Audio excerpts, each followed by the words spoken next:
Greetings, everyone.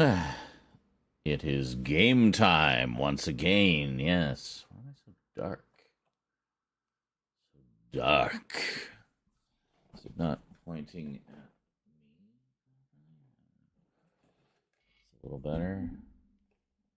Am I usually that dark? I don't feel like I'm always that dark. Anyway, one of the many equipment upgrades we need to look at getting in the foreseeable future, new webcam. I'm still using the Logitech C922, which is a great little camera. Certainly served us well and serves the purpose here for most of what we use it for. But I feel like the full screen really needs to be better quality. Because you should be able to see more detail back there. And we should be able to punch up the lighting a little bit. I don't know. It's an ongoing process. I mean, even this layout here that we're using here is fairly new. I just did threw this layout together when we did started the multi-streaming back in October. So, yeah, I like it. It's got that retro vibe to it. It's a little cleaner. Puts all that stuff down there out of the way. Get the nice dancing girl because we had to get rid of the chat box. And, yeah, good times. Anyway, I wanted to check something here. That was a few tracks from an old Dreamcast game, Sega Dreamcast game, called Slave Zero. Now, Slave Zero, like a lot of Dreamcast games, has been re-released on modern platforms somewhat recently, so you can play it again. I'm just trying to see... I know I have it. Like, I know I've played it. I'm just trying to see where the heck I have it. I think it's on Steam. Yeah, it's on Steam. I've played it for 20 minutes, apparently. But that soundtrack, I actually got the soundtrack on a CD. It was given away free as a cover disc on some video game magazine years ago, so I ripped it to be able to just, listen to it more easily. And, yeah, so even though I haven't played the game a ton, I thought I'd played it more than that. I swear I played it more than that. Maybe I might have it on another platform too. I don't know. Is it on PlayStation at all? I don't know. A lot of other Dreamcast games are. Like, if we look here. You guys can't see. Hold on, let's go over here. Hey, thank you for the like. Oh, wait a minute. Slave Zero X? What? Is this like a remake? Whoa. See, the original, you're like a robot. So, and it was not a side-scrolling arcade beat 'em up, but this looks cool. I like the look of this. Oh, maybe actually no, you are a robot in this. Maybe this is like a spiritual successor. I wonder, is there a video? Yeah, let's watch the video. Little devil, was the blood you spilled intoxicating? Oh no, it's armor. You're not. Was it Okay. a beautiful dream?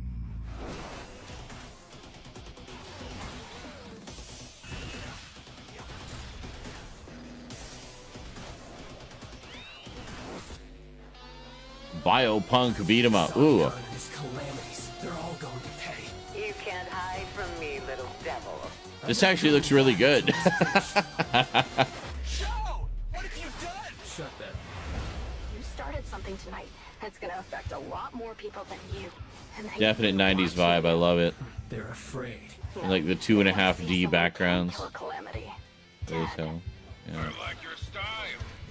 I think I'll take it. Strength is nothing without control.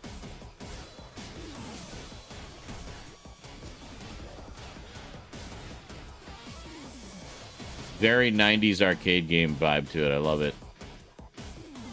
3D combos, custom sprite palettes and game shaders. Very nice. Oh, you can do like Game Boy style or Virtual Boy style. Like your score on the leaderboards. Yeah, I don't care about that. I'm never #1 in the world, so why would I care? Slave Zero X. All right, so it looks like it doesn't have any relation to the original.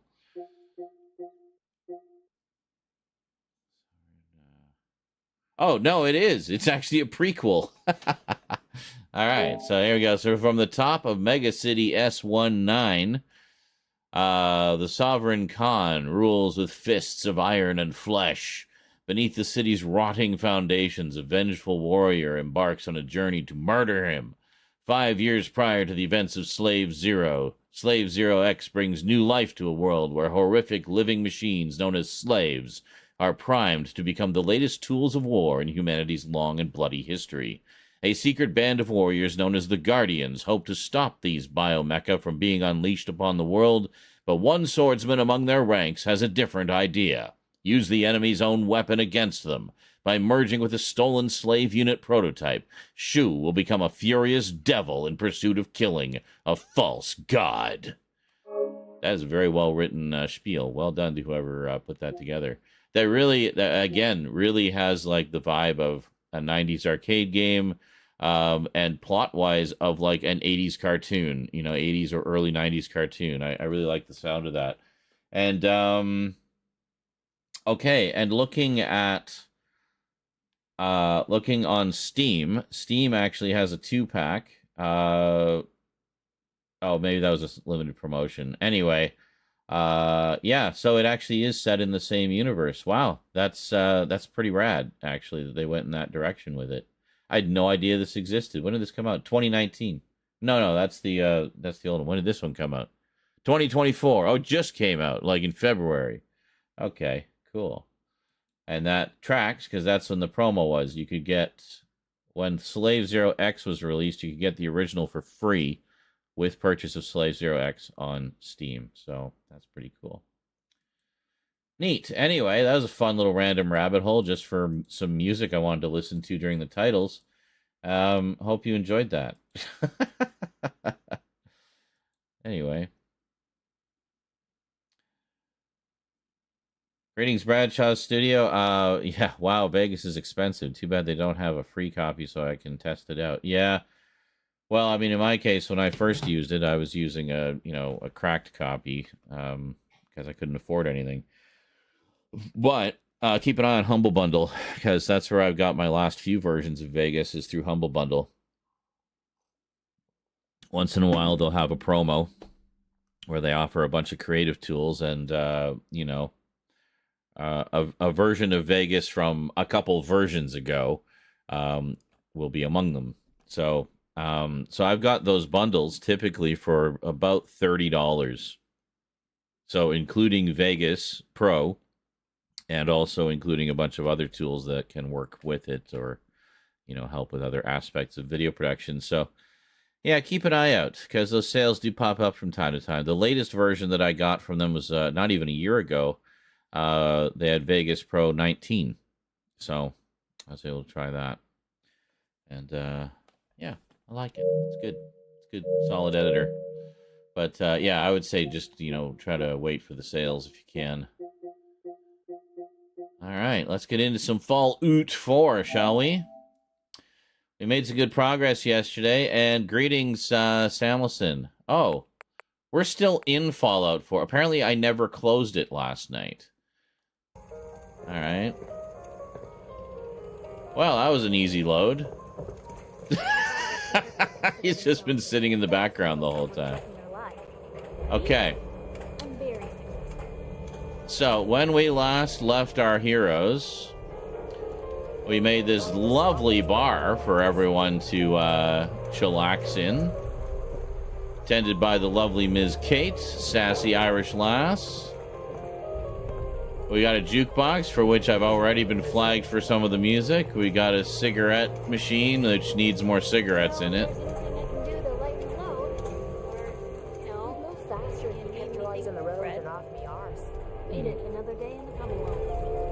Alright. Too much music all happening at once. Alright, our scrap farm's doing pretty well. Now here's the thing. We went on some pretty extensive adventures. And we have 3 power suits here. We got this one, which was, I'll do the small view for now, just so you can see everything. So we got this one, which was like some kind of Wastelander Raider thing. I've only ever seen the one. I've never seen another one like this. So I got that. Got my T60, which I'm working on. I don't know what's up with the paint job here. I might need to give it a new fresh coat of paint just because it's looking kind of raggedy. The problem is, paint's hard to come by and uses precious resources like aluminum. So I don't know what we're going to do there. And this was the asshole who ambushed us. And by the way, I finally figured out what the hell's going on with this. Where this guy came from and why he showed up when he did. Let me explain. So, if we go in here, down near here, orders eliminate Zaren Izarak. So why does the Enclave suddenly want to eliminate me?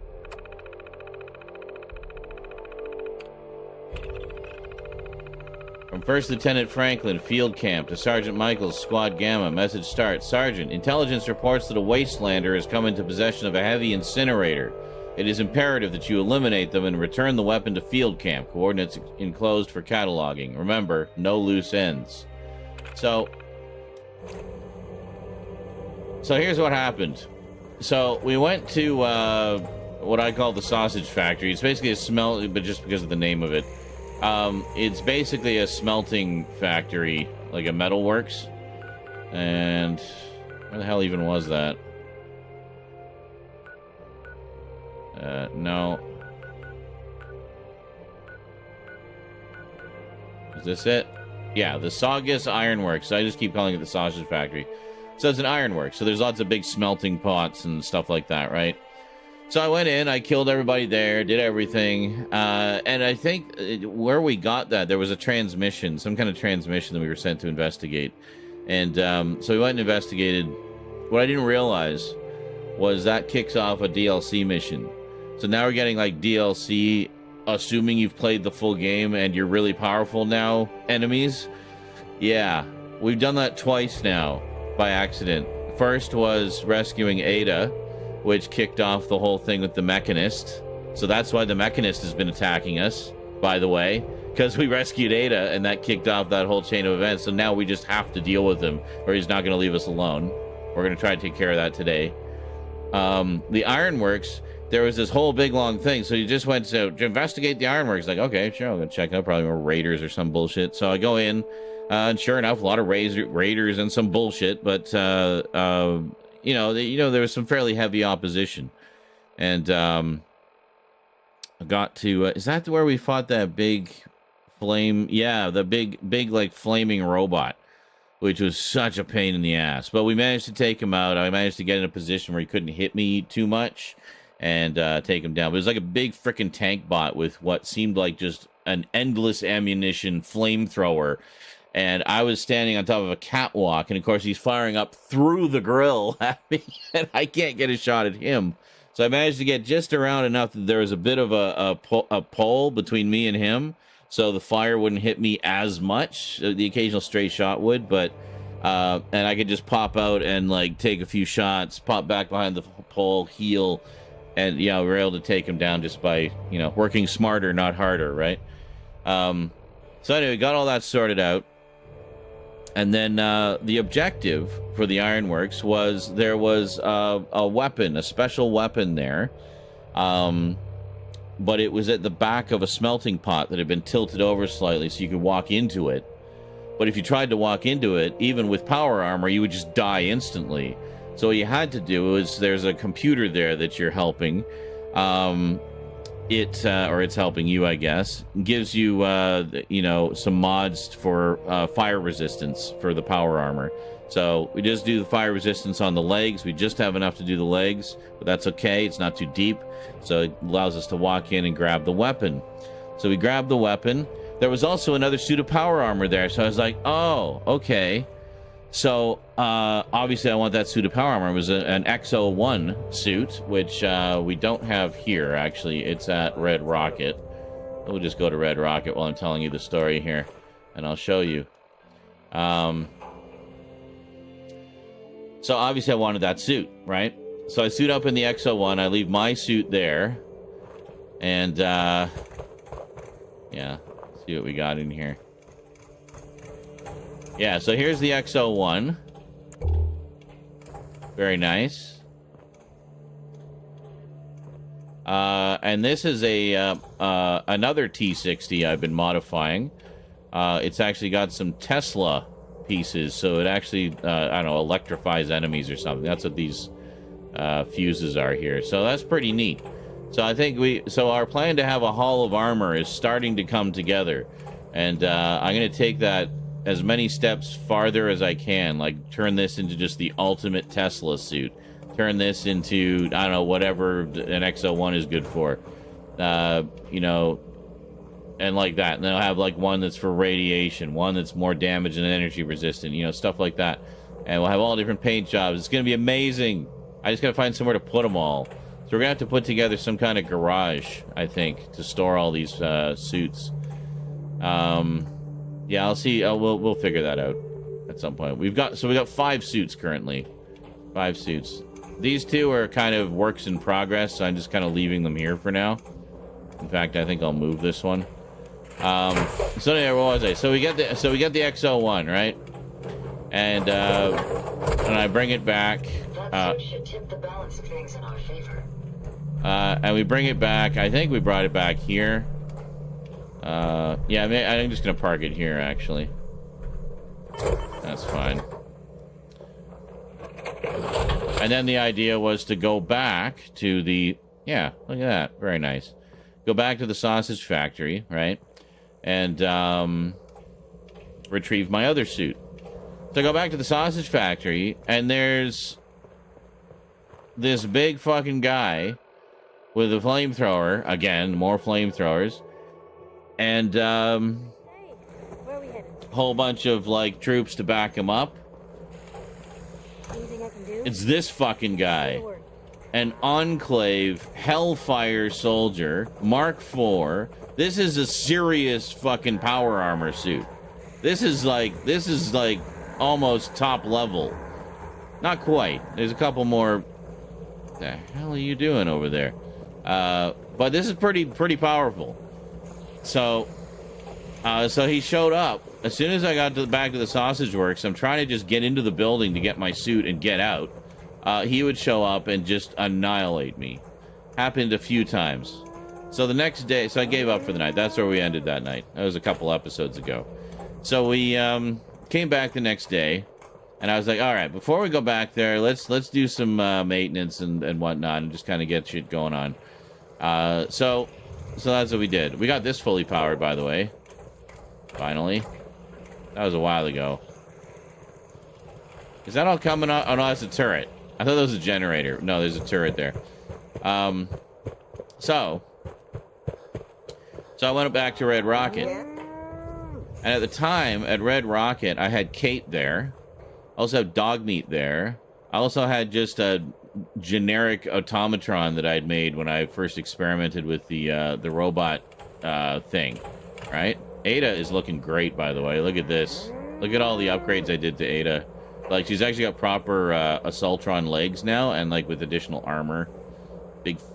This thing is fucking brutal. Like, she's so deadly with it.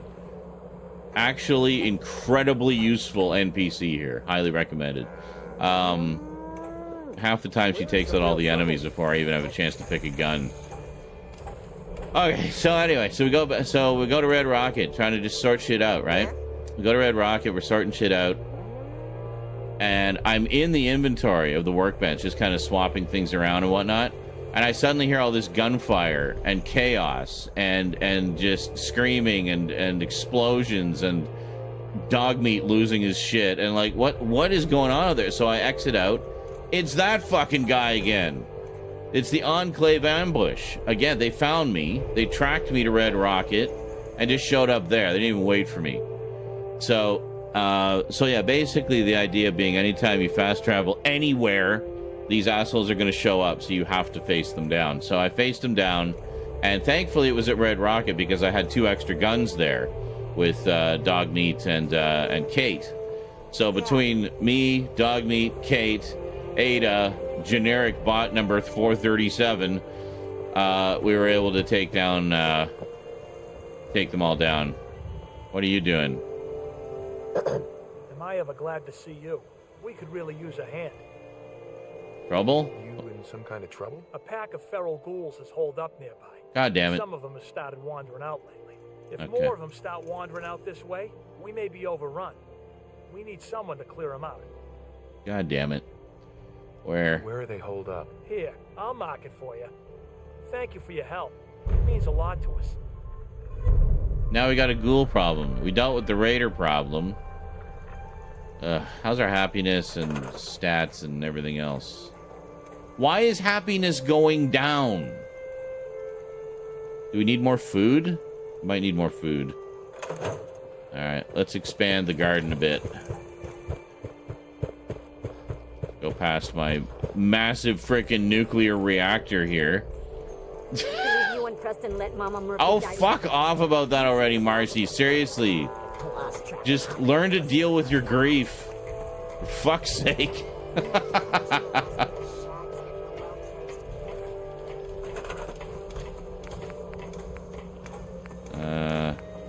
No. Where are we here? Resources. Food. Oh, we got a lot of carrots. Machine gun turret? What? No. Why is it? I don't know why it's being goofy.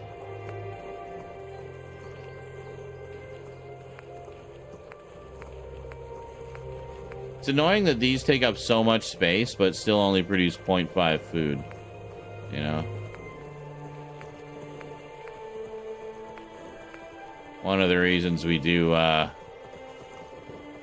Why can't I place this anywhere? What? Why? There's no dirt here? Is that the problem?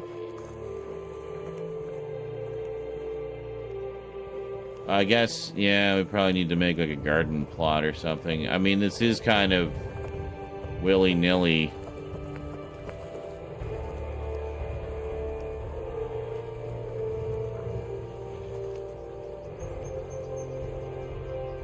God damn it, let me plant a carrot. Alright, hold on.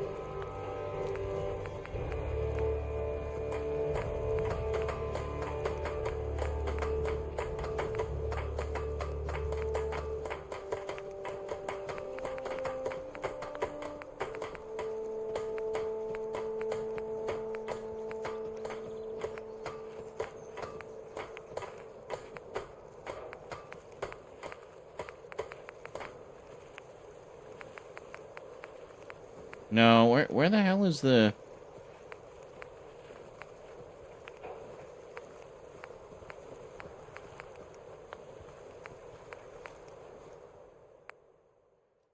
No, stop. Oh my god, stop it. Why have you grabbed onto the machine gun turret? My systems are continuing to function at peak efficiency. What's going on? We're taking this fence down. Get out of the way.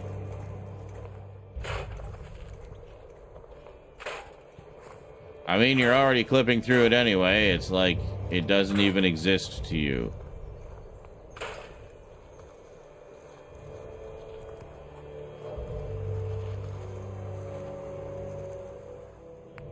Why do you keep grabbing the machine gun turret? We might have to reboot the game. I mean, it has been technically on all night, right?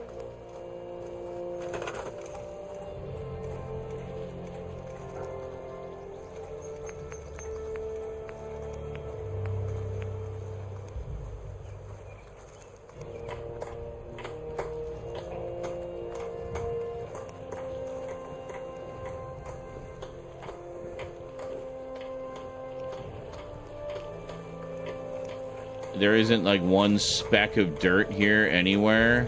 Why did I even bother to take out the fence?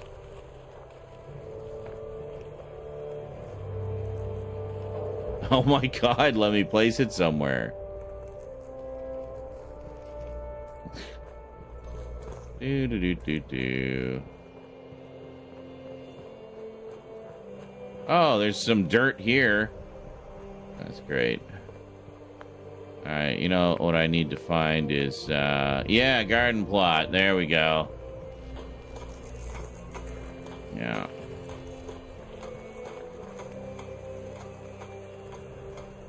Why can't I place it here?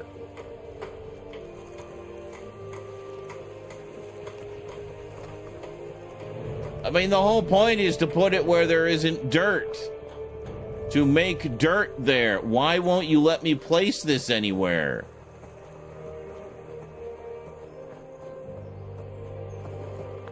Oh, you piece of shit. And how is none of this dirt anyway? Like, this has to be dirt. I'm just going to assume, and it keeps wanting me to store the machine gun turret. I'm just going to assume we're glitched, and, yeah, we're just going to, restart, I think.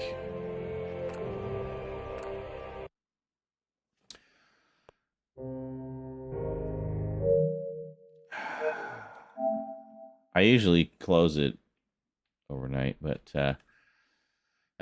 since Samson says you're really making me want to replay Fallout with an almost 10-month-old baby, it would take me years to finish it, though. Oh yeah, I mean it's gonna take me a while. The rate we're going. Especially since I got more into the crafting and stuff. Well, you watch this little featurette about strength. I'm going to go baste the turkey. Yes, we're making our emergency turkey because we have no other food in the house. Please feel free to contribute to the donation goal, everybody. Have prepared these educational materials for you to better understand the 7 defining attributes that make you special. Today, we will focus on strength. In the wasteland, essential supplies will be scarce. When an item of value is found, keep it close and away from bullies. The stronger you are, the more you can carry. Be sure to know your limits, or you may find it challenging to escape from hazardous scenarios, no matter how strong you are. There are other situations where you may find yourself in close proximity to unfriendly neighbors. For such cases, you must learn to defend yourself using your natural strength. Use anything sharp or sturdy enough to swing. Get creative with your implement, but stay reasonable. And look for anything that can further enhance your innate vigor. The greater your strength, the greater the impact. But remember, some moments require more than muscle. Keep doing your chin-ups and push-ups because there's more strength can do for you. Swing for the fences like the pros, crafting specialized protective gear to keep, or building clever weapons to wield. Regularly study your Vault Tech provided materials to prepare for survival. And to answer the question, do you know what makes you special? Hey, perfect timing. Did you learn all about strength? My strength is basically maxed. I put a lot into that because I wanted the melee and everything, so it's just handy to have the melee ability, you know, be a significant force because you don't gotta worry about ammo so much, you know? Alright, let's try this again here. So, anyway.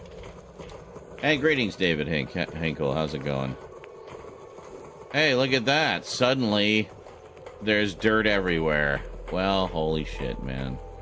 Yeah, it was glitching, apparently. Yeah, see, there's dirt. Dirt everywhere. So dirty. There. One there.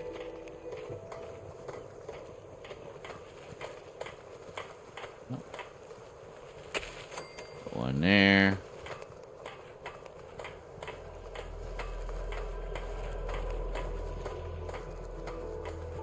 I mean, that might be all we need. Got 25, 25. There we go. I'll just drop them wherever it will let me drop them. I don't need it to be fancy.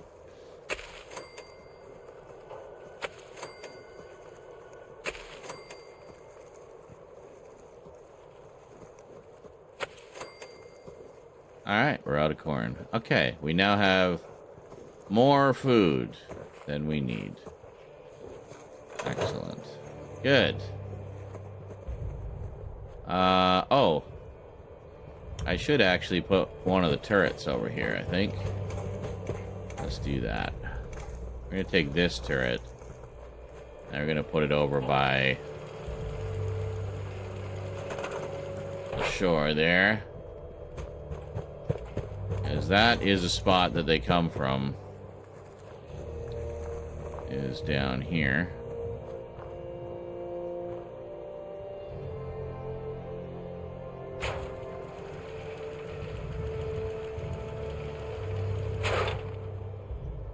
Just a little smidge this way.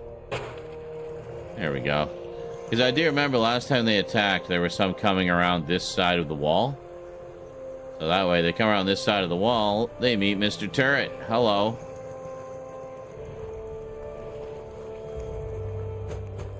And, actually, yeah, I think we'll grab one more of these. We got another turret over there. So we'll take this one. And we'll put it over there, too, just to kind of have a double whammy of the defense.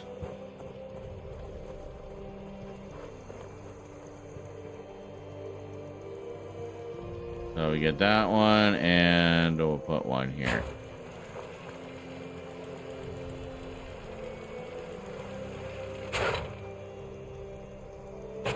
There we go. Okay. There we go. So we got a double. We got actually more than that. I went a little nuts with turrets. So we got 4 turrets on the wall. Well, 2 on the wall, 2 spotlights on the wall, and 2 on the ground, guarding this main spot.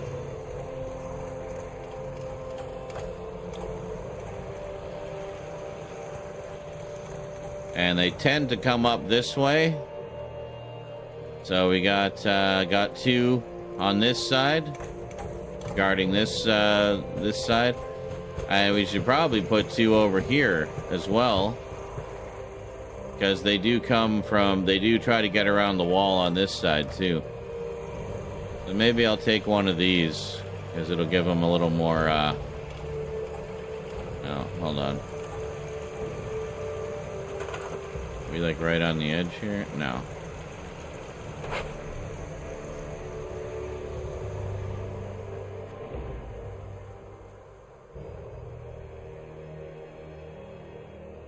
You gotta place them back a bit. You don't want them to just immediately get plowed, you know. Okay, maybe like here. We'll cover some of that area and sweep in there a bit. Okay. And we'll take this one over here as well.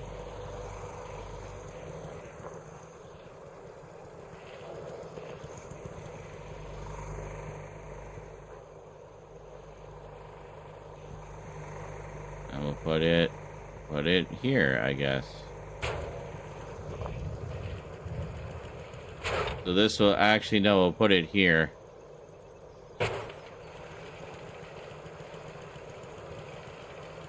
Yeah. So that way, so now, if they try to get around the wall this way, they get caught in a crossfire between two turrets. Right?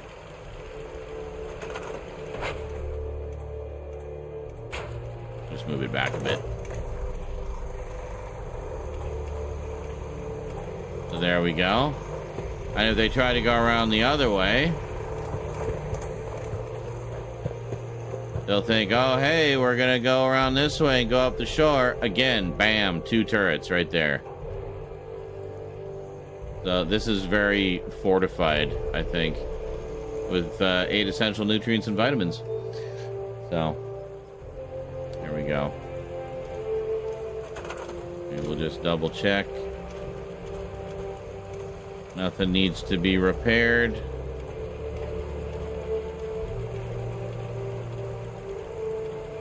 No. I do like that a lot of items like the generators and the turrets and stuff are self-powered. Okay.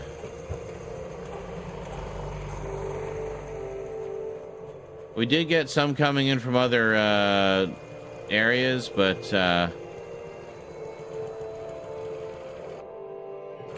so weird. Okay, that doesn't need to be repaired. That doesn't need to be repaired. Okay, we're good. Good. So we should be okay now. We got abundant food. So what do we do with the Brahmin? Do we just kill him? Is that why we haven't caught any more? Because you can only have a max of 4 or something? I don't know. Need to get back to Diamond City one of these days. The biggest town I ever saw. May as well Okay. take what we can. They won't be needing those items any longer.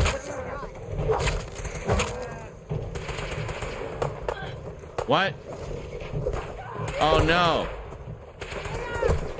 I was trying to make steak dinner for us all, you idiots.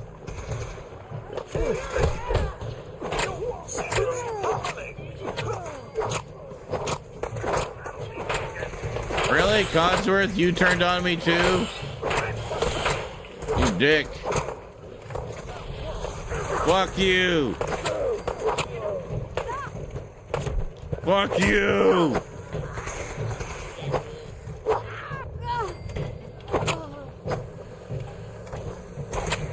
No, June, you're not gonna survive this. I'm tired of your bullshit. Hi, Preston. How's it going? Codsworth is alive again. Fuck you, Preston. Never going after another settlement again. Fuck you, Sturgis. You're just a dick.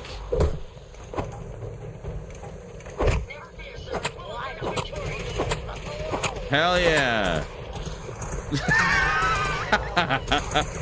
Fuck you, Codsworth.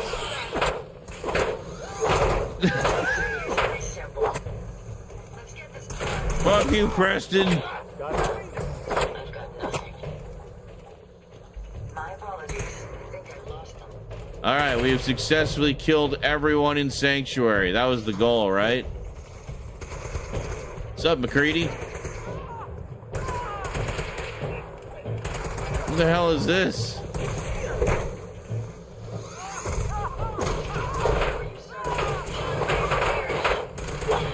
You had power armor. Did you just get into my power armor? He did. He got into my power armor.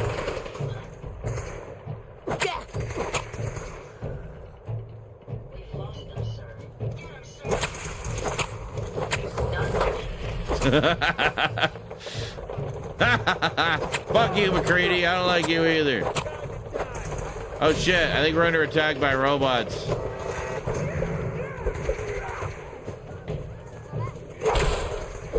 Oh, you got the big fist, eh? Yeah, come on over here, boys. Get through this. Stay calm.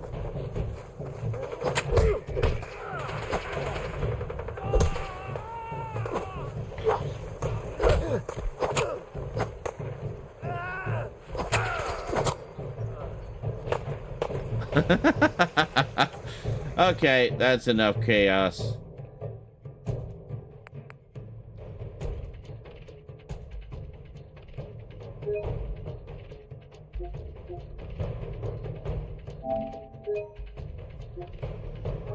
So, what did we learn today? Don't slaughter your own Brahmin, apparently. Just let them mill about like idiots forever. And that's that. So what the hell good are they then? They're just getting in the way of everything and...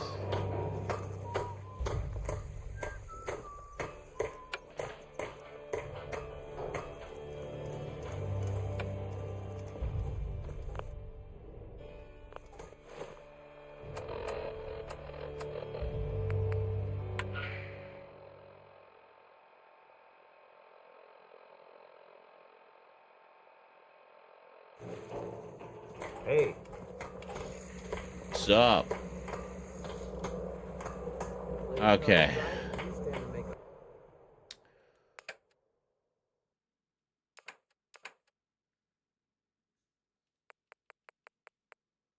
Ah.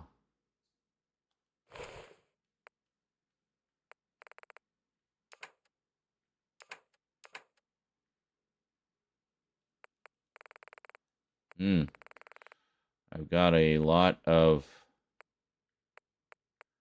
mods and stuff that, a lot of armor actually, and robot parts I should take to, Red Rocket. Maybe, here, Ada, I'll give you some shit. Let's do a quick junk run and then we're gonna gear up and head out. Yeah, if you could just take all of these. Thank you. And, I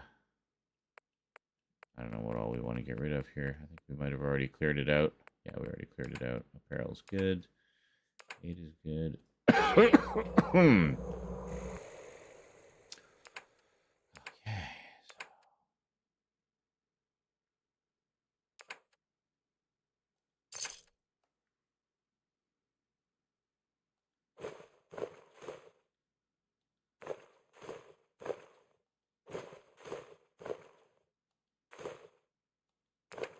Jesus.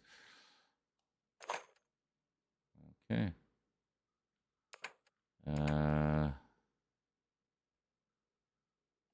You might want to drop some of those things you're carrying. Yes, I'm going to drop them to you. Take as much of this wood as you possibly can. Perfect. That's actually very helpful. Okay, good. So let's head over to Red Rocket. We'll dump off our junk. Maybe sort some of what's there as well. And, power armor. It says there's power armor there. Yes, I know. Or maybe it just goes by whatever the last one is that you wore. That's probably what it is. Meanwhile...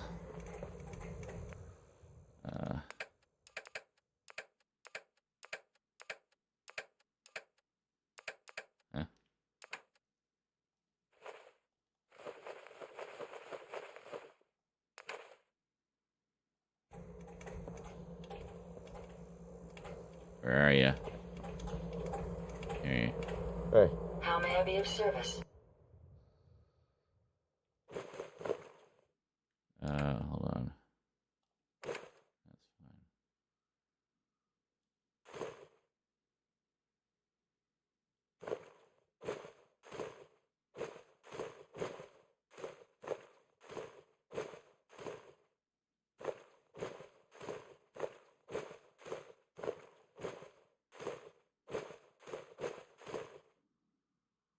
Sentry Ahab's helm, eh? Hold on. What all do we have here that would,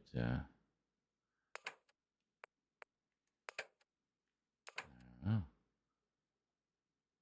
Hey! How's it going, Stout? Says you'll be happy to hear. I watched the whole entire first episode of Fallout. Looks good so far, yes. Says I love the power armor and everything also looks as it should. Oh yeah, absolutely. Keep an eye out for Easter eggs. It's definitely one that you'll probably want to watch a couple times just to kind of, find all the stuff that only people who played the games will get. There's a lot of little things in there that just screamed to me, oh, they are totally doing a little bit that only the gamers in the audience will pick up on. For example, when Lucy's getting out of the vault and all the chaos is breaking loose, she starts off with a knife, and then she gets a better gun from one of the bodies. They're trying to escape. There's more bodies. It's like, oh, he's got an even better gun. I'm like, oh my god, they're literally doing the looting the bodies for better weapons. And then the scene where she like meets the guy out there and hands him and wants to talk to him, and she just like walks up to him with her gun out for no reason. It's like, hi, can we just talk for a second? I'm like, oh my god, they literally did the thing where you walk up to somebody with your gun pointing in their face, not even thinking about it, and it can like affect the whole flow of the conversation. They literally did the thing, There is a wonderful reference to making your companion character carry everything at some point. Which I absolutely died when I saw that. I was like, yes. But yeah, so that cracked me up. That was just kind of like sly wink humor, like if you know, you know. But they did it in such like a classy way that if you didn't have that background, you wouldn't question it. It doesn't like interfere with the reality of the world at all. It's just like they did it properly, I think. And it just made it a fun little thing. But, the hell, was that a blister? Yeah, all right. Got a big blister on my toe. I didn't even realize it was there. Anyway, yeah, lots of little references like that. And as you say, everything looks as it should. Absolutely. Like there is no product that appears in the whole of the show that is not from the game. Or that isn't a fictional product that they've made up, Yeah, it's fabulous. I've really, it's like one of the few that I had no qualms about watching again, like right away. I was quite eager to do so to see what I'd missed. So I watched it. I think Rose and I watched the first episode together, and then I binged the rest of up to episode 7 that night, and then I was too tired. I was literally passing up my chair. I was like, nope, got to pay attention for the finale. Watch the finale the next day. And then Rose and I watched it over the course of a few days. So second time through for me. So I guess I've only seen the first episode once. Yeah. But anyway, how about that opening scene with at the birthday party and everything? How about that scene, huh? That was some powerful shit.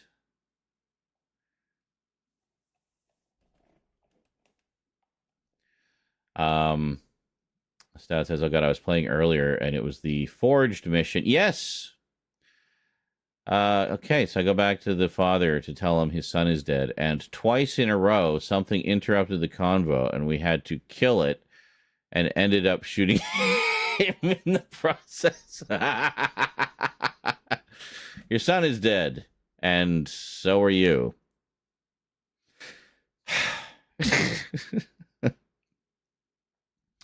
Making it impossible to complete the mission. Twice that exact scenario happened. Now, question, the Forged mission. Are the people that are giving you trouble an Enclave soldier and some of his buddies? Is that who it is?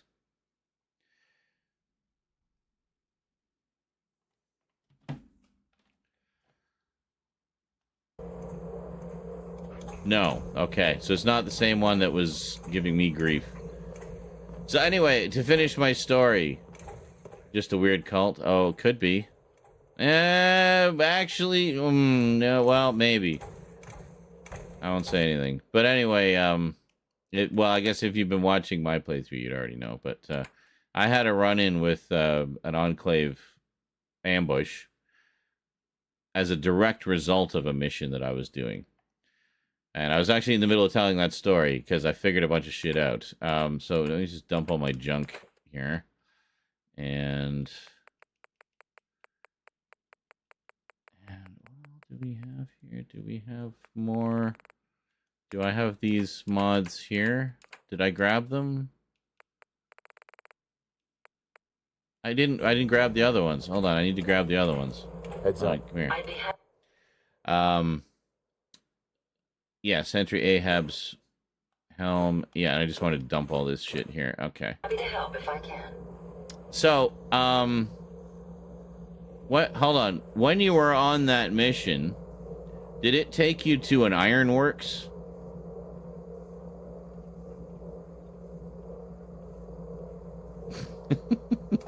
Or maybe, no, there actually is a group that you will run into randomly in other missions, but anyway, I found this during the mission that I'm thinking of, which is pretty sweet. Kind of. Did you have to get a weapon from the back of a smelter?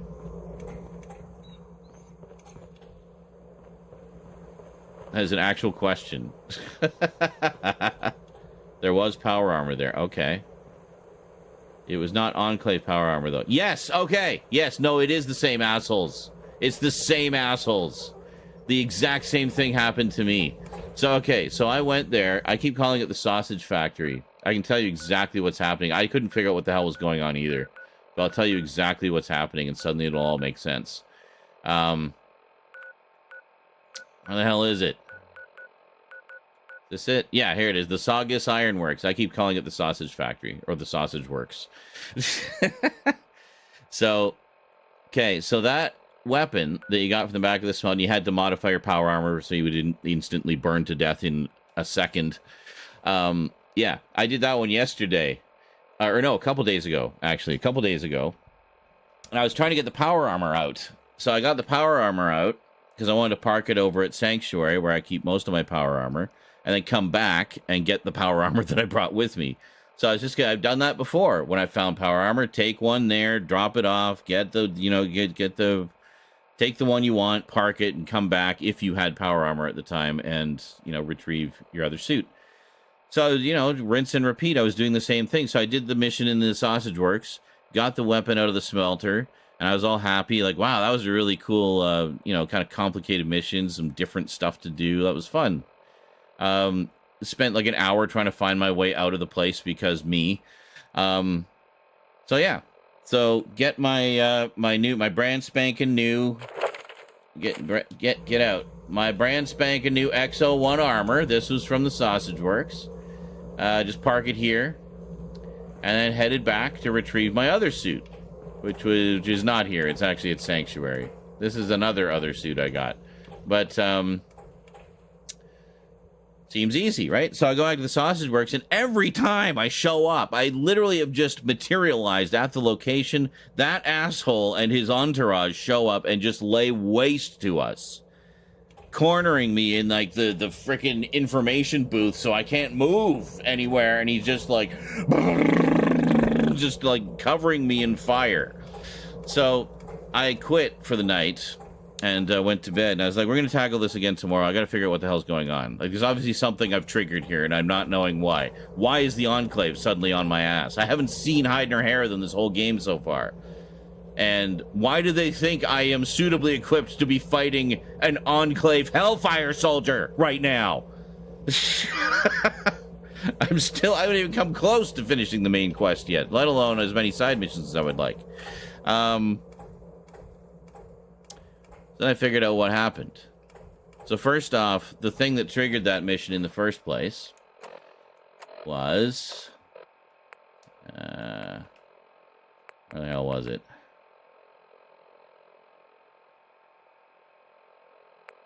Oh, actually, yeah, so it wasn't even... it was just kind of a bit of a surprise, I guess, for both of us. Sneaky. There wasn't anything that we specifically did to trigger it, I don't think, other than we got some kind of mission to investigate the sausage factory. So, of course, we go, oh, yeah, I'll just sure, I'll check that out, whatever. It makes no distinction between, like, this is an end-of-game DLC mission that you might want to wait on. No, let's go to the sausage factory and rip shit up and just see what happens. So we go to the sausage factory. Oh, look, cool new power armor. Oh, that is great. Anyway, so the ambush is triggered, right? And it'll just keep coming. It'll keep coming until it doesn't matter where you go. Something you could do, actually, if you haven't done this already, don't go to that location. Go to, like, some other neutral location where you know there isn't an important story character that could potentially be killed. Because the ambush will show up there. They're tracking you. They will literally show up wherever the fuck you go until you defeat them. So just pick somewhere to have the showdown and, you know, do what you got to do. So I figured out why they were suddenly on our ass. You want to know? So here we go. So I defeated the ambush. And it said, find the soldier's orders. It was on his person. Read the soldier's orders.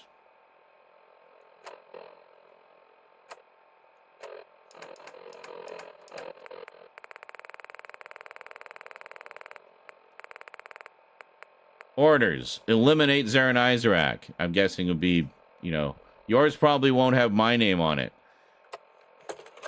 So let's see what it is. What are they after me for? Retrieval operations, Enclave. God bless America. From First Lieutenant Franklin, Field Camp, to Sergeant Michaels, Squad Gamma, message starts. Sergeant, intelligence reports that a wastelander has come into possession of a heavy incinerator. What was that weapon we got out of the smelter, Stout?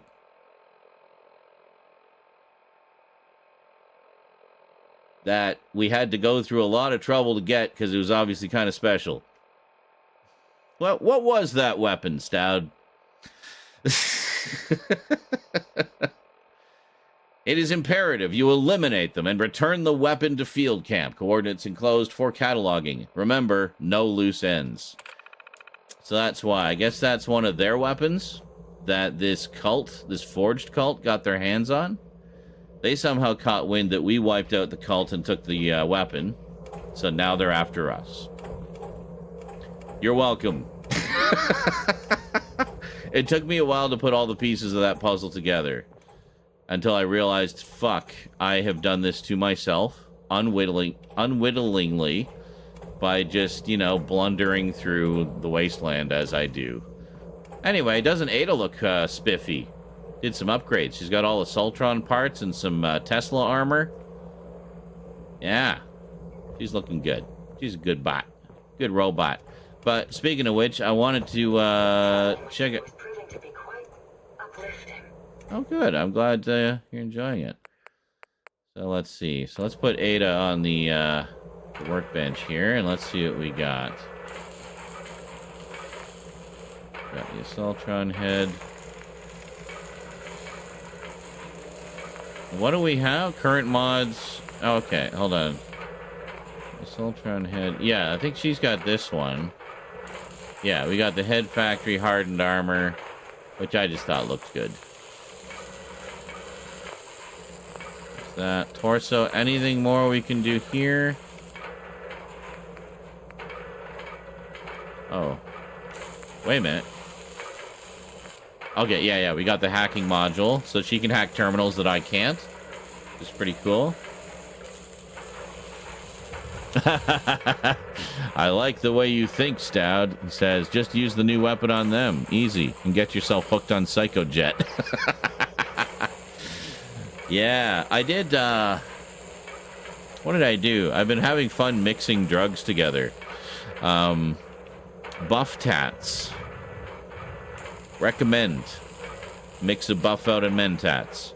Also, if you want, like, super charisma, grape mentats. Needs to be grape. Grape mentats. Oh, yeah.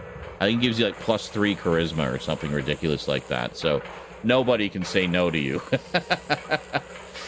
It's great. Yeah, we got the Assaultron claw on there, right? We could do another laser, but I kind of like having a mix. You know, like a Dalek. You got a claw, and yeah, we got the good claw. It's the Assaultron claw. It can be used as a weapon or to pick things up. Another laser. Oh my god, can you imagine if she was double lasers? I mean, she's already deadly beyond belief, so.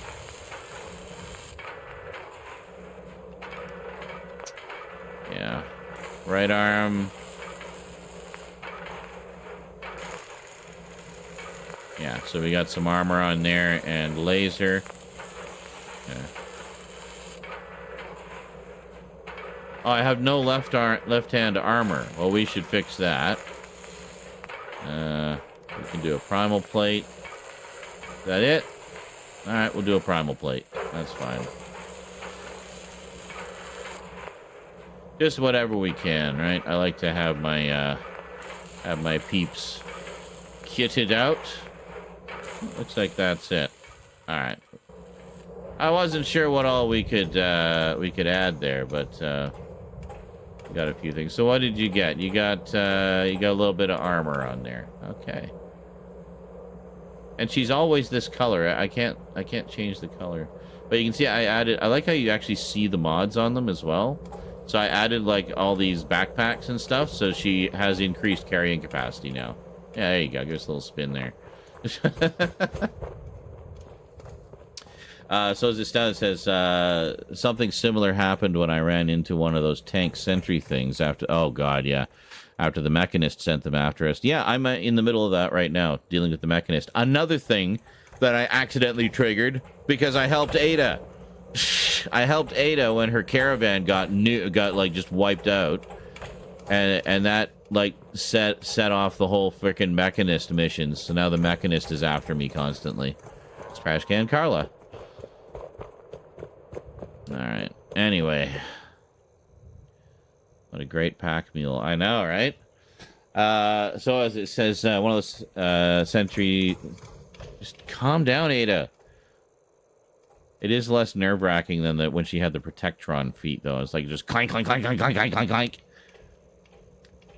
She seems to move a lot faster now, too, the Assaultron legs. Let's see. Something similar happened when I ran into one of those tank sentry things after the Mechanist sent them after us. I started attacking the tank, and suddenly some Brotherhood of Steel show up in a vertibird, and I accidentally shoot them as they're trying to... Oh, God. As they're trying to defend me from the tank thing. They get mad and start shooting at me. As that's happening, I run away into a flock of ghouls. Oh, shit. Shit.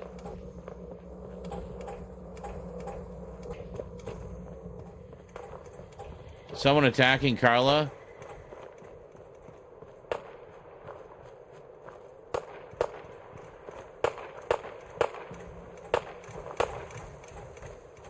Yes. Someone is attacking Carla. What are you shooting at, Carla? Ugh. He vanished. Oh, I see. It's fucking Stingwing. Why do you pick, like... How did you get up there, Ada? There's a Stingwing. Well, I mean, there's going to be meat up there. I should grab it. Stingwing meat is good. Especially if you cook it. Always cook your meats. Get way more XP, and it cooks out the radiation. Oh, look, there's Wonder Glue. Sweet. So where is this Stingwing?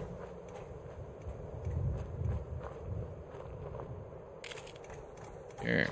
Oh, wild gourds, eh? Nice. Ooh, a lot of flowers up here. I've obviously never been up here. Ah, there you are. Oh, it's a blood bug. Never mind. Yeah, if it was a Stingwing, Carla would probably still be fighting it. Whee! Alright. Is that Concordia? Yeah, so let's head back up to Red Rocket. We're still working on things. Are you drinking out of the puddle? You poor, neglected animal. Alright. What am I doing? Oh, yeah. Alright, so that was basically all we could do for that, so. You put walls up all around Red Rocket, make it more homey. Actually, that's not a bad idea. I might do that. Just box it in. Except I'm not really using it as a base, per se. And, it says there's one person here. I don't know. Oh, it's probably Jezebel. Where is Jezebel? Hey, how's it going? I expect you'll be leaving me behind. Typical. She's a bit of a bitch. I like her. She was basically just a robo-brain who's agreed to help us to find the Mechanist. Oh, you might have already done this. You might have met this character. So anyway, she needed a new body. She was just the head. So I need a new body. This is the body that I made for her. And I realized after designing it, it's like, hey, that kind of looks like a Starior. It's very Starior-like in design. Like one of the Protectors, maybe. Yeah. Anyway. Anyone who knows of the Stariors from the mid-'80s, good on ya. That's one not many people know.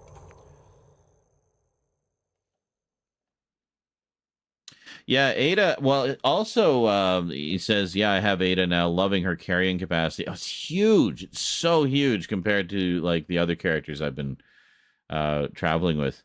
But, yeah, and then I put together the robot bench so I can do mods on the robots now. So I gave her all of the armor that they had that increased her carrying capacity further. So she has a carrying capacity of like 500 something, I think. It's way more than mine. So I can actually give her more than I'm able to carry. Which is great. That's another thing I've been doing, like with the strength and whatnot. The we'll store all the junk in here, and then we'll. Okay. Blah. The thing that I've been doing with the thing and the thing and the what's it's and the who's it's, one of those alloyed Sentry Bot helmet. That is it's not junk. Oh, no, we need to be in junk. Hold on. That's why I got confused. Miscellaneous. So I wonder if this means anything, because I keep finding the burnt comics and burnt magazines. I pick them up, and it's accumulating them, but it doesn't put them in my junk. It puts them under miscellaneous. So do you get some kind of bonus if you collect a certain number of those, I wonder? I don't know. But what does it says? So Stat says I put walls up all around Red Rocket, made it more homey. There are only a few really annoying parts around the perimeter, but I use the Nuka-Cola sign as one entrance. Oh, that's a neat idea. Yeah, I have 8 and now loving carrying capacity after. I was thinking I've made Sanctuary basically my main base, which I'm sure is what most people do, because it's got so many ready-made houses. Honestly, it's starting to annoy me, though, that there's so many ready-made houses there, because I finally kind of, worked out the crafting a little better. And I saw my bar. I made a bar. The whole building is powered. It's even got a jukebox. It's a bar. Got a sassy Irish chick running it. It's great. She's great, by the way. One of my favorite characters. Kate. You'll know her when you meet her. But if you... Well, actually, you've played it before. You've met her already. You know who I'm talking about. Although I guess these missions, like the Mechanist and everything, it's kind of... They're all new to you, too, because they were part of the update. Well, no, the Mechanist one wasn't. But the Enclave one is new. That's from the update. So everybody's getting their asses kicked by those guys. Although people loading up their game from 8 years ago, where they'd already put in 150 million hours, probably aren't having as rough a time as we have. But at least we know why now. They weren't terribly clear on that, but at least we know what's going on. Like there is some sense to it. It's like, oh, right. I guess I did do that to myself completely by accident because you pulled a fast one on me, dicks. So, same thing. We just got to break down our junk. I don't like to leave the items in their sort of base state. I just like to have the accumulation of junk. There we go, biometric. Yeah, see, look at this biometric scanner. You get fiber optics, asbestos, and nuclear material. And is it just me, or is aluminum like unusually rare in this? I feel like it is. I feel like aluminum should be more common than it is. But, yeah. Copper seems kind of rarish as well. Cafeteria. Plastic? Really? I found other trays that were aluminum, so. First time I played it was vanilla, no game of the year, so there's a lot here I haven't done yet and is new to me. Oh, okay. I don't remember Ada from my first playthrough, to be honest. No. If it was vanilla, like not game of the year and no DLC, you wouldn't have met her because she's one of the DLC characters. She's one of the old DLC characters. The whole storyline with the Mechanist, that's like a big DLC. So, yeah. Ah, okay, yes. He says, I did remember to pick up every aluminum can I ever see. That was something I baked into my memory of Fallout 4. Yeah, because it seems like every other thing you make requires aluminum. And chalk is just pure asbestos, apparently. And yeah, so you need a lot of it. So I've been picking up basically any like metal item just on the off chance there's some aluminum in there. Yeah, I don't care. Concrete, that's fine. Oh, God. See, this is why I try to stay on top of this, because now there's so much stuff. Going to take us a little bit to get through it all, but we'll yeah, desk fans, gear, screw, and steel, mainly for the gears and screws. Steel is not rare at all.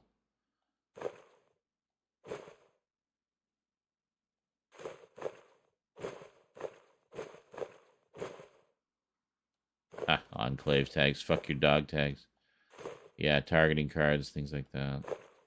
Oh, silver, the hairbrush had silver in it, that's rare. Fiber optics.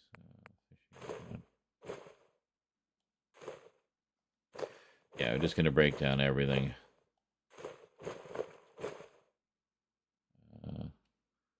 Yeah, see, this is confusing. Gear, which is a junk item that can be broken down, versus gears, which is a base item. So, yeah. Yeah, something I was really hoping they would do would be the ability to break down items from within your inventory. You know? I don't know, just call me crazy, but that would have been really useful.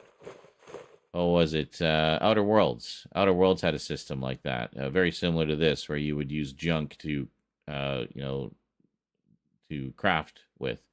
But you could break it all down very quickly.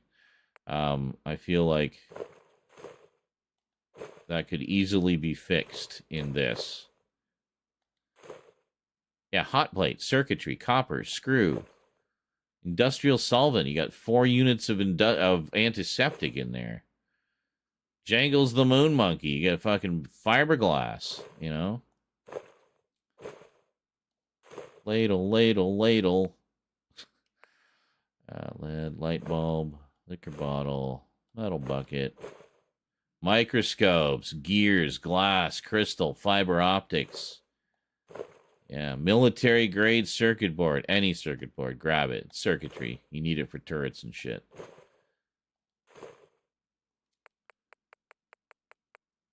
Alright, we're getting there. Sorry this is taking so long, guys. Once we get to the actual breaking everything down, it won't take that long. Ooh, packs of cigarettes. I want to take those to my bar and put them in the cigarette machine. Must remember not to break those down.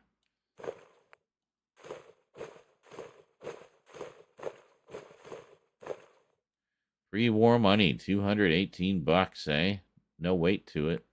I'm just going to leave that as it is. We're going to accumulate pre-war money. Gear spring. It only gives you cloth anyway. Gear spring crystal.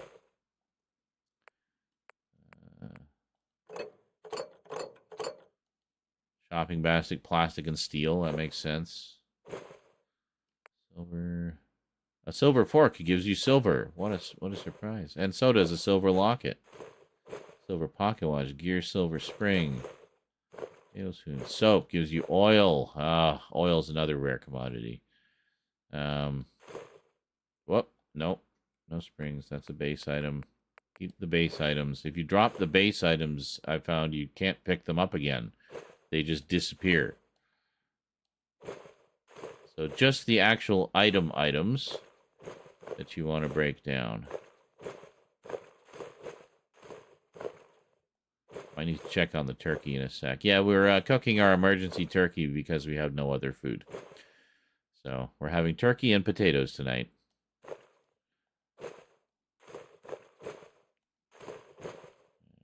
Wood. And yellow paint. Okay.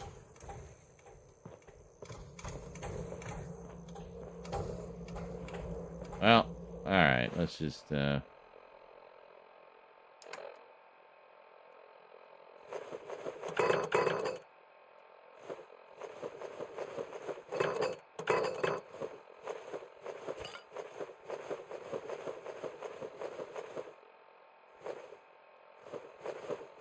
gear, yeah.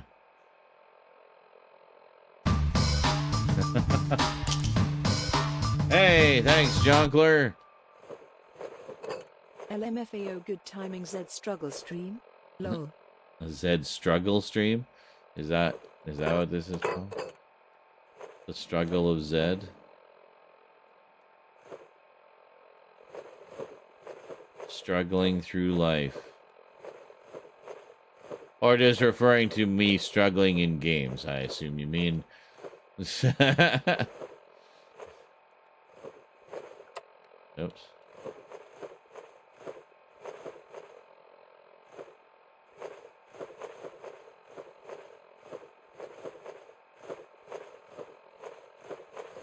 Alright. Just all this junk explodes out of my body.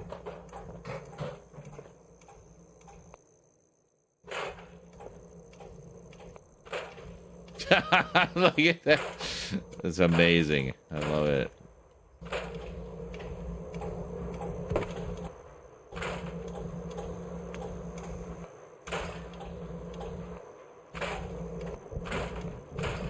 Vault 88 suffered damage from an attack. What?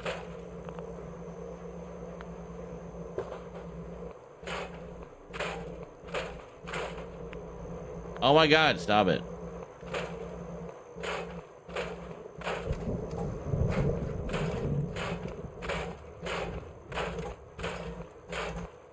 Oh my god.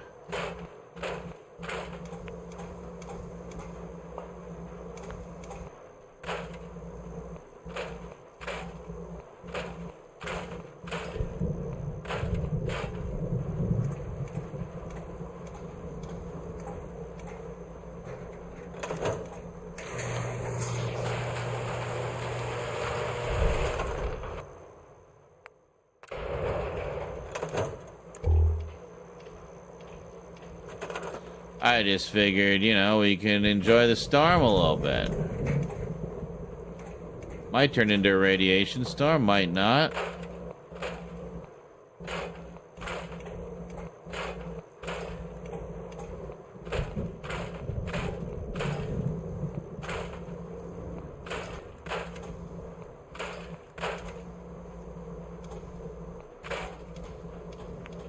Oh my god, stop grabbing the damn... Something's glitched with this. It's like, it keeps grabbing items.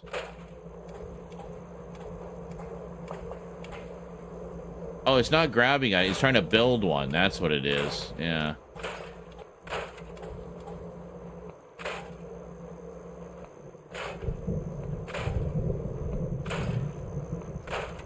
Ada, can you stop kicking stuff over? Trying to keep things away from the rack, because otherwise it just keeps selecting the rack and I can't get the fucking item. Such as, you know, case in point, that wrench. Now I have to move the rack because Ada won't get the fuck out of the way. Thank you. What, Sean? You can tell them where to... Shut up. Just you shut your cake hole.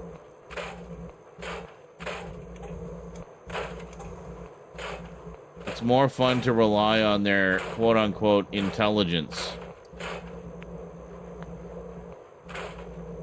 Glitches in Fallout? Surely you jest, yes. I do jest. They are perfectly functioning games all of the time. Reliably. Oh my god, see what I like? There needs to be a faster, easier way to do this. This is... Unless there is, and I just haven't found it. Like, I don't know. I don't know what else I can do as far as breaking down junk items, you know?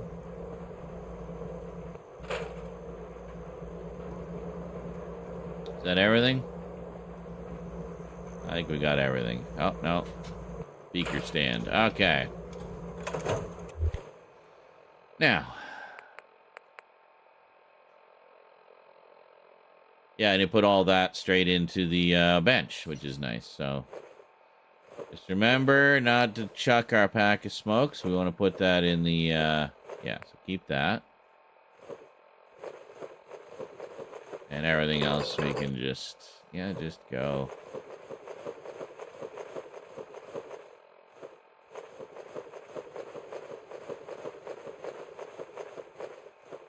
You can see items appearing behind.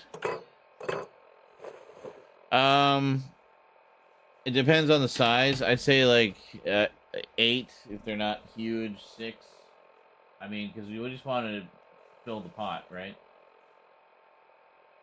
As many as we can fit in there. Just be a sec here. I would go with...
I just have to go baste the turkey. Speaking of which, Rosie's starting up the potatoes. She's just peeling the potatoes. You can see all the junk like in mid-drop. And now to throw up all this other junk. I know, right? Oh, hey, greetings. Thembo Cinema says, just finished the show. This is my first time seeing the game. Wow. Oh, okay, cool. Well, stick around. I'm just stepping away for a moment here, but stick around, and I'll show you all kinds of cool stuff as we go here. It's, we're having fun. Oh, actually, you were already here. That was like 20 minutes ago. Anyway, I pay attention. Yeah, so we're just making an impromptu turkey dinner because it's the only food we have in the house. Rosie's peeling potatoes. I'm going to go have a quick smoke, I figure, since we already stood up. Speaking of pack of cigarettes, we're going to take this pack of cigarettes back to my bar in Sanctuary to stock up the cigarette machine just because, you know, I want my settlers to be able to enjoy a smoke with their drink if they so choose. And I'm going to go do the same. Anyway, enjoy some clips. I'll be back shortly.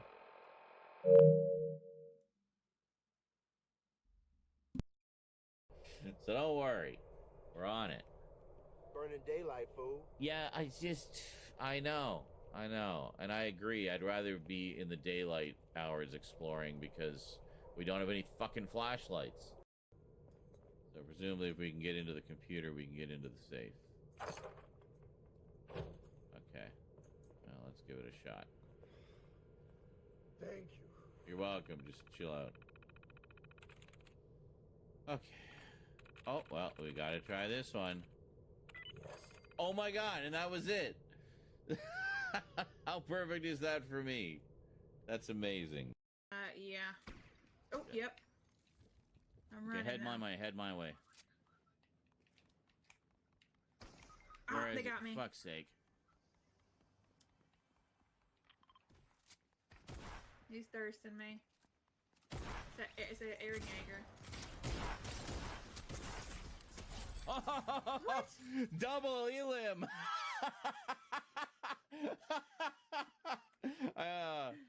Well, that needs to be a clip. I took him with me.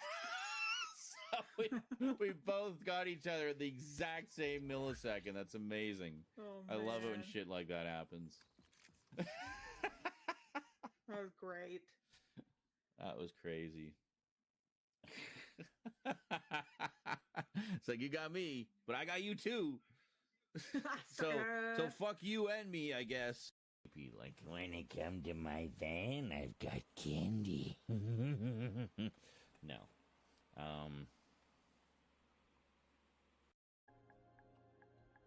And I'm pretty sure I remember my password.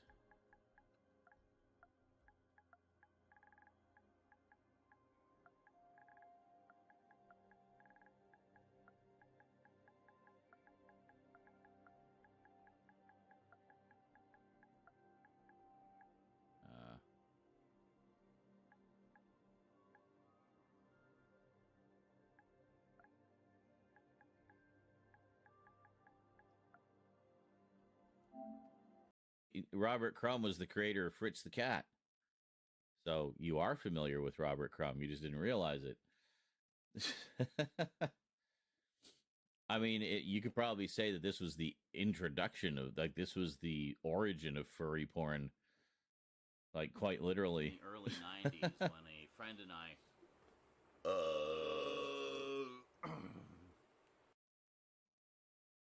I see.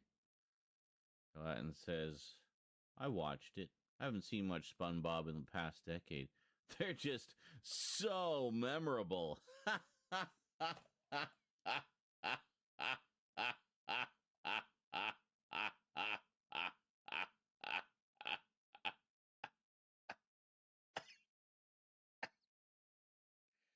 Yeah, I don't really remember much of the ones I've seen. Yeah, I think so. Well, not on stream. And besides, I don't think I could fuck them. I have a very thick penis. It wouldn't fit in the tiny hole in the hub. Got me.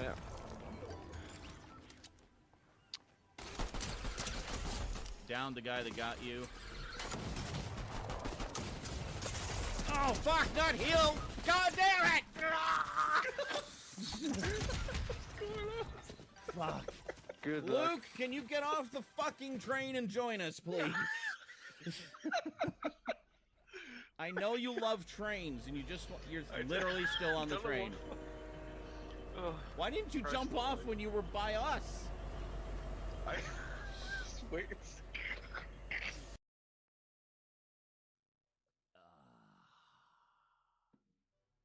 Oh, are we back shortly or starting shortly? I don't know. I'm so confused. How can we be both at the same time? This is gonna mess with my brain meats. Why does this have to come up just as I'm stepping out? Because when I step out, I tend to get lost in my thoughts.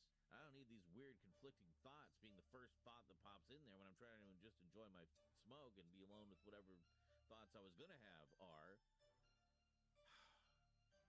Damn metaphysical dichotomies.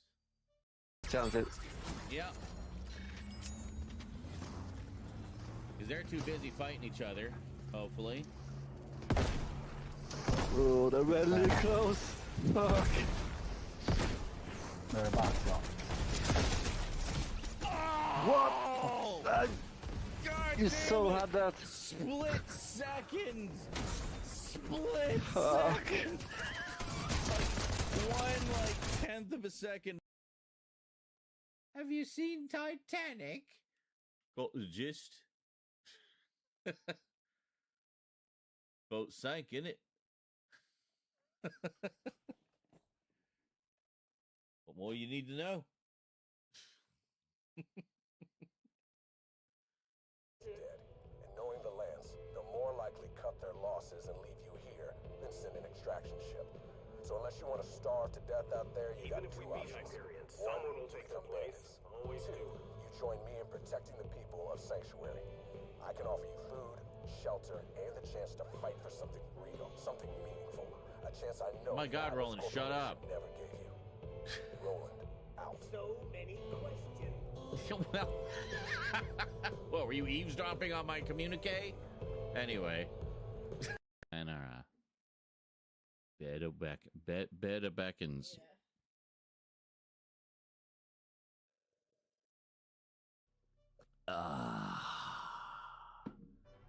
Oh, are we back shortly or starting shortly? I don't know. I'm so confused. How can we be both at the same time? This is gonna mess with my brain meats. Why does this have to come up just as I'm stepping out? Because when I step out, I tend to get lost in my thoughts. I don't need these weird conflicting thoughts being the first thought that pops in there when I'm trying to just enjoy my smoke and be alone with whatever thoughts I was gonna have are. Damn metaphysical dichotomies.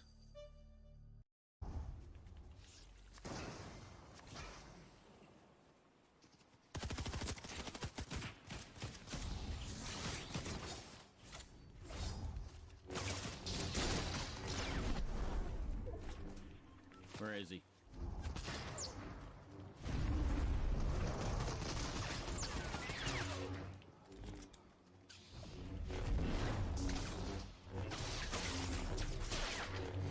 Oh, people here. Yeah, people. Yeah. The heck with you, low card. What's he got? Twin mag assault rifle. I'll take that. There you go. There's another shield for you. Run! Yeah, I saw that. I don't know how do you I was spectating. Oh! Jeepers! Why is this? Oh, because I'm not there. Funk donated $5. Hey! May do a stay of rain while it was humid, just wanted to donate a little something but really couldn't think of anything funny to put here. So ham sandwich monkey penis. I'd say that was pretty funny. Thank you.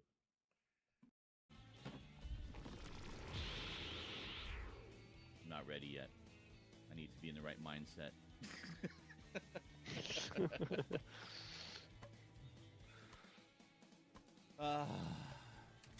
Yeah, that shepherd's pie smells good.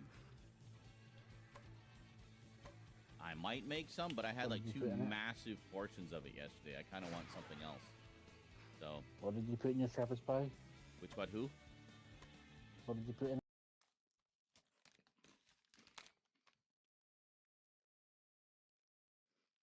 Well,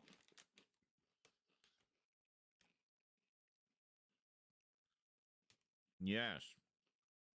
And when Data gets aroused, you hear this sound.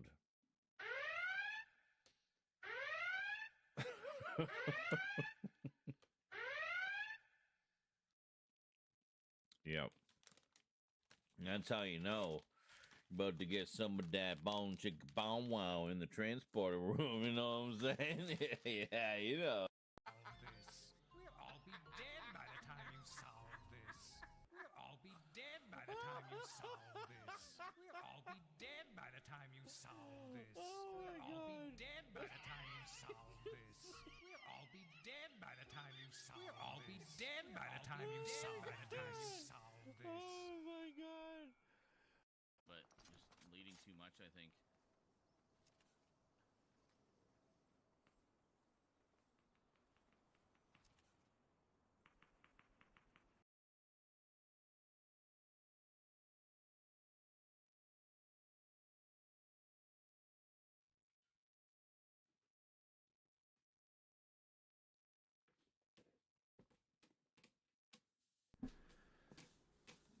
What's going on? What was not necessary? I'm so confused. Let's see. So final baste of the turkey is good. Let's see here. So Stout says, now throw up all this other junk. Wait a minute. Corvega. I keep seeing that. What? Oh, thanks, sweetie. I just got to put the potatoes on in a moment here. Wait a minute. Corvega. I keep seeing that name. That was also in the Forged mission. One of the recruits was named Corvega. Yes. I think that name is familiar. Corvega. I don't know. I don't remember. Says, wow, I must have been high to make that nothing moment a clip. Oh, was there a nothing moment? Oh, the last one? That might have been oh no, never mind. That was when I was still away. It was minutes ago. Says, I noticed that as well. Really not necessary. Such a classic. What? The clip where nothing happened? Yeah. We'll never see the likes of those times again. What are we doing? Oh. Hey, Devin. Devin Wright, 96. The Prodigal Son. I do see you lurking around the YouTubes. I find often I'll see you on videos about, video processing and video quality and things like that. So I'll often see you just kind of randomly in your travels. It's like, oh yeah, Devin. Wonder how he's doing. I haven't seen him in a while. No, Seventh Desk. We'll all be dead by the... Oh, yes. Really not necessary. Yes. I know exactly what you're referring to now. Yes, thank you. And you gave me so many clues. Basically spoon-fed it to me. I'm high, okay? And I'm going to get more high by the time we're done, too, because I'm having turkey. And we all know how much turkey just loves those edibles. Oh, yeah, baby. It's going to be a fun night. Glad you're all here. He says, oh, really? Haha, can you think of an example? No. It might have been... Actually, I swear I saw one fairly recently, actually. I think it might have been on one of the videos comparing or talking about the new James Cameron 4Ks, which look like absolute ass, in my very informed opinion. He says, checks out, yeah. I mean, that's the kind of thing that I know is your jam, like all about video processing and stuff. And of course, I know that that's something that you would be curious about. Like, okay, they used AI upscaling. Let's see how it looks. And it's like, huh. That looks very AI upscaled. Yes. And with a side order of DNR. Excellent. That's great. Good job. Anyway, yeah, I haven't been thrilled with those, and have you've probably seen me in a few comment sections, actually. Saying, like, what the fuck are you talking about? How can you be in your right mind and say this looks good? Why are you lying to your viewers? What's going on? Oh, I think something's just clipping. That's okay. We'll get all that taken care of when we get all this tidied up here. So playing some Fallout here. So, did you see the show? Are you a Fallout fan at all, Devin?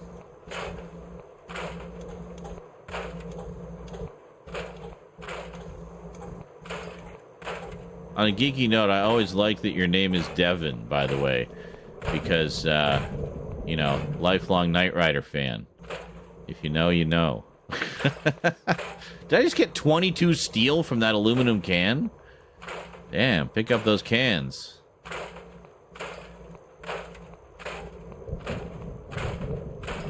Oh, I see some microscopes. Oh, microscopes are good. So many bits. And these lockets? Oh, no, not the lockets. The pocket watches. Grab pocket watches. They are full of parts. Look at these trucks. Got steel and screws. Steel and oil, which makes sense from a gas can. Cars give you screws. But I like that in this case they've done... you know, made it so the junk actually serves a purpose now. As I remember in Fallout 3, the junk was only ever junk. You'd basically just amass it. It would... Get out of the way, Ada! Jesus, you literally walked right where I was going. Like an asshole. Fuck's sake. Here. No, I can't assign it. Here, go work the... No. Fuck's sake. Just get out of the way. As if she can hear me. Okay, I think that's everything. Oh, hey, I'm not over encumbered anymore. Hooray! Alright, so now, if we look at our junk, should be way more organized. Oh, look at that. Oh, we got, yeah. Junk storage is going quite nicely, by the way. And now we have absolutely everything here. So now, if we want to do some construction over in Sanctuary, we can just come over here, load up on supplies, whatever we need, whatever we're making, and then head on over there and do our thing. Speaking of which, we should probably head over there. I know, there's just naked bodies everywhere. Oh, hey! This was the dude. This was him. Yeah. So nothing but his exoskeleton left. I really wish you could take the exoskeleton as well, because that would be handy. So instead, I guess I'll just eat him.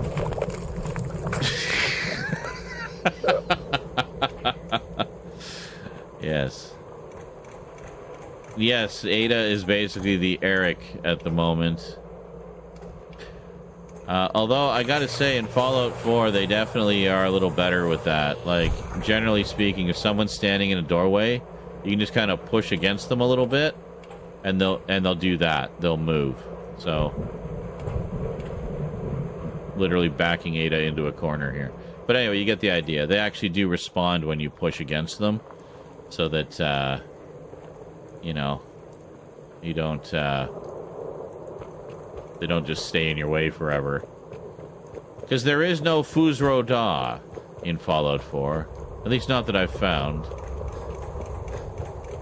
We see how close we are. Oh, look, more naked people. Where's Z? Just follow the path of naked corpses. Naked, half-eaten corpses. And this pisses me off. Why do my spotlights never work properly? It's like they're technically working, but I would like to... Can I... Thank you.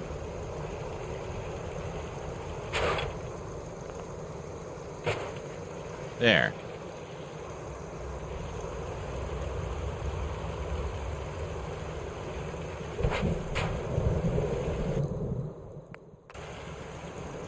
There. Now they're working.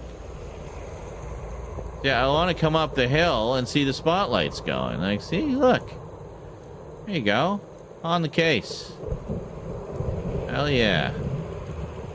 Wait a minute, why are these still here? Where the hell are all the other machine? We ran into trouble and had to load an earlier save, didn't we? Fuck's sake, I moved a bunch of shit. Ugh. Help defend Starlight Drive-In. Fuck you, Starlight Drive-In. I put so many turrets there. You should be fine.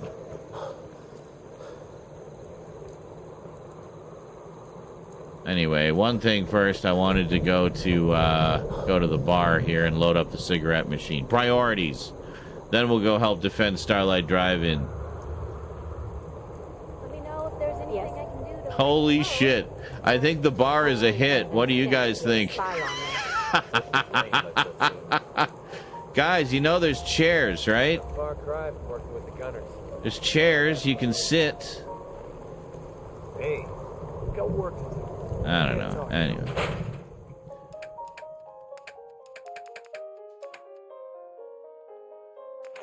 There. Track of how many blisters I got. You just say the word. Cigarettes in the cigarette machine, guys. Smoke your brains out. Enjoy.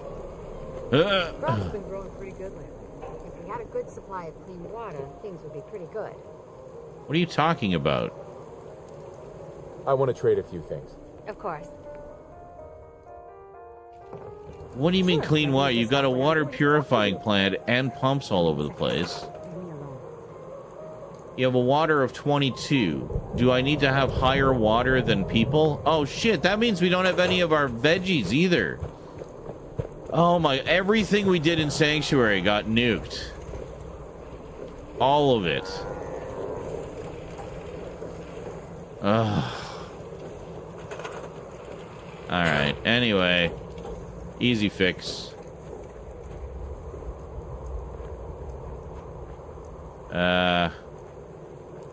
No. Up this way.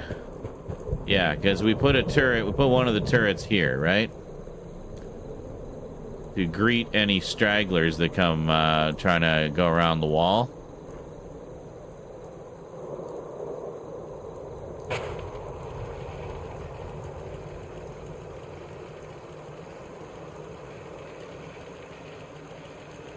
Hold on.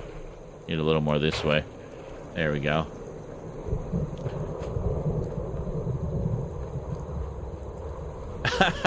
Thank you, Michael. Michael did a clip of the packed bar. He says, "Bar is packed." Well done, boomer.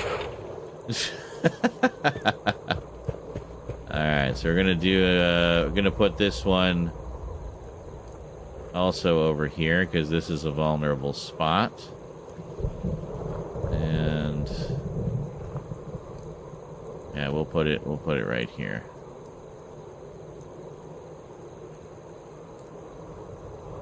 Actually, yeah, I like it being like the playground is now armed, you know?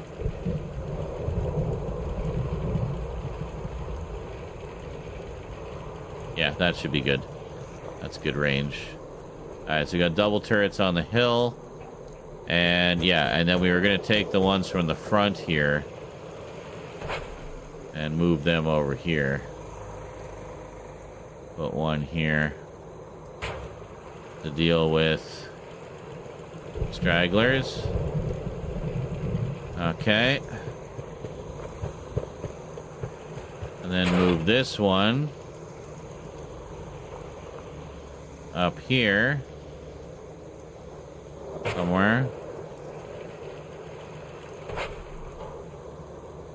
Yeah. Yeah, here's probably good.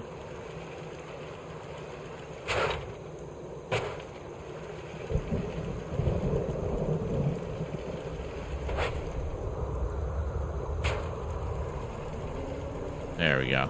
Okay, good. So we got our little defense there. We're gonna make sure we quick save that now. Okay. Now, we need some more food.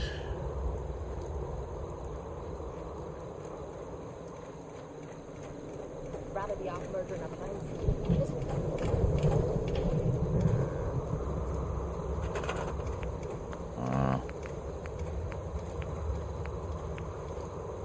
Here we go. What did we do? We did a bunch of corn, as I recall. A whole bunch of corn. Yeah, there we go.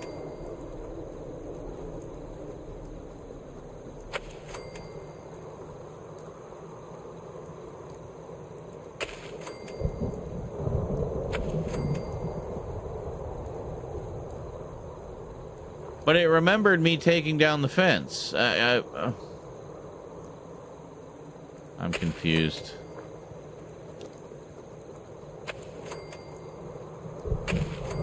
Alright, there we go. Okay, we got more food now. And what else? Said we needed more water.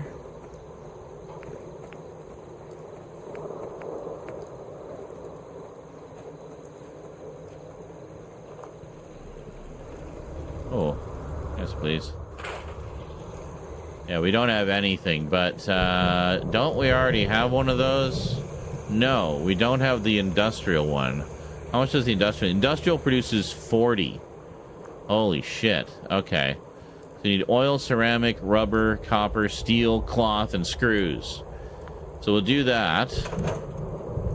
And that should take care of all our water needs.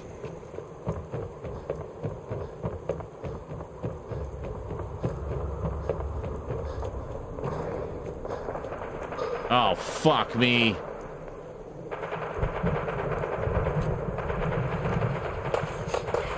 Shit. What do we got going on here? Goddamn machinist again. No, no, just raiders. You leave him alone. I suggest we take as much as we can carry. Hell yeah.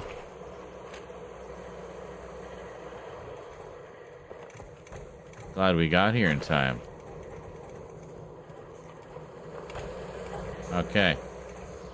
So,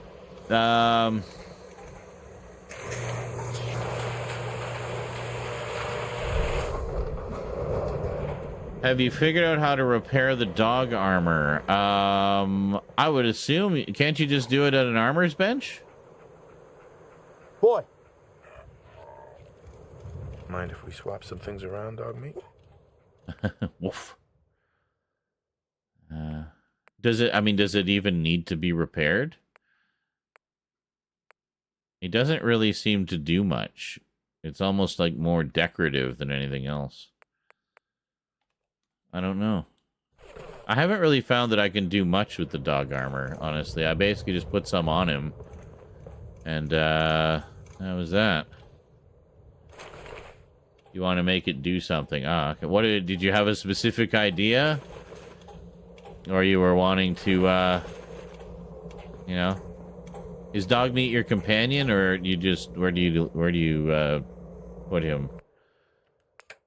I just leave him to guard the it's him and Jezebel here guarding the thing. Just want to upgrade it.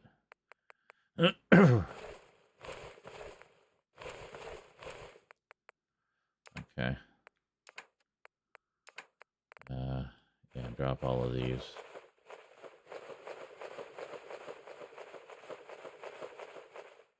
Because the ones you're using aren't in that list. That's just ones you have access to.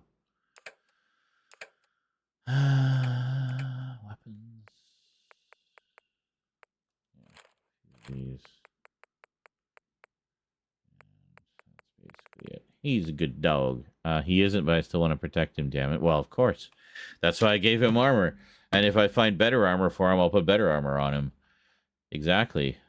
He says, Stout says, he deserves only the best equipment. I agree. I agree. All right, I gotta put the potatoes on. I'll be back. Taters.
So, speaking of fun things to watch while high, have you ever seen Spaced, the British series by Edgar Wright, starring and written by Simon Pegg and Jessica Stevenson, also featuring Nick Frost? Very funny show. We binged the whole thing the other day on the Discord. A great episode to watch high. Episode 6 of Series 1, when they all go out clubbing. That was an almost religious experience. It was amazing. Anyway, let's see what we got here. What do we got? We're actually doing pretty good in terms of encumbrance. Okay.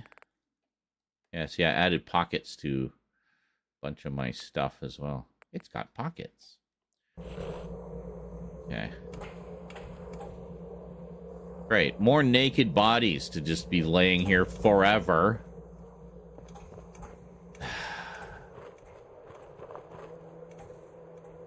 Oh, yeah. Another one of them.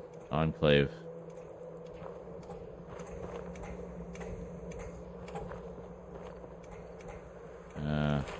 Might as well, might as well just take all of their stuff, right?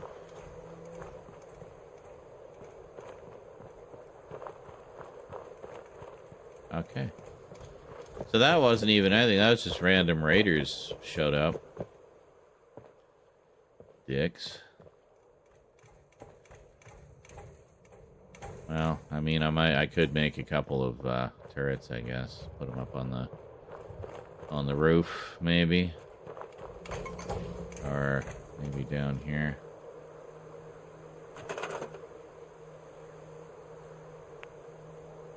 No.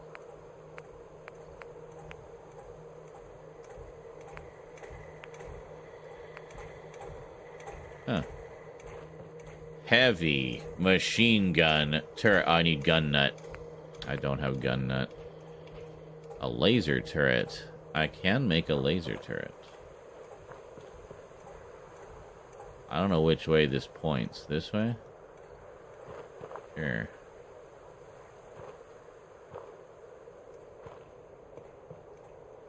What are the rare items?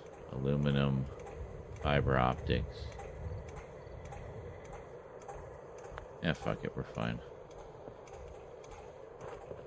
We don't need any of the other resources anyway because they don't require food.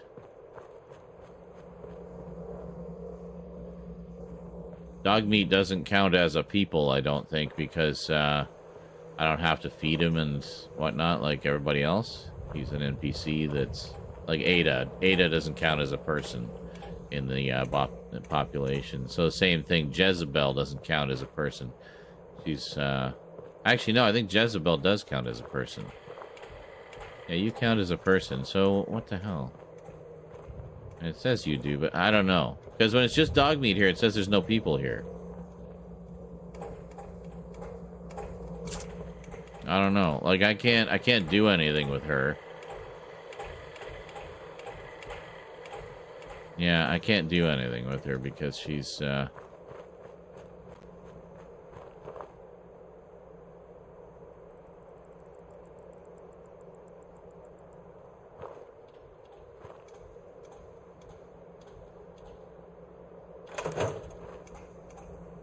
Can I do anything with the campfire?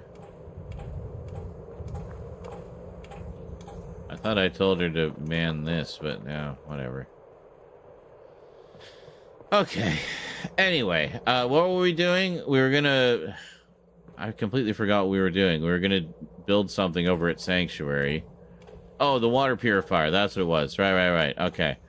So what did we need for the water purifier? Just gonna do the big one for them.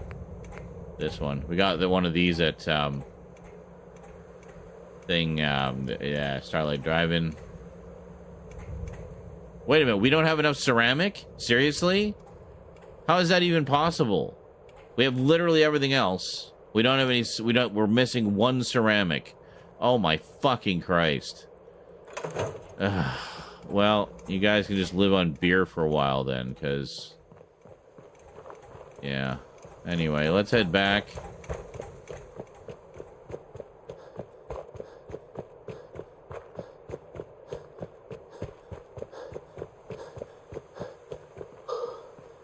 Alright, the spotlight's working this time? Hey, look at that. Spotlights are working. That's what I want to see when I come over the bridge. Look at that.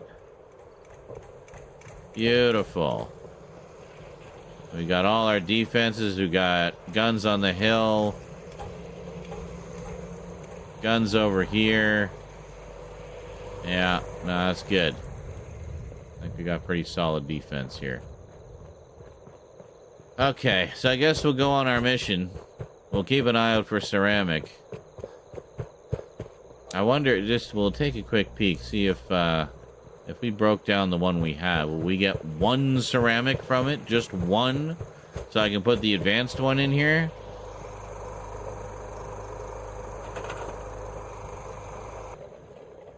Rubber, steel, and cloth. Fuck you. Alright. We'll just keep an eye out for ashtrays or something.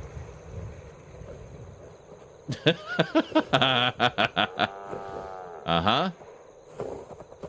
Well, I mean, that's one way to sort of not take up so much space. I appreciate the effort there, Brahmin. Try not to get in the way so much. That's good. Yeah, make use of that vertical space. Good for you. Thinking outside the box. I appreciate you. What? Ah, okay. Yes, you didn't need to come over and love me. It's okay.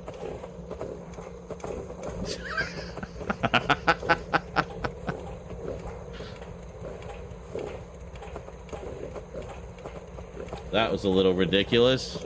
Okay. Right, we're going over here. Ugh. God. Okay. So, this is my usual good armor. This is mostly set up for... Oh, we might be able to prism the rest of the stuff. Okay, let's get into this one. The prism paint job helps guard against energy weapons, which I figured would be useful. That power armor will provide adequate protection. Going up against the Mechanist, right? So, what does this have? We got... No.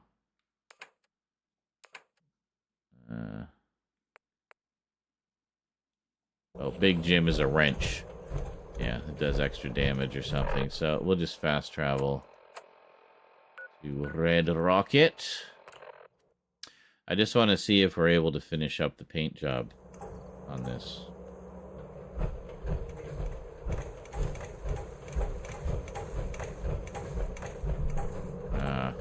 Hold on, can I... Yeah. Really, Ada?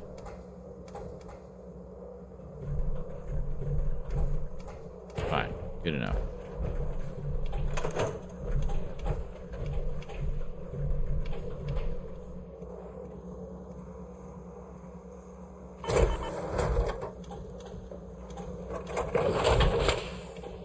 There.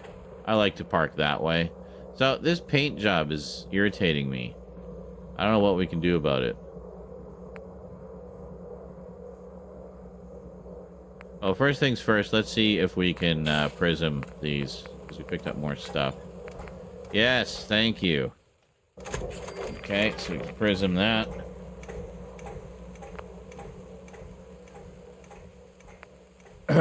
Oh.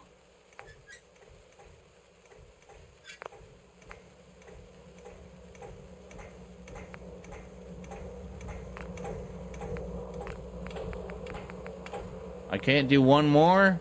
I don't... Adhesive. I need more adhesive. And this is here, where I have all of the junk in the world. You know?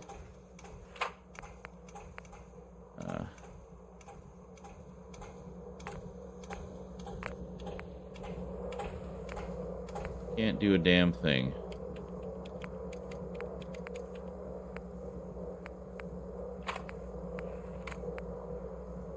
Alright.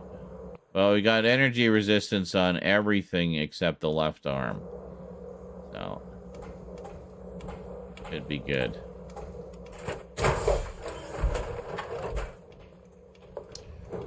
Okay, folks.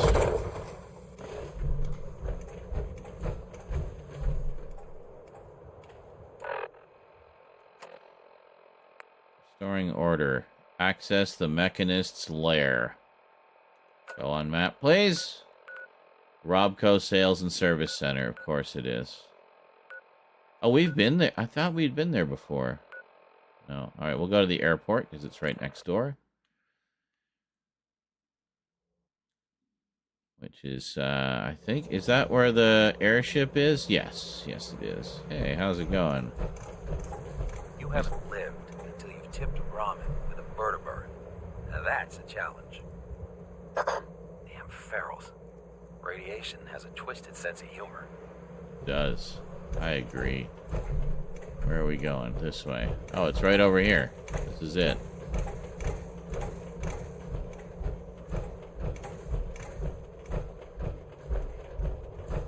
Welcome, Boston International Airport. Yeah, an impressive sight, that airship there. That kind of reminds me of Liberty Prime a little bit. Good old Liberty Prime. That part is in my Fallout 3 playthrough, by the way.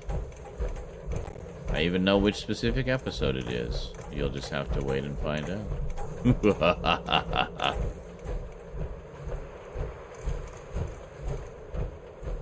do we have here? Oh. Oh. So he's supposedly in here somewhere. Whoa. Nice little glitch there. Gotta figure out how to get in.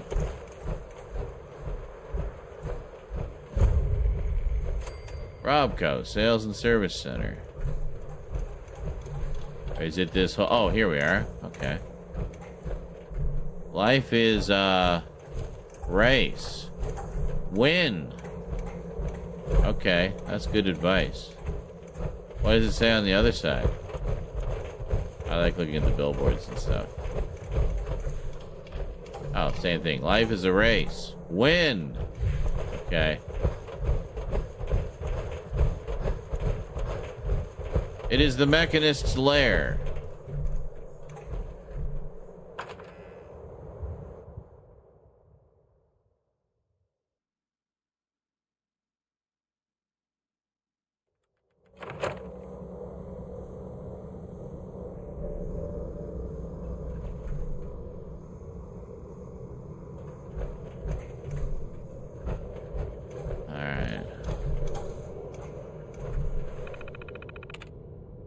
Passwords currently not applied. Oh, finally, a personalized home computer for the whole family to enjoy. Keep track of activities and tasks and maintain privacy by adding passwords to logins. Passwords not currently not applied. Okay.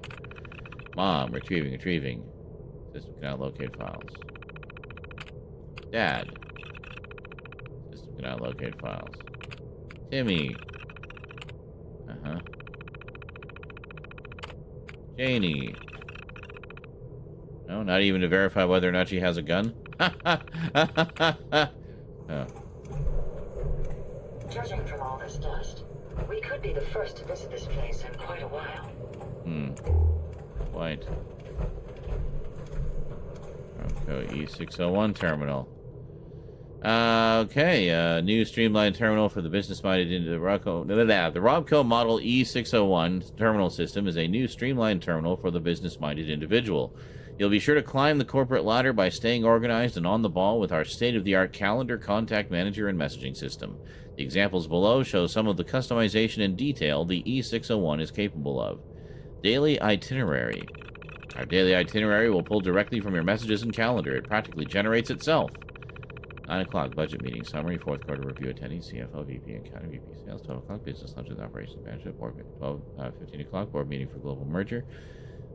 Summary, benefits of global expansion, attendees, CFO, COO, CTO. Okay.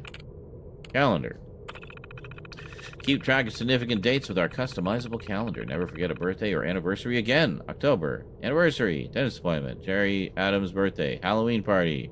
Doctor's appointment. Thanksgiving. Alright, excellent. Contacts. Store detailed information for your contacts. Add that personal touch to your business. Jerry Adams. Address 123. Engineer Mass Fusion. Client. Wife is Isla Adams. Boy and girl Thomas and Mandy.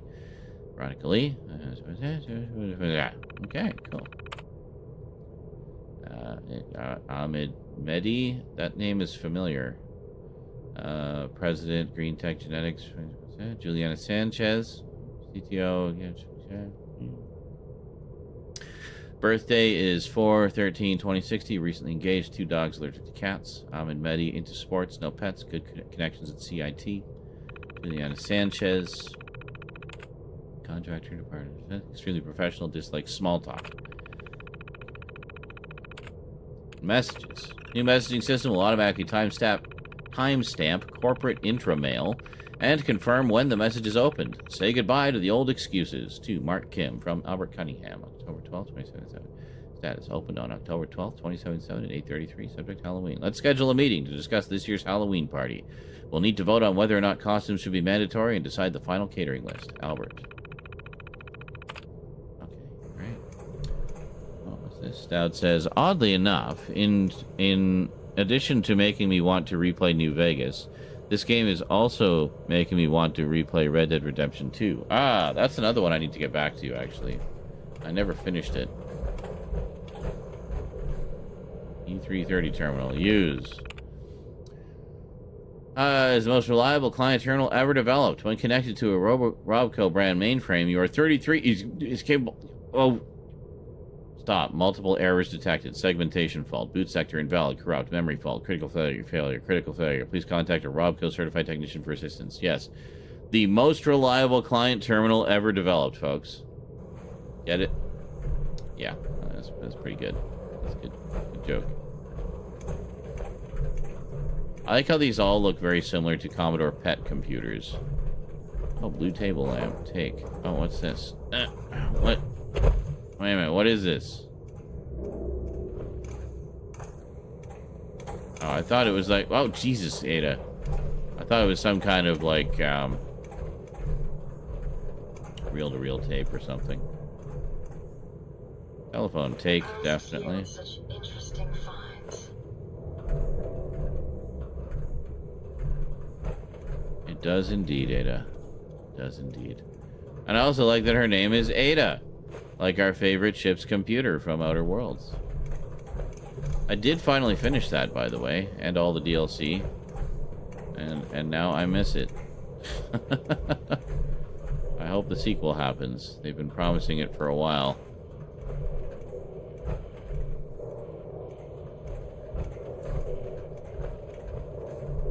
Apparently the update is terrible. Don't get it.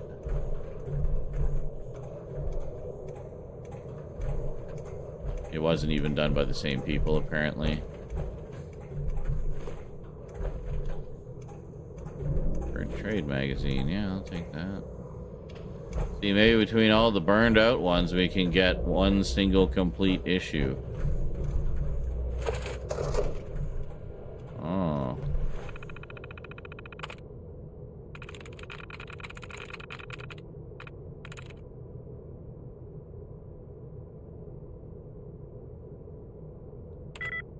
One. It's gotta be the S. There's a lot of ones that end in S.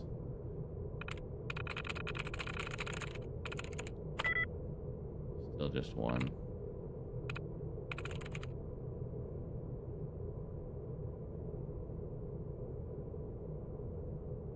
Nice. Please remember that all employees are under a strict non-disclosure agreement. Violations will not be tolerated. Announcements. To all staff, Mark Kirchfield, General Manager. As a reminder, all Robco Sales and Service Center employees are to adhere to the following standards of conduct. There will be no tampering with any shipments labeled RB-2851. I believe all employees are aware of what our typical shipments look like. Any so-called accidental opening of these shipments will not be tolerated and result in immediate termination, followed by extensive questioning by our friends downstairs. Employees are expected to wear official name tags. Name tags should be highly visible and attached to the top right corner of your uniform shirt. Please wear your proper name tag. No swapping. Customers, friends, and family are no longer allowed in the back service area. Damn. Service requests. Henrietta Blanche. Status. Open. Description. T. Sanchez. Miss Blanche claims her terminal just suddenly stopped working. She's getting the default error message. Said it started crashing over time and now it won't even try. So much for suddenly. From the look of her, I'm guessing that's about a whole cat's worth of hair in that terminal. Probably overheating. Work order in progress. Oh boy. Geek Squad flashbacks here. Bronwyn Sullivan. Description. Kay O'Connor. Status closed. Miss Sullivan claims that her E601 was connected to her office network but never sent out any of her intramail. She also said there was a complete failing in the notification system we set up for when purchased. Not sure what the issue is. She says her IT department checked the computer and wasn't sure why it wasn't working. Brought it back here, threatening to sue. I guess it really screwed up some important meetings for her. Evaluation. P. Benson. Looks like Carmike sabotaged this computer before he quit. I don't know if it was personal or his last hurrah. I think I can see what he did here, but I don't want to make any promises. I recommend replacing this terminal with a new one so it's guaranteed to be uncompromised. A disgruntled ex-employee. Excellent. Calvin Crenshaw. Description. Kay O'Connor. Crenshaw is back with his ancient terminal. It's at least 7 years old at this point. Crashing when he tries to play Red Menace. Evaluation. S. Lee. Calvin's going to have to cave and buy a new terminal. This old NX-12 is only good for writing up documents or playing text-based games at this point. He'd need more memory, which this terminal can't even support. Basically, all new insides are a brand new terminal. Take your pick. I've had that conversation with people, too. It's like, yeah, your hardware is ancient, dude. Safe control. Open it. Thank you. Alright. Wherever the safe is. Is that the safe? There it is. Sweet. Ammo. Pre-war money. Bobby pins. Folder. Clipboard. Pencil. It's a gold mine. Clipboard and a pencil in the same location? My God. This is madness. We've hit the mother lode here, boys. How do we get out of here? Where are we going? We're going this way? This way. Jesus. That was close. Starlight Drive-In suffered damage. God damn it. Well, I'm a little busy here. I gave them ample defenses. For fuck's sake. I'm trying to take care of the source of much of our attacks. I.e., this frickin' Mechanist guy. I'll bump up their defenses when we go back. Oh, another terminal. It's probably just a little damage they can handle. Well, yeah, at most one. I'm gonna have to repair a turret or two. I think we'll live. Terminal unit systems have been stopped. Please verify that all necessary hardware and software is properly installed. If problems continue, contact your nearest Robco Sales and Service Center for immediate assistance. Words are hard. Used oil can. Candy, ball peen hammer, anything with metal. Oh yeah, and stuff like that. Fuses. Wonder glue, adhesive. Oh my God, adhesive. Hey, that's one of the things we needed, wasn't it? Yeah, baby. All that sticky.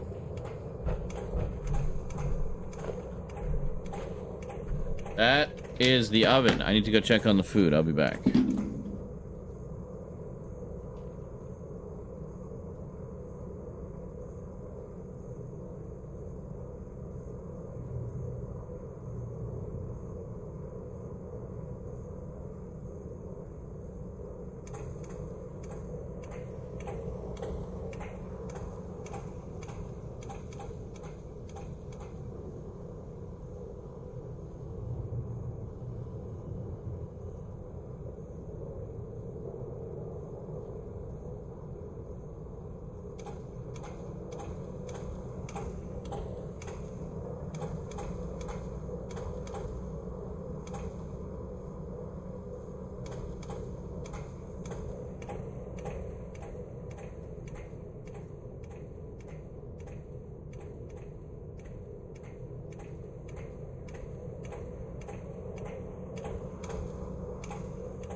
think the turkey's done. I'm just doing the meat thermometer test.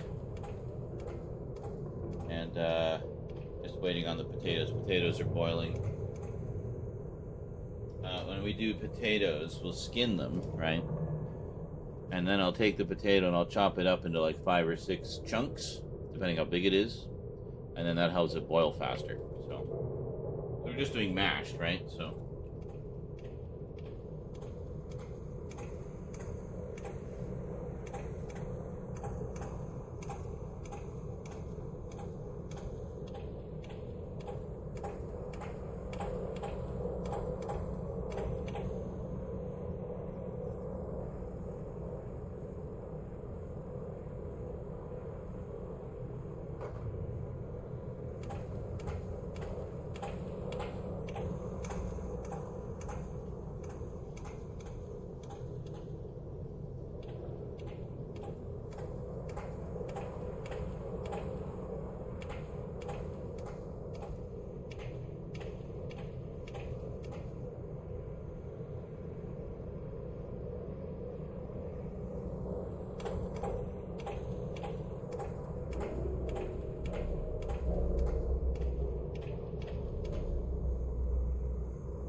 I won't be back and forth so much once we get the food on the plate, but, you know.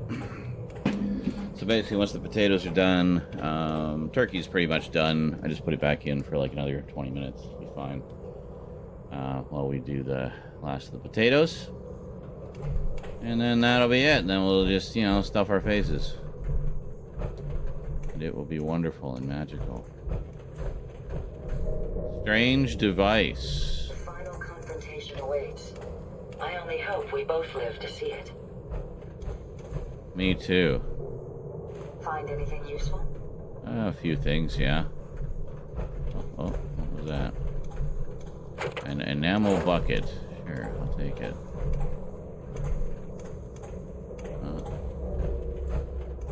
Is that it? Is that basically all we got up here? Yeah, looks like it. Oh. Alright. Over here.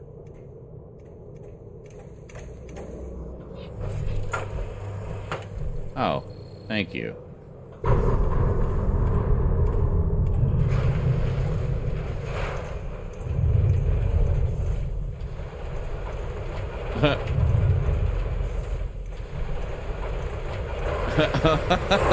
Holy shit, man. What is this? Get smart?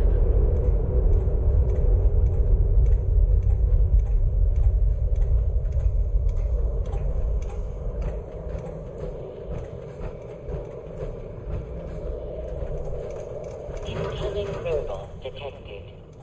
Opening security doors.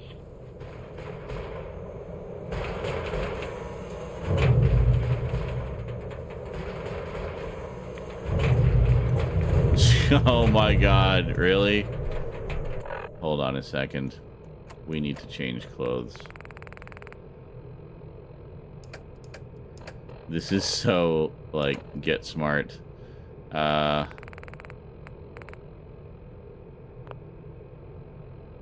Seriously?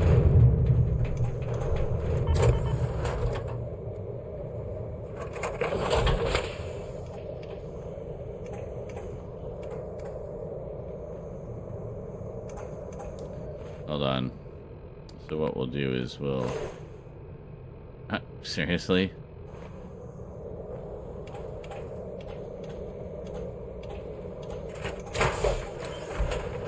There. Now I'm the Silver Shroud in power armor.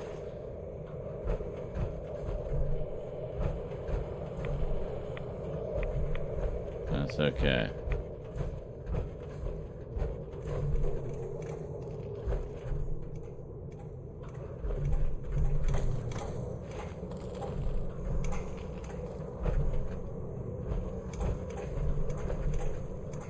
No biosigns detected. Proceed.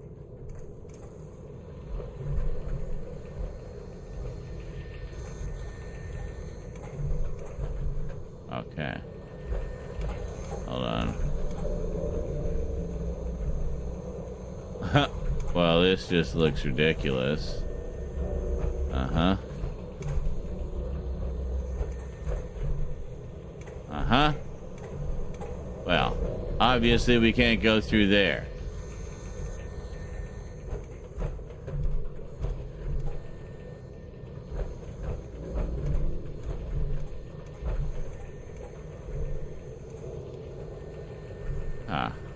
Security office terminal.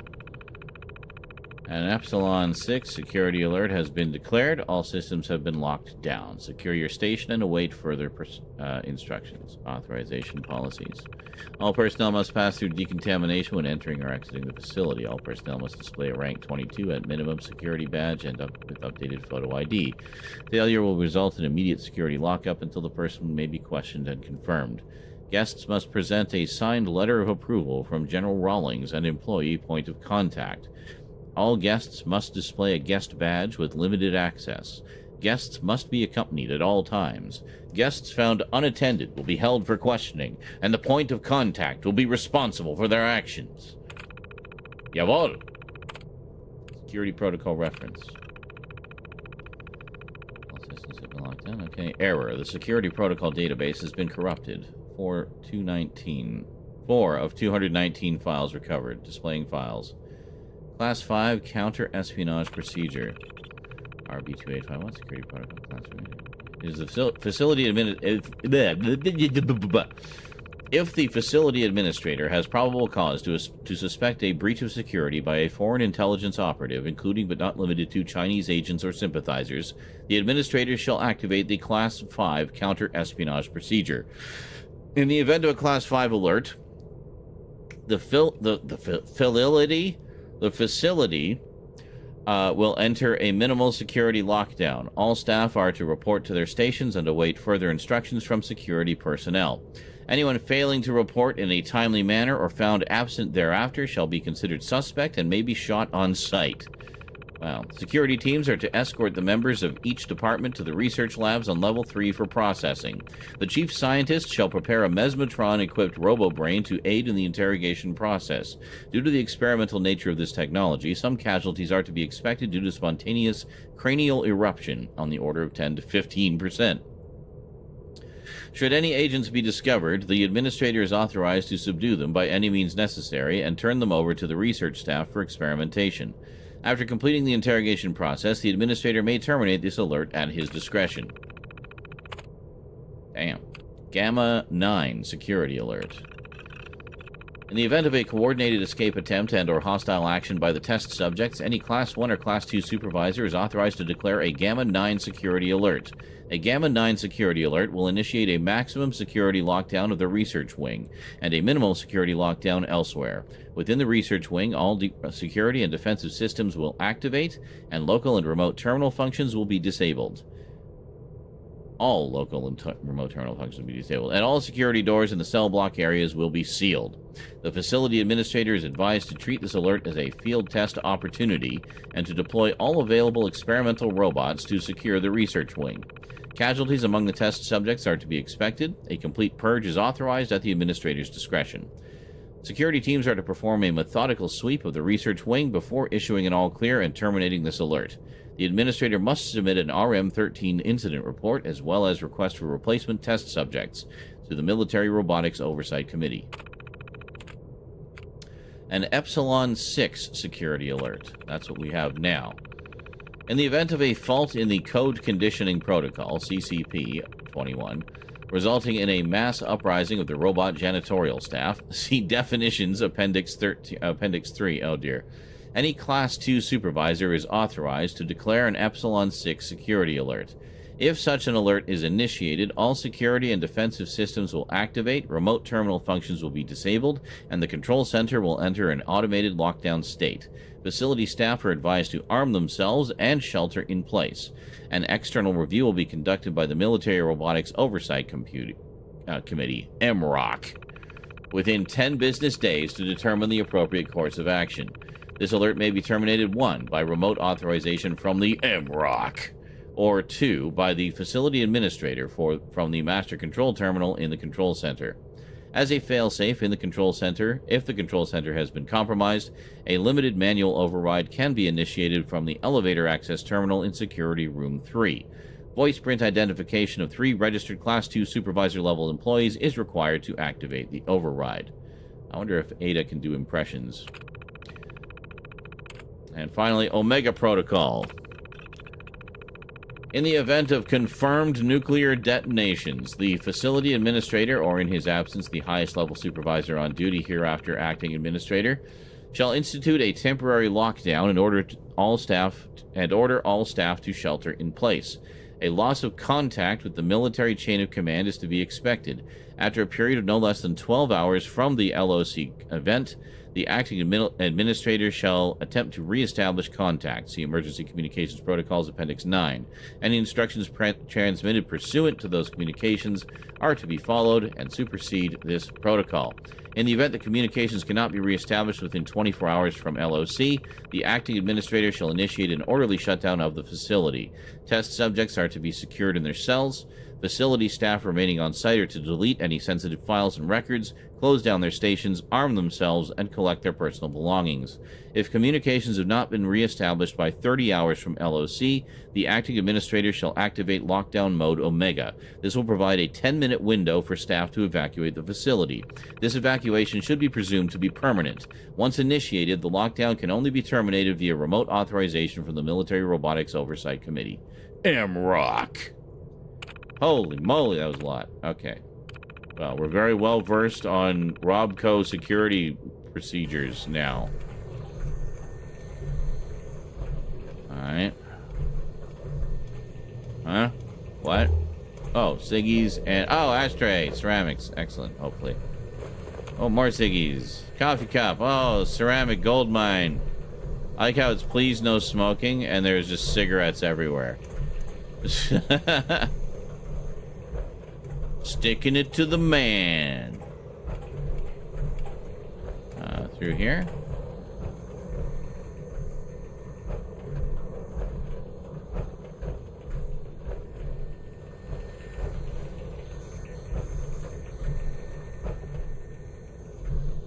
Oh, hey.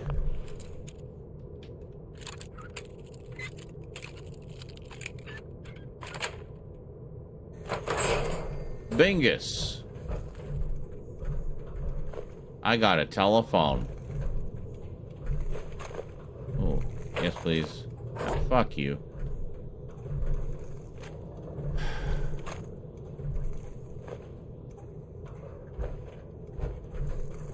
Has to be something else in here, not just loot. An iBot model. Oh, neat.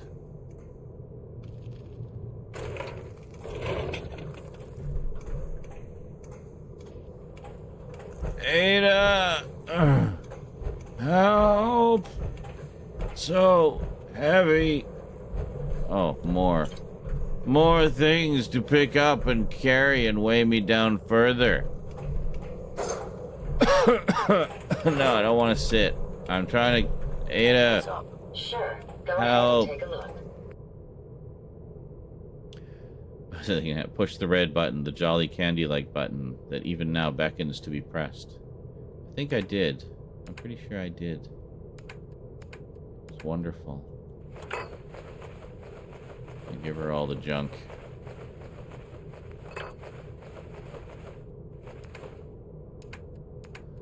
Got some apparel. I'm gonna have to go check on the food again. should be pretty much done. So I'll put you guys into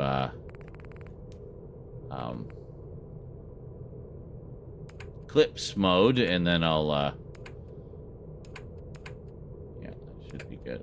Any weapons? Yeah, we can weapons away as well. I just picked up a couple just to either break down or sell.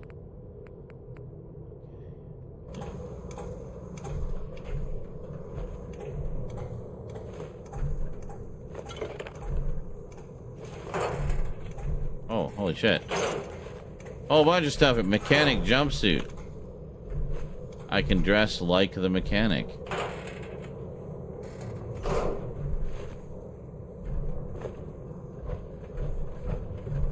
So, hold on a sec. If we hop out of our armor...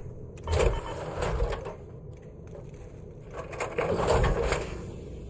find myself intrigued by these doors. For a robot, it's like poetry in motion. So for now, I am dressed as the Silver Shroud because the mechanic is apparently a Silver Shroud villain. Oh no, there.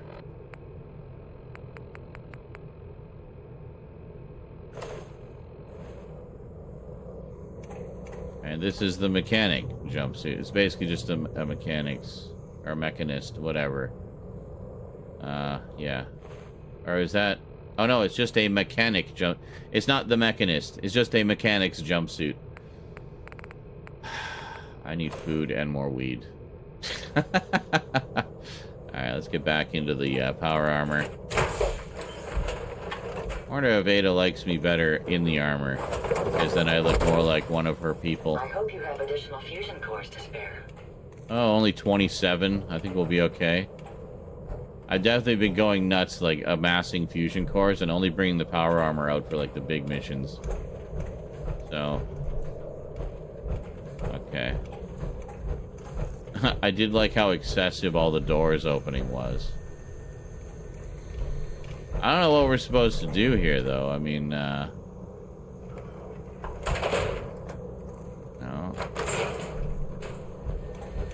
Oh. Maybe, speaking of which, taking the fusion core.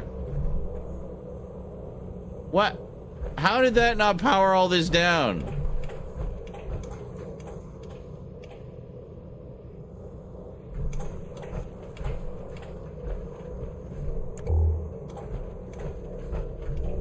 Well, she-ute. Alright, anyway, we'll take a short break here. I'll just quick save. Just do it. Stout says. Just do what? What did you want me to do? What button? The fusion core? I pulled out the fusion cord. You pusillanimous wimp. Go through the lasers. Oh! Because it may just be like a decontamination thing. Plus, I do have max energy resistance almost on my suit. So, yeah. Well, I don't know. Maybe we'll try that when I get back. I'm gonna go get food. Enjoy some clips. I'll be back. This might be a little long. Give me like 10 minutes ish. Enjoy. See you soon with food. Now Pepe's chasing me down the vortex. Now Pepe's chasing me down the vortex.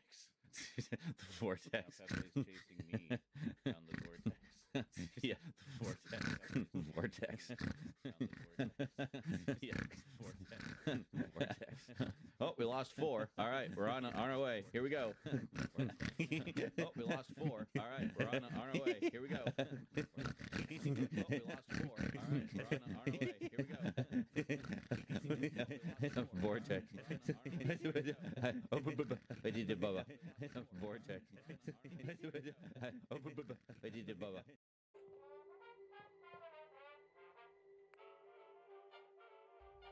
No, Jesus. What?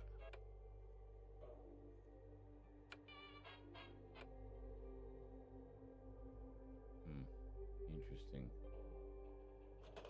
Probably some copper there. Really? I only get rubber from a radio?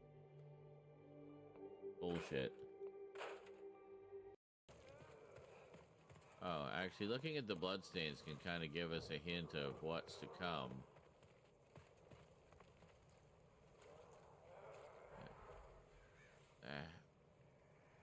Okay, so he was rolling like mad to get away from something.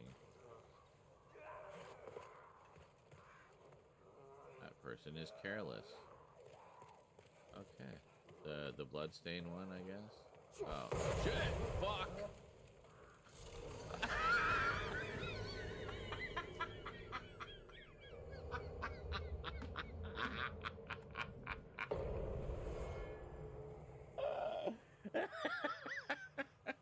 It seems I, too, am careless.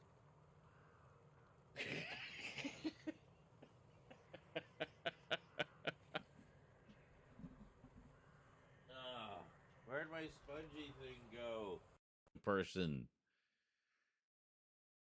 I've never had any issues with the off-brand cases, though I'm a huge stickler for keeping my electronic. But you talk to me about desktop shit, I'm all over it. I could run rings around you knowledge-wise with my desktop computer knowledge. So, you know, it's all relative. I've never had any issues with the off-brand cases, though I'm a huge stickler for keeping my electronics in great condition. LLL. Because I can't afford to buy another. Yeah, pretty much. Same.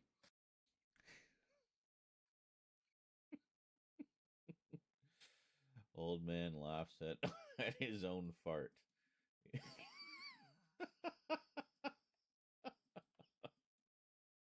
Pretty much. Pretty much. See, kids, this is what you call a reaction.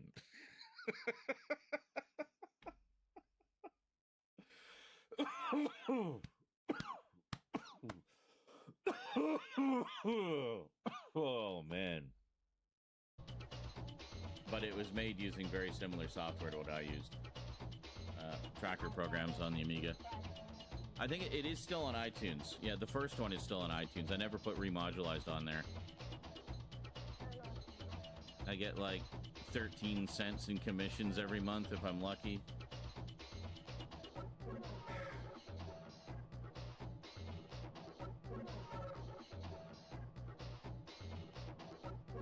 Now I have the Lady in Red song stuck in my head. Thanks. Lady in Red. I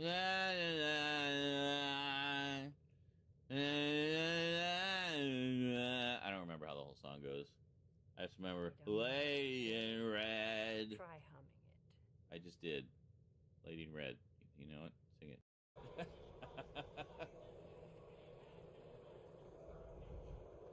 Probably nothing. But some guy came into town, said he picked up a weird distress call in the Cambridge ruins. Thank you. Officer? Yeah, it's true. I got shot in the ass last year. Long story. I used to be an adventurer like you, and then I got shot in the ass.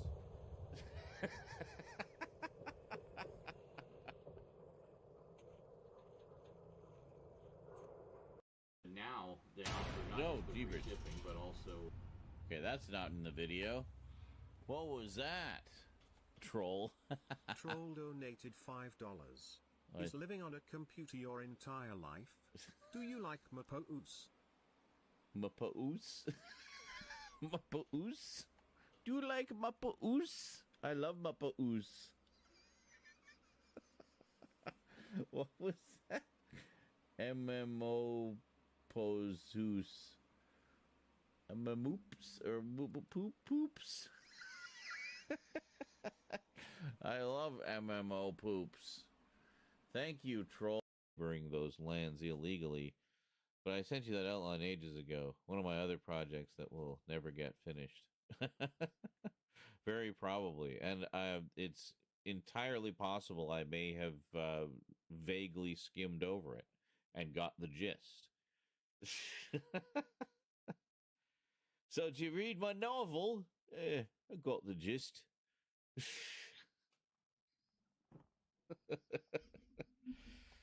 Peals of laughter from the studio audience. Where'd you go? Oh, come on.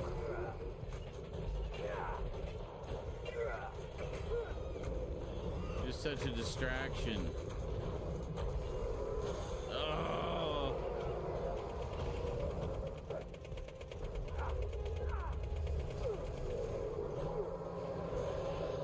Oh my god, I'm just getting smoked here. Literally, where is there cover anywhere? Here. Thing all the time about how he wanted the extended cuts. All the extended cuts on Blu-ray. Why don't we have the extended cuts? We want the extended cuts, extended cuts, extended. It was just the same thing day in, day out. Anytime the subject slightly came up, he'd start going on about the extended cuts. And it's like, stop. So eventually I just had to ban it entirely to make... Oh, we got it. And now we're doing a little Austin Powers recreation. There we go. Okay. Very cool. We're good. We're good. Excellent. About to plow through some people here. Into the water we go.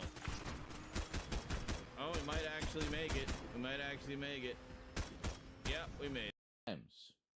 Something else that will help during our tough times is being able to stay sane by playing video games, but not by being limited to the video games of the previous generation. Dun, dun, dun. Check it out. Did we seriously freeze right there? You fucking piece of shit camera. You killed the moment. That was the moment. Just the sweet, soothing sound of smoldering pussy filling...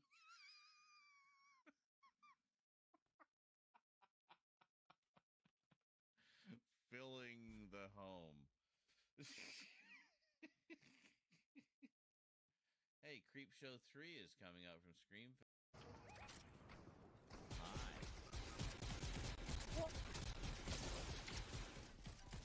Okay. Was it seriously a clip of the chair? That's great. That's wonderful.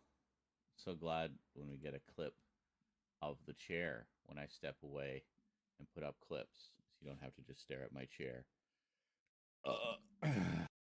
Hey, thanks, Funk. There you go. $5 from Funk. Funk donated $5. Maybe if I donate a $5 it will encourage people to start donating. Man needs rent and good. Man has pubes apparently but no rent. Yes. Cannot eat pubes. Cannot pay rent with pubes. But I have pubes aplenty. What did we do? Did we export this? I'm so out of it, I don't even remember what we did. Fine, whatever. We'll have 2 of them if I already did. You just... you literally just... If I move, I can spin in place. But if I actually move forward or backward, you're just going to attack me immediately, aren't you? You're not even pretending. You're just like, yep, I'm just going to wait right here because I know you got to move eventually. Wow, you dick.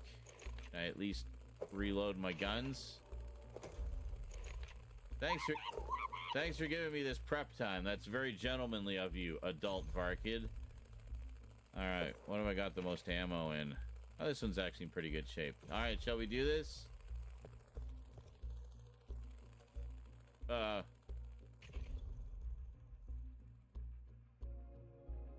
Not how I was expecting that to go. Well, see ya.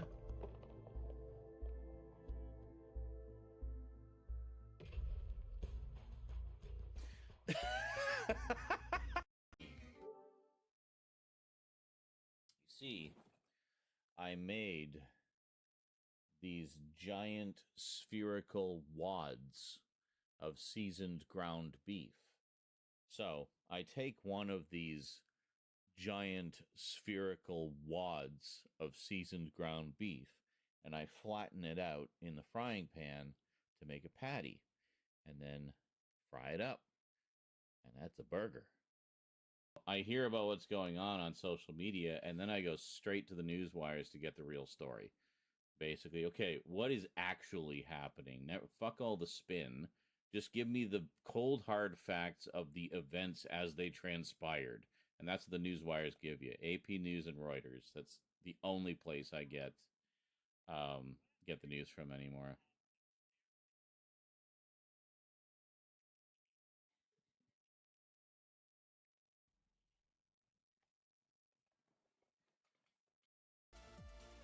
So I went to crash your stream, crash.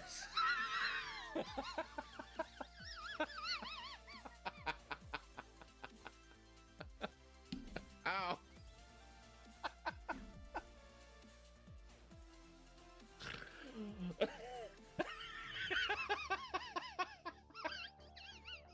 It's like everything that could have gone wrong there did. He'd shove those stupid flyers in your face. Here, I kept one of them, just in case he didn't pay his bar tab. Well, thanks, honey. You were a big help. Anything for you, miss. I hope Imogene's all right. I didn't much like the idea of her going off with that preacher fella. Thanks for the clip, I guess. Looks like we got another freak, just won't fit anywhere else. Wow. So, welcome to the Starlight Ballroom. My name is The Vault Dweller, and I'd like to sing a little song. Yep. That's how I'm gonna determine situations from now on. Should I fight it or fuck it? So the sweats are in full force, and they seem to be angry, probably because they've had to wait in the queue all goddamn day. So, oh yeah, definitely. Enjoy the extreme aggression. There was a bunch of people on TikTok bitching Oh about my it. God, I I'm gotta like, you know poop.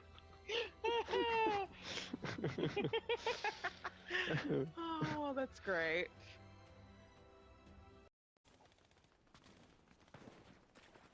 Item or service.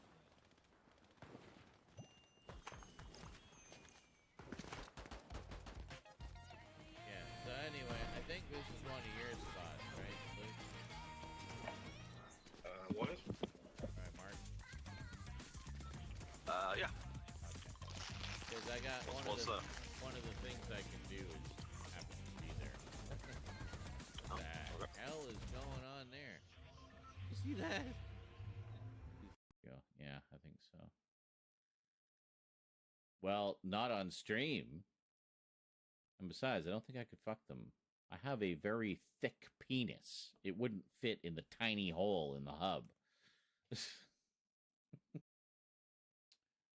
But sometimes I don't want the sweet part. I just want the salty part, you know? So, yeah. I mean, you probably noticed I eat more salty snacks than sweet snacks a lot of the time. That's just where I'm at, like in terms of what I crave and what my taste buds want. When I was younger, I would go for the sweeter stuff, you know? But, turret. So where'd you go from here? So there was a turret, but it got destroyed. Alright, excuse me, dog meat. Dog meat, you need to get out of the way.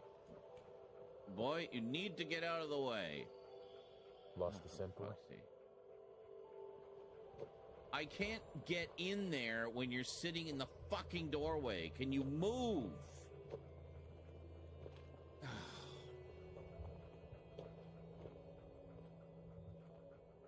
Why are you just sitting there?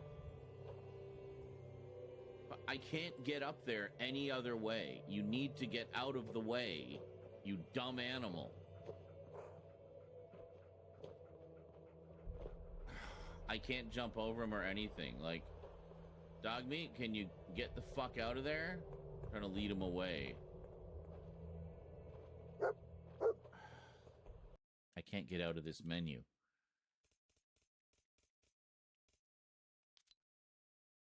There. It's just like a symphony of frustrations. Anyway, here's my food. We got turkey slathered in gravy. Mashed potatoes slathered in gravy.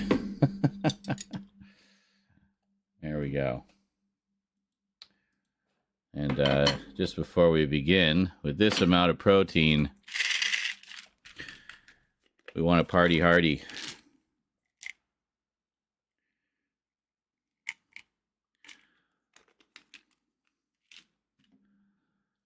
So, another 6 gel caps of THC cannabis oil. Each one of these is 10 milligrams.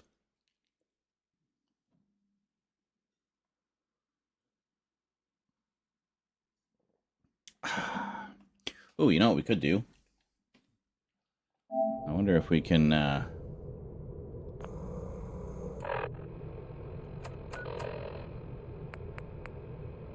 Okay, I'm going to face a literal Silver Shroud villain. Why can I not pick up Silver Shroud radio from here? Well, it seemed like a good idea. Let's just watch clips together while I eat, maybe. Well, no, we'll just sit and chill. That's fine. Anyway, how's it going, everybody? How's it going? I'm so fucking hungry.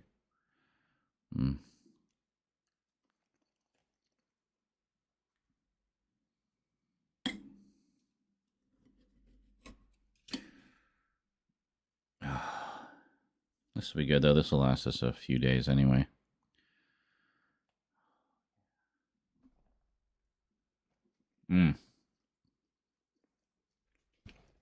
So, turkey remained on sale throughout most of this month. If I'd had a little more, I didn't have to scrimp and scrounge so much for the bills, I probably would have grabbed a couple more as well. But as it stands, we got one extra one, and that's the one we're eating right now.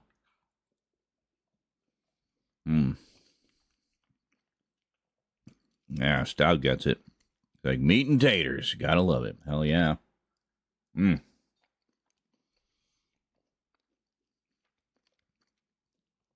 classic combo. I would have probably put some peas and carrots in as well, but we've also used all of those up. There's a little bit left, but not enough to make a whole side dish out of. More just enough to add a few peas and carrots to a bowl of ramen or something.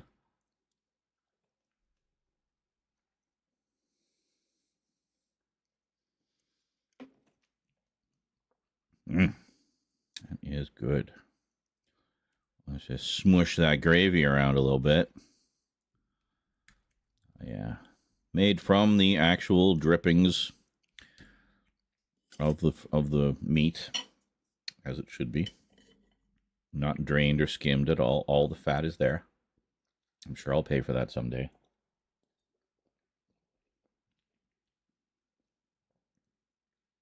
I wonder who first had the idea to put salt on things. I don't know. But funny enough, I do put salt in things to some extent. I put a little bit of salt in the gravy, for example. I find it just gives it a little bit of extra pep. But I'm using the pink Himalayan sea salt. Or not, it's not sea salt. It's similar to sea salt. It's got the same kind of granularity, but it's pink and just has a slightly different flavor to it. It's very good and apparently better for you than the iodized stuff. So,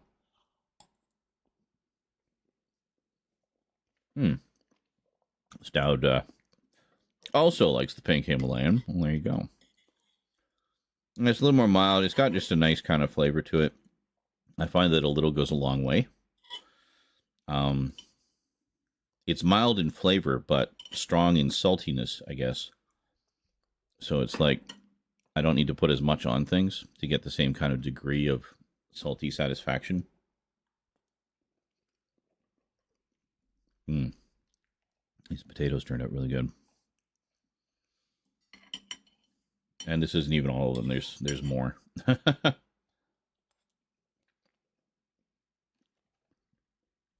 Made as many as would fit in the pot. So let's see. Canadian teen angst drama viewings update. So I'm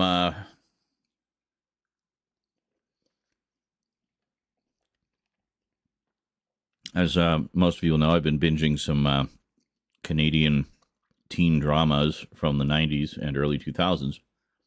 Not Degrassi, though. I wanted to see some of the other shows. Everybody's seen Degrassi. And there actually were a few other ones that were quite successful in their own right. So first up, I've been watching Northwood, which was one that ran in the early 90s, entirely shot on video. Watching the Encore Plus versions, where they actually processed all the original interlaced video footage into 60 progressive frames. Much like how I do my retro videos. It looks really good. You can find those on archive.org. The YouTube channel was discontinued in 2022. But definitely the version to watch if you're going to watch Northwood. And then I thought, well, was there any other ones? There's got to be some other ones. It's not all Degrassi. So then I found another one called Edgemont, which came out in 2000 and ran for... by the way, Northwood ran for 4 years, so that's, that's a good run. And Edgemont ran for 5.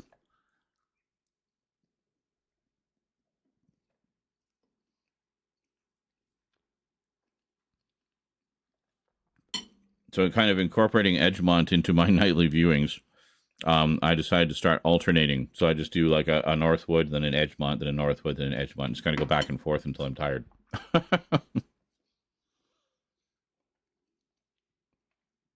So I'm about 5 minutes in. 5 minutes. I watched the whole 5 minutes. I'm an expert on the show now. I watched the first 5 episodes of Edgemont.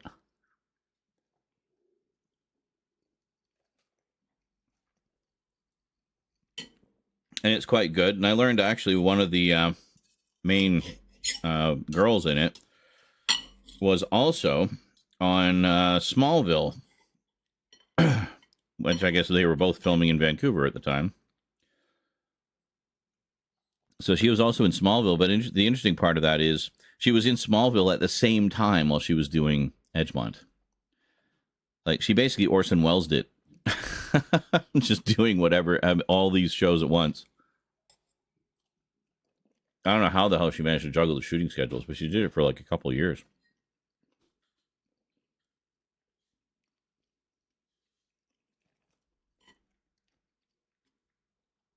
I gotta say, I'm impressed. Not a lot of people could pull that off, so she must have been just rolling in it. Those months, being on 2 like successful shows like that, especially something like Smallville, that's pretty big. Smallville was big. Mm-hmm. When I went to the funeral thing? No, store to get cat food. You went to the funeral to get cat food. Yeah. There's this really cute, like... Can you talk words? Like, cup thing? Cup thing. I was going to say goth girl, like...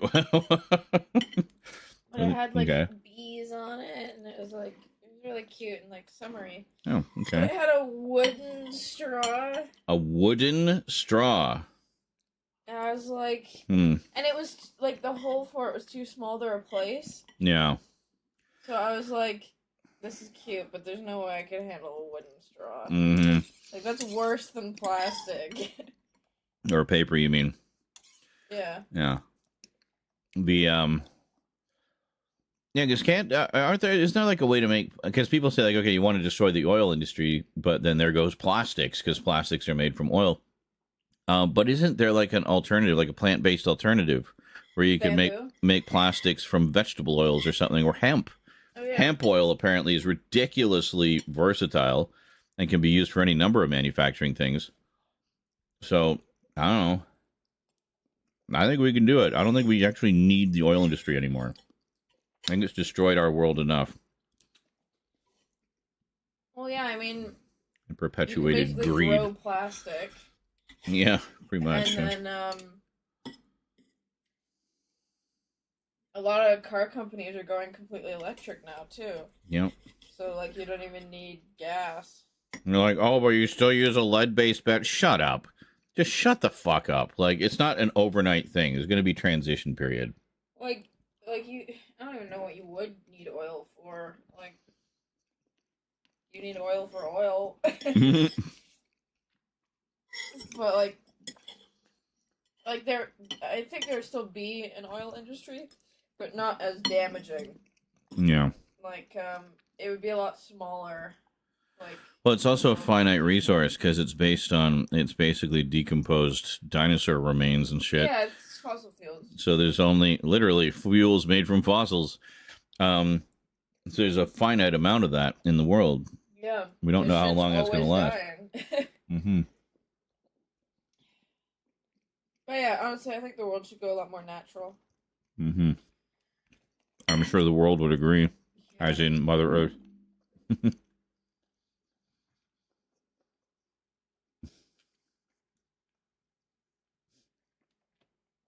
What a very specific number, Jonkler. He says, been binge playing some of the Lego games, only played about 38% of them. Are you sure? Did you not want to recalculate down to the decimal point on that? But yeah, I know that there's a ton of the Lego games I haven't played either. I mostly just played Star Wars, Batman. And that's about it.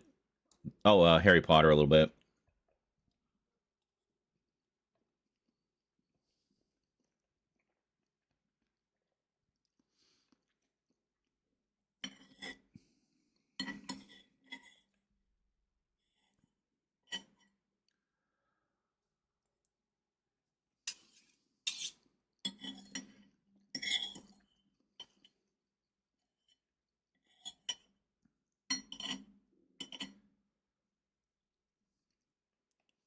Stout, did you see that Nickelodeon documentary?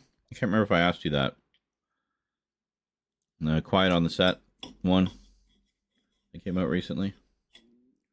Yeah. I don't know why that just popped in my brain randomly.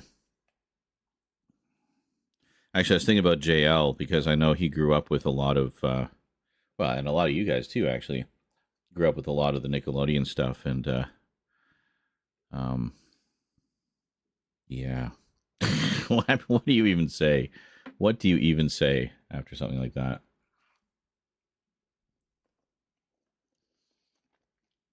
I have so much mad respect for Drake, though. Holy shit. Coming forth and just being at the center of it all, basically. And feel bad for Allison Hannigan. Or not Allison Hannigan. What's her face? Yeah. The one who was in What a Girl Wants.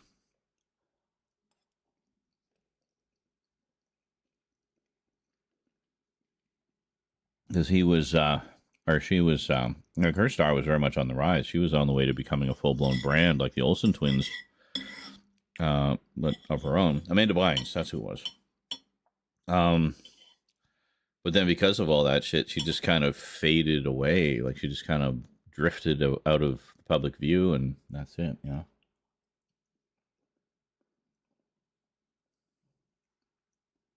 know. Well, obviously, yeah. But, I mean, it's part of the process, I think. And I mean, if anything, hopefully it means that he'll, start to work on other things as well. But yeah, not that he was using it as an excuse for behaviors at all, just simply identifying it as a source for why he is the way he is. And that can be very important for healing, especially if it's the case where a victim has kind of taken on some of the same behaviors. I almost think like in their mind, it's therapeutic in a way. They're the one in control of that situation. You know what I mean? Like on a psychological level, but it's not. And I like when I see people who have been in horrible situations like that and maybe gone down the spiral, maybe hit rock bottom even, but that they come back up, that they figure it out, what's wrong, what broke them, and they work on it, work on making up for it, and not repeating it. The human mind, man. It's a fascinating place. And it can be a little scary sometimes. How we end up getting programmed without even realizing it sometimes. You know? But good for him, you know, for dealing with all that shit. And helping to shed a light on it, too. You know?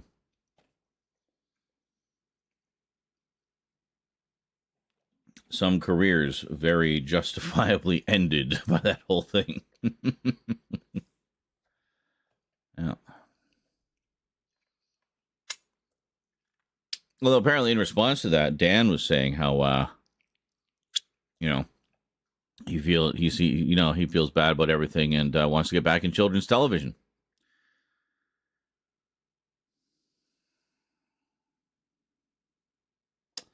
I don't think that's such a good idea, Dan.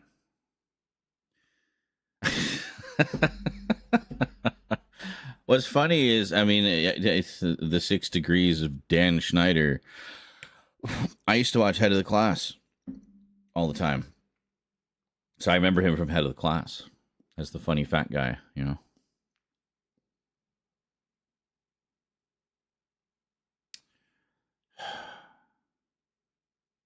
Is it any wonder I stick with 80s cartoons? At least 80s cartoons, the voice cast or whatever hasn't turned out to be a bunch of sex maniac freak assholes.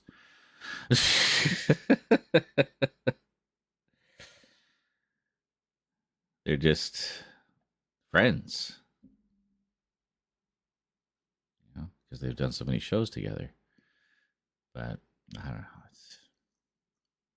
80s cartoons remain mostly pure.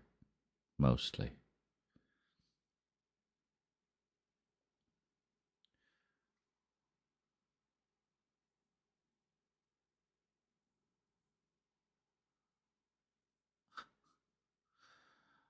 Oh, also scary to think they put microchips in vaccines. I know. I don't know where that came from, but yes, totally. I love how people who say that shit don't do a goddamn thing about it. Well, yeah, if it were true, all I can say is, well, enjoy being bored, government. Yeah, well, I know. And the thing that always gets me about those kinds of delusions is what makes you think your government has any time or any interest in spying on your boring ass life? What do you think they're going to find?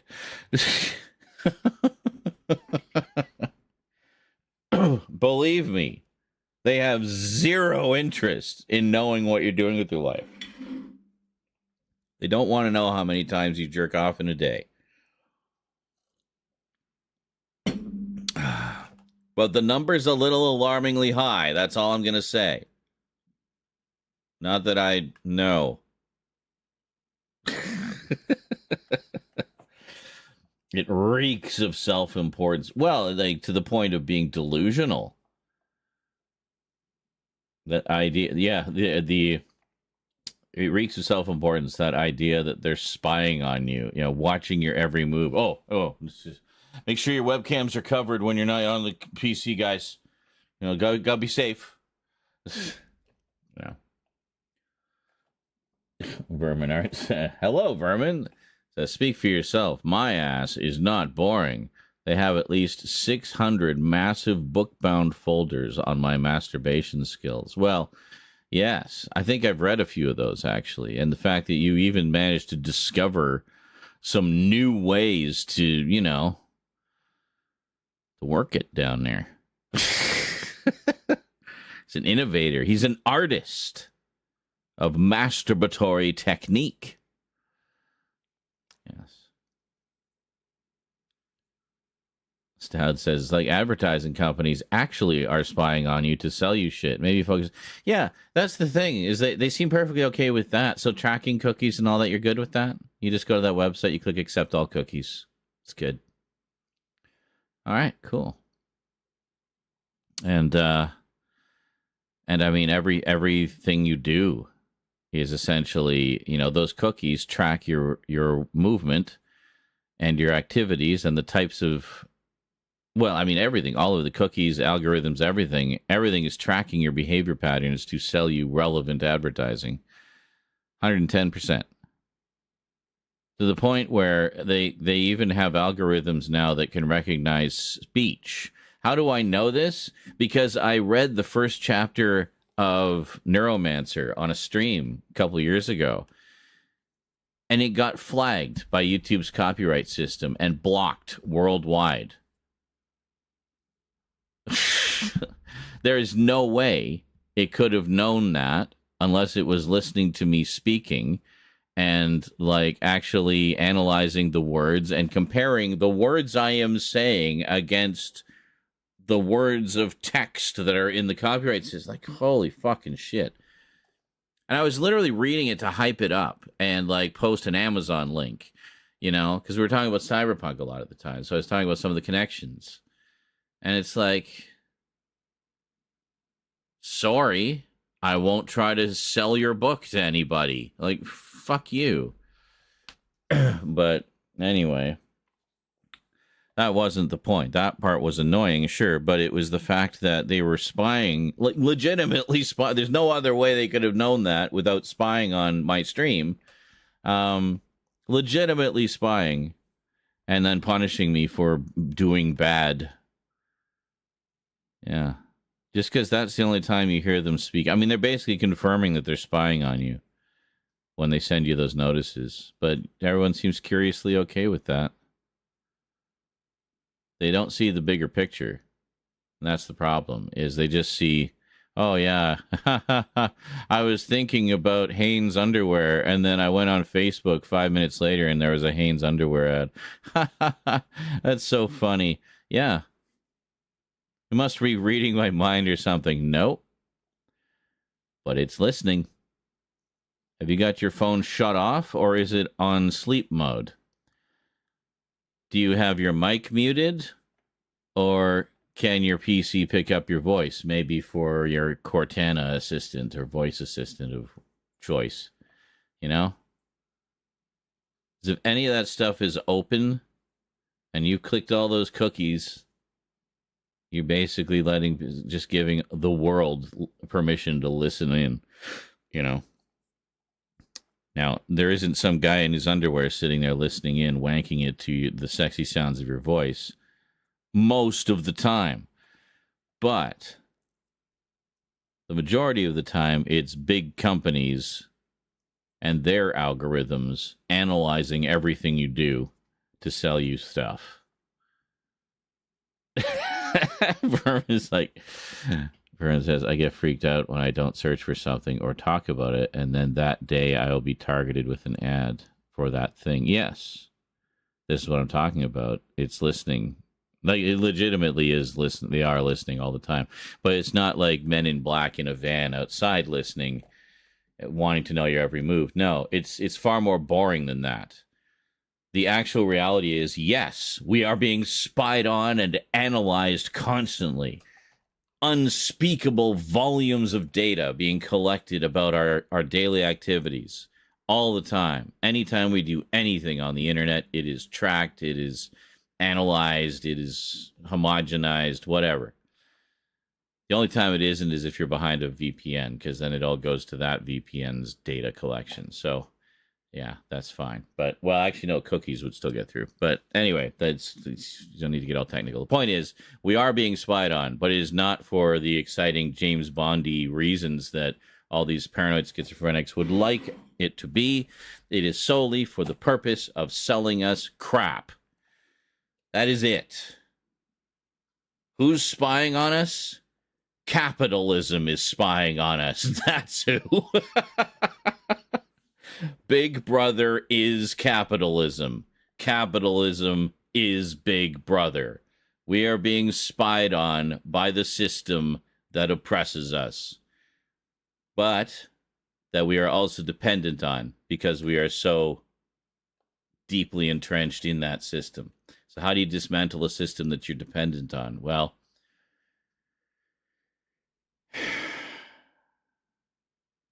we're working on that.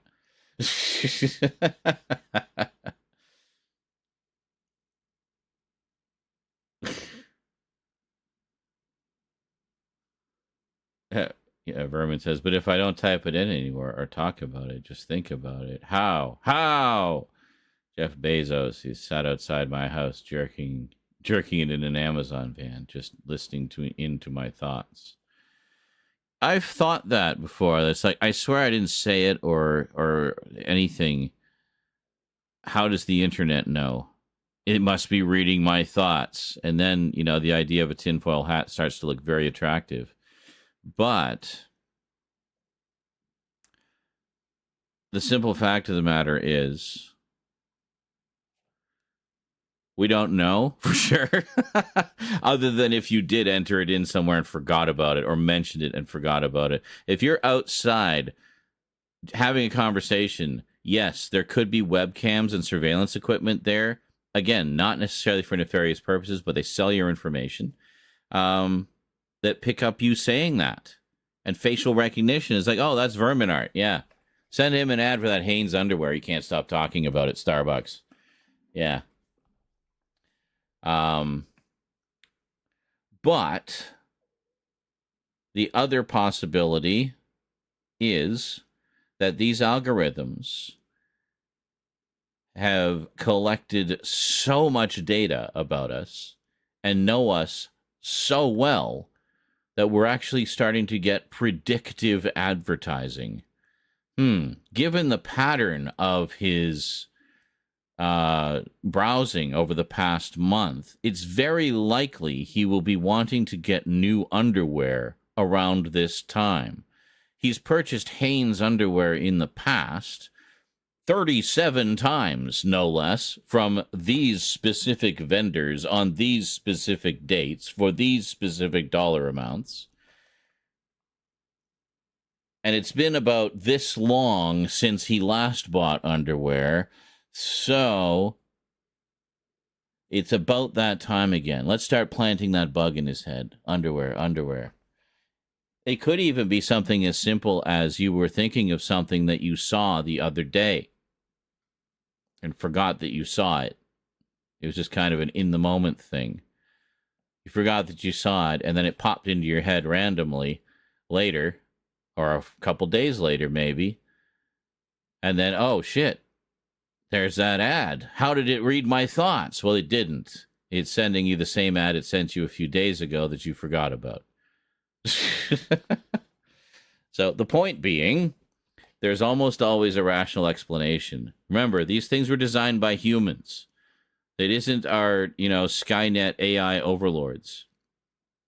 The AI that is used to analyze this is not the type that thinks. It's just the type that processes data and searches out patterns. There is no thought process there. It is purely the analyzing of data. So, it's interesting. And also, we are all Big Brother. We are Big Brother. Because the whole thing about Big Brother was we were all under surveillance constantly. Yeah. We surveil each other constantly. We are Big Brother. The state doesn't need to watch us because we watch each other. We do the work for them.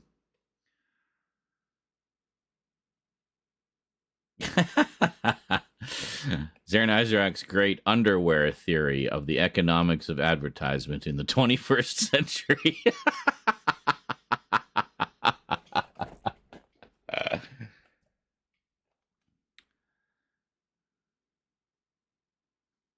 And there you go. Carlatin says we all have a smartphone. Yes, we do. And many of us take a lot of pictures with them, don't we? How many of us enjoy watching those clips on the internet where criminals are caught or just sometimes assholes are caught red-handed being assholes? Someone whipped out their phone. Hey, look at this guy being an asshole. And then what happens to him? The internet tracks him down. He gets doxxed into oblivion. His life is ruined because someone caught him on camera being an asshole. Now, is that guy always an asshole? I don't know, maybe. We don't know. We just saw that 30-second clip that went viral. And his reputation and future prospects essentially died in the court of public opinion, which operates at a vastly accelerated rate on the internet. Can literally destroy a person overnight. So, now sometimes that's good. I see a lot of like actual assholes and horrible people, racists, homophobes, transphobes, everybody being called out and held accountable for their shitty actions thanks to those little videos. So there is a good side to it. The bad side is how many people have been falsely accused. Or, you know, that the short 30-second clip, you didn't see all the context before that led up to it that would put that in a very different light. Because they never show you the context. They just show you the juicy bits. So, there you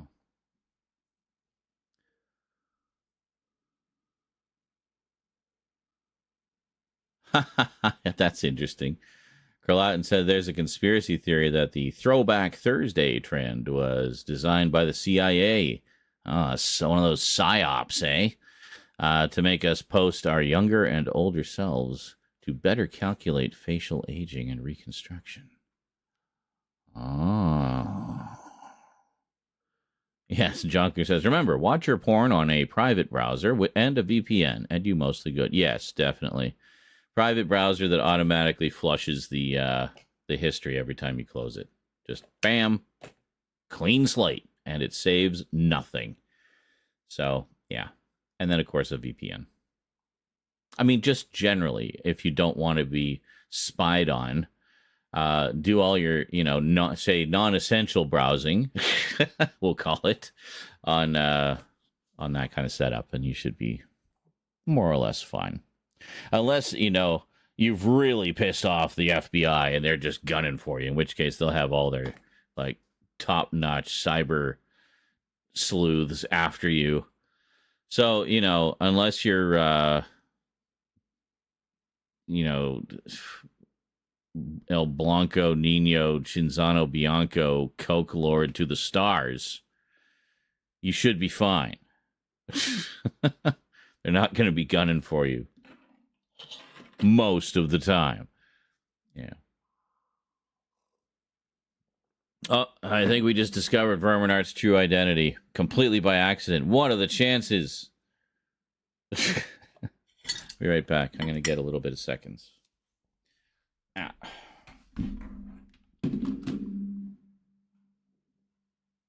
Damn, R.I.P. whoever that really is. I know, right? Poor guy. Poor bastard.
Right. So anyway, I'm 5 episodes into Edgemont, and I'm only a couple of episodes away from finishing the first season of third season of Northwood. So, well, I just left to get more food. It's like I come in and everybody leaves. They're just not used to you being here. You know, some more gravy, some more mashed potatoes. I think my body's just starved for protein right now.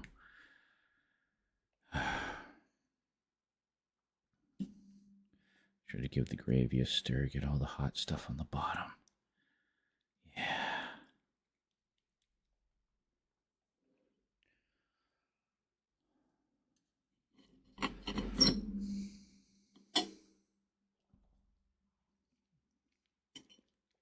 Anyway, good to see you back, Kerlatin.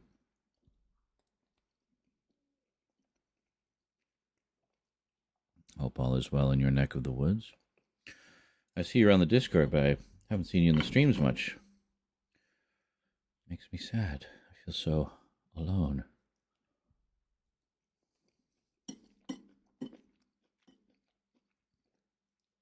Having to do all of the mod things myself.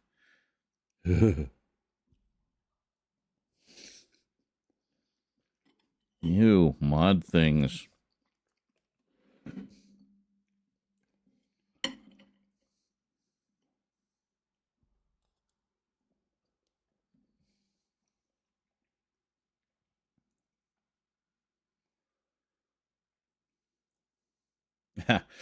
Yeah, Stout says, I'm sure that someday, somewhere, a better class of human will arise to finally fix all this shit. But gentlemen, I am not that better class of human.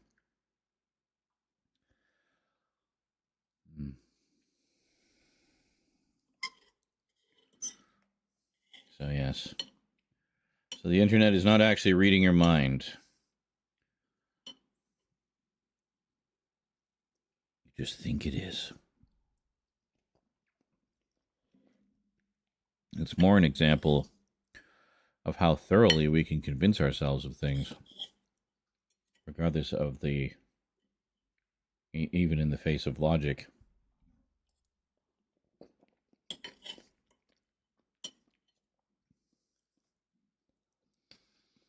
So why wouldn't that work? Why wouldn't it? Why wouldn't it? Because it's ridiculous.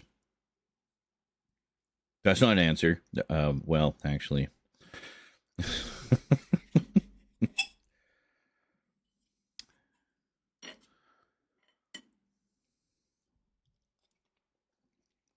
When you reject my answer, then I reject your question.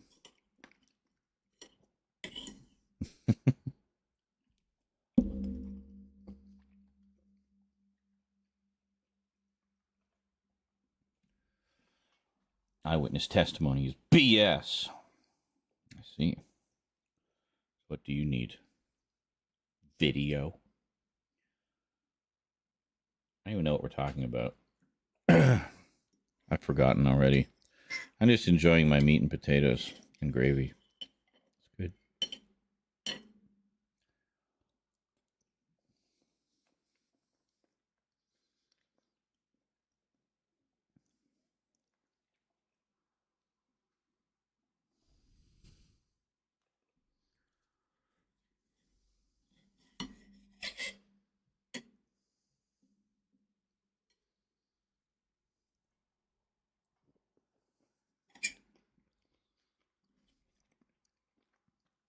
See, I brought the Silver Shroud armor because I thought, if this is some guy who's gone nuts and he was like a super fan of the Silver Shroud, and that's why he's patterned himself after the Mechanist, it might give me some kind of an advantage if he sees the Silver Shroud walk in rather than me in my power armor.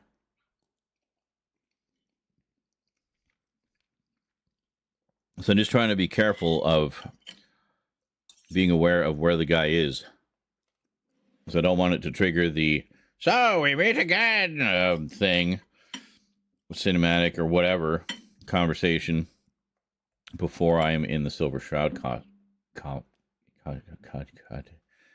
costume.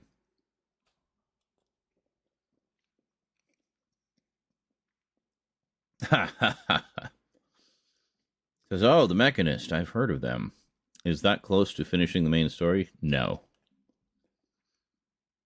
It is one of the DLC missions, actually. But I kind of got sucked into it because I rescued a character, not realizing that character was a trigger for a DLC mission. And the DLC mission basically sets off this whole story about the Mechanist. Cool, whatever. I'll do it when I feel like it. However, part of that story is the Mechanist is trying to take over the Commonwealth. So he keeps sending swarm bots to attack people, including at all your frickin' bases. So I have to get rid of him. Otherwise, my base is constantly going to be under attack by killer robots. So...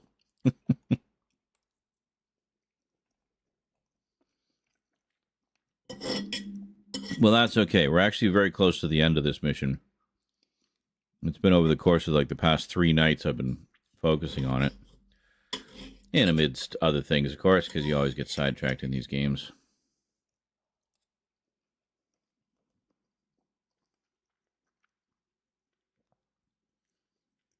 Kind of. It says, so it was like the Dragonborn DLC. Sort of. Except, I'd say the one that's most like the Dragonborn DLC in this would be Far Harbor. Because Far Harbor, this will sound familiar, you get on a boat and you go to another area entirely. So, yeah.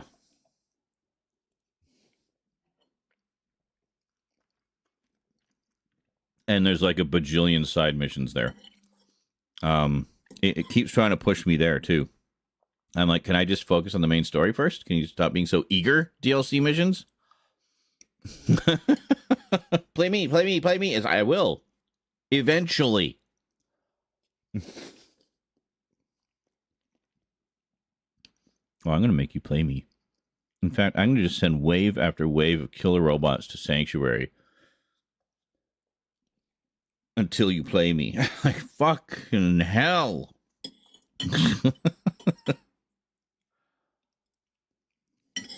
And then in the middle of it all, I triggered a big Enclave side mission. So now I have Enclave Hellfire soldiers randomly ambushing me all over the fucking place.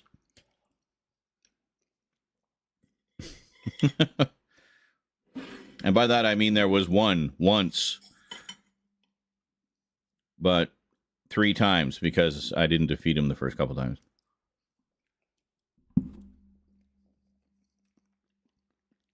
And I did get his power armor. So I can't complain too much. But it was a pain in the ass at the time. And unfortunately set off another chain of missions that are from another DLC.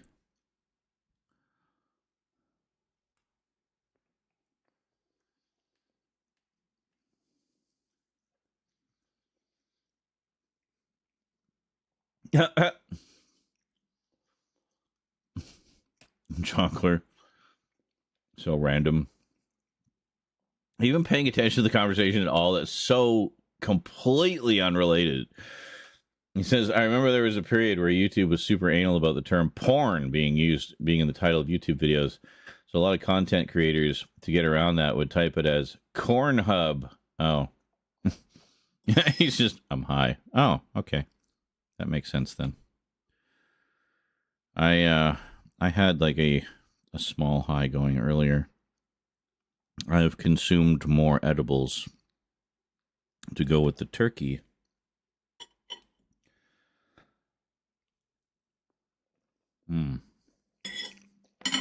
Which I think will work quite nicely.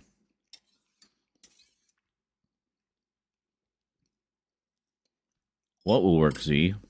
Well, you see, THC seems to work best if you, with edibles anyway, seems to work best if you have it with something high in protein, say turkey and gravy. Because the THC itself, chemically speaking, likes to bind with the protein to, I don't know, work more better. So that's the scientific explanation that is entirely scientifically accurate in every conceivable way. meat make edibles work more better. Meat or, something high in protein. Peanut butter is pretty good. But I find stuff like a steak or turkey or chicken or pork, that's good shit. Tuna is really good because that's a very dense protein. So that seems to work even better.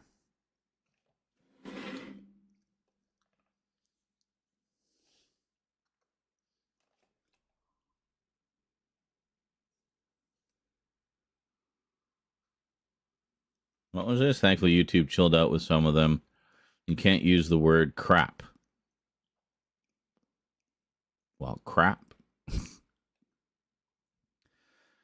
Yeah, I think I got in trouble with the algorithm the other day for 420, and it didn't seem to like me mentioning 420.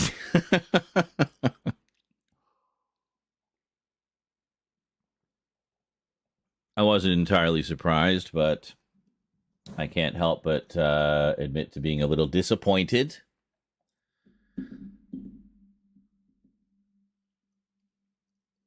But whatever. I left the title as it was anyway. Fuck them. It's not like I make anything on the ad rev on these streams. It's all about the donations. Speaking of which, coming up to the end of the month, guys, we're not even at 50%. We are community supported. Without contributions from the community, well, we have no support. I had to cancel all my pre-orders this month already. So no updates this month. But see, you haven't done updates for months and months. Well, in video form, yeah, but I always do them on the stream. You guys who come to my streams always see when I get new stuff. You're the first to know, whoever's here.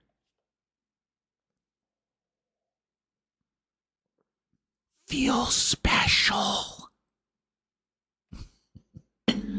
Those who come to my streams and know my story, you are the special ones.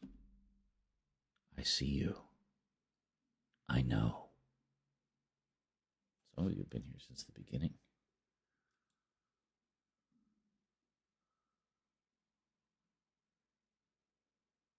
The beginning.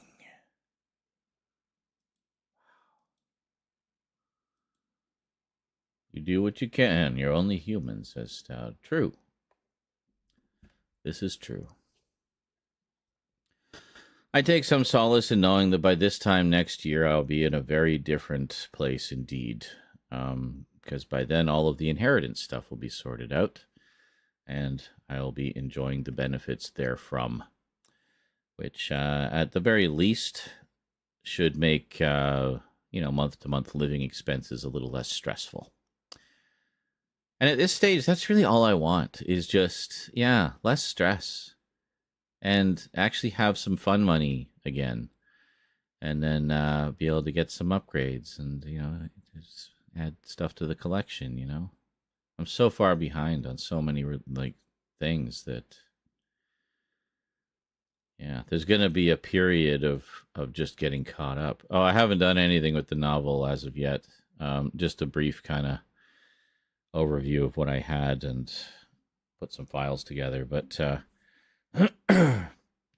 no, it's probably, I'm thinking next month is when I'm going to do more with that.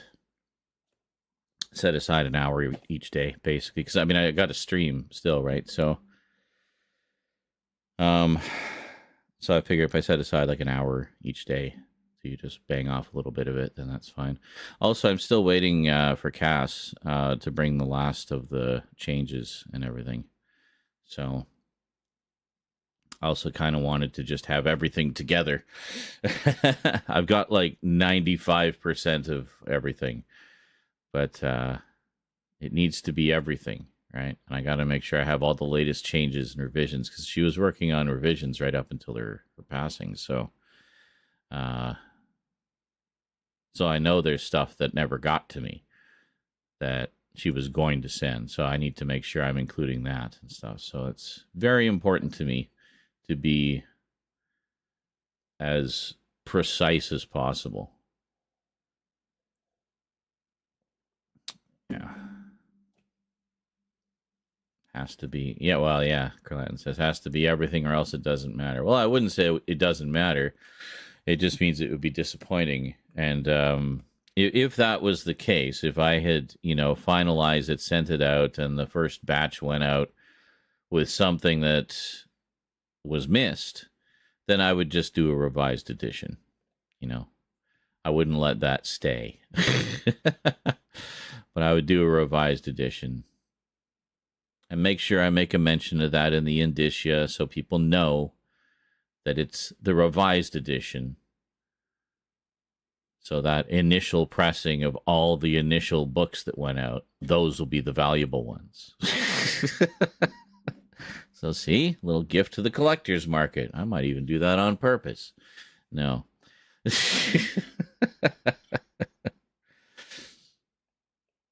But, yeah.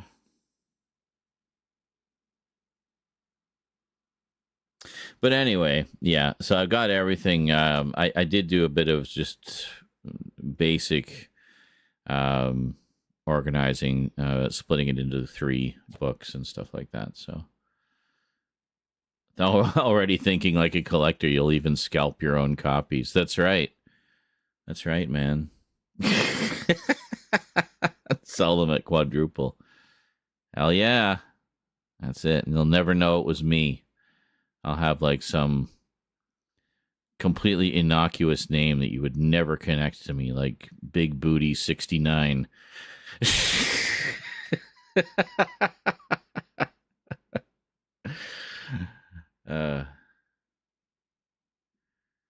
That's right.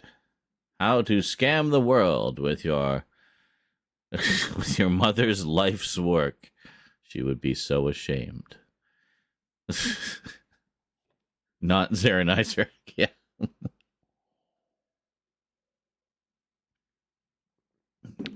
And send payment to totally not Zaranizerac.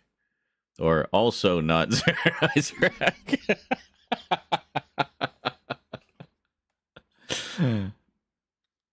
Yeah, also is funnier. Wait a minute. Are you Zaranizerac? What? No. Who told you that? Zaranikanak? What? Who? What even is that? Is that Polish or something?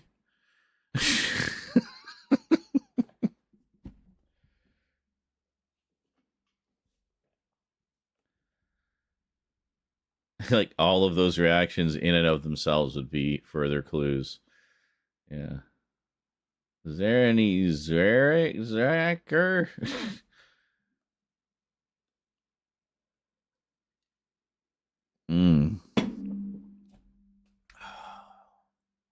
Edibles love turkey.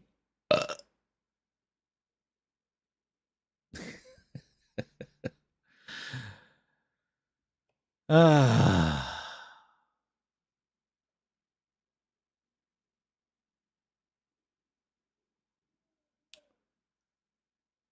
right, we're playing Fallout. We should get back to that. Sorry, that was really good. I was so frickin' hungry. Between Rose and I, we ate almost an entire turkey breast.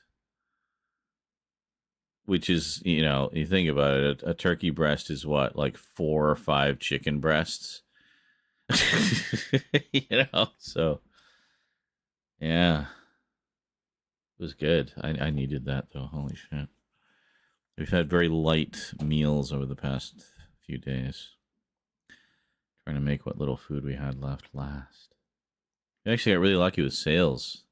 Save-On near us had quite a lot of pretty good stuff on sale. So that definitely helped. I don't think I paid full price for anything I bought in the past month. I mean, I try to do that as a rule anyway. I always get things when they're on sale. I never pay full price. This is something you desperately need and can't be bothered to find it cheaper. But, like Q-tips or something. God, there's so much wax in my ears. Yes. Anyway. Desperately need Q-tips. I'll even pay full price.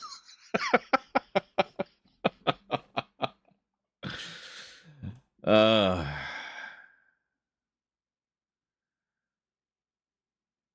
anyway.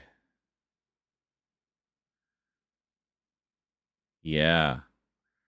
But I find like over the past couple of years, well, maybe like 4 years. Like it's been a very short span of time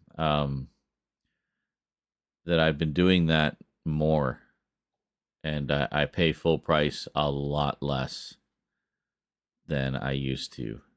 And it's like now the sale price, even of staple items like fucking milk and stuff, um, that now it's like the sale price just brings it back down to what the normal price used to be 5 years ago. You know, so we're paying 5 years ago's full price as a discount now. But it's to the point where you basically have to, you know, like if I manage to keep it under $100 and I'm coming home with 3 bags full of groceries, I consider that success. That was a successful trip. It's about $30 worth in each bag here. Awesome. We scored big time. But, you know, I've had some cases where I've had to get necessities. And it's like I have one tiny shopping bag of stuff. And it's like, boom, $90. You know? Oh, speaking of small things that are expensive, I'm almost out of all my vitamins again too. Haven't been able to spare any. I still have some of the critical ones, like lots of vitamin D, lots of omega-3, lots of potassium. But yeah, I got to get the multivitamins going again.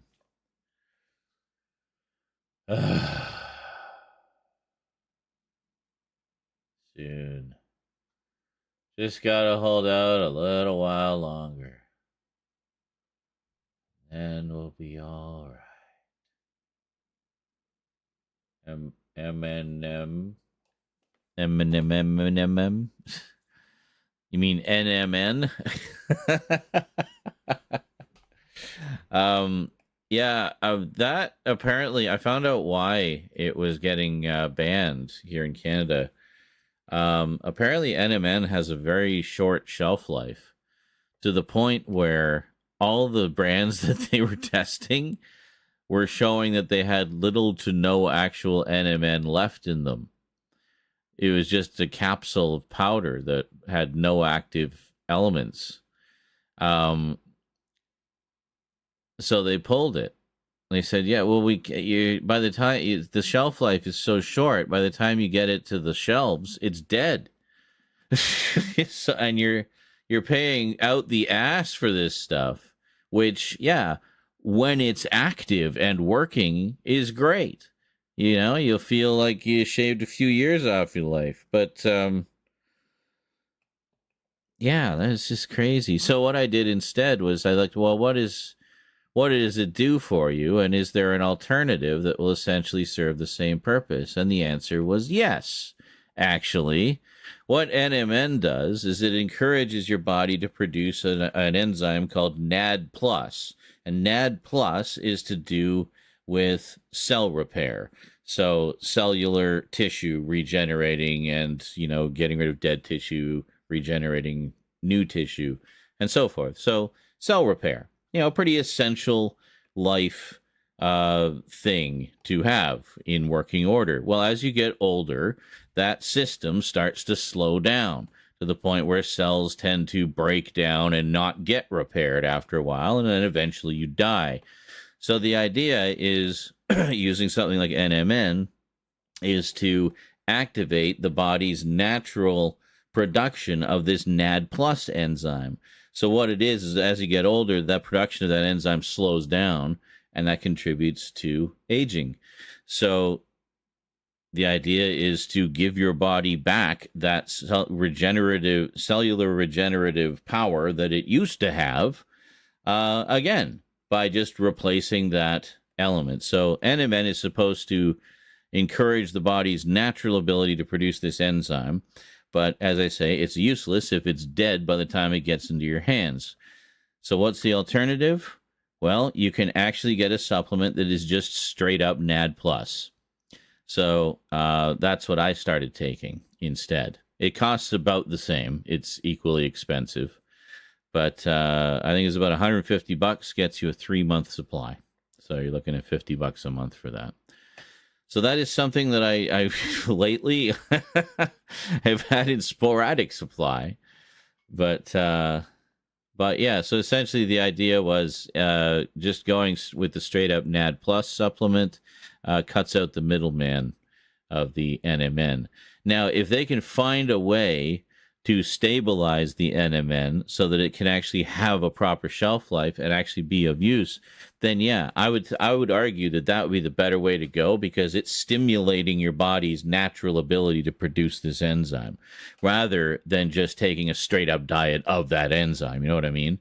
I think it's makes you more powerful, as it were, as a being of self-sustainability, to be generating that enzyme ourselves. You know, I like that idea, but it really it's a great discovery, you know, this NMN stuff, but you know, you got to stabilize it. You know, so yeah, so it's interesting. So that's the idea behind these anti-aging supplements is they stimulate cell repair. So, and you know, seek to replace some of the stuff that we lost or produce less of than we did in our youth now, so that we can regain that ability, and essentially to slow the aging process. But yeah, they are pricey. What price immortality, right? Not feeling very immortal right now. Feeling very full of meat and potatoes. We all need to age less fast. Yes, exactly. All of us. I agree. Well, I think in a lot of ways we are. I mean, you've seen a lot of posts now of like, this is what someone in their 50s used to look like versus what they look like now. And we are definitely, like, in terms of how we appear, we are visibly aging slower than I think we used to. And, you know, a lot of reasons for that. I mean, people are generally eating healthier, working out more, and such, and there's that. But also people are smoking a lot less. That was definitely can be a contributor to the visual age. So there's a lot of reasons for that, I think. And good morning. Funk says, I totally look 18. Hey, yeah. I'd hang out with you at the soda shop, Funk. You, me, and all the other teens. Hello, my fellow teenagers. Boy, parents, huh? Yeah, I know.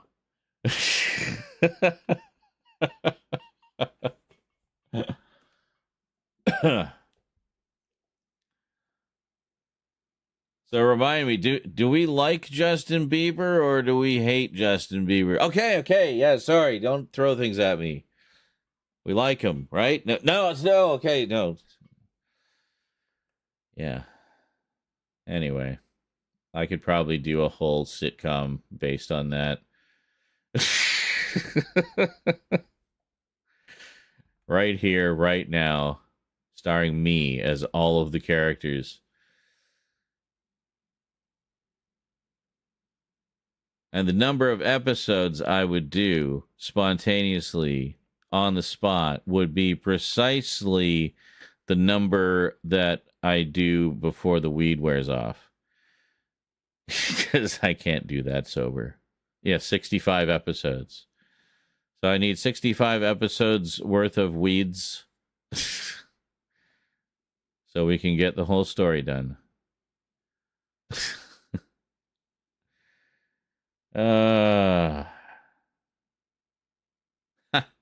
Zai Nelson, is that necklace from Yu-Gi-Oh or something? I was just wondering. No, this is actually from ancient Egypt. This is an Ankh. Yu-Gi-Oh may have used some imagery like this. The the Ankh is a symbol that's shown up a lot in fiction and art, comics, cartoons, movies. But its origin is it's an ancient Egyptian hieroglyph, essentially symbolizing immortality, eternal life. So it's used a lot in vampire and gothic styles as well. I wear it primarily just to kind of as an identifier of my goth side. So yeah, that's it. Oh, these edibles are really kicking in now. We're gonna get back to some Fallout in just a minute here, folks. Then Zoe asks, a live not too long ago. I said I watched the HD rants. Why? What? Why do you like widescreen DVD, or do you like full screen and widescreen? Oh, well, most of the time because widescreen is the way it's supposed to be seen. Like if it's a movie, like a theatrical movie or something. I mean, the bottom line is it's not really a matter of preferring one specific aspect ratio over another, whether it be full screen or widescreen. I want to see it in what the intended aspect ratio is. You know, whatever it was in the theater, essentially. The original aspect ratio, or OAR, as they call it. That's my primary thing. And then simply out of curiosity, if it's, say, something like Terminator 2, where it was filmed in full frame Super 35, and then portions of that were cropped out in the CinemaScope aspect ratio, and then that was then put onto anamorphic 4:3 film for theatrical projection through an anamorphic lens to squeeze it back down to CinemaScope. But anyway, it started as a full frame image, and they actually chopped out pieces of that to make the widescreen image. That's not an uncommon practice of Super 35. That's often what the format is used for. It just gives a little more control over each individual shot to the director after the fact when they're editing as to which portions they'd like to use for the widescreen image. But I'd love to see that uncropped full frame version, to see the full image, see all of the bits of Terminator that we never saw before because it was cropped out in the version we've seen.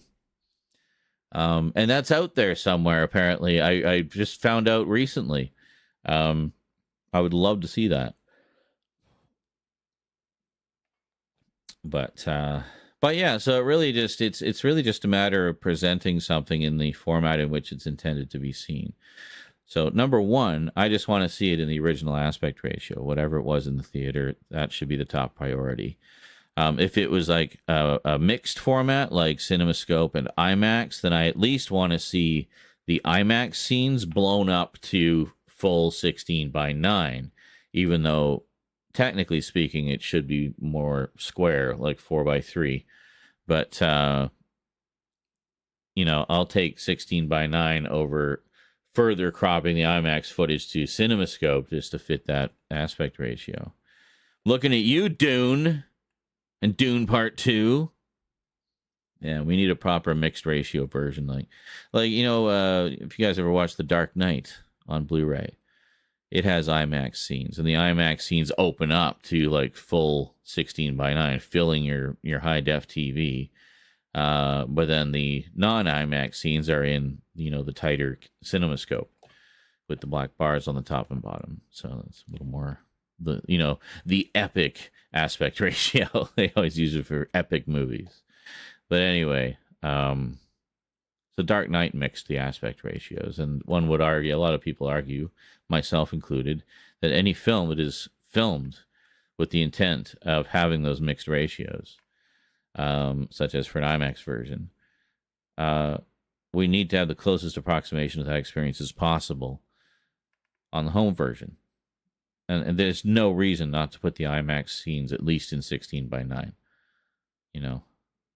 Fill that home frame. I don't see why not.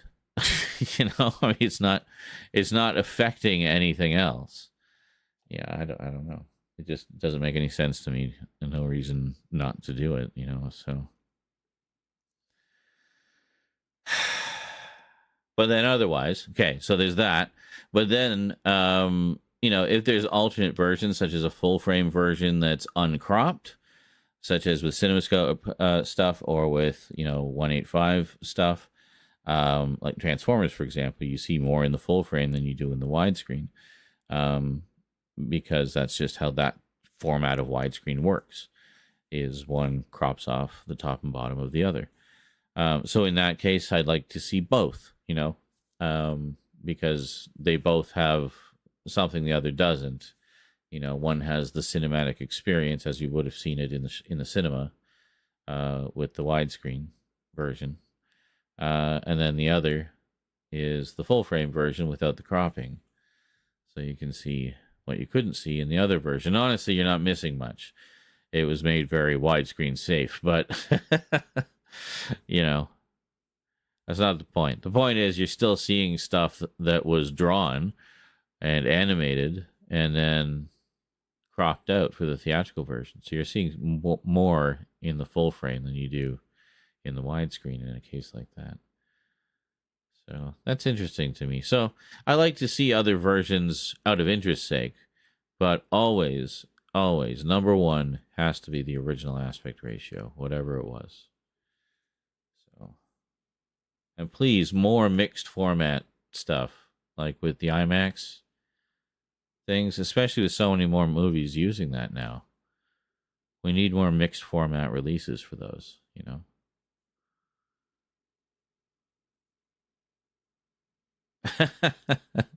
Thank you, Kralatin. Says, what a girthy reply to a YouTube chatter. Hey, I know. YouTube people are my peeps too, They're all my peeps, wherever you are. Good night out there, whatever you are. I'm not leaving. I just felt like quoting Count Duckula. So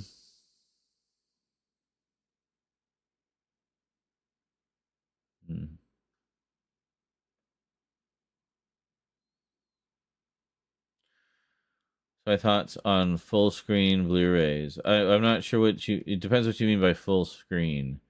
Because Blu-ray is a 16:9 format. So do you mean a full 16:9? Or do you mean full screen like the old 4:3? If it's an old 4:3 like show or an older movie in that format, again, just leave it in that format. And you absolutely can. I mean, in that case, it's like the reverse of widescreen, where on the square TV, you'd have the black bars on the top and bottom. Well, on Blu-ray, you have the black bars on the right and left with the image in the middle. So you have your image in the middle and black bars on either side. There isn't like a non-16:9 version of that, really. Or like a sideways anamorphic you'd think maybe they could do, but no, there's no other way to do it other than to literally have a 16:9 frame with the black bars burned in, just like you would an old letterbox image, with the 4:3 image in the middle. You're not losing any resolution because the resolution in those black areas wouldn't be getting used anyway. So, But yeah, stuff like Star Trek. Star Trek, the original series, the animated series, and the Next Generation. It's all presented in the correct 4:3 aspect ratio within a 16:9 frame, So it is what they call pillar boxed. And that is absolutely the correct way to do it. That is the best possible way to present 4x3 footage on our screens. Nice and simple. It's like, it's like I said, I just think of it as sideways widescreen. It's the same thing. It's just where the black bars are changed. Bars are. Bars are. Yeah. All right. I'll be back shortly. Just going to go for my post-turkey smoke, get a refill of my water, take care of this dry mouth, and I'll be back. Enjoy some clips, and we'll get back to Fallout when I return. Actually.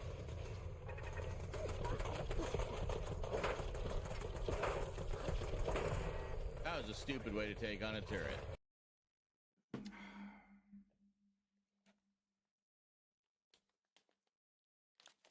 You pick my nuts.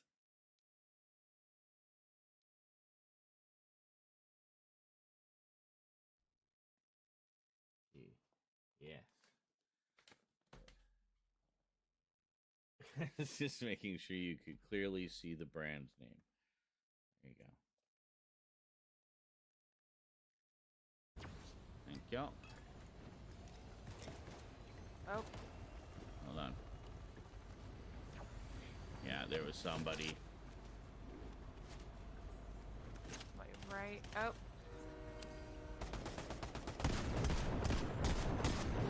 Is that you? Yeah. Yeah. I picked a poor choice of gun for that. Oh, what the hell was that? What? Oh my god, that was... We just passed through the warp that brought the island in. That was wild. Looks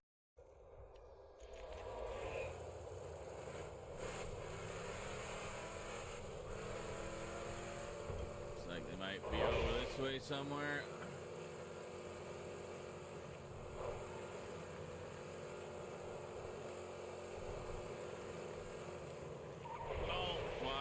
Oh, how did I even... What? How did I even do that? Where's this other one?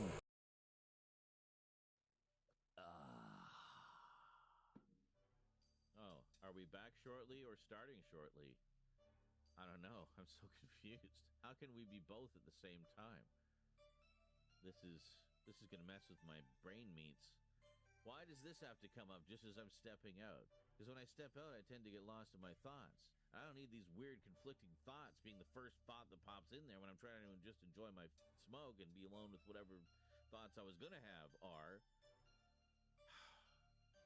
Damn metaphysical dichotomies. I'm zoning. I need to go make food and pee and smoke. I don't need to make pee. I've already made pee. I need to go pee. Make pee go. Then I need to probably put my money on Ahsoka. But if they're going to cheat and use the Force to augment the distance, then it could go either way.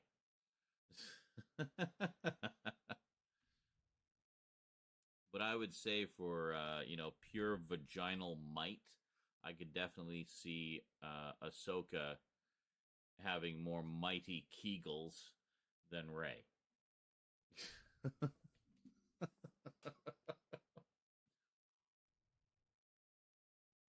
What even is this conversation tonight? This one? Yeah, I was on this one. Anyway, so if we go back, I was just trying to show you. There's for gaming. There's for when I play scary games. Oh, this is for YouTube streams specifically.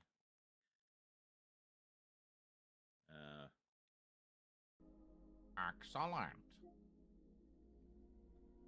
Oh my god, shut up. Just let me explore on my own. Stop. Like, look at this thing. Look at this thing. Look at that. Did you see this thing? Did you know you could do this? Shut up. I don't care. I'll discover it on my own. Just stop. Gotcha. Oh, hey. That tank level I have. That's the last time Stoudman.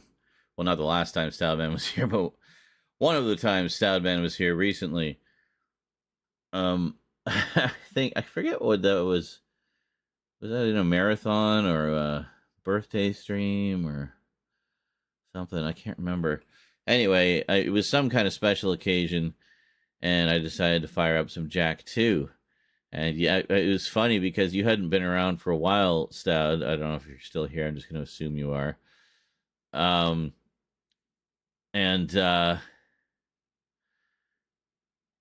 so it was so funny that I just happened to be playing Jack 2. Maybe that's why you decided to stop by, because you couldn't resist seeing the punishment. And you didn't even say hello. You just walked in, saw I was playing Jack 2, and just said, "Why, Sean? Why do you do this to yourself?" I'm like, "Oh, hey, Stoudman." And then and it was that exact scene where the tank's chasing me. And yeah, you came in just in time for the rage quit. So, perfect time for the epic return of Stoudman. Well, Z is once again displaying his penchant for extreme masochism by playing Jack 2 again in public, in front of everybody, like an idiot. I better go say something. Hey, Sean, you're being an idiot. Oh, hey, Stout, dead. You're right. What am I doing? Why? Why do I do this to myself? Yes.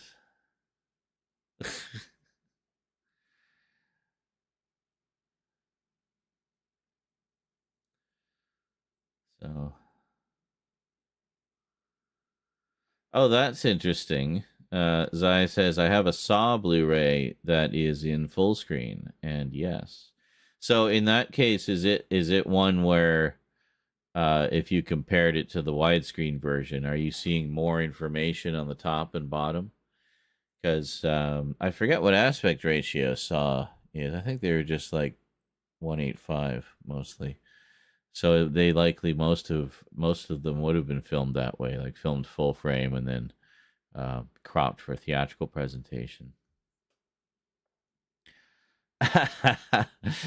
Stout says, I just remember the game frustrating you so much, and I was for sure you'd never play it again. Oh no, it's actually when the time that you saw me play it, when I streamed it, was actually the second time I had played it. I had played through a good chunk of it before with my friend Ben, back when we both discovered the series for the first time on the old PS2. And then I wanted to play it again, but I wanted to play it from the beginning because I'd never played the first one all the way through. So I got the nice high def trilogy collection, which they've carried through all the way to PS5, by the way. So you can play it on the PS5, now bumped up to 1080p, 60 frames per second, baby. So that's pretty nice. With all the refinements that they did for the HD collection. So yeah, it's great. But what was I talking about? Yeah, so I hadn't played much of the first one.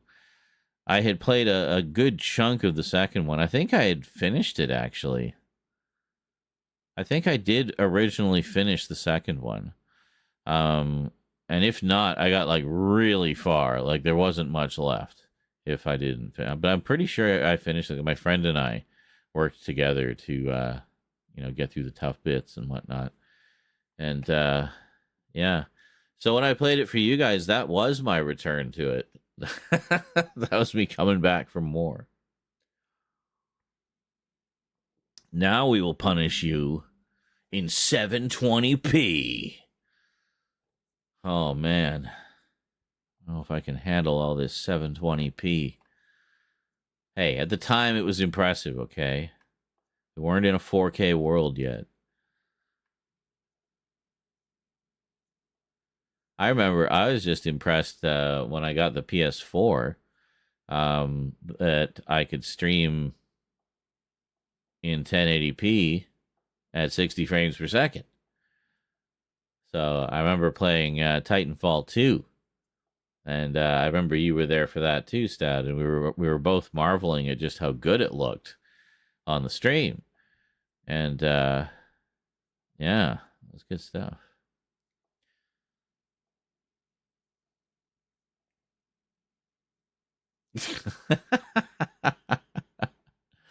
That wasn't on the PS4. Carlatin says, I remember games you would play on the PS4. Like the Dead Space remake. That wasn't the PS4, you ninny. Hey! Ah! Mufasa. Oh. Mufasa donated $5. God. Are you excited for the new Lion King movie? No. I know you love the Lion King. No. Average my death Kimber, I mean Simba. Average my death. So find the do you want me to find the mean average or the median average? Because that matters. Damn.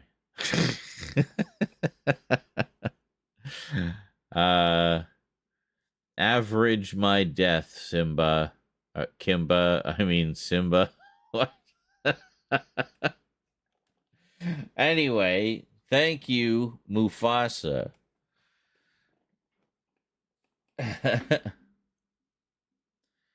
Sean's favorite movies are Avatar and The Lion King.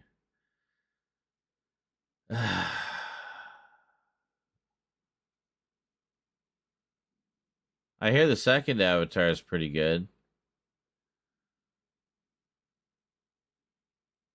I just want to see precocious, sassy teenage Sigourney Weaver.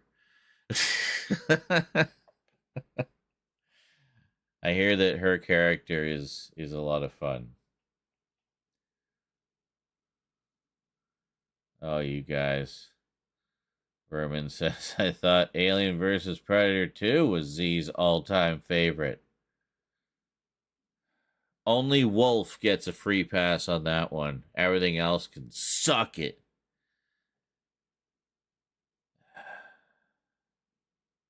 And I do like that he's called Wolf. Named after, of course, the iconic Mr. Wolf, played by Harvey Keitel in the Quentin Tarantino modern classic, Pulp Fiction. He's the cleaner. Yeah. Everyone's trying to figure out my least favorite movie.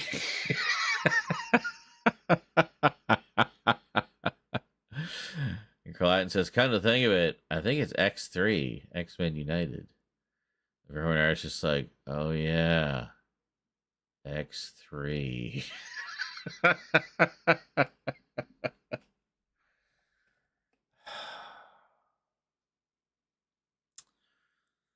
Like, I legitimately loved the first two. I thought they were doing some great shit with these characters and bringing them to life on the big screen. You know,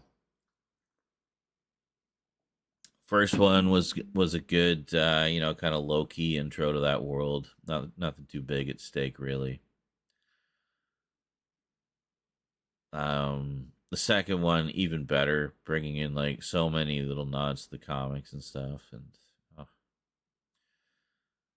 then and then for the stupidest of reasons too, because Bryan Singer was off for directing Superman, and they wanted to go ahead with X3, but they didn't want to wait for Bryan, so they just brought in Brett. Yeah, whatever. And that was all because of Tom Rothman, because he wanted their X-Men movie to come out in time to compete with the Superman movie because of Sour Grapes that Brian went to the competition to do a movie with them. Literally a Tom Rothman tantrum is the reason we got X3 when we did and how we did.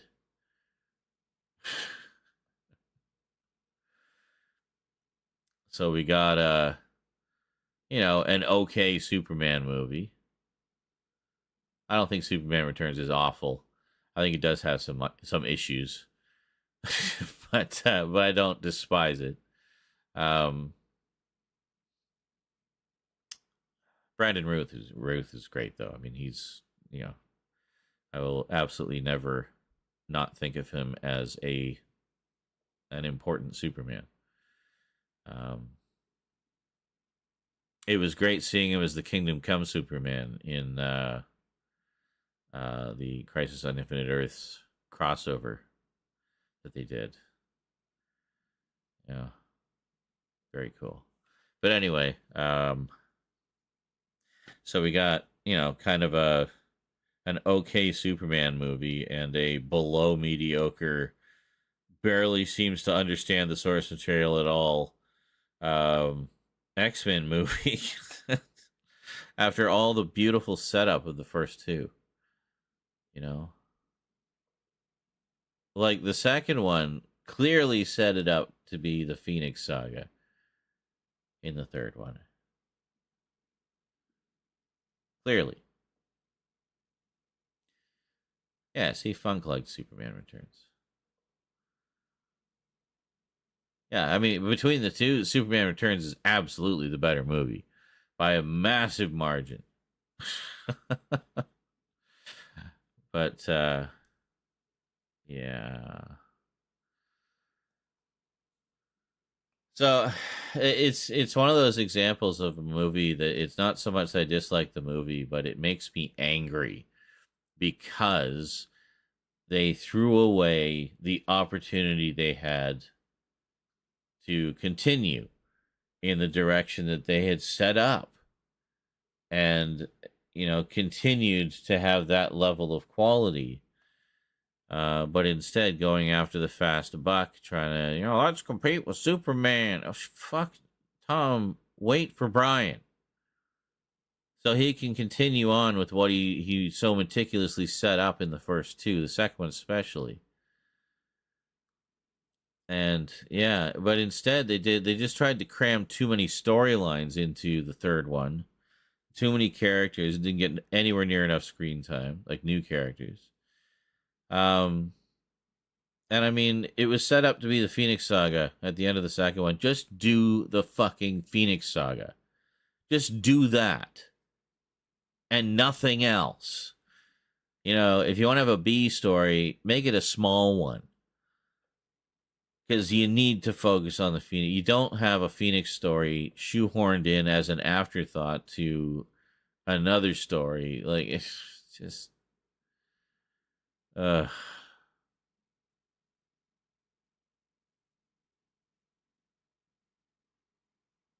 Yeah, like Jonkler says, I agree. I much preferred Returns over Superman 3 and 4.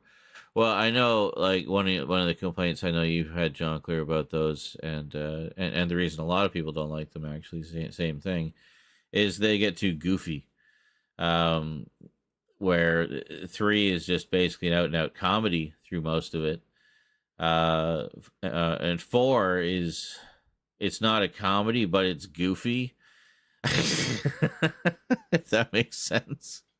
So it doesn't quite, neither of them reach the heights of the first two, which are legitimate masterpieces, like just as films, never mind as Superman films. They're fantastic. They're so good.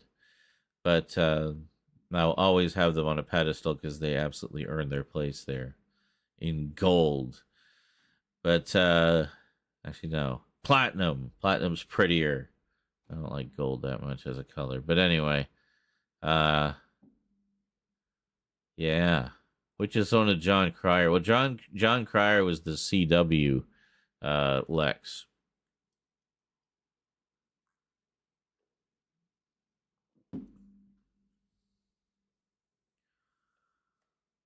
Wait a minute. John Cryer is in Superman 4 playing Lex's nephew? Well, holy shit. I wonder if that's obviously meant to be a connection then. That is mad. I haven't seen Superman 4 literally since it first came out. That is crazy. Yeah. So I have no recollection of that because I literally haven't seen it since it came out on VHS for the first time. My dad and I watched it together. Neither of us really gave a shit about much of the plot that was going on. But what both my dad and I really enjoyed was Gene Hackman just chewing up the scenery as Lex. And that was it for us. That was we were good. That was all we needed.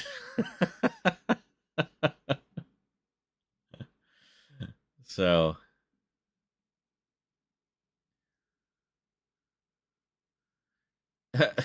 Jonathan says even he was like, they aren't wanting me as Lex because Superman 4, are they? Thankfully, it was not because of that.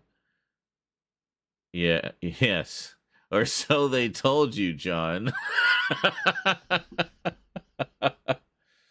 But you, them, us, and anyone with, common sense knows it's because Superman 4. Yeah.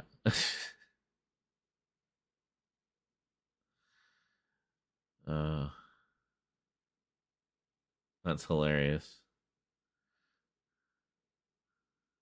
I could see him being like, wait, what? No. I can just see him being very John Cryer as I read those words.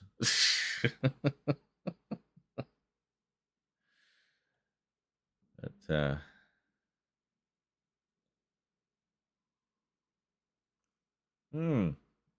that's right, it will. Yeah, Funk Monk says, I love that the new Superman movie will have Otis. Yes. So, I mean, it seems like they are dipping a little bit into previous movie territory again, but with characters that we haven't seen in a long time, interestingly enough. So, it's kind of, there's a Miss Tessmacher as well. There's a Lex. I mean, it sounds like Superman the movie. Otisburg is back. Best margaritas anywhere. Go to Otisburg. Say what you want about the quality of the DCCW shows. Well, I can't say a lot about them because I didn't see a lot of them, but honestly, I liked what I saw enough that I would like to sit down and watch the whole fucking thing at some point, but it's just so long. So, is it? They, at least were competently setting up a shared universe. Oh, absolutely. Yeah. And I'd argue show much more love to the history of what? Oh, DC, sorry.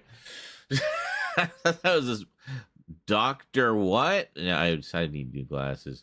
The history of DC than the DCEU did. I agree. Absolutely, I agree.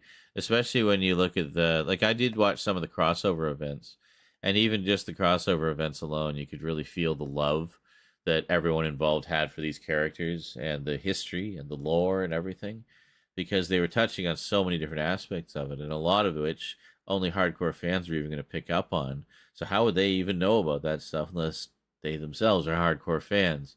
So I feel like everybody involved was very dedicated to it, and it felt very much like a labor of love. Especially like I look at some of the stuff with the Flash. I love that they got John Wesley Shipp to come back. After everybody felt that the Flash show that he did was at the time one of the best superhero shows ever. And it was unjustly canceled after one season. So it was great that he kind of got a second chance to be in this new Flash show, and it was a massively successful Flash show where he got to play not only the new Flash's father, but also got to play various other versions of the Flash, including the one that we knew from the 90s. So how fucking cool is that? So that's showing love to so many different facets of the DC universe just from that one actor alone on the cast and all his connections to it and everything. Like but it goes so far beyond that. Like yeah, I really enjoyed what I watched. And I actually think John Cryer is a pretty good Lex in that universe. You know, he does it quite well from what I saw. So yeah, it's a universe I'd like to jump more into at some point. But the you know, there's just so much of it. I did watch the first couple seasons of Arrow though.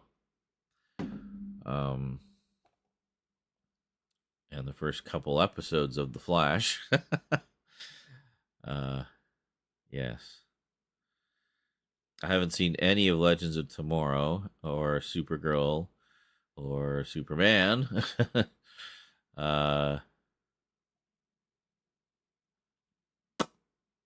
Yes. I hear the recent Superman show was quite good, though.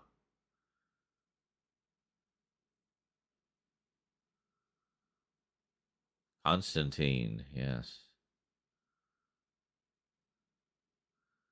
I wish we had more Constantine.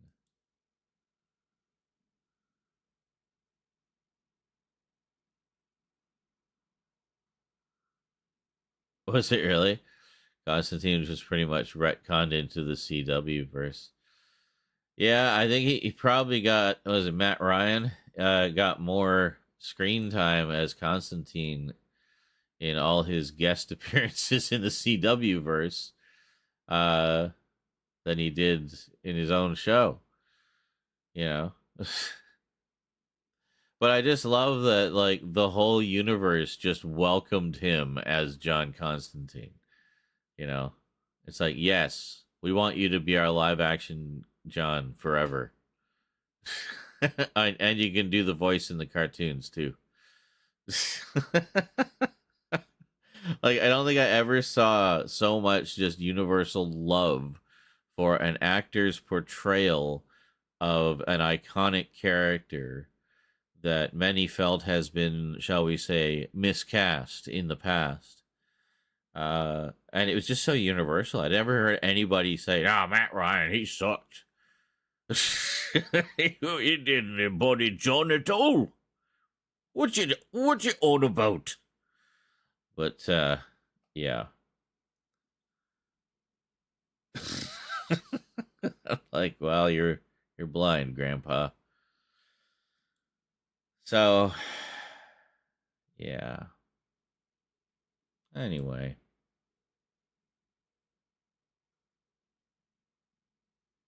Yeah, I know, right? And unlike the actual show, they allowed him to smoke, unlike NBC. But you know what I loved? They were so subversive about it. Like, they made it very clear that John smokes, that he is a smoker who smokes cigarettes. Because you would see him, like, just about to light one, or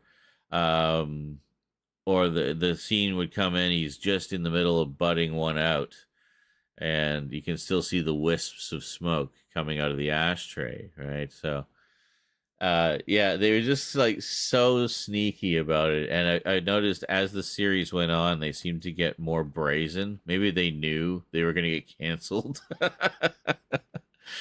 Until I'm pretty sure the last couple episodes, he's just full on taking big, long hauls off cigarettes and smoking away and big puffs.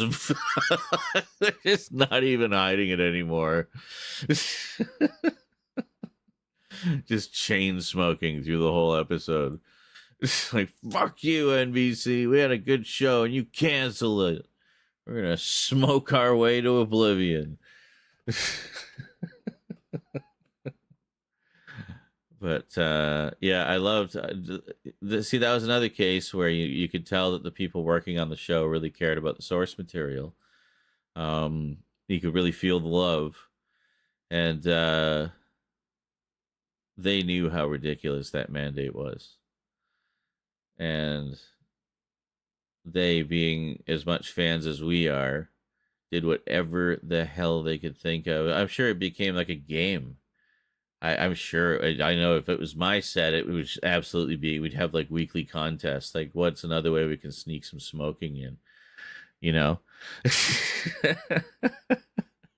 whoever gets the best, you know, the best sneak some smoking in idea that week, you know, gets pizza or something. You know?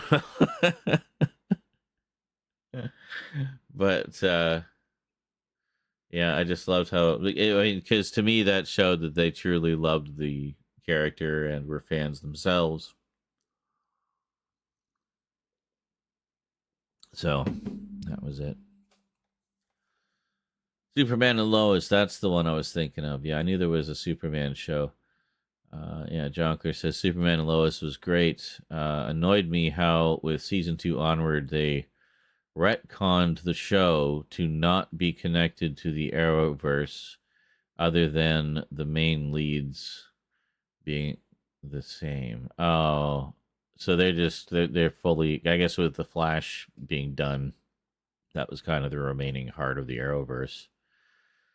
They're just kind of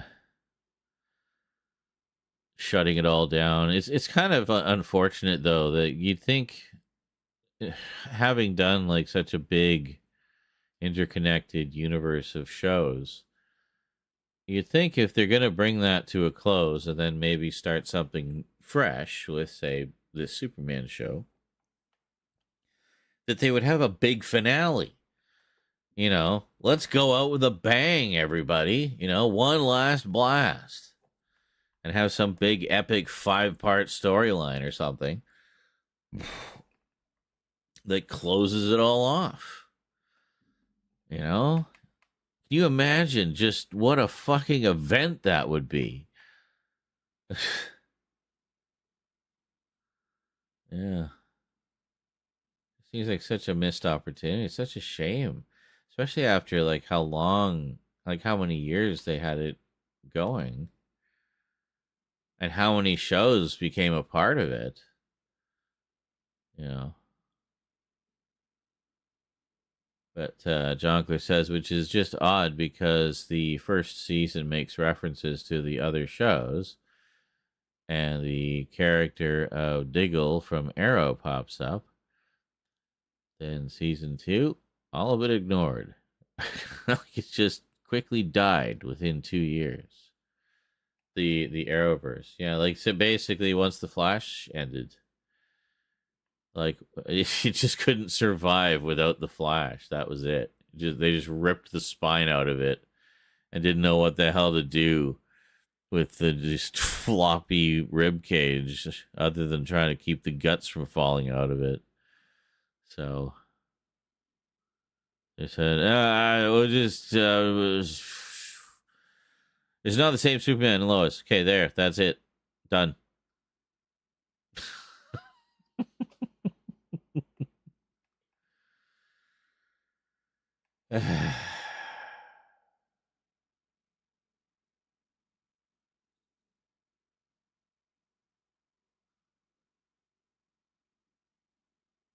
It is a sadness in a way. Jonker says, I wonder, had we gotten the Ezra Miller Flash earlier like we were supposed to, would the Flash still been going? I don't know.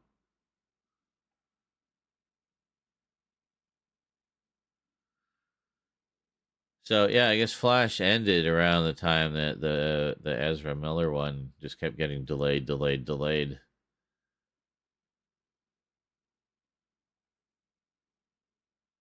Yeah.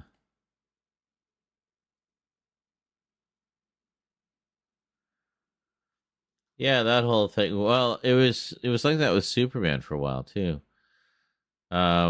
Jonker says because DC and they're stupid. This could be on TV, but not this, especially with Batman. Recent years they've softened. Yeah. But as I was going to say, like, it seemed like it was that way with Superman for a while, too. Like, it's like, no, you can't have Superman in live action on TV at the same time that there's Superman in live action in the movies. It's like, well, why not? I can't see why not. I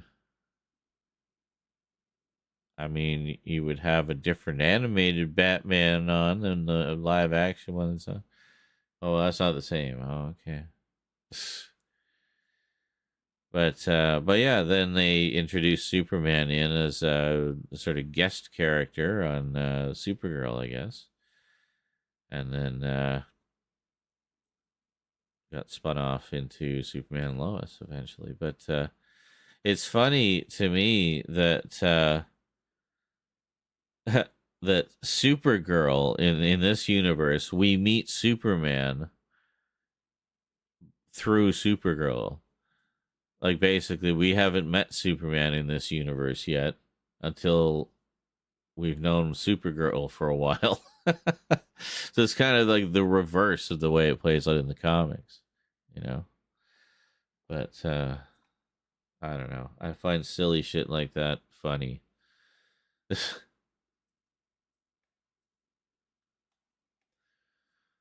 Jean-Claude says, but even then, it's like if you show Batman, it's either him in the shadows or just his suit.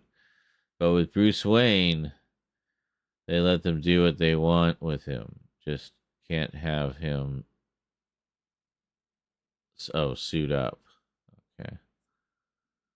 I thought you said, I read that as you can't have him sulk you. Sulk? You can't have him sulk.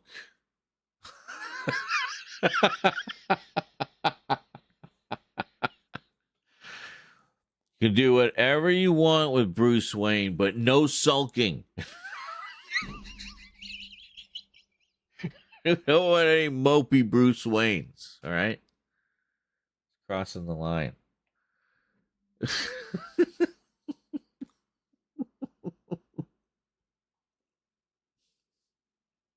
Only happy, chipper, bouncy, full of life Bruce Wayne. Skipping through the halls of Wayne Manor. The glass of champagne. La la la la.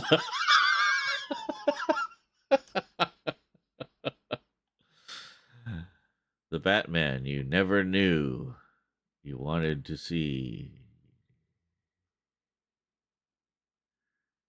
Never.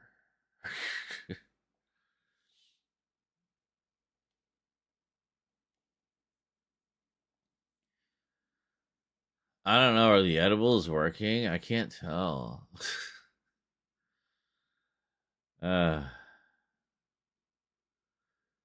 Michael says we were supposed to get a CW Task Force X TV series.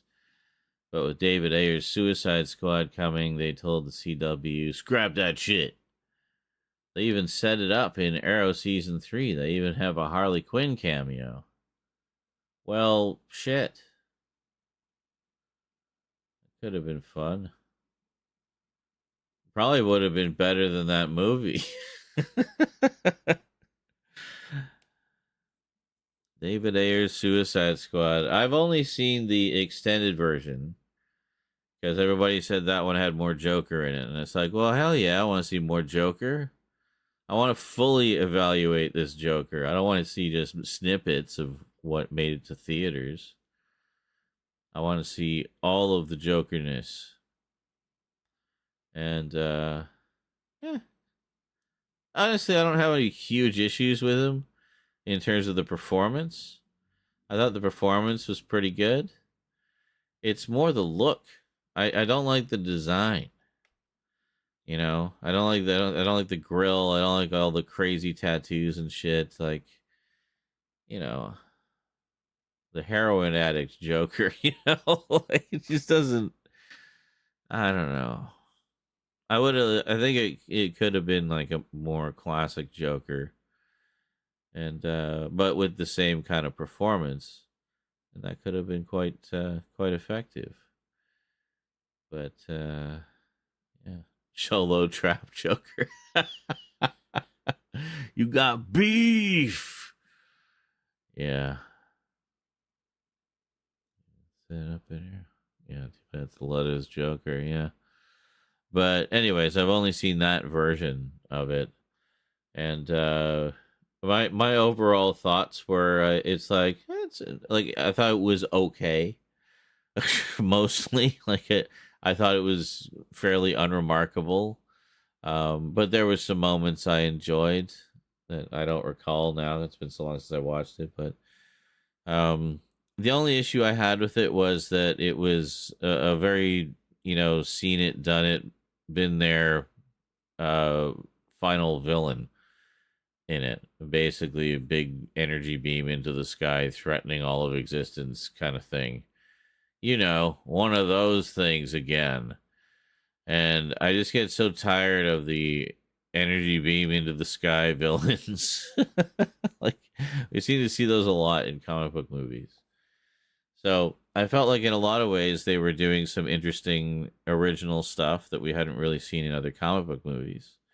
But of course, anyone familiar with the Suicide Squad comics would know the gist of what's going on. But there were some aspects I felt could have stood with a bit more development.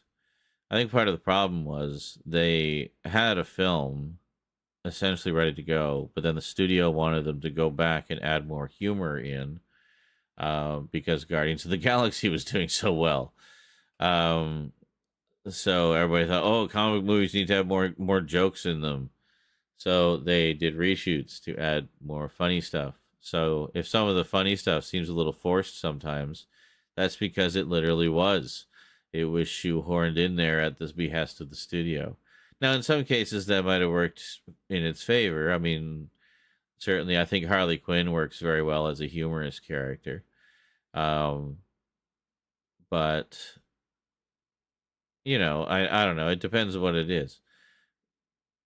I've lost my train of thought. But anyway, it was okay. I'd like to. I still haven't seen the other Suicide Squad movies, the Birds of a Feather and the James Gunn Suicide Squad, both of which I've heard are really good, especially the new one. So yeah, I gotta check those out.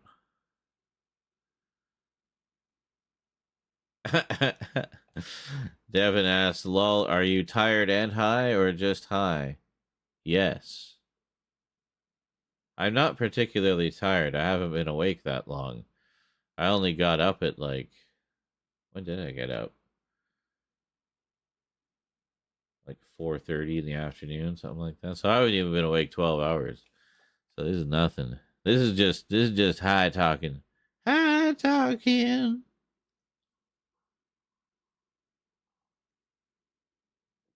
High toxin. High talking.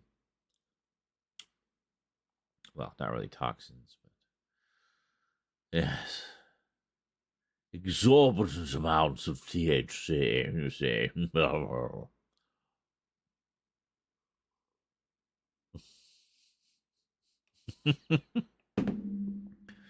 Beautiful. Devin says, your stream seems to serve me ads right after I ask a question. Oh, yes. Didn't you know I have a partnership with EA now? You have to, it's all microtransactions now. You have to pay to get my answer.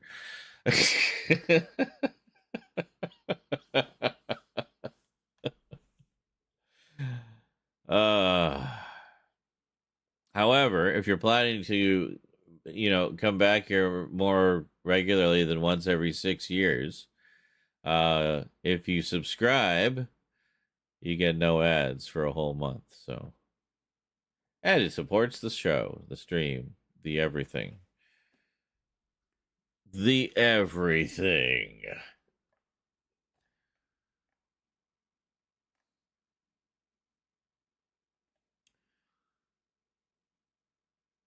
So is this yeah, Jonku says I thought he was gonna be doing the lines of along the lines of Killing Joke and New 52 Joker. Even he was posting tease photos that were from New 52. Oh, Jesus.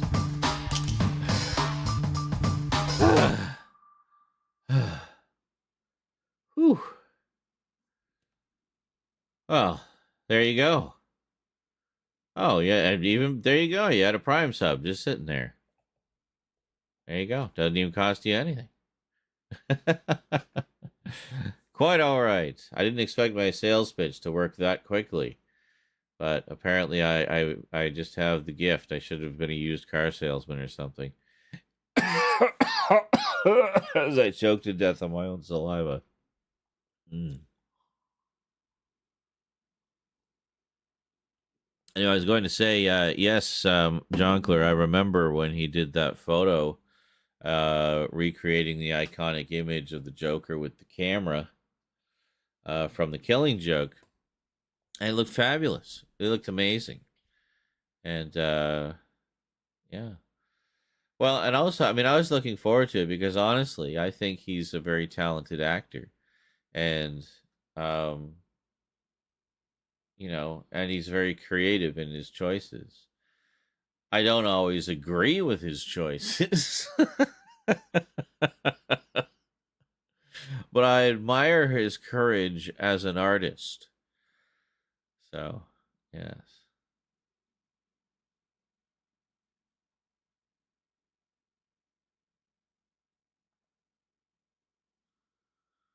Oh, Zy Nelson apparently has a possessed VHS player. Says, when I push the tape in, 30 minutes into the freaking movie, it would rewind itself.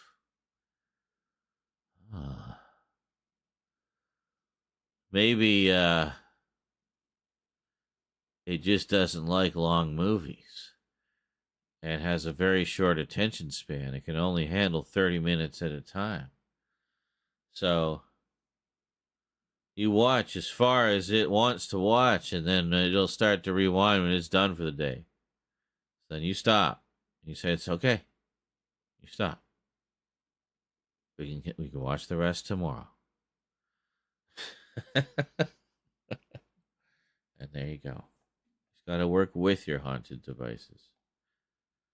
Find that happy middle ground.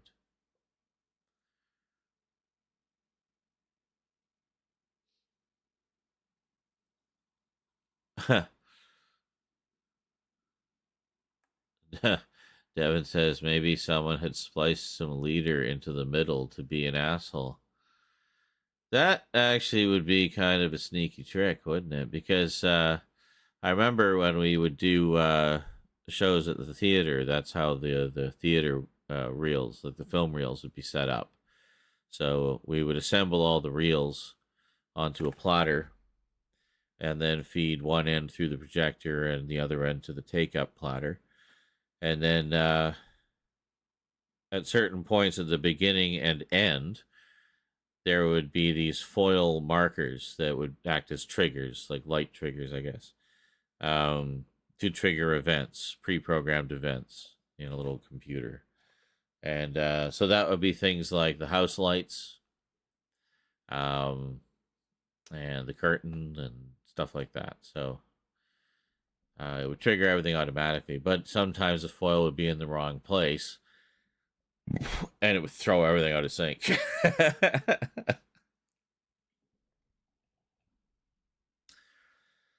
So you're saying some VCRs, if they detect actual leader, like not tape, but leader, which is just a different kind of plastic, it would actually pick up on that, assume that's hit the end of the tape, and then rewind? Like automatically sense that?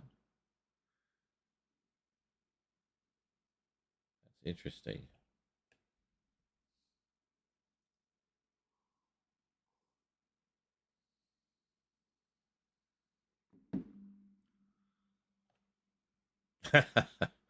Zai says, I'm glad the tape doesn't shoot out at me. Yeah, no kidding, eh?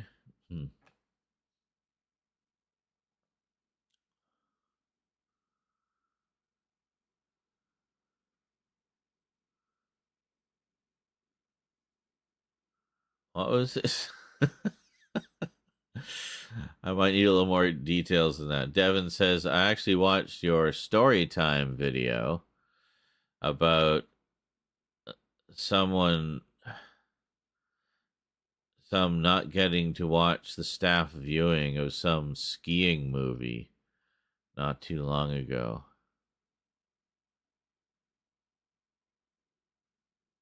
What?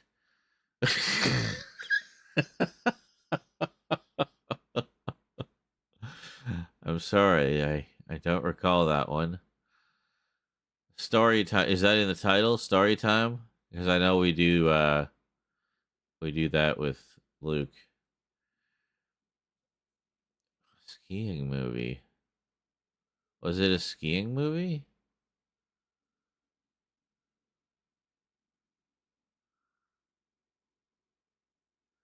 Yeah, well, story time is usually when we're playing Fortnite. It's usually Luke and I talking in the lobby, typically. A lot of random conversations in there, which is why I clipped them, rather. I remember, so I have no idea. I think so.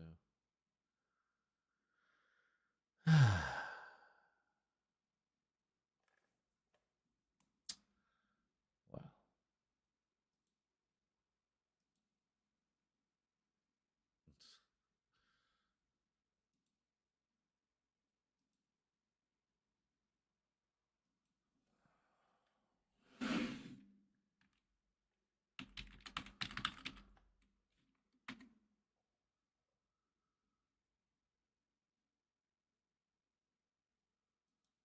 Huh.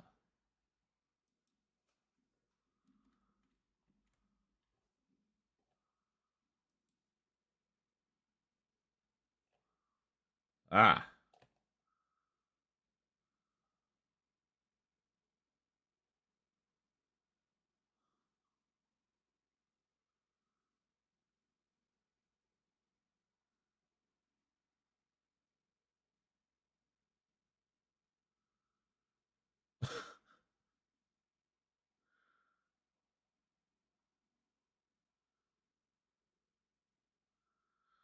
Okay, I think I found some story time videos. Which one was it?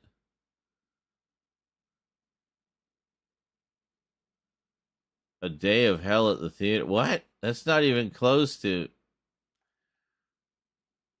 Oh, it was it was one of my old videos. Gotcha. Okay.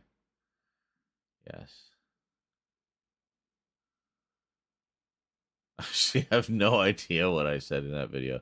I haven't watched those in quite a while. But yeah, I know the video you're talking about now. Yeah. I just meant story time as in you were telling. Oh, okay. Well, of course, you haven't been here much, so I don't know how clued in you are to everything. But yeah, story time has almost become like a brand. It's just a term that we use so frequently, specifically when Luke and I are playing Fortnite, and rather than it just be the silence of us tracking our prey, we talk about bullshit, and often we'll preface it with, "Okay, story time," and then we'll have some big long rambling story about something, usually hilarious.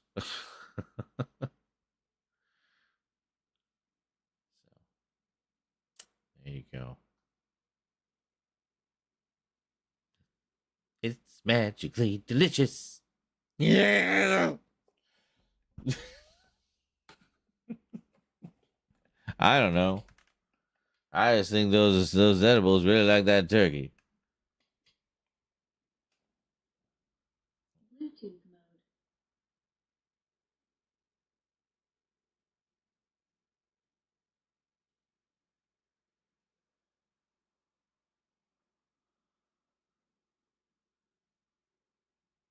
Volume minimized. Volume minimized. Like how she whispers that.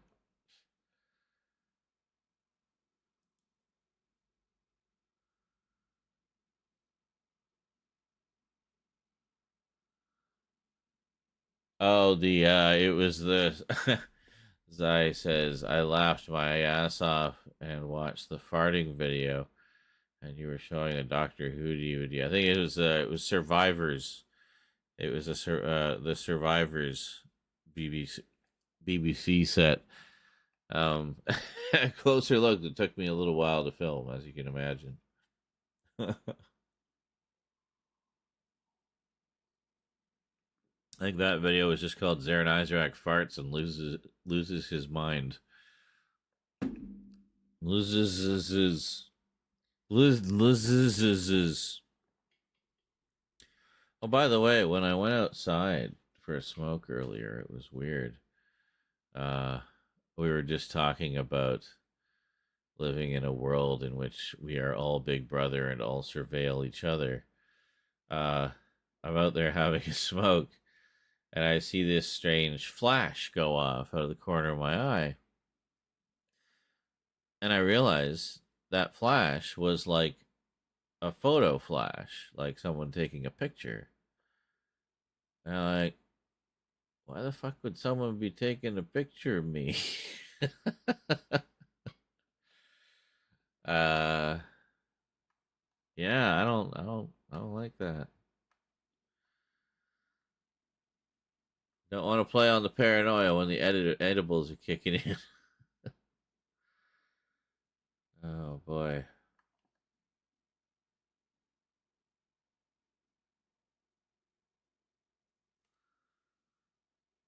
The customer is always wrong and an asshole.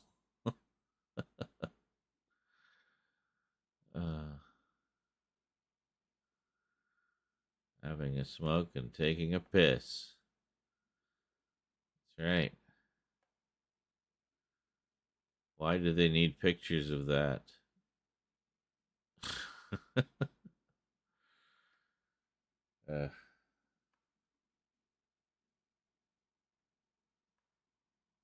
Weirdo.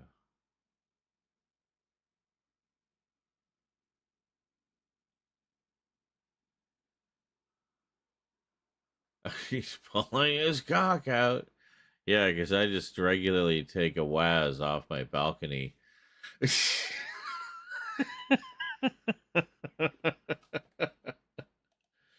Look out below! Oh, it's raining. Yeah, the rain is so warm. It smells like asparagus for some reason.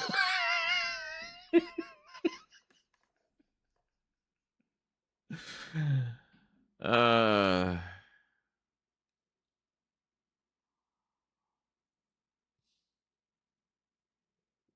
Oh my god. No. Fuck. We've been shooting the shit for so long, the PS5 just went into rest mode. I'll wake it up again in a minute. Anyway. It's a crazy night, folks. A crazy night. Eh?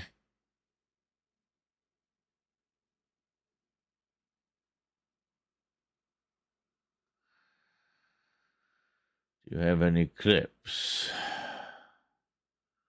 of ranting about the James Cameron 4Ks, perchance? There might be. Someone did do a clip of me from a stream. I need to go back and pull the full clip. But yes, there was one recently. I don't remember specifically when it was.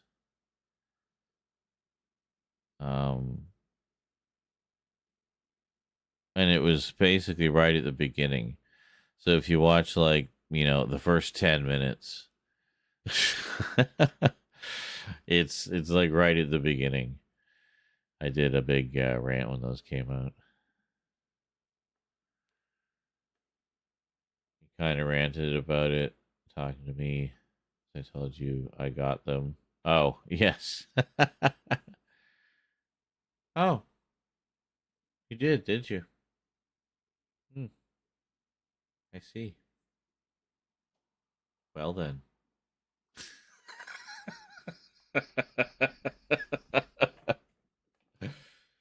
You monster.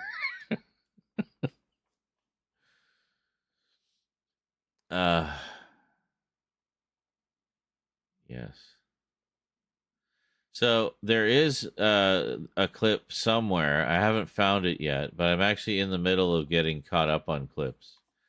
So I'm trying to, take note. Most of them do have stream markers.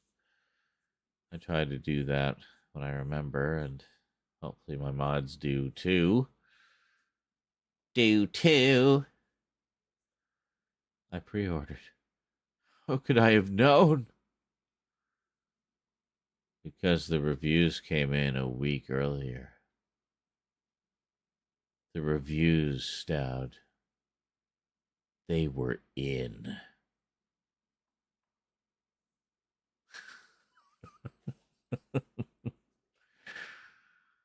Well, the digital releases, of course. I guess, yeah, because the digital releases are basically the same masters. Just, 10 times less bit rate. But still. Yeah, no, the reviews are definitely too positive, and it shows how many reviewers are out there that call themselves experts in the field, but who only understand like one piece of it.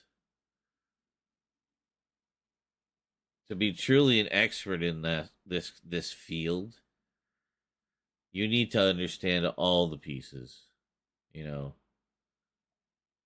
Film, transferring film, you know, digital.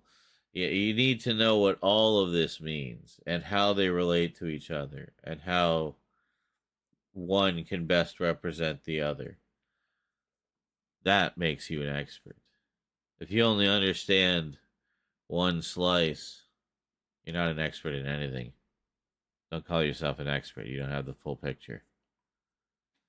You're just going to make a fool of yourself in front of the real experts.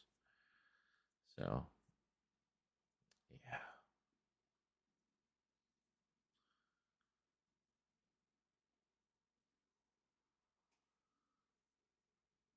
yeah. Yeah. Oh, I know. Devin says, I think a lot of them have the studios in their ears convincing them that a few poorly selling releases will sink the whole industry. And they're stupid enough to buy it. Yeah. I mean, really, if I'm going to support the physical media industry, I'll support the boutique labels.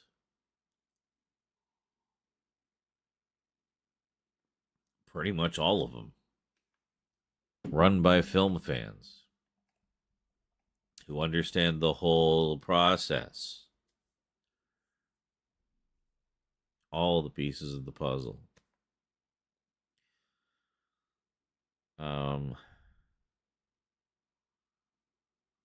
I mean, I've seen stuff from boutique labels that looks better than anything I've ever seen come out of a studio release. It's amazing what true passion for everything, but especially for the source material, i.e., film. What a difference that makes.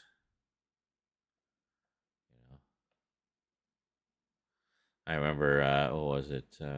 Synapse. When Synapse got the rights to Suspiria, everybody's really excited about it, and they kept moving the release date, and they had to keep pushing it back. And they said, "Yeah, it's just one of those films where we're having a little bit more trouble with the the remastering, and some of the film elements are in kind of rough shape and require a little more work and blah blah blah.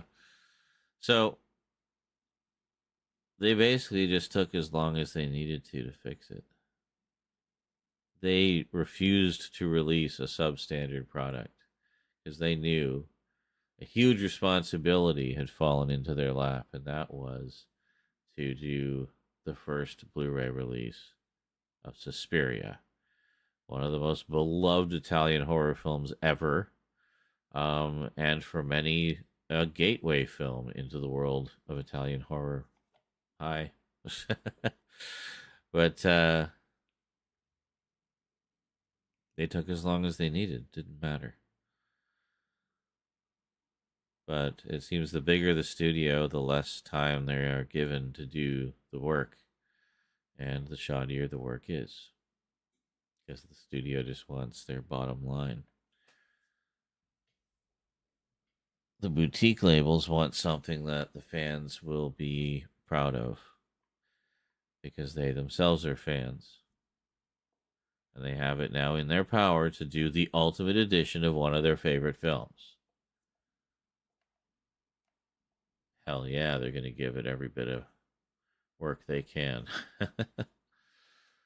So it took a while, but that version did eventually come out, and it is considered one of the all-time great Blu-rays of Argento's work. So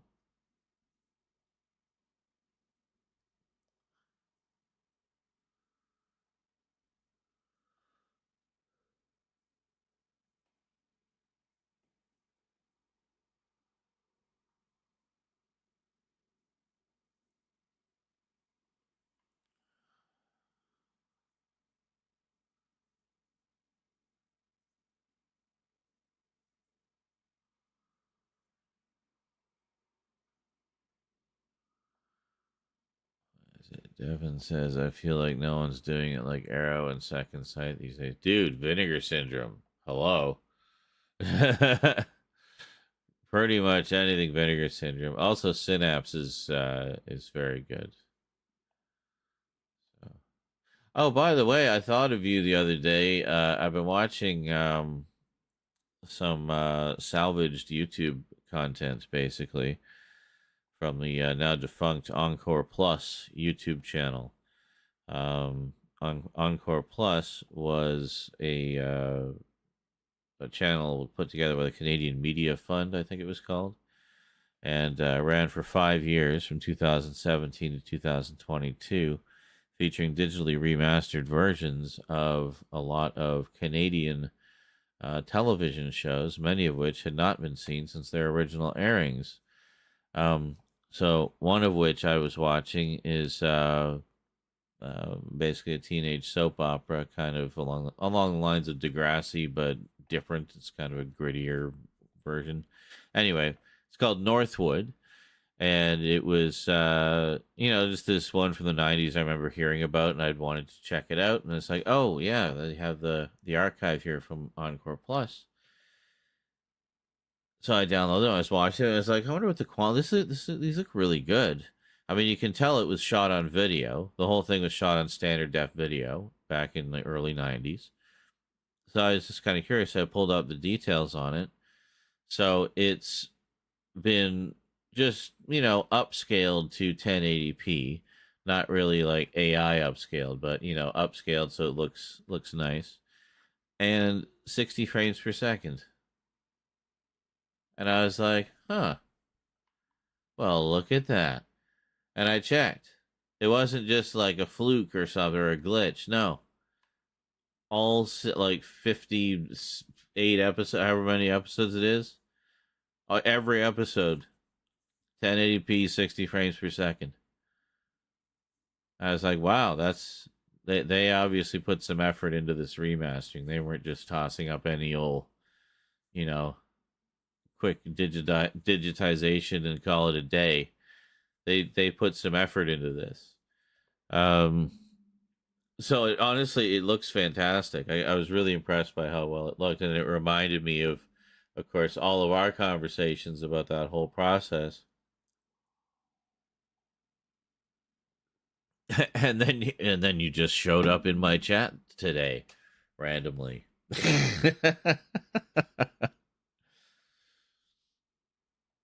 I knew you'd be back.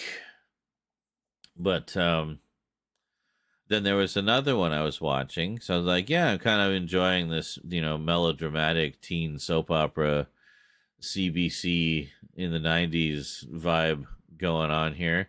So I was like, did they do any others that, other than Degrassi? Because everybody knows Degrassi. I want something different. So then I found one called Edgemont, which is basically same kind of thing. It's, all, teen angst and melodrama. But this one I gather was either shot on film or shot on early digital video. Because it's presented, all 70 of its episodes are at 24 frames per second, so film speed, which is interesting. So it showed that there was a lot of thought and care put into, and consideration put into what the source material was for each individual show and what the best way to present it would be. So, yeah, I really wish I had known that about Encore Plus like several years ago when they were still around, because I absolutely would have hyped the shit out of that. But I'm glad that most, if not all, of the content remains of all those great old Canadian shows in the Internet Archive. So, by the way, if you wanted to check out Northwood, you need to go to the actual Encore Plus creator listing and download the individual episodes one by one. It's the only way. There isn't a collection of. There is a collection of episodes, but it's lower quality versions that user salvaged from YouTube themselves. So I gather the other one that has the higher quality versions is actually the mirror site for the Encore Plus YouTube channel. So I don't know how much longer that's going to stay up there. So I would say, pillage and plunder while you can. There's some great old Canadian shows on there. But it's, and it's the best I've ever seen them look. So, yeah. Just bear in mind there's no collections of the good ones. It's just one by one. So, yeah.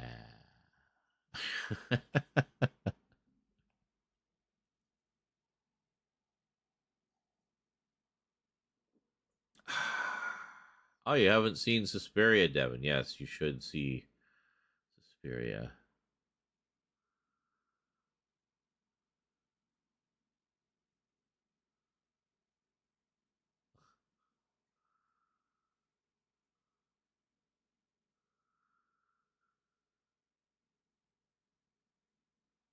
I've been watching some digitizing services on YouTube that use Elgato capture devices that deinterlace by blending fields and horrible quality encodes. B. Westlife made a video about the capture device, sort of about them. Yeah, I can tell it's 60 frames per second just by watching the preview on the IA. Oh, okay. Impressive. Oh, did you find Northwood? Yeah, it's good. I like soapy stuff like that, and the Canadian ones just are just always so good. But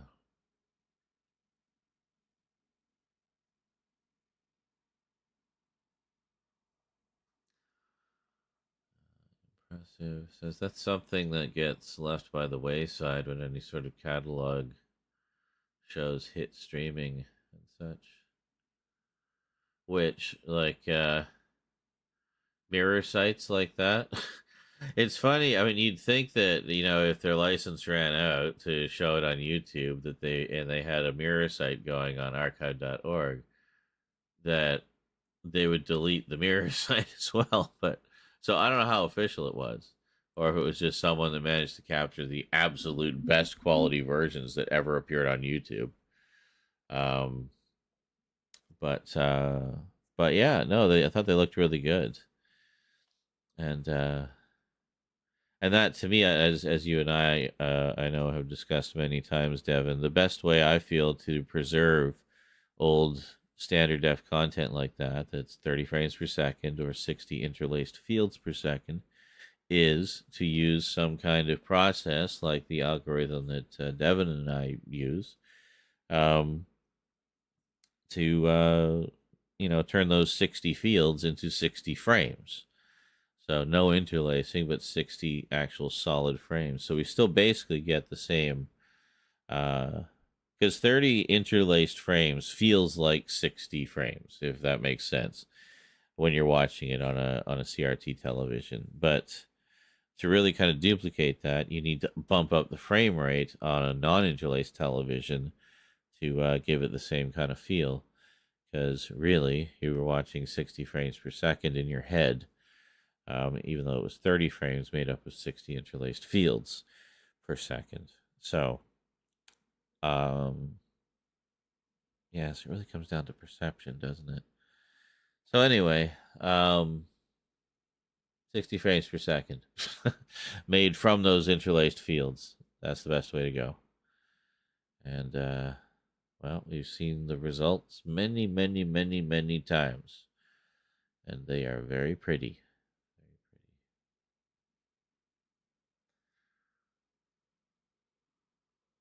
Yeah. I mean, that's not a bad idea. Devin says I've thought about starting up a digitizing service of my own and do it right by deinterlacing the 60 frames per second and whatnot. I actually had to convince a friend recently that he was using QTGMC wrong by deinterlacing to 60 frames per second. Oh, it's like, but the frame rate is 29.97. I was like, but no. Wait. It was deinterlacing to 30 frames per second from 29.97.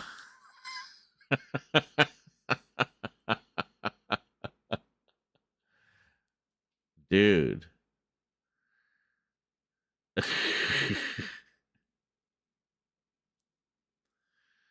You're doing it wrong. I guess he was doing 29.97. So either way, he wasn't quite understanding what was supposed to be happening here. I don't think you quite get what we're doing and what this will do for you. But yeah, holy shit. I remember when we did those first few videos, when you were walking me through how it worked. And I sent you the first couple of examples. And boy, could you tell the difference. I think there was one, it was a pan through my like shelves, and you could see a bit of outside through the window and stuff like that, just around my room. But that one,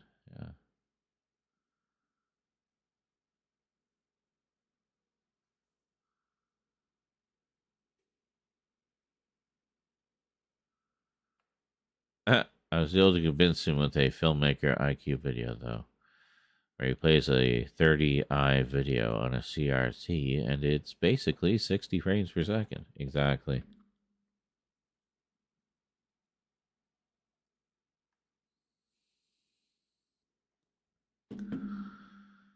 Yeah, that it took some convincing to get you to drop the interpolation plugin. Oh, on Vegas? Oh, dude, I had no love for that thing. I didn't do very many experiments with it. It was awful and just frustrating as hell. Yeah, just the virtual dub plugin was everything I could have hoped for. It was like just fucking magic, honestly. I still don't fully understand how it's able to work so damn perfectly every time. Like, I've had people like challenge the legitimacy of how 60 frames per second are these old videos from the 90s, Sean. So they download one and they'd be going through it a frame at a time. I get another comment back. It's like, okay, how did you do this? How is it this perfect? Like, they just could not find a flaw, and they were really trying. So, yeah. And I was like, I know, right? I don't know. It's magic. I've sold my soul to the devil without realizing it, apparently. But, yeah. I must have got this from Louis Vendredi's antique shop. An antique algorithm. Yeah, that makes sense. But, yeah, I was quite impressed.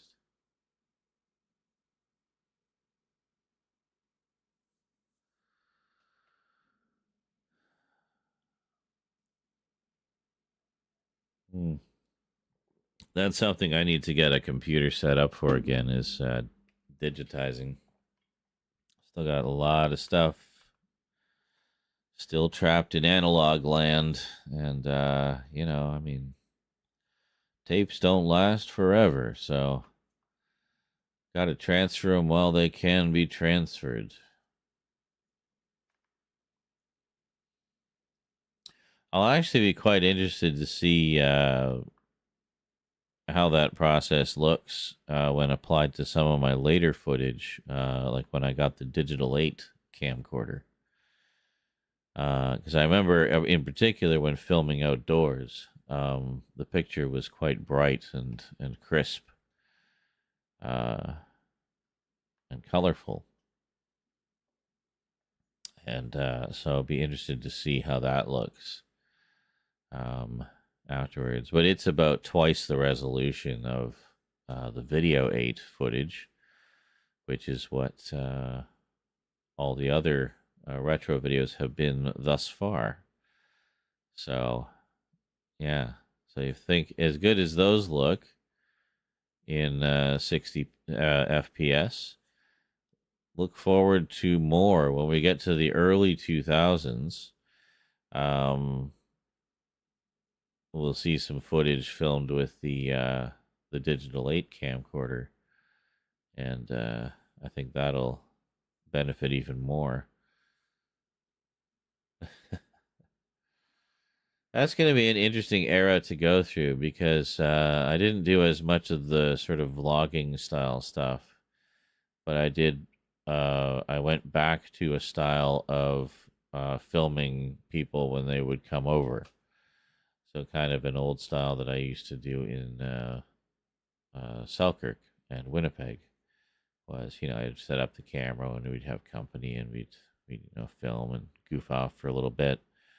And I'd have a nice little memento of that visit. But, so I would do that. And, so I thought it was just kind of the same thing. But,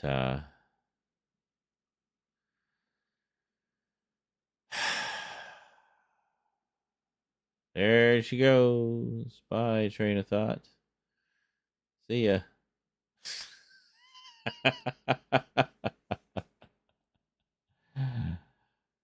I lost the plot. I don't remember what I was talking about. Anyway. Yeah. It didn't take much to steer me away from that interpolation plugin. The only thing that was for me was tricky for me at first was getting my head around how Virtual Dub worked. It was a program that I had dabbled with very briefly in my early days of processing digital video stuff. But I hadn't really done much with it. I certainly hadn't explored the possibilities that you get with the scripts and plugins and whatnot, because it can actually be quite a powerful tool. as we discovered. So, yeah, and it just kind of felt kind of, I don't know, Dr. Frankenstein-y a little bit. So I just kind of liked the sort of jankiness of the process and how so many steps of it were like so kind of hands-on, like having to go into the text file and change the file names to match the ones you want to convert this time, and just little things like that, which it just shows how homebrew it is, and that just makes it feel even more cyberpunk to me. Like we got this secret hacker code that can do this magic with old interlaced video. It's like, all right, thanks, Johnny Mnemonic. Appreciate it. No problem. That was supposed to be Keanu. Anyway.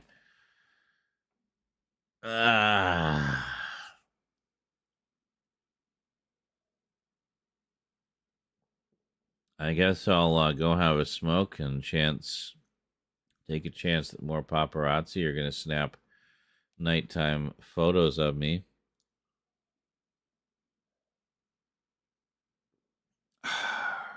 Refill my drinky poo. If you ever start it up again, message me on Facebook. I have an even more streamlined PowerShell script I use now. Oh, okay. I'm definitely planning to start it up again. So, I mean, feel free to, to fire me the update anyway. It is still something I'd like to do. I've even thought about, actually, there's a few older episodes of Retro I thought would be fun to remaster. Because I still have the original edited DV AVI interlaced 480i master files. So it's all archived, those early days. So yeah, so pretty cool. So I could easily, so I already have like the fully edited master basically. And then I can just, yeah, it's all done. I could just throw it all into the meat grinder of 60p goodness and see the amazingness that comes out the other end. But and then what else? Yeah, so there's a couple of early vlogs I thought would benefit from that, like the slow loudity, nudity, and cookies. Of course, that's a popular one. And it's got some funny moments, and also some cool scenery and whatnot. Let's see the old homestead that. Yeah. Oof, burf.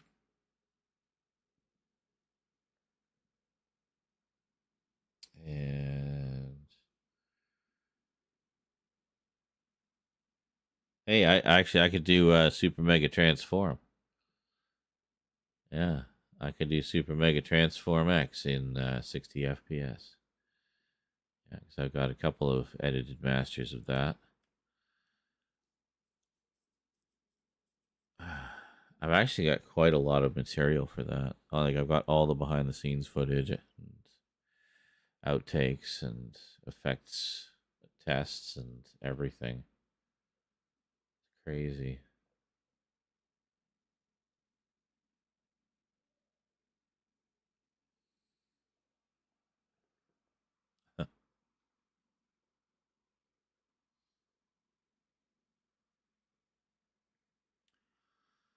When was my last retro upload? Oh, probably a couple of years now. Sometime in 2022, I think.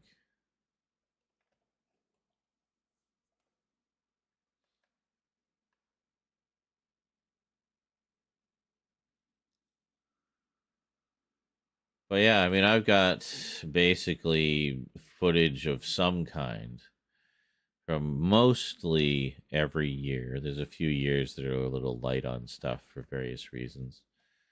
Didn't have a camera for a while or what have you. So between where we left off, we just finished 1992, I think, and then we're starting on 1993. So I've got stuff from 1993 up to like 2005, like up to the time YouTube started. So yeah, to kind of fill in all the gaps. And then my YouTube channel will be the life story of me. Hell yeah.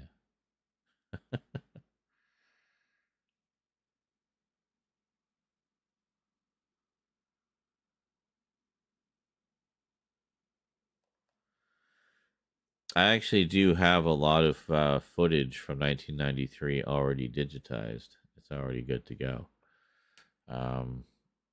I did most of it. I think it's just later in the year, maybe. I can't remember. There's a gap in there somewhere. I can't remember.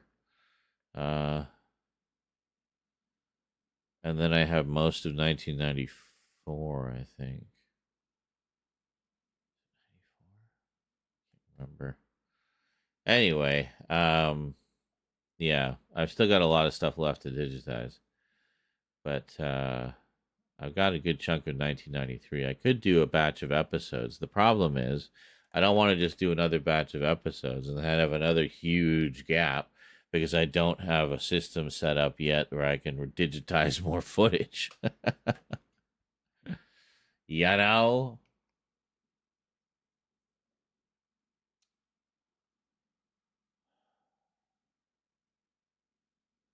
You know, it would be great actually. It would be to have a third computer. So have two computers for the streams, right? So one I can play games on, one I can do the streams. We can do editing on both. Whatever.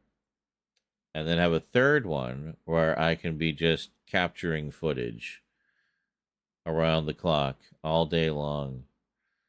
Just do a big fat archive of SSD drives. And then I can go through them at my leisure and sort through them and sort them out and everything. So, yeah. But the main thing would be to get everything captured off the tapes. So,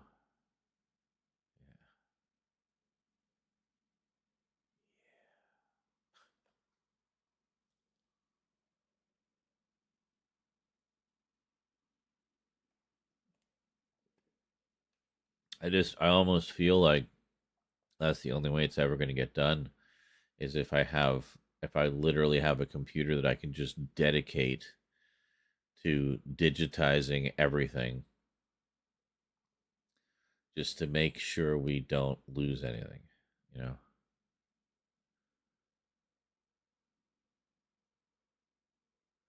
know. There might be some tapes in my mom's belongings coming my way. I'm hoping one of them is the original tape of the Christmas 1991, because it'd only be a generation's difference, but you know, I think it's significant enough. But could buy an old laptop with a FireWire input. That's not a bad idea. Let's see if it's one that can take an SSD drive. I refuse to use a laptop without an SSD drive. Just refuse. Why would I take that big a hit on speed just to save a few bucks? Fuck that noise. Put an SSD in there.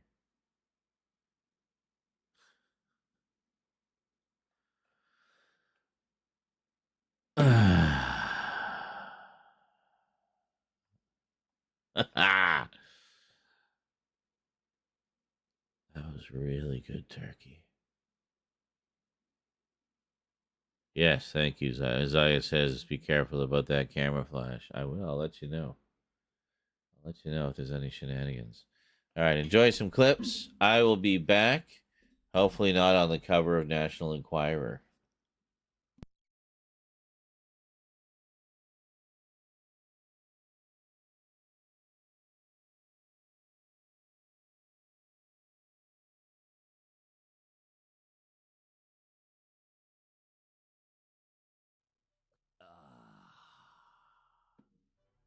Oh, are we back shortly or starting shortly?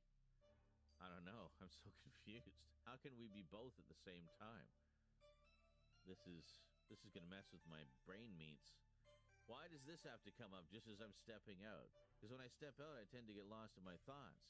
I don't need these weird conflicting thoughts being the first thought that pops in there when I'm trying to just enjoy my smoke and be alone with whatever thoughts I was gonna have are.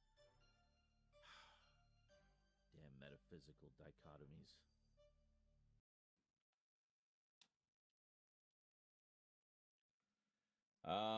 Actually, no, that is not my biggest fan in the background. My biggest fan is in my bedroom. That one's about 14-inch, I think. I've got a 16-inch in the bedroom. Because you want that extra few inches in the bedroom, you know what I'm saying? You know what I'm saying? If only he would kiss me. I'm practically a woman. Oh, jeepers. Why is this? Oh, because I'm not there. Funk donated $5. Hey! Radioinculus Day of Rain. While it was humid, just wanted to donate a little something but really couldn't think of anything funny to put here. So ham sandwich monkey penis. I'd say that was pretty funny. Thank you. Yeah, I think so. Well, not on stream. And besides, I don't think I could fuck them. I have a very thick penis. It wouldn't fit in the tiny hole in the hub.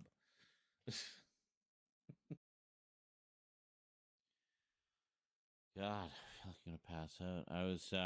I was literally passing out in my chair earlier. It's like I should just go to bed. I can film later.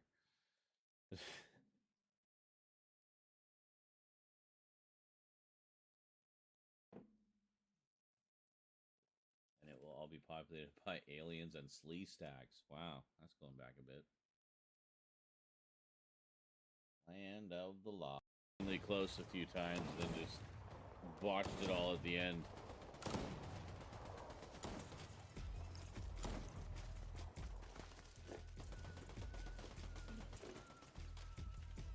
What am I doing?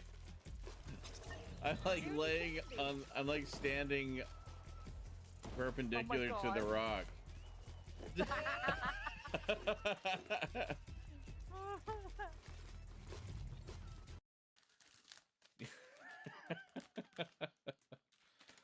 Imagine if the sound made him hard. So every time they have a red alert, he's just like very aroused. That whole situation. Red alert. Are you absolutely certain, Captain? Data is in the room. God damn it.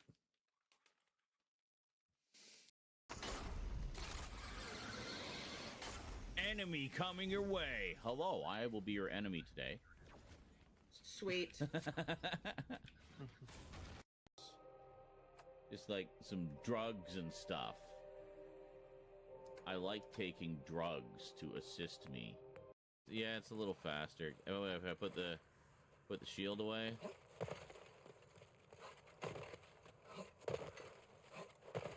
I mean, it's a little better.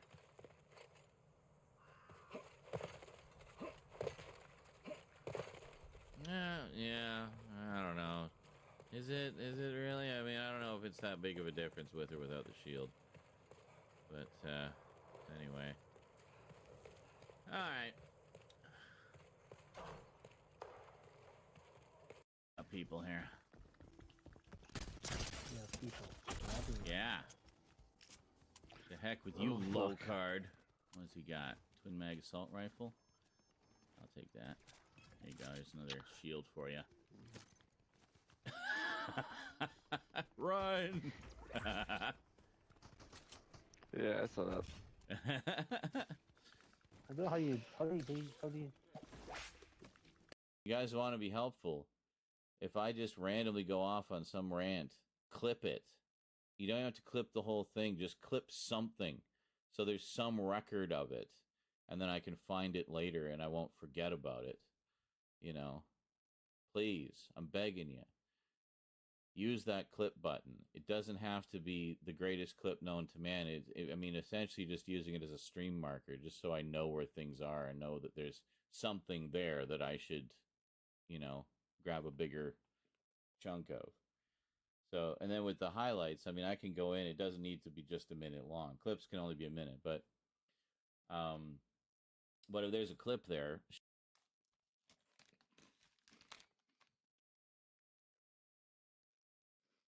Well,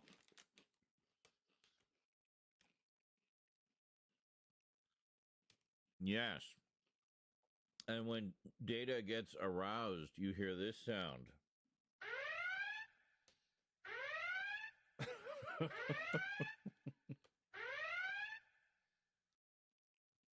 Yep. That's how you know about to get some of that bone chicka bow wow in the transporter room, you know what I'm saying? Yeah, you know.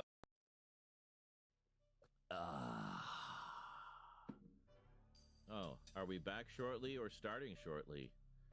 I don't know. I'm so confused. How can we be both at the same time? This is gonna mess with my brain meats. Why does this have to come up just as I'm stepping out? Because when I step out, I tend to get lost in my thoughts. I don't need these weird conflicting thoughts being the first thought that pops in there when I'm trying to just enjoy my smoke and be alone with whatever thoughts I was gonna have are. Damn metaphysical dichotomies.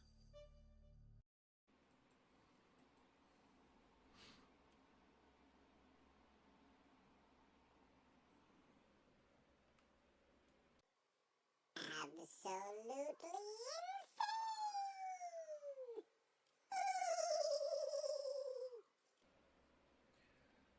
Anyway, I hope you enjoyed that.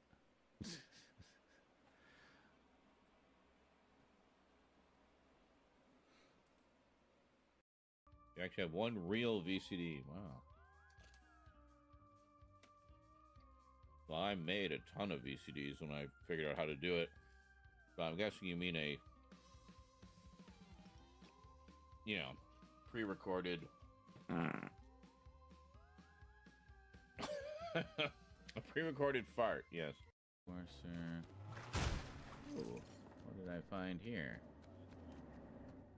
Central air. Alright.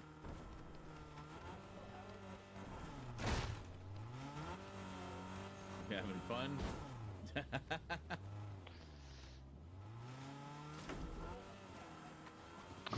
Does anybody need sniper ammo? That glitch again. Shields? The fence reappeared. I keep seeing that glitch. We're seeing a stream of the stream of the stream of the stream of the stream of the stream of the stream of the stream of the stream of the stream of the stream of the stream of the stream of instantly demonetized for lies. And why does it do that? Why? I haven't said fuck once yet. Oh, well, there it is.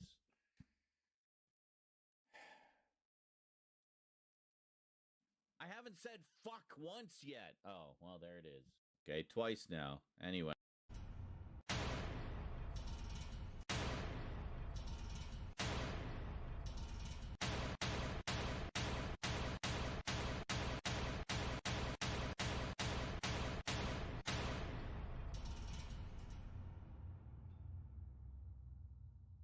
Oh, look, we got to 117% on the dono goal.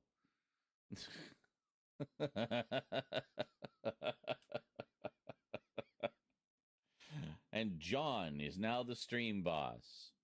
Good old John. So when I got motivated to try smoking,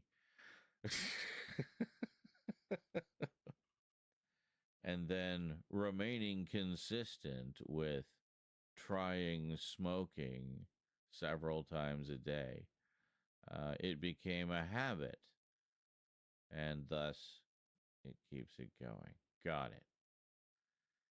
And then the key is not to prioritize what's on your schedule, but to schedule your priorities.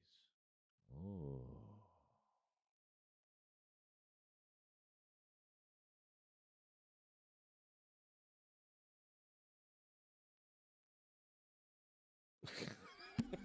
Ow.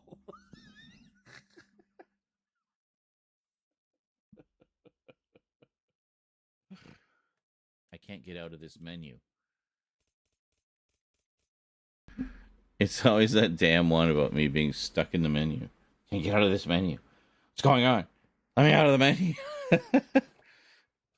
Old man rages at technology again.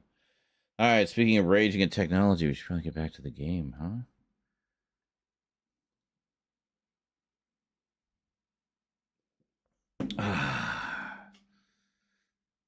Anyway, yeah. The stream loop. Oh. Of the stream. Of the stream. Yes. Those are fun. I like when they get clipped and we can enjoy them all together. All right, no donos on the break, huh? Let's see. I'll try to play better. I'm sorry, guys. I'll try not to suck so much. So I was thinking, all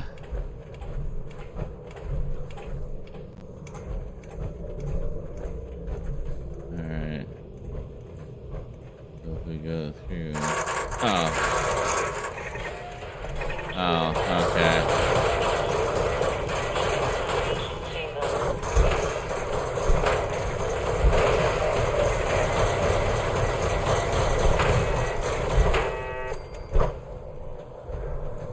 And this is why we bumped up our electricity resistance. Oh, fuck. Fuck you. Jesus. Security offline. We may have found them, sir.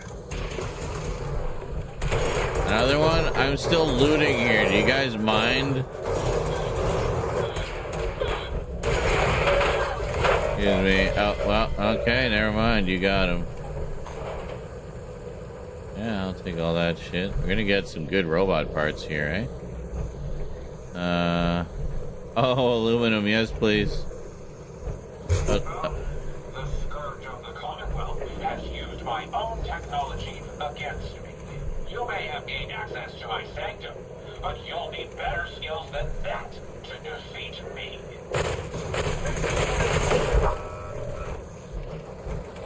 Oh, really?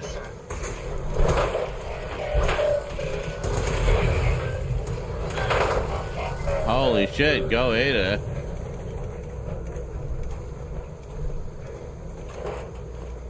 Here. Okay, so we got another access port there.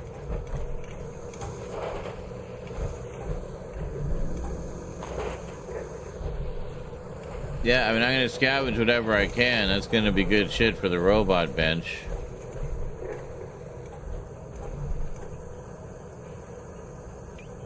Alright. Alright, never mind. We're good. Alright, Ada. What's this? You'd be so kind. Thank you.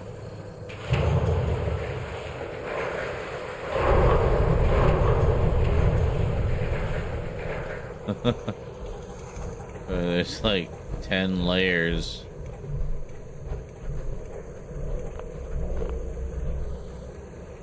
Oh. Aren't we here before? I swear we were here before. This looks familiar. Deja vu all over again. But I would have taken those items, so... Did we die or something and get sent like way back? Way back. I don't remember. It was a lifetime ago for me. Oh.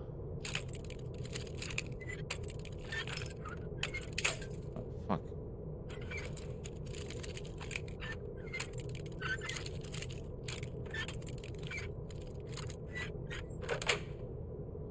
That's it. So damn picky. Yay, ammo that I don't need. Like, I swear I picked up these exact items in the exact order, but like from this end or something. Like I don't know. It's weird. So confused.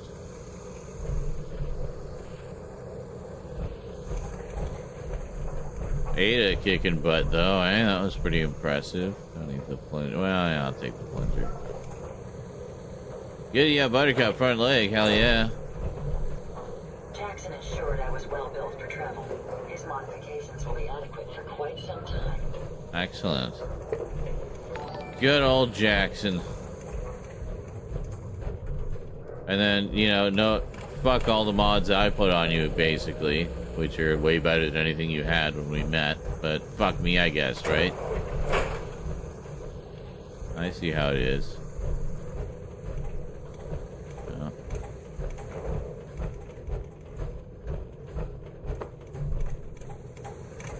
Well, I was kind of thinking of meeting with the Silver Shroud, but I think I would die too quickly. So, take all my junk, please.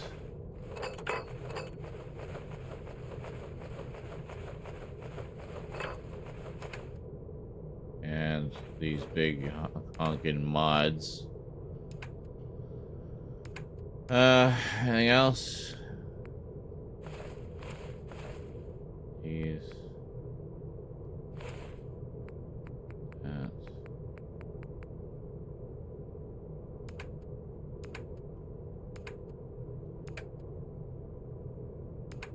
Oh.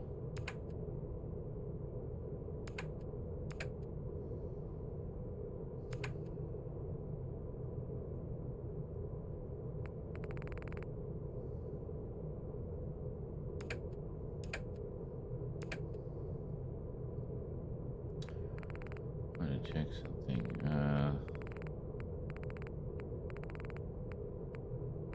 Overdue books. Two. We have 2 overdue books. I just wasn't sure where it was keeping track of those. I knew we'd found a couple. So we need to go back to the library at some point.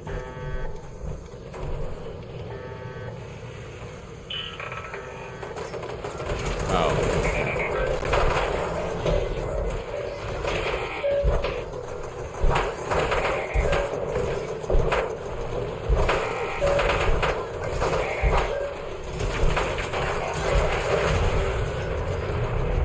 Jesus.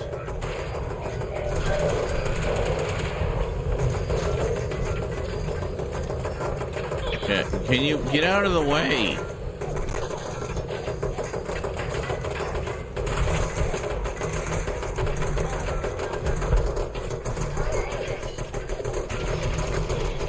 Jesus.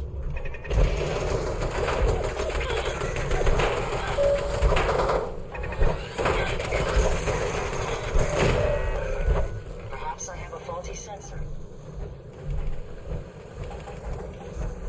I don't know. I don't know where the first one was, but okay. Oh, there we go. Okay. This one's scrap bot.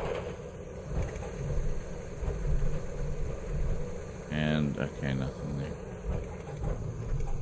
Alright. I can't push the big mushroom-like button. I want to push it. It will not let me.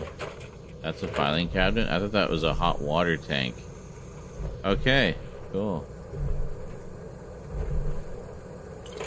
Oh, yeah, there we go.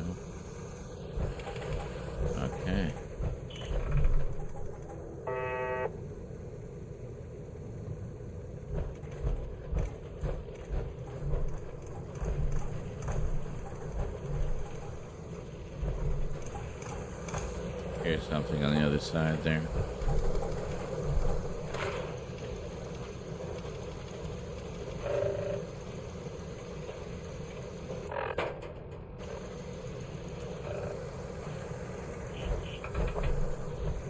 Sounds like something big.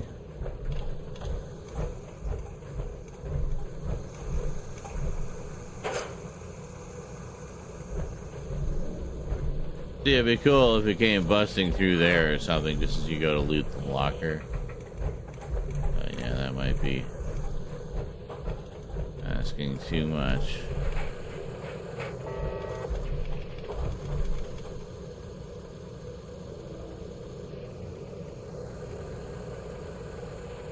I don't know. I can't really think of any mods we can do that are going to make her amazingly invincible.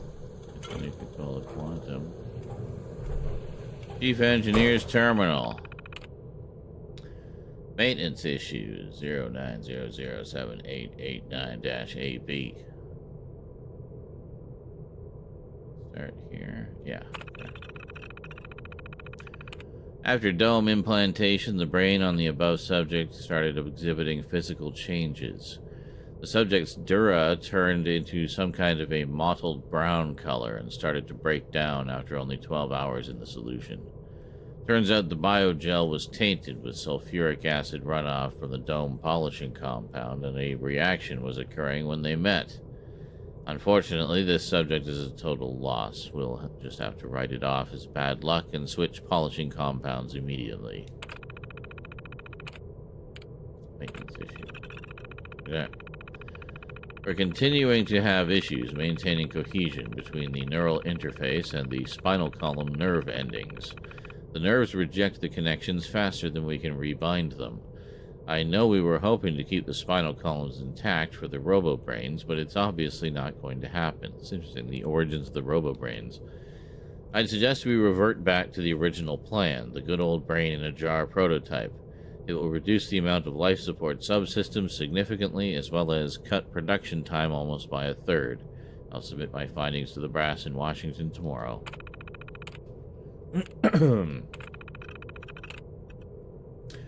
We got the first batch of robo-brains back from testing, and they're a mess. Cracked domes, thrown treads, overloaded fusion piles, fried circuits, the list goes on and on. This particular issue is troubling, though. According to field users, some of the robo-brains are misinterpreting commands. The onboard brain seems to almost overthink these instructions and decide to rewrite them for efficiency purposes. Most of the time, this results in property damage or even a few civilian fatalities. I've gone over every square inch of the faulty units, and I can't find a thing wrong with them.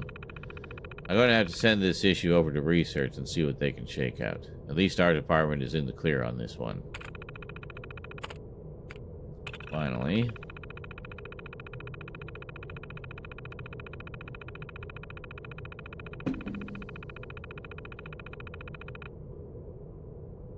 One of the robo-brains rolled off the line with a faulty voice module. When it speaks, it's speaking in reverse. This troubled me, so I had them shut down the line for almost 8 hours while I checked the software for issues, and then gave the audio output assembler a thorough diagnostic.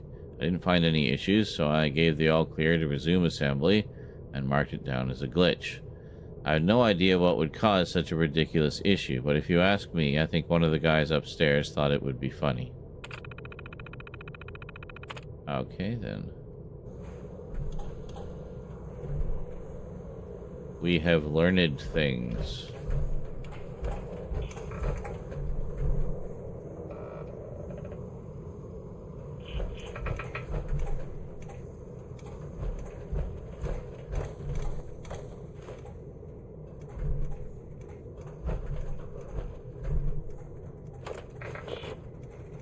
Yeah. Okay. Go upstairs. Oh, hold on. And antiseptic, thank you.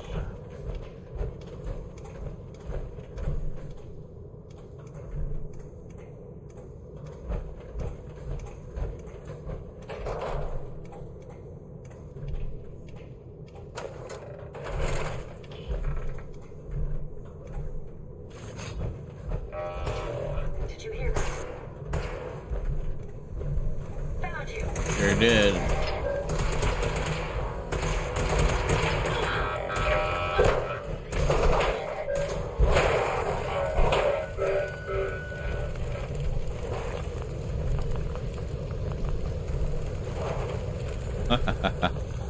So that's what we were hearing clanking around up here. All right, good.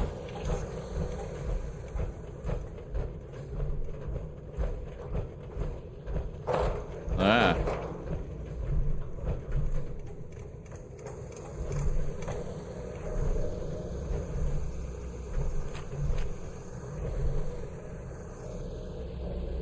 Never fear, sir. I will ensure your safety to the best of my ability. Thank you. I appreciate that, Ada. You're a good friend. I hope you like all your new gadgets that I gave you.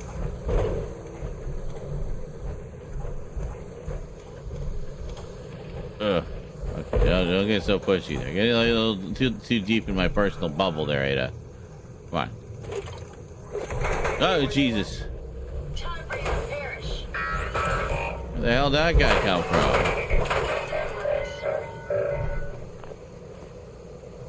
Or Ultron legs, I'll take those.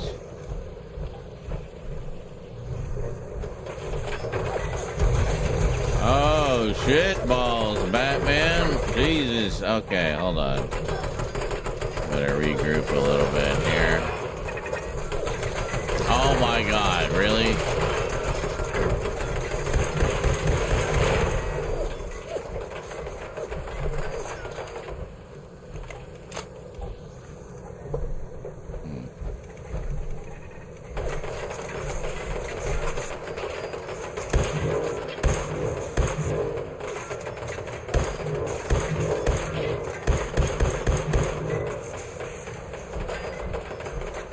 Can't get a good enough beat on him from up there.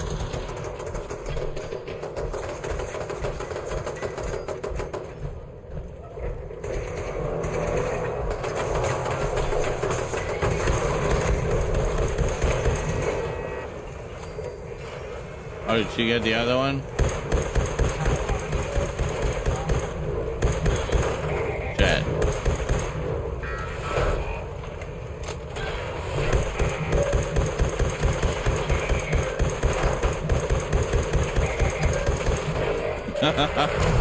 It took a lot of ammo, but we got him. Holy shit balls, Batman. I think we're good, Ada. Holy shit, how many of these frickin' tank bots we're gonna have to go through to get to this guy? At least another 12. Oh, that's great, yeah.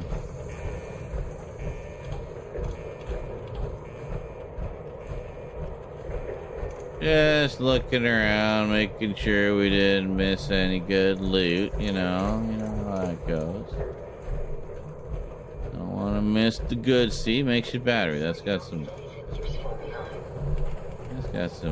bits in it that we can use. Oh, hey, bits of a turret that we exploded at some point. Excellent. So I guess we're going up here. Oh, there's nothing in here. This is a dead end. Armor workbench. Interesting.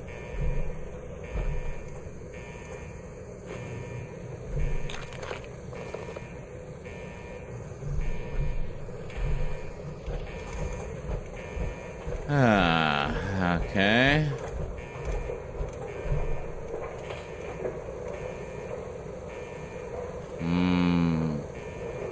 Perfectly preserved pie. What? Air explosions.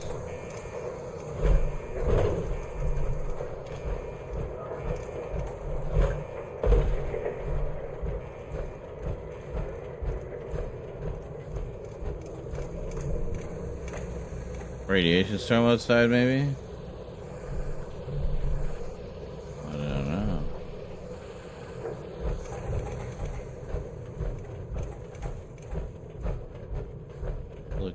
around a little bit.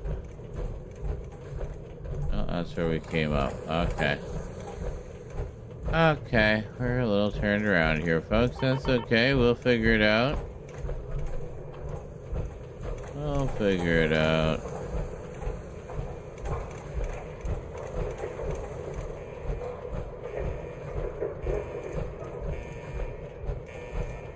Might be something up here, like maybe to extend the bridge across. There's supposed to be a bridge there. But, I don't know.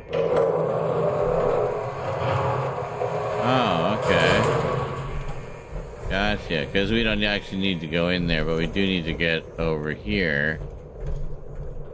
There we go. To get the used oil can. It's all about that used oil can. I'm telling you.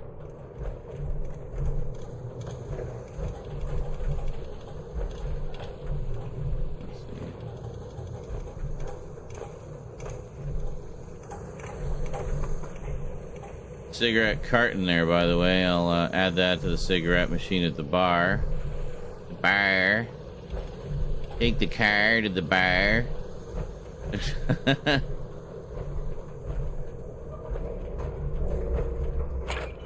Oh. Nuka-Cola and a Nuka-Cherry, baby! Woo! Ada, I need your help. I'm carrying too much again. Yeah, if you could take these, that would really help a lot. Thank you. What else? Any junk? Do we have any junk? We must have some junk. Yeah. Take all this junk, too. That'd be great. Thanks. That takes a load off. Thanks. Appreciate it.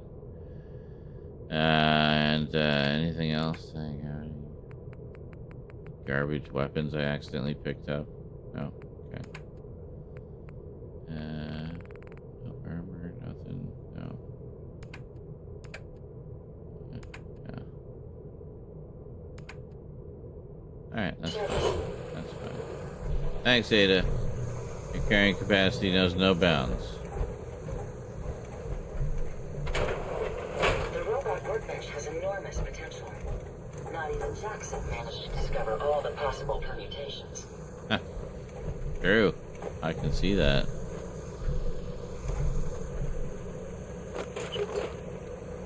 Oh, adhesive. So much adhesive here. We found the adhesive promised land, Ada. Duct tape and wonder glue. Just all aluminum cans. Like, holy shit, man. You guys gotta track down the Mechanist. He's got it all going on here. Especially if you're into crafting. There's a lot of good shit down here.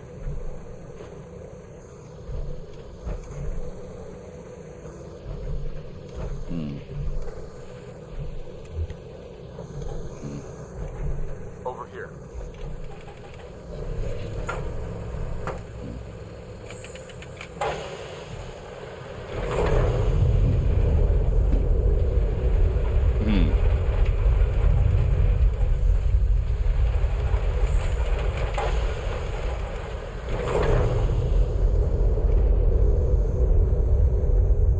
Wow, I guess we'll leave the light on. I didn't realize how freaking dark it is down here.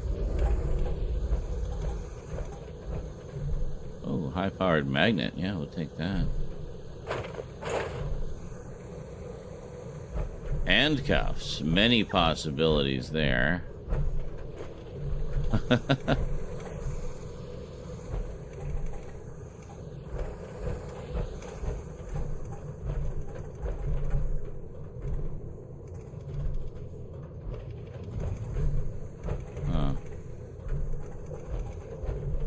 Well, it wasn't much here, Ada. Want to, Here.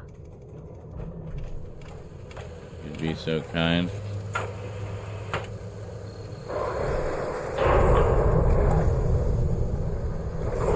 So, is this just something that Ada would have been able to do regardless? Because when I did the upgrades, I specifically gave her the hacker perk to help with hacking the computers. It gives us a few more chances to get them sometimes if they're being picky.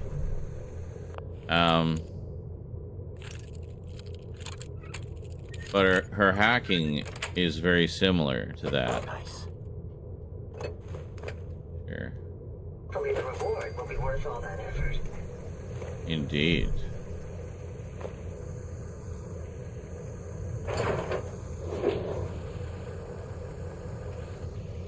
Okay. Oh! It's right to fear people like you. People who have no respect for human life. Who only wish death or pain for those around them. That is why I, the Mechanist, have made it my solemn vow to protect the innocent. To put an end to people like you.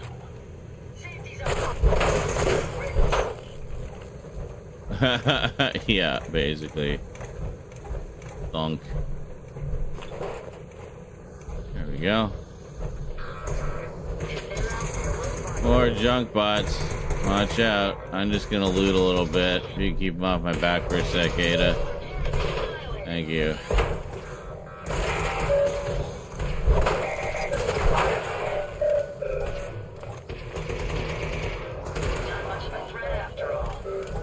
Oh, did you get the other one? Yeah, she got the other one. Very nice.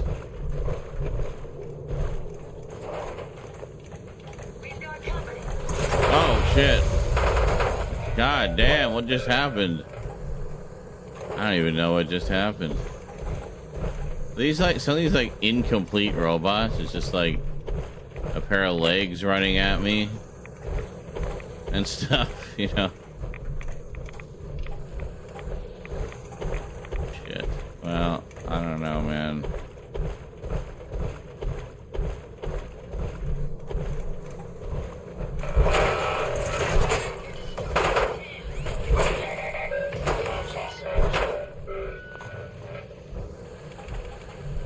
I'd be happy to help if I don't know how much more we're gonna be able to do this. We're picking up a lot of shit here.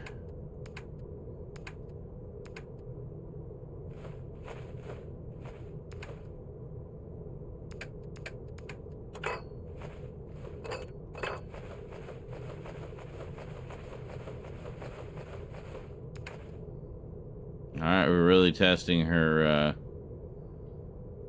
capacity.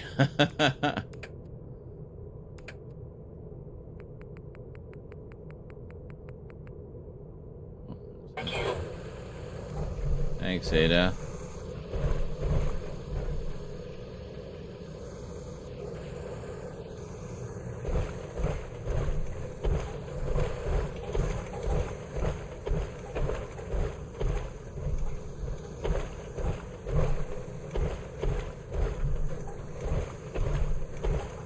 Are we in the... We're in the fucking subway tunnels. God, this is gonna be killer robots. It's gonna be feral ghouls. It's just gonna be a whole bunch of bullshit is what it's gonna be. I thought we were going to this cool comic book James Bond villain type place, but nope. Just the freaking... Oh, yeah, I'll take that. There. Take all the burnt mags.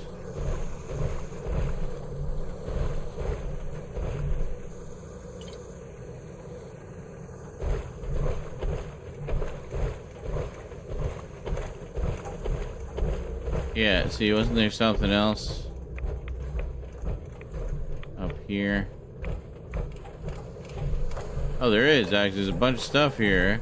self-diagnostic complete. I'm happy to report I won't be falling apart on you anytime soon. Excellent. Power substation A terminal. What a waste. I've been down here almost 4 months now, and I'm already getting bored. I thought it would be exciting to sign up and work for the robotics program. When I finally got my departmental assignment, I almost quit. Power substation A? Are you kidding me? 4 years of electrical engineering school, and they have me babysit a bunch of generators? I can strip a Mr. Handy or Protectron down to its base parts in under 2 hours, and they stick me here. What a goddamn waste of time. Log 80. Cutting plan. After talking to Sharpley during my smoke break, I thought of a way to turn my isolation into an advantage. I've got a buddy in the civilian service who works for a vending company, and he reckons that I can make a few bucks if I stick one of his cigarette machines down here. It would save everyone a trip all the way to the surface if they're out of smokes, and give me an excuse to say hi to any of the ladies that happen to wander in to purchase some. I'll tell you, Sharpley's a goddamn genius. I might even have to comp him a few free packs for his help. Log 82, Substation 0. I took all the trouble to sneak that machine into my substation just to have Banks over at Substation 0 start complaining about the smoke. At first I thought he was just jealous that all the ladies have been hanging around my new cigarette machine during their smoke breaks. Then he showed off all his cards when he told me he's going to lodge a formal complaint with Delano if I don't make him happy. He doesn't care about the smoke. Sneaky little thief just wants a cut of the cigarette sales. I have to pay him off to keep the brass off my back. Log 90, official approval. Finally got official approval to keep the cigarette machine in my substation. I'm pretty sure the free cartons that found their way onto the general's desk may have had something to do with it. Now Banks can't do a damn thing about it, and he isn't getting a single penny. Looks like this electrical engineer just came out on top for once. Hell yeah. Everybody smokes now. We can all smoke. I wonder if we can find that cigarette machine and see some skeletons standing around it as if they're gossiping.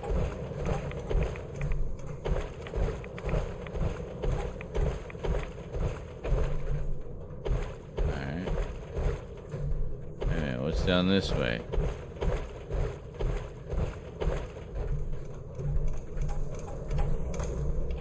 Looked like something gleamed. Oh yeah, yeah, there's that. But no, back this way there was something else we hadn't gone to yet. The fuck? Are you just glitching?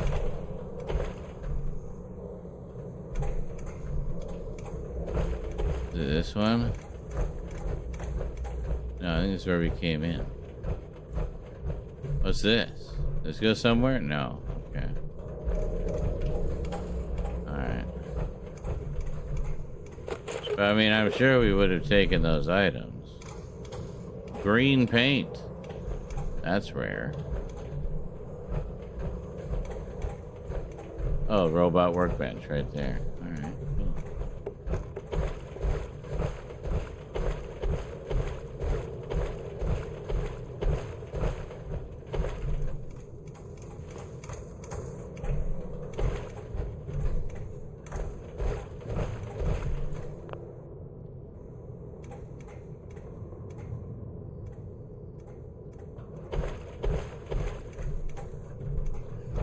No strange camera flashes on my brake, by the way, for anyone who was wondering.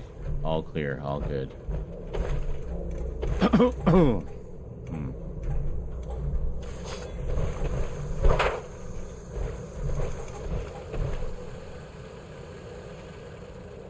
I see, okay. It goes into attack mode when I do. What did I go up there for? I thought that was a path.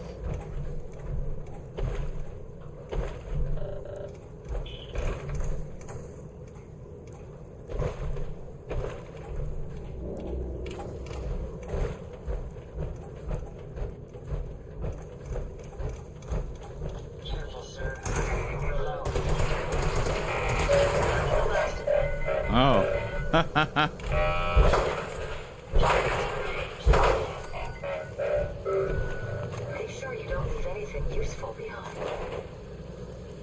Oh, I know. That's the idea.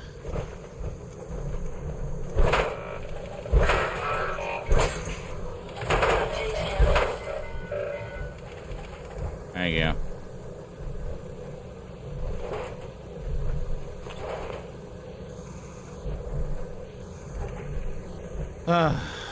Okay.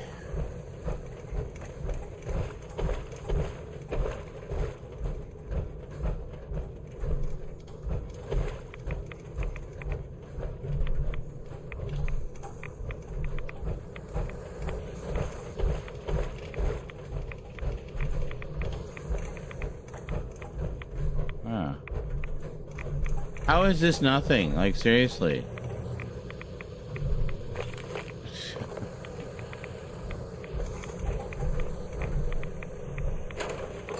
I'll take that. Uh-huh. Okay. It spit out a pen. Yeah, those lunch boxes spit out random items, basically.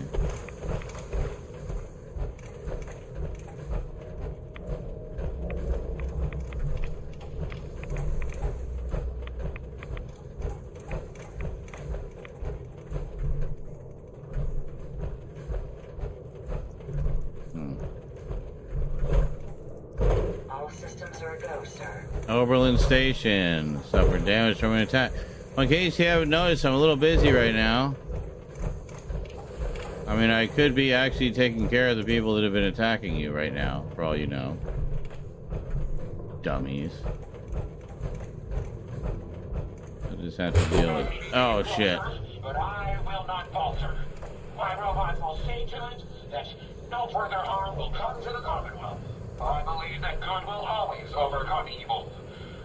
Justice will prevail today. Take them down. Ah.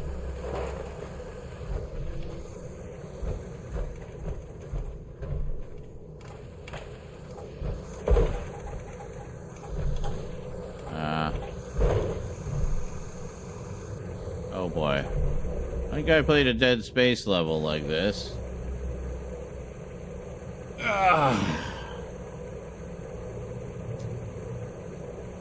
What do we have the most ammo in? Quite a bit in that one. Quite a bit in that one. Quite a lot in those as well. Well, let's try this one for now. Okay.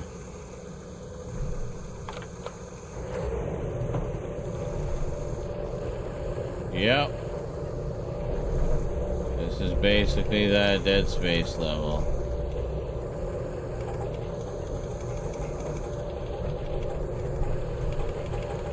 That's you walking. I thought that was the sound of something shooting at us.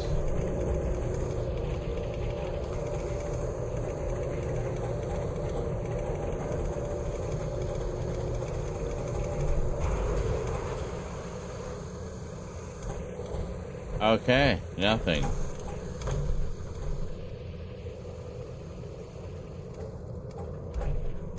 Never mind. I'll just take the Abraxo cleanser and duct tape.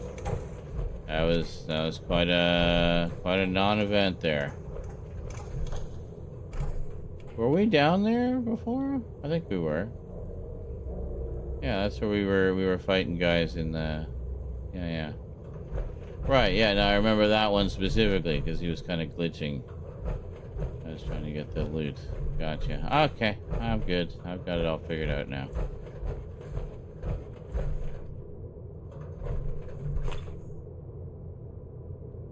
Oh, Ada, darling, could be so kind. Thank you. Oh, I'm standing back.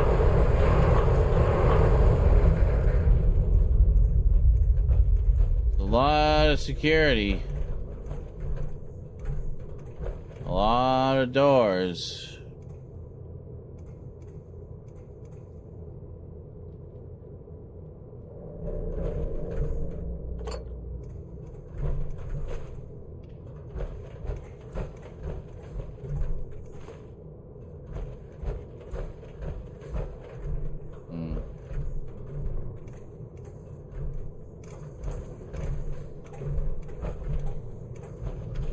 Research wing, A.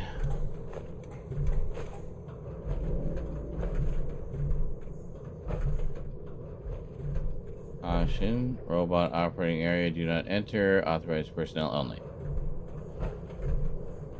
That's your authorization right here! Okay. Scan this. You would be so kind, Ada. Over here. Over here. Yeah, thank you. There you go.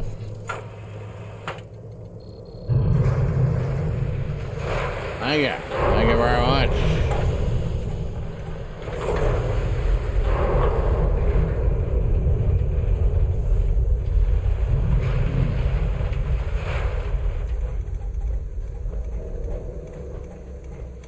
Keep hearing the Get Smart theme in my head every time I see that. Ooh, microscope. Can you move your butt, please? Thank you.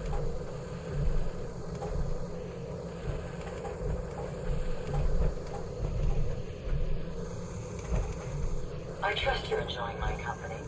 You and I make quite an effective team. I agree. You rock, Ada.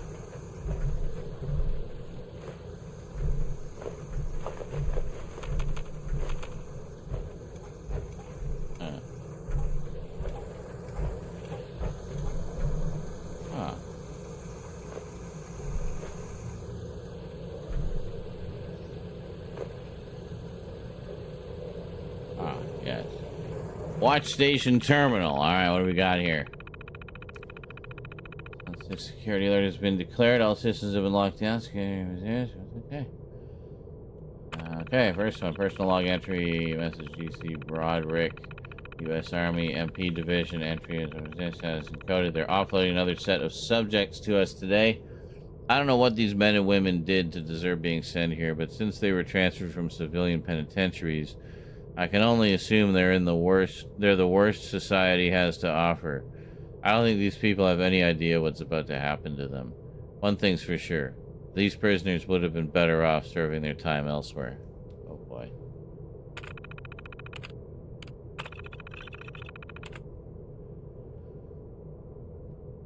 I'm starting to hear rumors around the block that I don't like.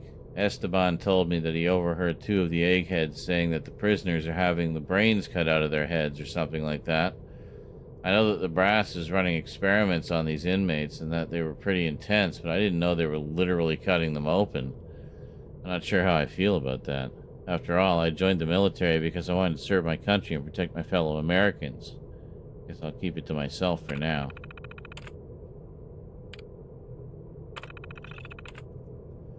The rumors floating around the block are getting worse. One of our informants said that the prisoners are talking about rioting. If the things that they're saying are true, that inmates are getting dissected and the parts used for robots, I almost can't say that I blame them. Esteban said we should go right to Gamma 9 status, but I don't want to push the panic button unless I absolutely have to. I've decided to take this all the way to the top and meet with General Rawlings. Criminals or not, these experiments are wrong, and they need to be stopped before it's too late.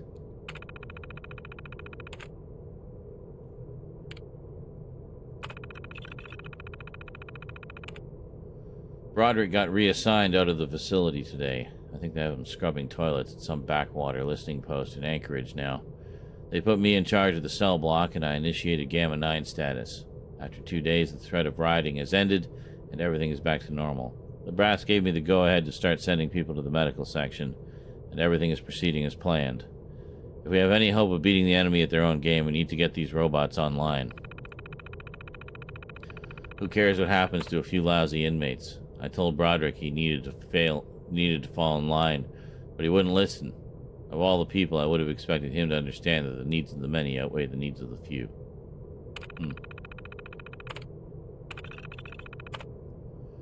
Raymond Esteban, okay. Yeah. Well then.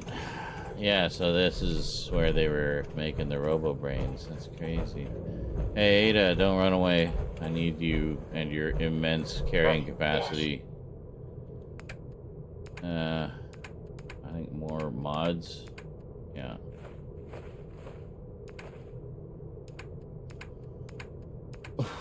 Oh.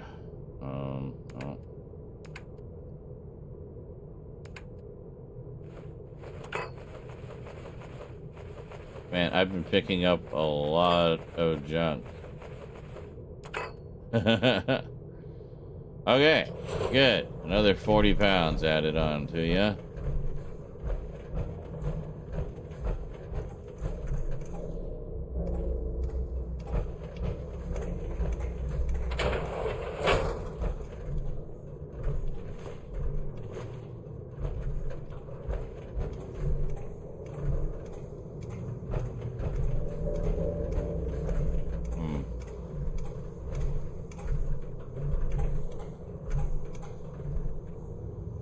Not really bothered with plates. I guess the color indicates what they're made of, though, eh? We'll take one of each. What are they made of?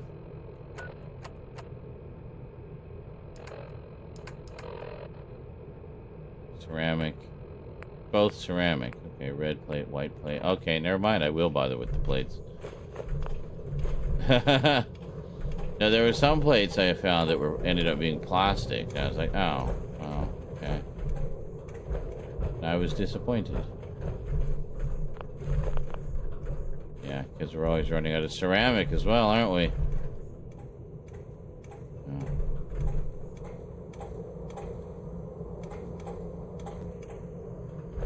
Not really. Sure.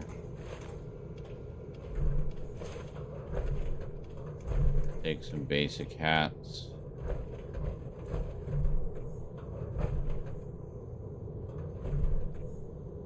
Scalpel. Clamp. Plunger. And we have the password. There we go. Remote and door control. Open, please. Thank you. Open, please. Status. Open. Okay.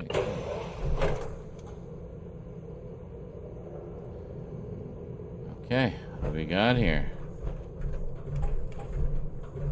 Oh, a whole bunch of stuff. I'll just take the drugs, actually. No, I don't want the gun.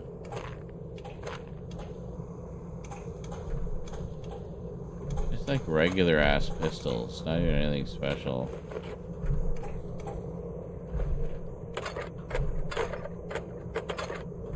This is nice.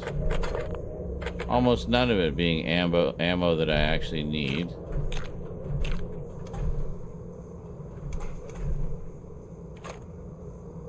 Oh, yeah. Pre-war money, 32 bucks. All right.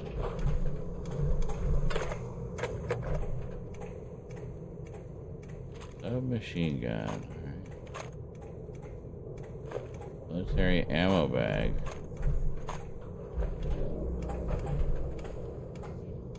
Oh, more stuff. Robot parts model.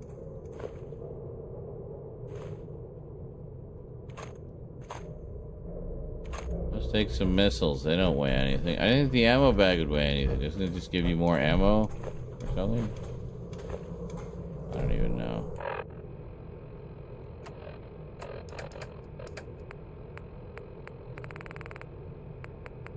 See, it's not even listed as military ammo bag. It's...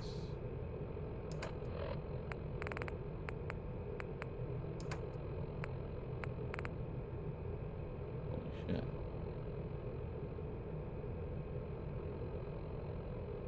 Gives you ballistic fiber. That sounds rare. So, yeah, we'll hang on to that. Alright, Ada, sorry, I gotta load you up again. I'm dreading, I'm feeling like we're gonna hit her limit and then we're fucked.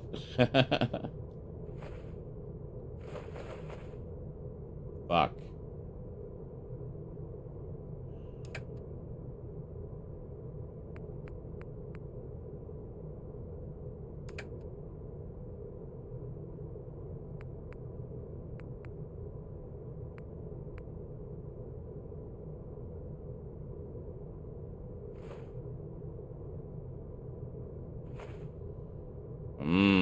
Dog food.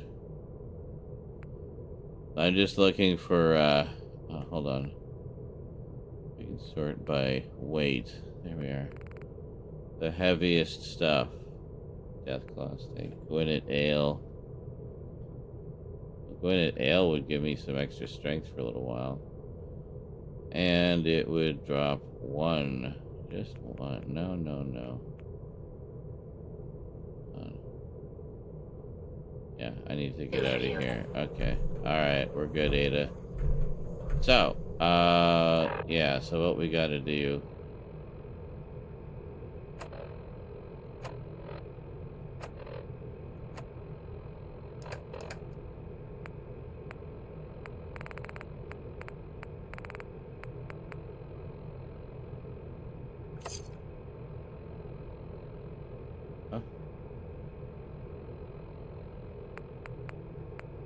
370 now instead of 360.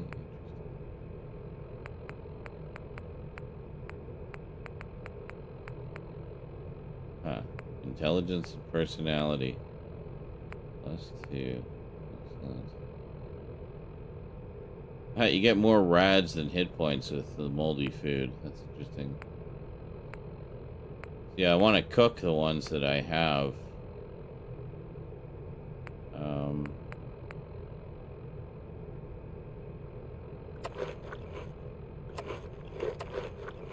Then they give you more benefit, right?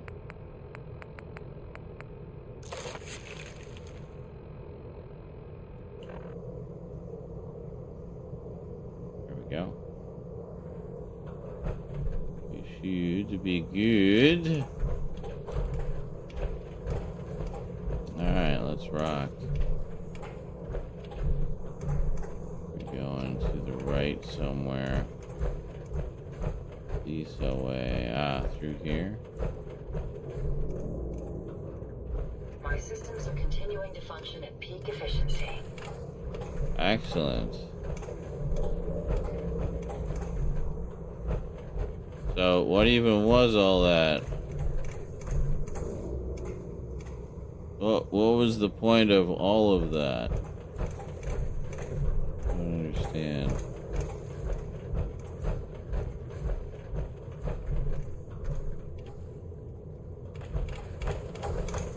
Well, I mean, there had to be a point, obviously. It's clearly the path we're supposed to follow, so it's most confusing indeed. I just keep thinking about how I have English muffins, and a lightly toasted English muffin with some mayonnaise on it would be really good. Turned into a turkey sandwich. Yes. Okay, this is where that entire path led, was right to this room. Okay.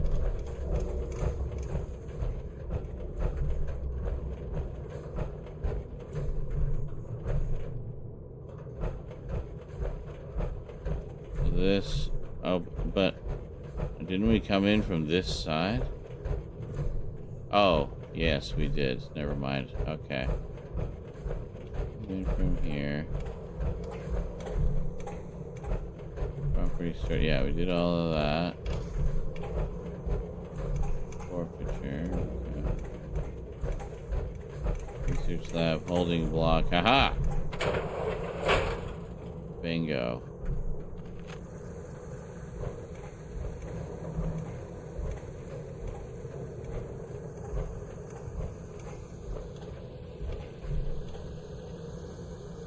May as well take what we can. They won't be needing those items any longer. Wow. Well, this is kind of a horror show, isn't it?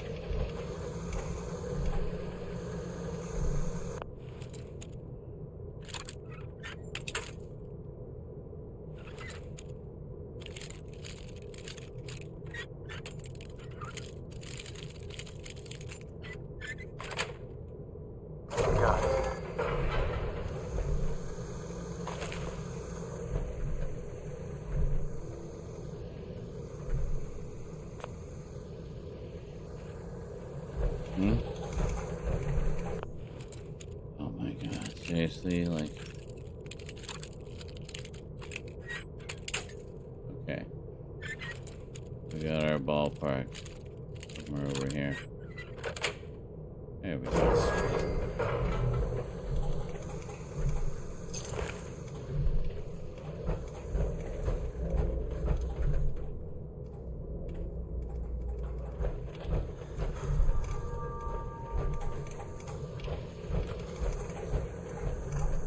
Oh my god, do we have to lockpick every single one?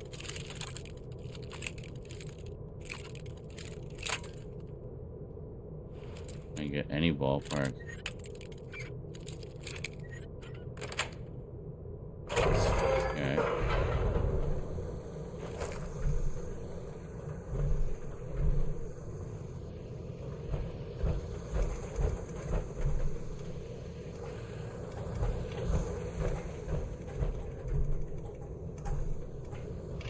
Yes, I'm that person. I must check every cell.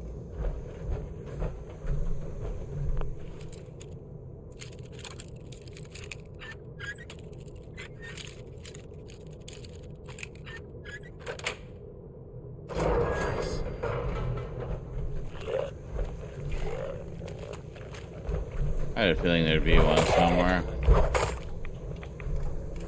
Yeah, I had a feeling.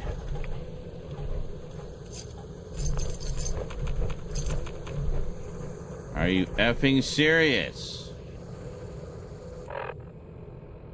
Ugh.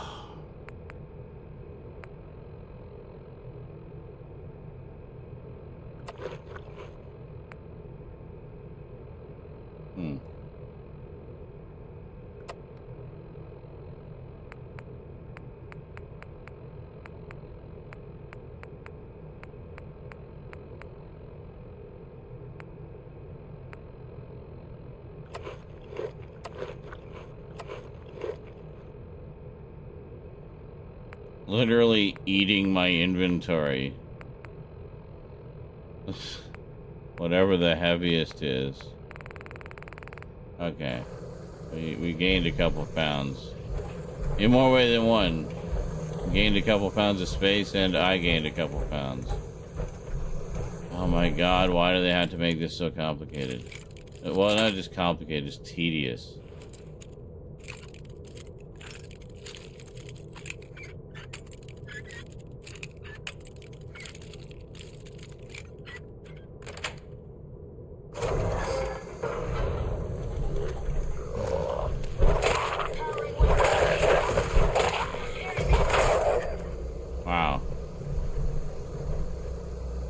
Mutant Slayer's Deathclaw Gauntlet. That would be cool, but... yeah, no. Sounds heavy.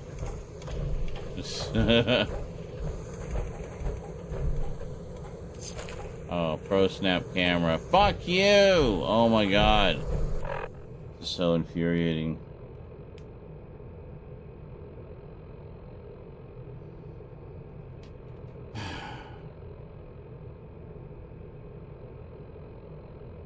I thought I had more than 3. I thought I... was that with different armor on? Maybe it was with different armor on.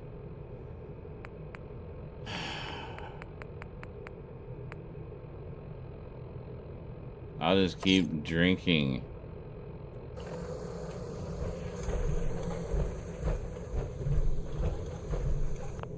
Oh my fucking god.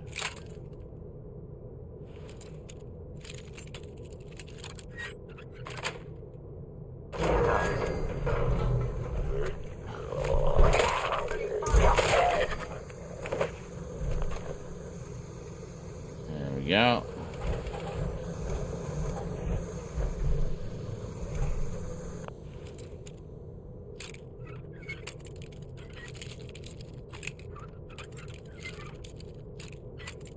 Oh, come on. That had to have been it.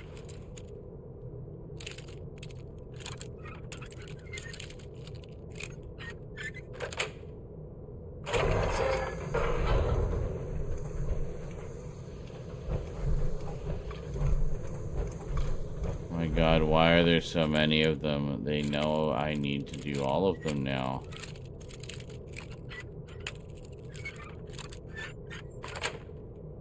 I'm gonna go make that sandwich after we finish this corridor that never ends.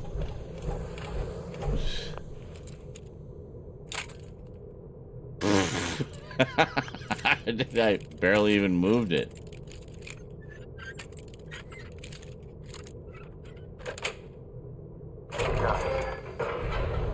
Oh, hey, Verminard, how's it going? It says you can put a lot of junk in that trunk. I know, right? I've reached the limit for both of us, though. It's not good. We got a lot of level left to do. This is so, like... why do they do it like this? Where I have to pick every single goddamn log.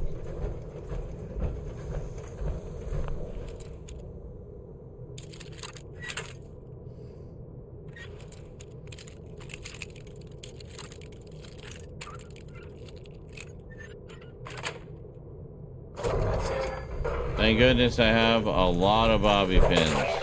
And stay down.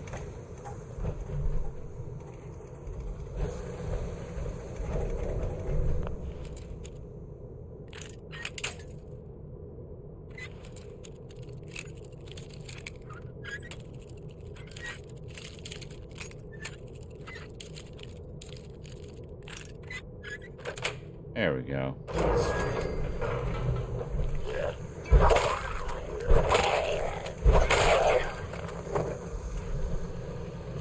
Didn't even have time to fully get up.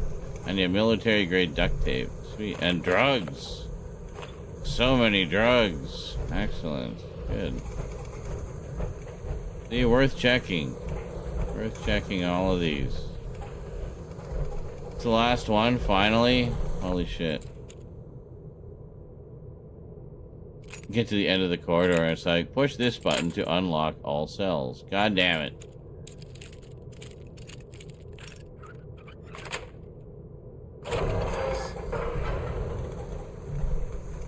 Ah! Okay.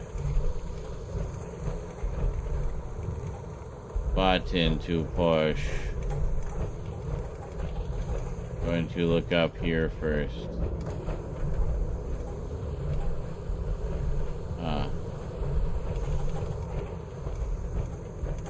Isn't this where we came in, kinda?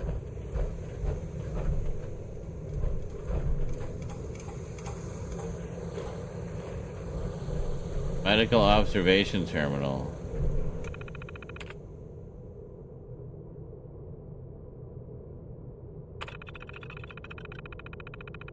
Subject A22, cell B3, age 34, male. I need a sandwich. So I'm gonna go make one. And I'll be back. We'll read the story, the sad tales of the cessed subjects. I don't know if I got the meat sweats or what. I'm sweating like crazy. Sweating gravy by this point. Alright, I'll be back.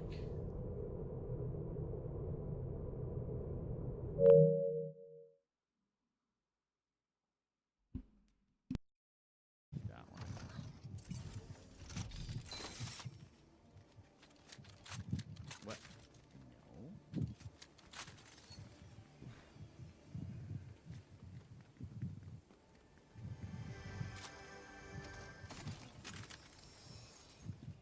No.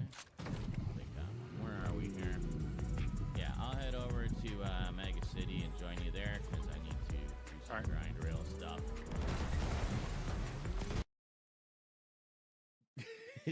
Sorry. Drinking.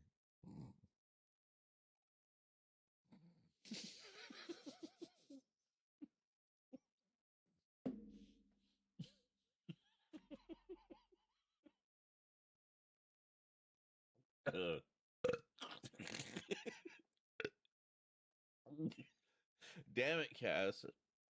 I told you I was drinking. You know we have a rule about that.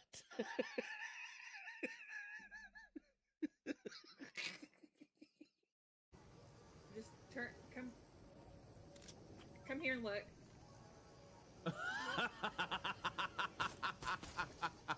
Oh my god. That is amazing. I'm so sorry. I'll put you out of your misery. Well, that explains why we couldn't find them. Holy shit. I really hope somebody clips that because that needs to be.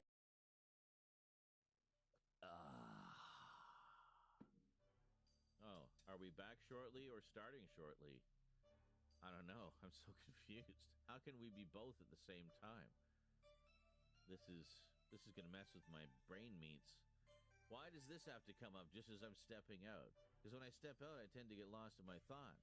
I don't need these weird conflicting thoughts being the first thought that pops in there when I'm trying to just enjoy my smoke and be alone with whatever thoughts I was gonna have are. Damn metaphysical dichotomies.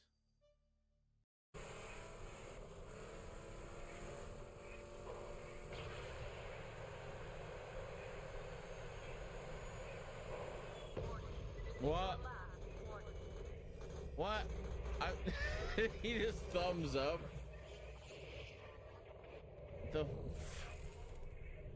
I mean, that didn't look like a barrier to me. At least not that close.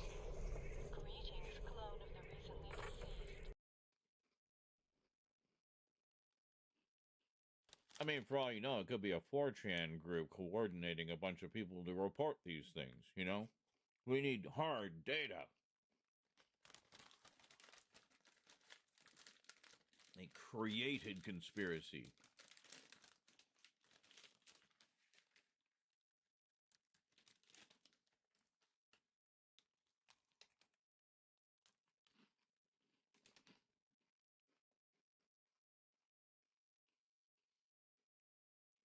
Because if that's the case, it just kind of cracks me up seeing Hulk do it. Like, why no one stop?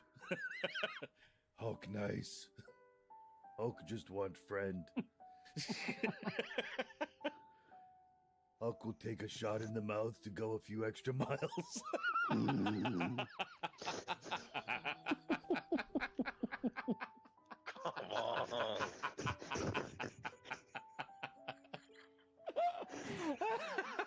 Of the banana right now, so be warned. I'm armed. Oh, it's this fucking thing. I found our porta-forts again. It's like, why do I keep bouncing off the wall? Oh, right. Another porta. How many porta-forts did you put up?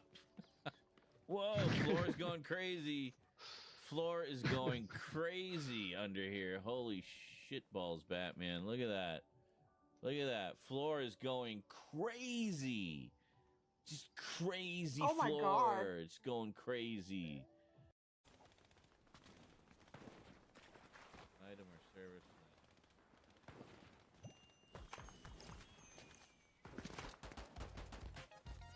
Yeah, so anyway, I think this is one of your spots, right, Luke? What? Alright, Mark. Yeah.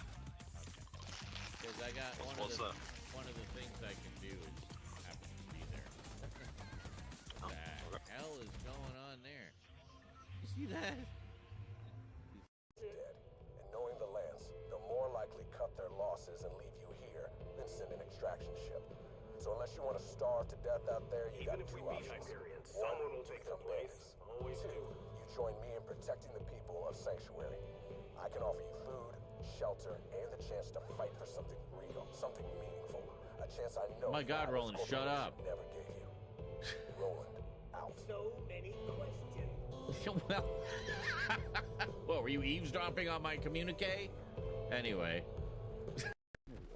Because any one of those things, you could legitimately picture Peter imagining it in some wacky daydream. You know.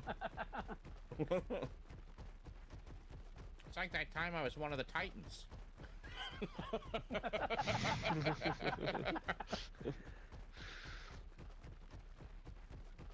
God, I'm so hungry.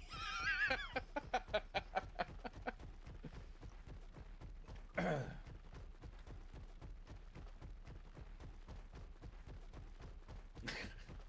can already see it in my head. Trying to have a conversation with the other Titans. Like, you guys don't talk much, do you?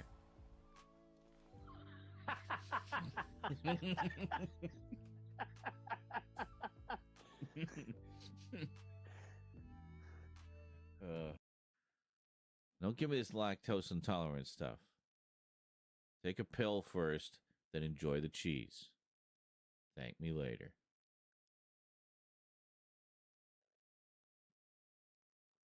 The pill was a cyanide pill. That cheese will be the last thing you ever taste.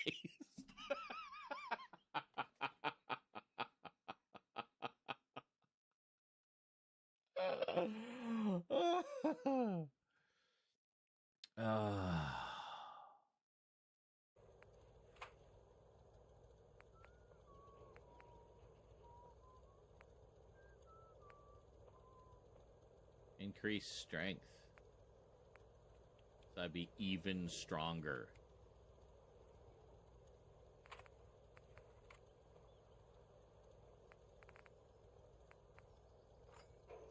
Oh, yeah, I can't do the lead plating because I don't have lead. I didn't see lead in... Let's take a look at Vegas here. Hey, bank. Bank donated $5. Are you aware that you are due many monies for us? Because we like monies. Monies. Give us all your monies. Yeah, pretty much. The problem is, of course, this old credit card debt that's been the bane of my existence thing. If it's a specific criteria. So, wasn't there... I thought there was... Yeah, here we are. Oh, there isn't a weapon one, though. I don't know if I actually have a sniper. I haven't been using them.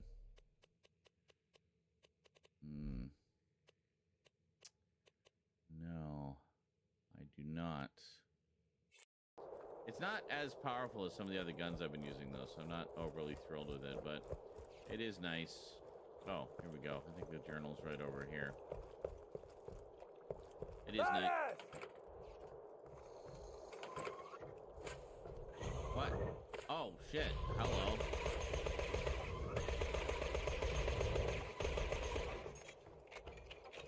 The hell was that?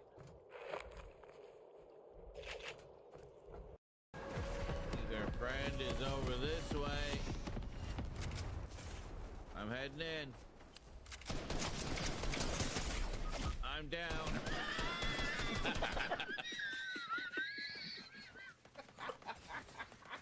Oh, fuck. Goku, coming your way. Fuck. There's someone in a bush heading your way. Got him. Halfway, I'm laughing too much. Yeah. He's real low. He's real low. Are you kidding me? Get the Dragon Ball Z guy. I couldn't stop laughing in the middle of a fight. It's like, I'm going in. I'm going. No! Fuck!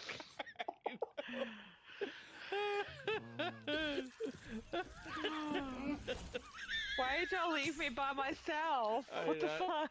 I did not Y'all know expect better than that. to go quite so bad. If only he would kiss me. I'm practically a woman. Turret. So where'd you go from here? So there was a turret, but it got destroyed. Alright. Excuse me, dog meat. Dog meat, you need to get out of the way.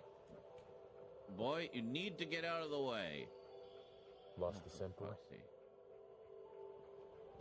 I can't get in there when you're sitting in the fucking doorway. Can you move?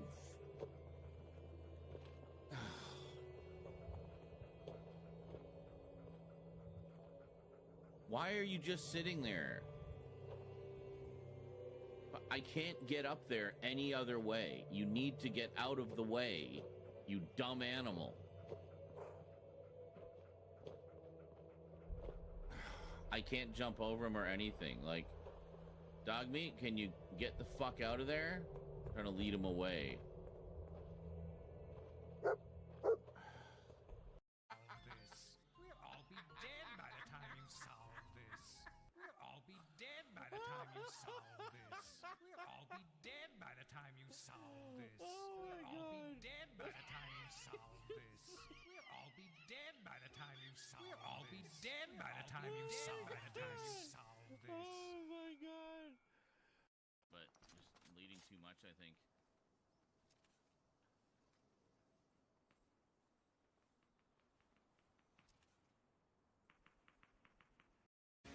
Wow, can you just fuck off?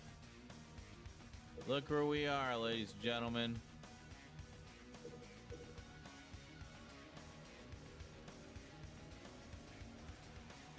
YOLO. Holy shit. Oh my god, we did it. I honestly thought we were going to have to stop short in the middle and turn around and go back, but nope, we just went straight across. Woo! Neat. Oh, Jesus. The hell was that? Yeah. What the fuck is going on? Oh.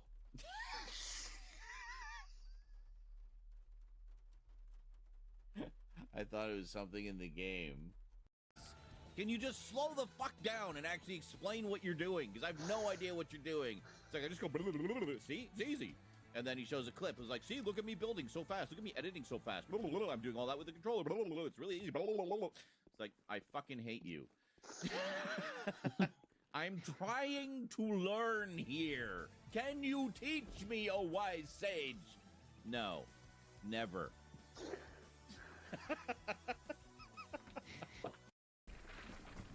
You're battling the last 3 guys. Where was the other one? JL's like way back in the storm. Okay. He's like real far. Alright, well. Oh my god, are you serious? No! It died on me. No! That's Fuck me. Oh my god. No! Croat, you need to clip that.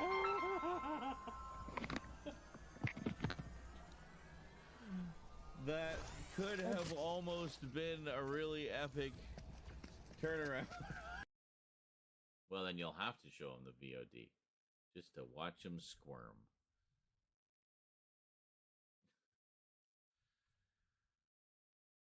Ryan's only 21? I know, right? He's been 21 since I met him.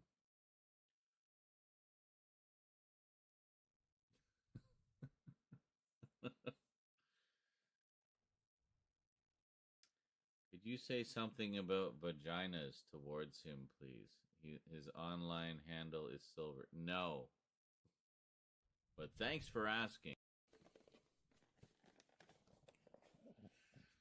Real cheddar cheese Ritz crackers.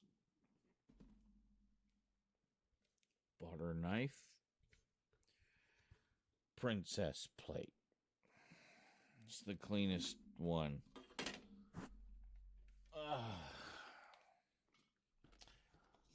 Breakdown. Like, that's no joke. I'm literally on the brink of a nervous breakdown because this is stressing me out so much. Because it's like I've just been busting my butt with streams and content and everything else, and there's just nothing happening. It's like the world's just given up and thinks I suck now. I don't know. Anyway. Wow. Why do I always come back to that one? I gotta find that one. It's so depressing. Anyway, I wanted turkey sandwiches. We don't have bread, but I have an abundance of English muffins. I lightly toasted some English muffins and put some mayonnaise on them. And now I'm going to eat them. Yeah, I'm going to eat them. Well, let's go back to the world of Fallout while we're waiting, shall we?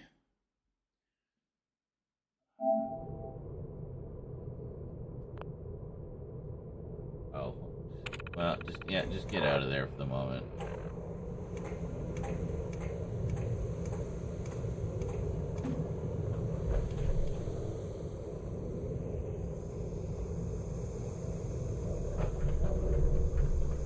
Okay, we'll just stand there. I thought there might be more of a view. I forgot we were in the bowels of the Mechanist's place. I wanted to come in with my Silver Shroud outfit, but it's like, I don't think I would have survived half the things that we are encountering.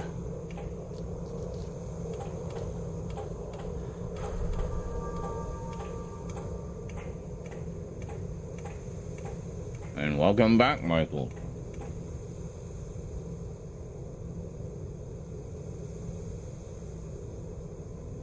Did you have a nap or something?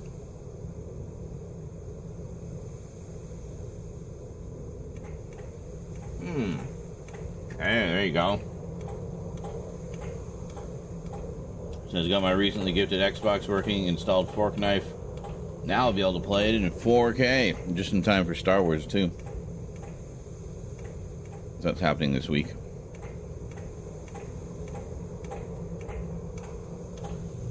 This is really good, by the way.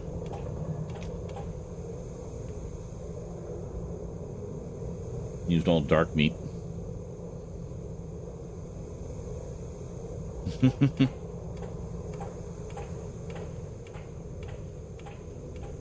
I like dark meat for sandwiches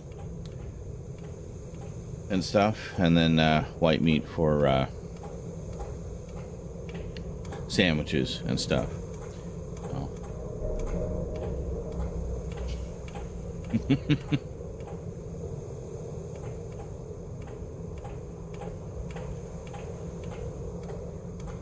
I tend to favor the white meat when I'm just having like a plate of turkey. I like the dark meat for other stuff.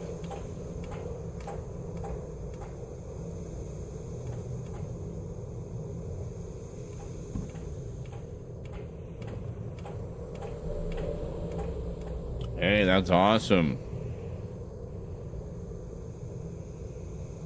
So no more having to deal with GeForce Now and getting booted out every hour and waiting in the queue forever.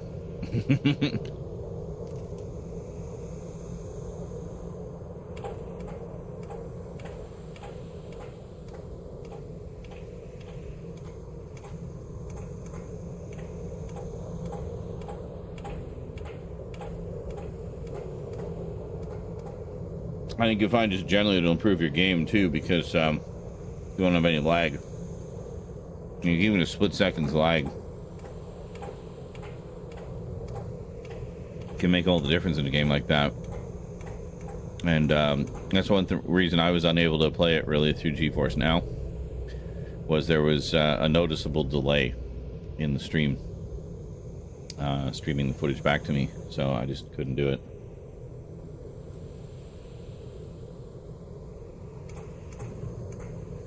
So good on you for figuring out how to make it work all this time.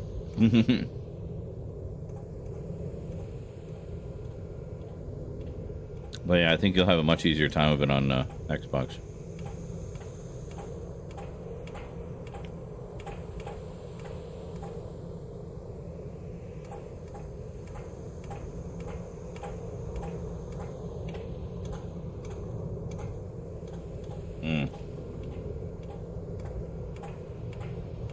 I was craving exactly this.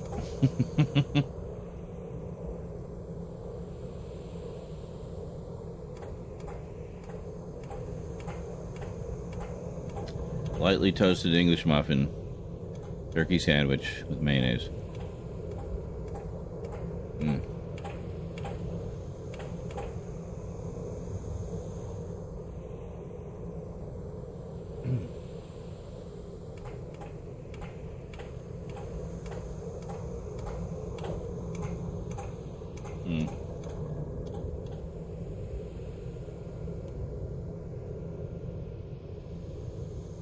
I don't know. He says, I wonder why it's janky on my PC.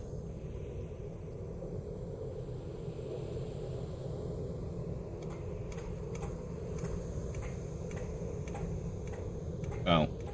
He says, most of the games I played on my crudely plugged in drive are not multiplayer. I don't know.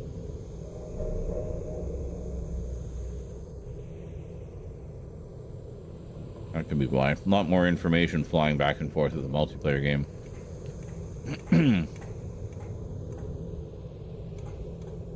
All the game graphics are local to you, but still got to feed the game information back and forth, like locations of players and stuff and what's happening.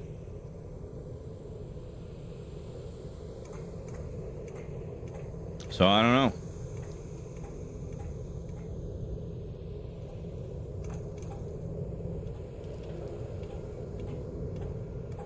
I think it's just kind of magical. It works as well as it does.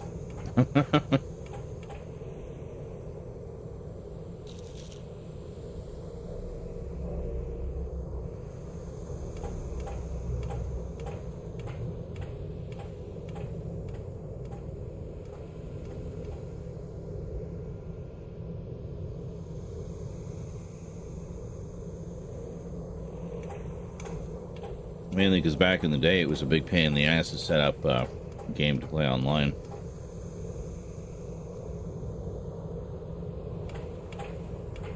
Like you had to have a degree in networking to do it.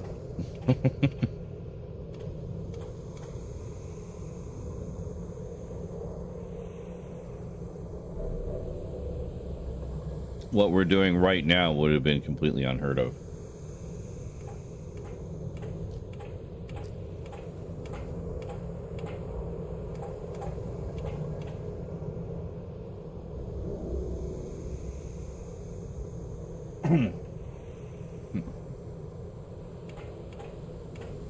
Well, yes, playing in 4K does help if you have a 4K TV, correct.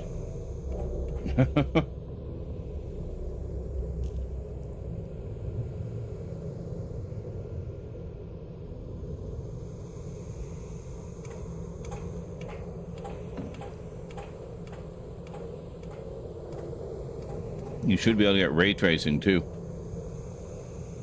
You might need to set it to 60 frames per second. It doesn't do it at the higher refresh rates, but it'll look amazing.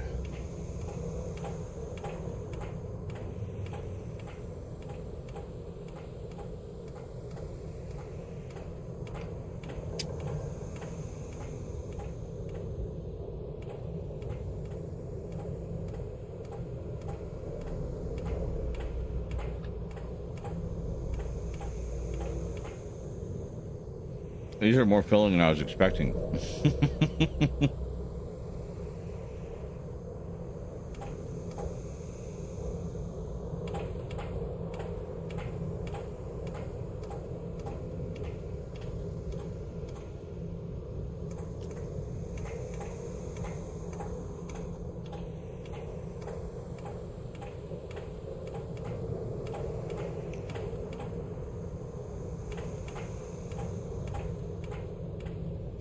So Ada feels guilty about losing her caravan. We're basically helping her get revenge on the Mechanist, who was the one who sent the robots that attacked her caravan.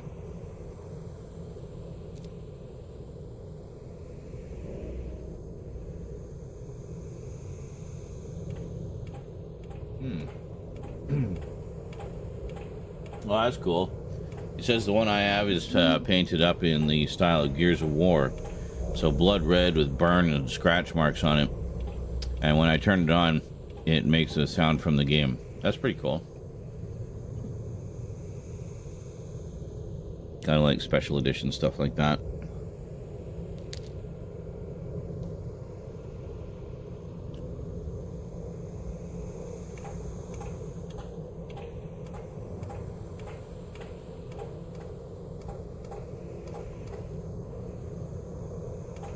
I don't know if you noticed, but I essentially gave Ada Dalek weaponry.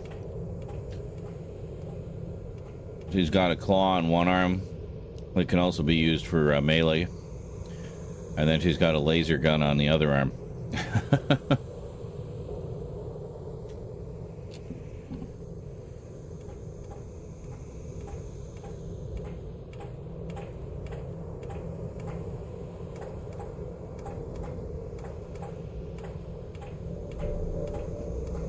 I could put a laser gun on both arms, but I feel like it's good to have both.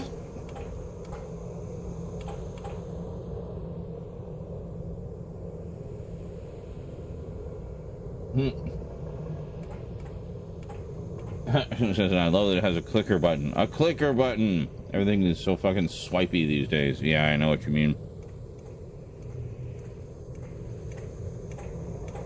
Give me chonky, clicky buttons anytime.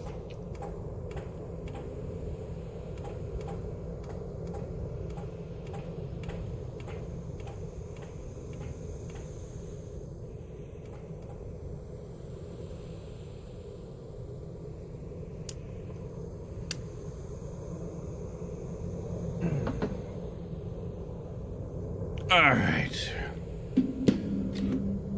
Oh. I'm legitimately stuffed after that. Holy shit. Only one of those would have been enough.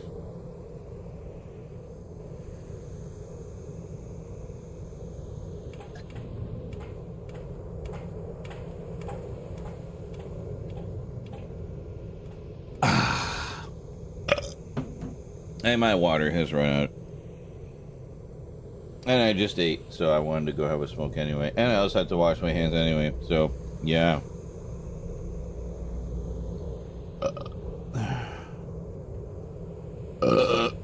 Whoops. A little too aggressive there.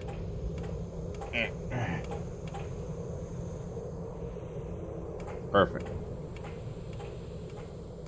thing of beauty. Well, a thing anyway.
I didn't give you guys any clips to watch. Here, watch the clips.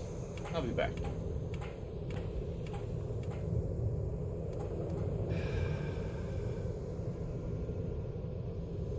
Oh, Star Wars server. Message was, who would win in a squirt-off between Rey and Ahsoka? Well, I mean, if they're going just for pure muscular power, I would probably put my money on Ahsoka. But if they're gonna cheat and use the Force to augment the distance, then yeah, I can go either way.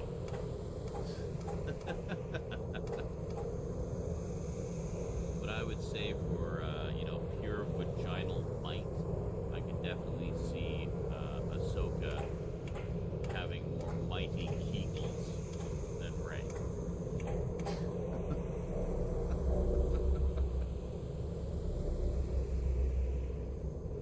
What even is this conversation? Very impressive castle. That's about the size of place I'd like to get, middle of the country.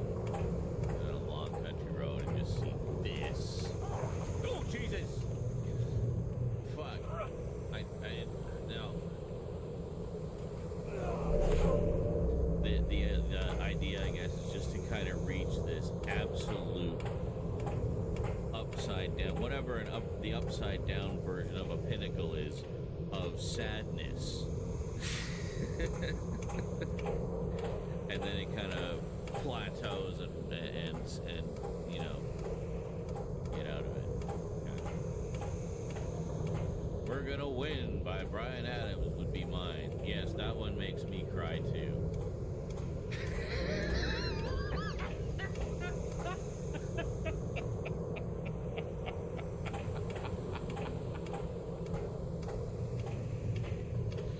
Anything by Bryan Adams makes me cry because I just want to be listening to anything but Bryan Adams. But instantly demonetized for license. Why does it do that? Why? I haven't said fuck once yet. Oh, well, there it is.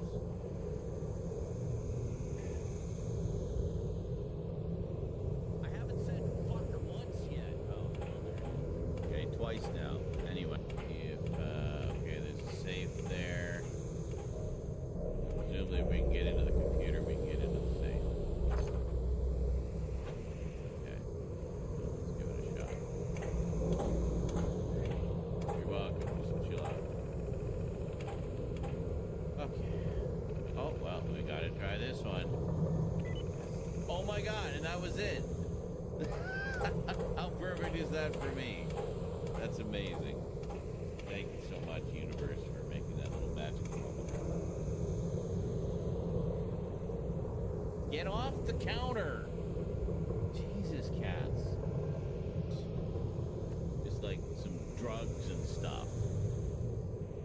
I like taking drugs to assist me thing all the time about how he wanted the extended cuts. All the extended cuts on Blu-ray. Why don't we have the extended cuts? We want the extended cuts, extended cuts, extended cuts. It was just the same thing day in, day out. Anytime the subject slightly came up, it started going on about the extended cuts. And it's like, stop. So eventually I just had to ban it entirely to make... Now I have the Lady in Red song stuck in my head. Thanks. Lady in Red.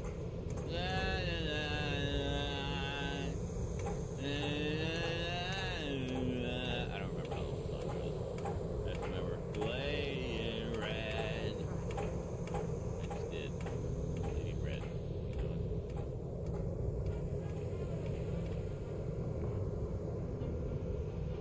No.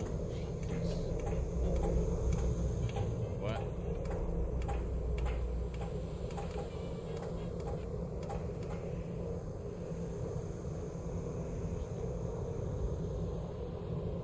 That's great. I love how I left the sounds on. I'm sure that made the clips very audible. Sorry about that. Almost at the 8-hour mark. Oh, it's been 8 hours already. And how much have we actually played the game? Okay, where are we going? I'm carrying too much and I can't run. Ada can't carry anymore. Shit. This is not good.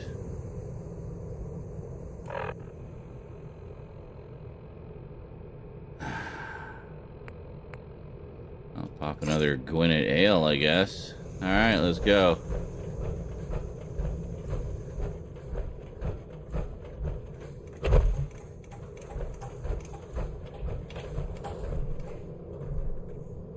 I want to take all the things, but I can't, because...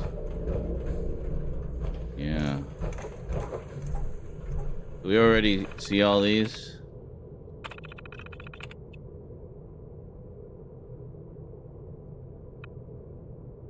Yes. Okay, we already read all these.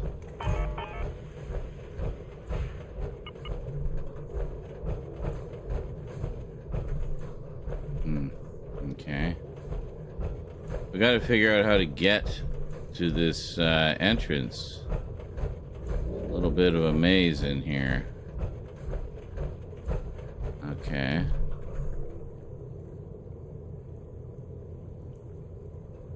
Right, so we went through all that. We came across here.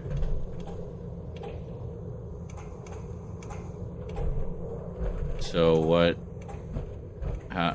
where are we supposed to proceed from here is the question.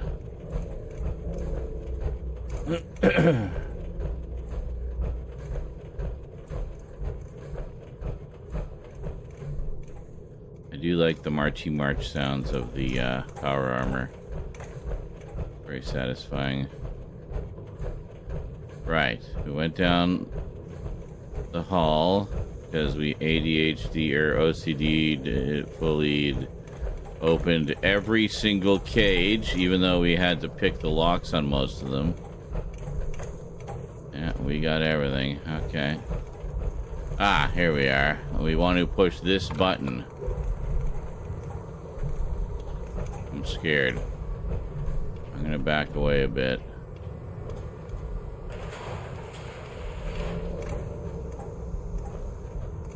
Oh. If you find any spare parts, you be sure to let me know. Will do.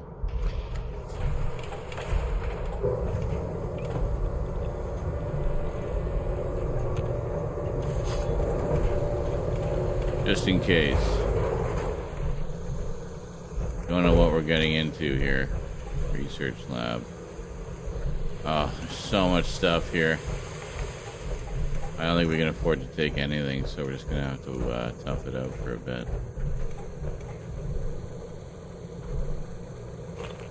Take the stim packs.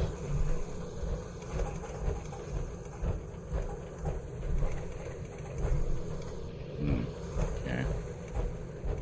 this little area first. Okay. Need to take microscope. We'll just keep drinking beer. I really want those surgical trays too.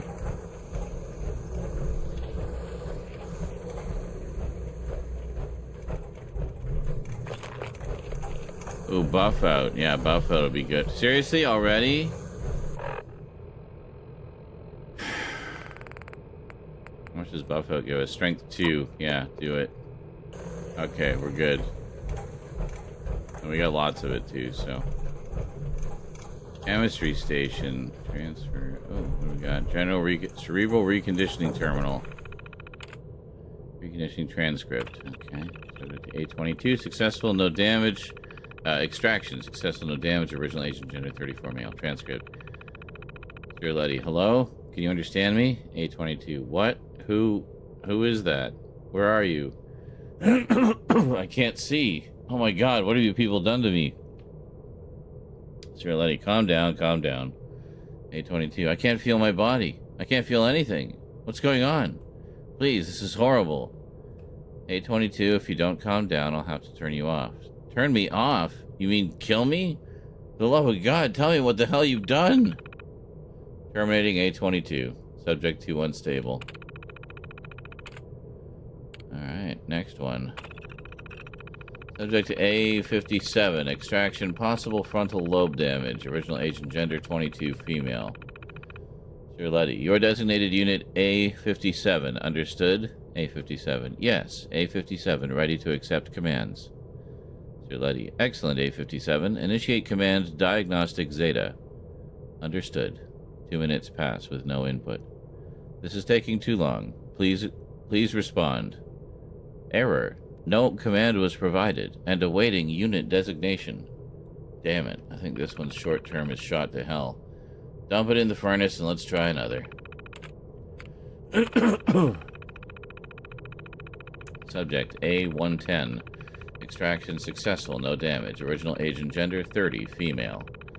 Sir Letty. Alright. Do you have any memories before your service at this facility? A110. Negative, ma'am. Sir Letty. Are you certain? Do a deep scan of your memory banks. It's been reported that you are acting irregularly. Scanning now. Please stand by. Error. Unknown fragment detected. Error. What? This can't be real. My arms. My legs. They're gone. What's wrong with me? Switching off. Aha. There it is. Squadron A987-86756 in the temporal lobe. Can we get a tech in here to clear out the long term and tell them to stop being so sloppy about it?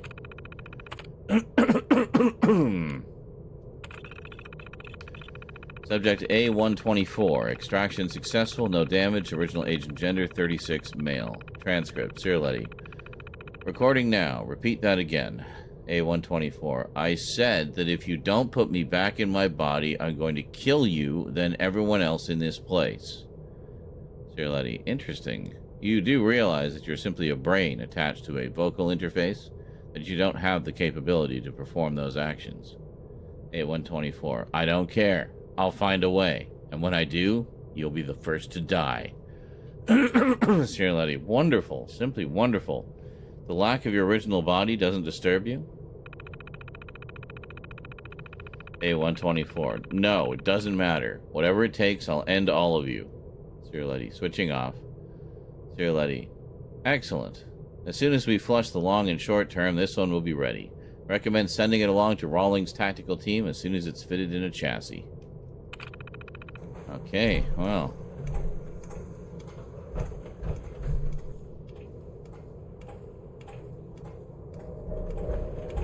Story of the brain bots. Something down here. No, it just goes around in a big circle. Okay. Kinda. Yeah, okay.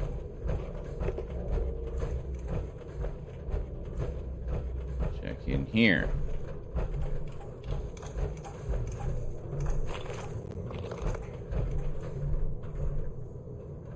So many things I want to take.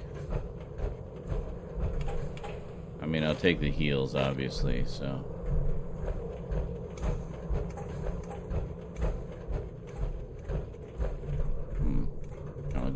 Chonky tech. All very chonky.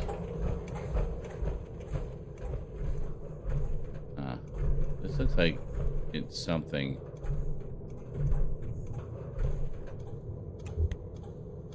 Yeah, it's glowing. Strange. Alright.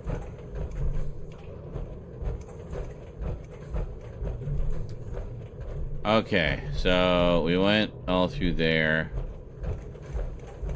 And there. Okay.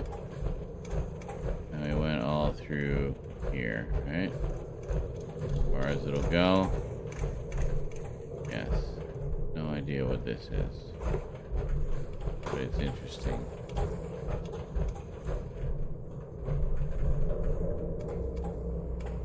Ooh. Hey.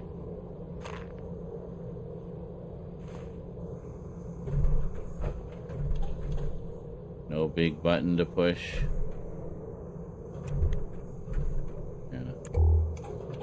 I don't know. I don't know what that is. Anyway, let's head down this way. So we got this way, I think.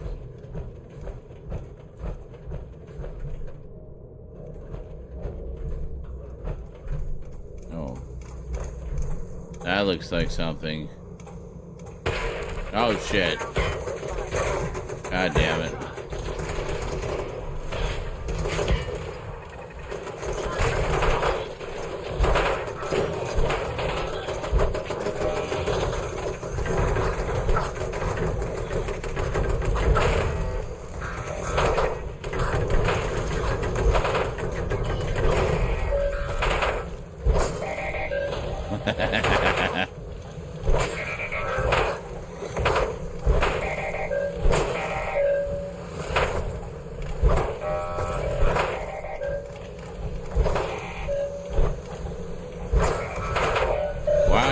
Annoying.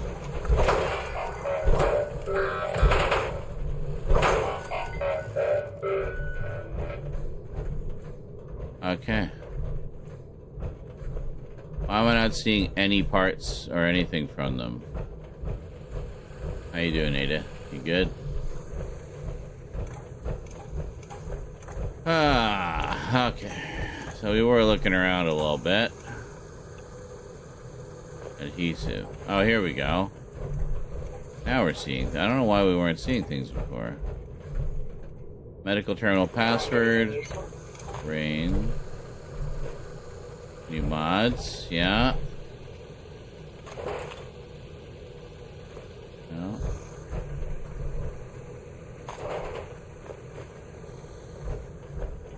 Okay.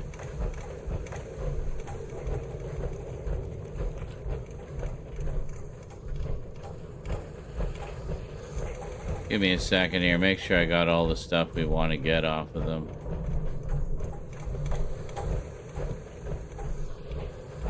Yeah, we good? But there was more of them than that. Oh. Yeah.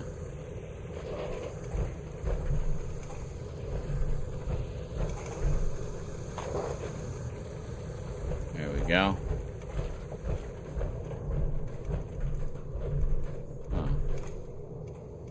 Yeah, I'll take those. God.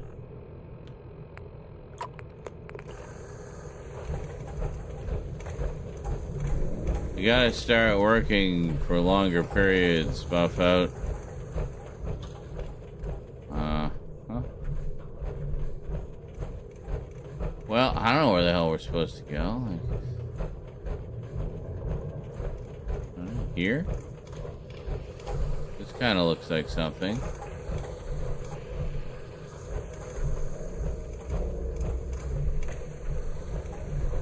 Ah, there we go. We got the password. Open door, please. Oh, view batch status. Okay. Contamination detected in the extraction room. Please notify facilities and the chief medical officer immediately. Please select batch 4 status. Batch 1, decommissioned. Pass. Completed for initial assembly of brain units. Okay. Batch 2, decommissioned. Pass. Completed hardware updates and modifications to improve energy efficiency. Okay. Focus updates to preservation of fluids to maintain longevity shown in batch 1. Assembly in progress. Focus updated visual cortex connections for higher recognition, hoping to remedy failings in batch 3 where motor skills and spatial awareness were extremely poor. And focus updates to hardware and software to allow for smoother communication between the brain and CPU, addition of tactical combat capabilities. Oh, wait. And if you could open the door, please.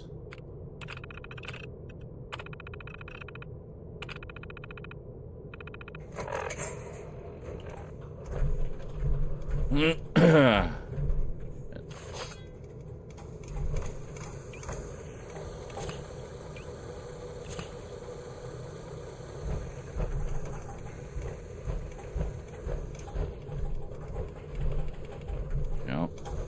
Okay. Oh, hey.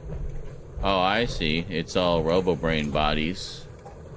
And this is where they would put the brains on them. I see. Deeply disturbing. Yeah, I'll take that. Fuck's sake! Ugh.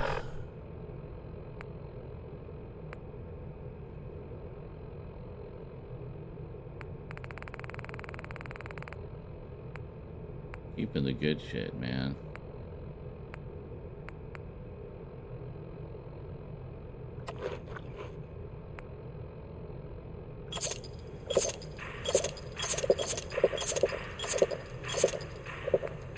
Burp. And then, yeah.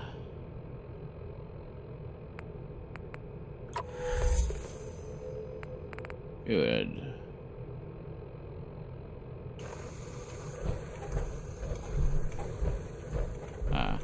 Here. If you would be so kind, Ada. Finally making some progress here.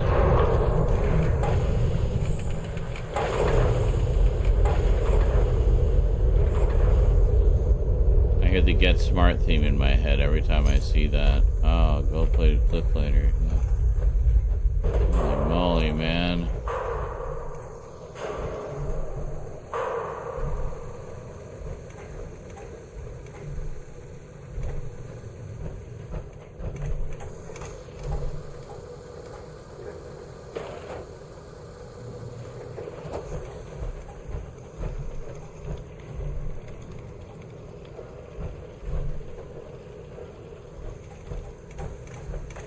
Halt, miscreants! You may have infiltrated my sanctum and destroyed my robots, but your reign of terror ends here! The Shroud, as always, walks the path of justice. It is you who has fallen, Mechanist. Lies, Shroud. Lies! The Commonwealth has suffered more than its fair share of injustices This is perfect. because of you. Now you'll face the full might of the Mechanist. My righteous robots will end your tyranny once and for all.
Silver Shroud's machine gun. What you doing? They're so expendable. You know, initiate self-destruct. Code 00.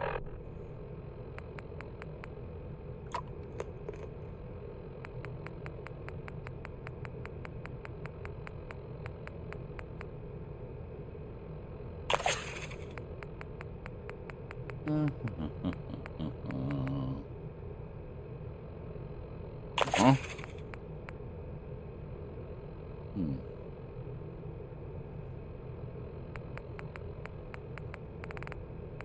Just heal up a little bit and buff up a little bit. Of course, I don't eat you, Sparks.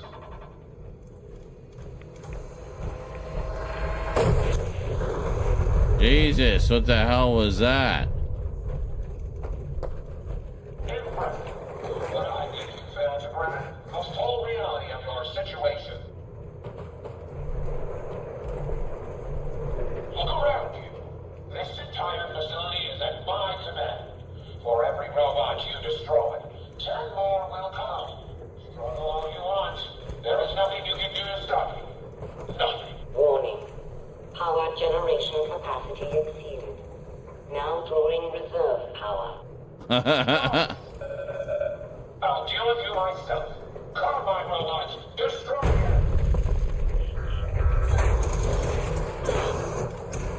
Well, where are we going here?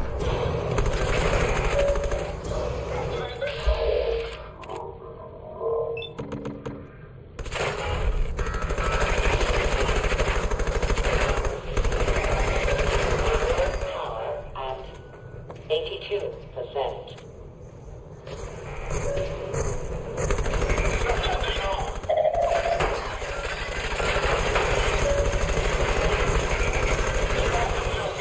Prepare to drop all my arms.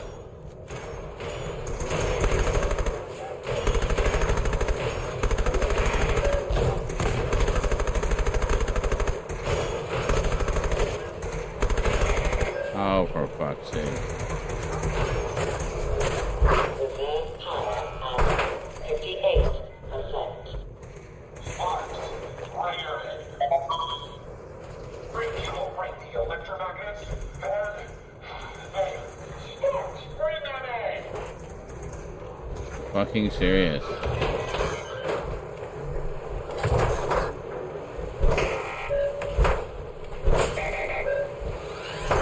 A dual bot, eh?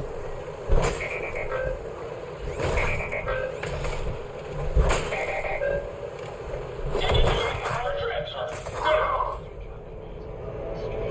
Fuck, I'm just dead. Oh my god.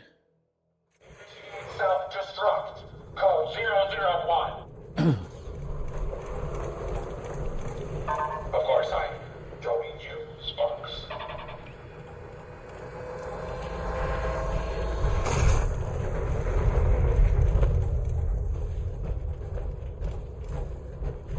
Impressive.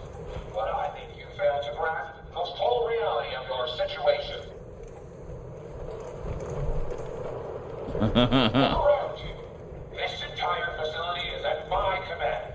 For every robot you destroy, 10 more will come. Struggle all you want. Ugh. Okay.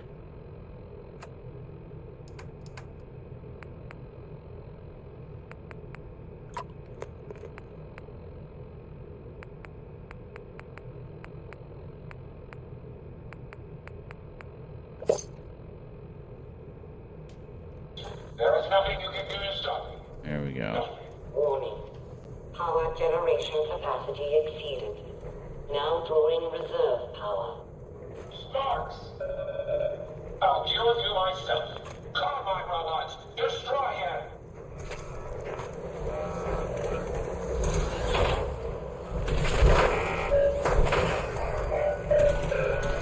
Activate the Tesla coil.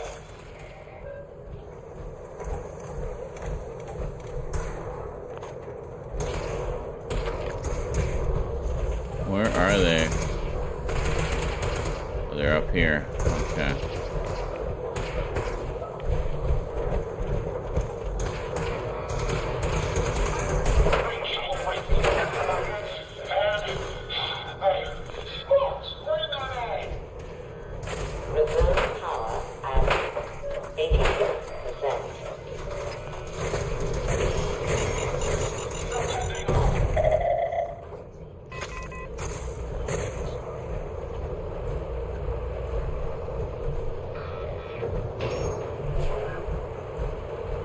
the fuel tanks. Oh, there. Reserve power at 58%. Sparks, right.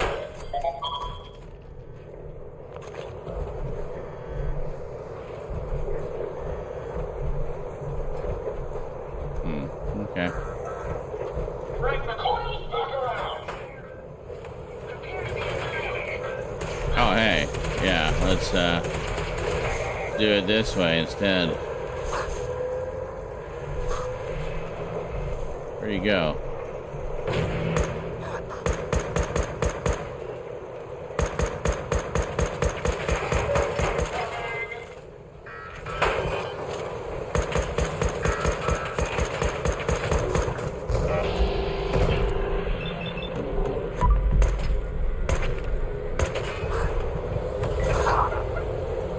What? What the hell? Oh, I didn't know I was that dead. Code 001. Oh my god. Of course, I'm towing you, Sparks.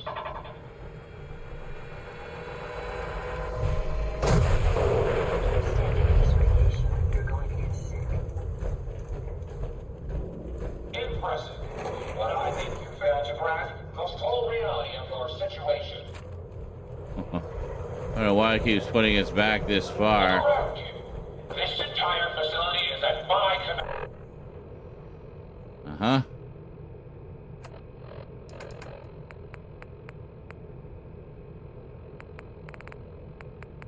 So it looks like the stout does stack on top of the other thing, the buff out. 10 more will come. Struggle all you want. There is nothing you can do to stop me. Nothing. Warning. Power generation capacity exceeded. Now drawing reserve power. Sparks. I'll deal with you myself. Calm my robots. Destroy him.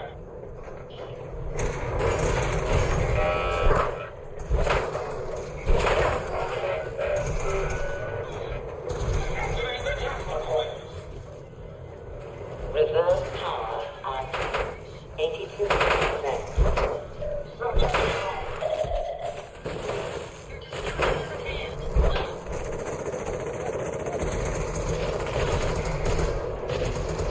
Reserve power at 58%.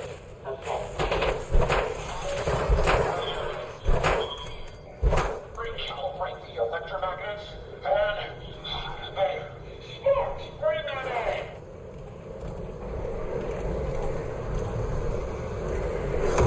Oh, hello.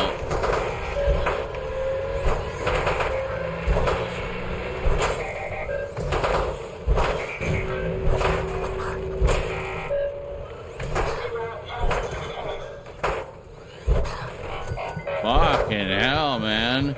Reserve power at 34%. And all he had was like a fucking Assaultron left arm, not even like anything special. Critical power failure is imminent. Okay, so we're gonna take one of these, and we're gonna take another one of these, and we should be good. Everything. Reroute the fuel tank. Turn the truck on.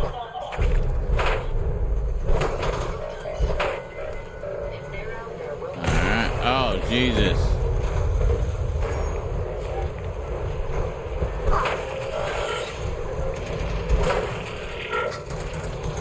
Wow.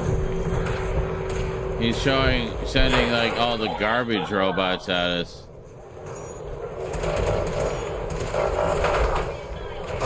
Literally called trash bots.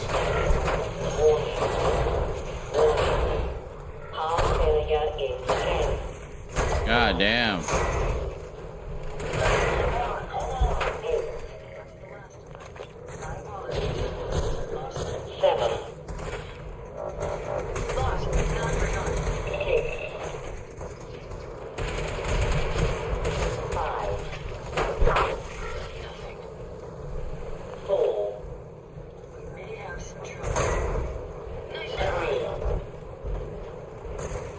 is he? He's upstairs? Hold on.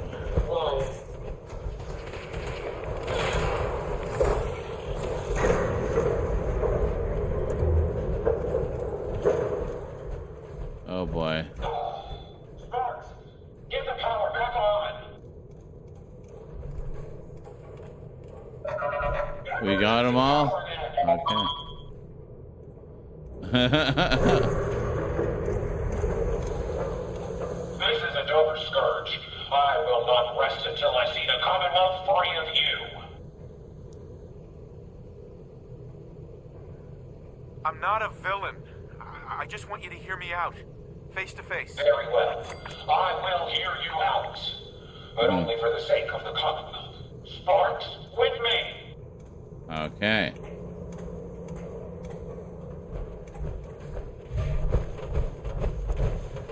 The persuasion attempt successful.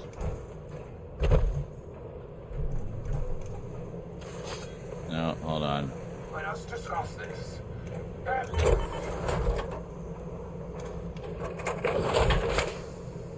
I'll be sure to do this as the Shroud. That's where you're wrong, Mechanist. No! The only way this ends. Oh my god! Tashina! You may have tricked me, but you'll find I'm no easy foe. I was... No! Fuck's sake! I was trying to get into my inventory. I didn't mean to pick the absolute worst possible option.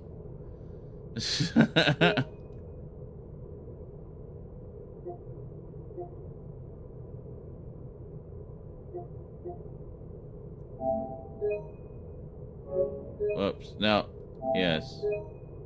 Yes.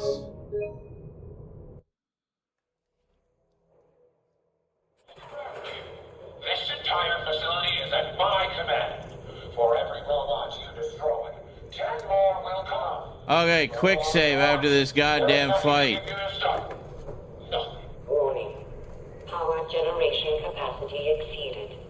Now drawing reserve. Sparks. I'll deal with you myself. Call my robots. Destroy him.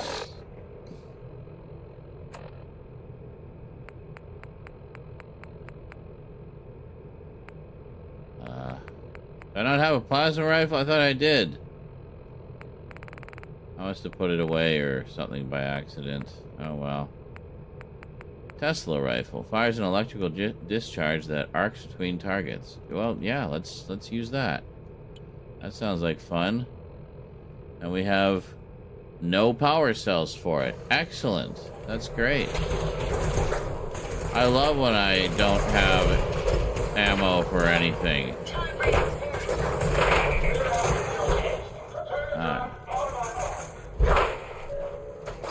Reserve power at 82%.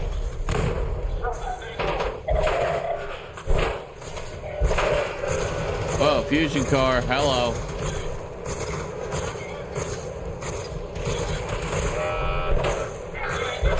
You just wait here, they all come to us.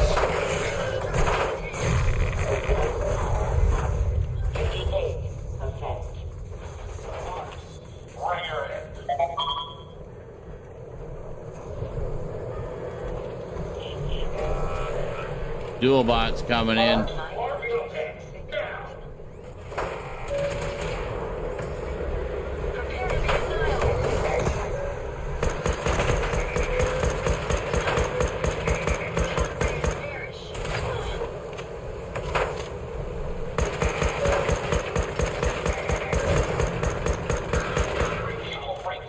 Come on, come on, come on.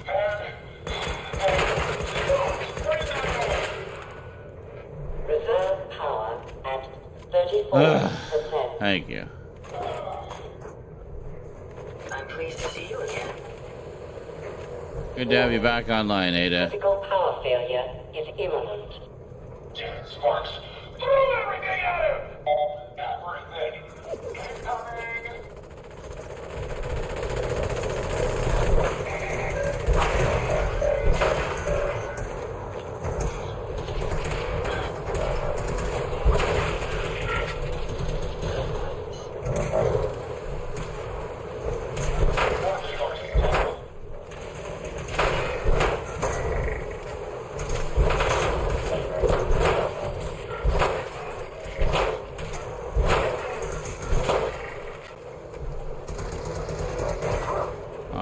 fuck's sake.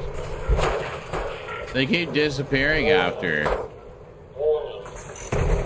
So I can't,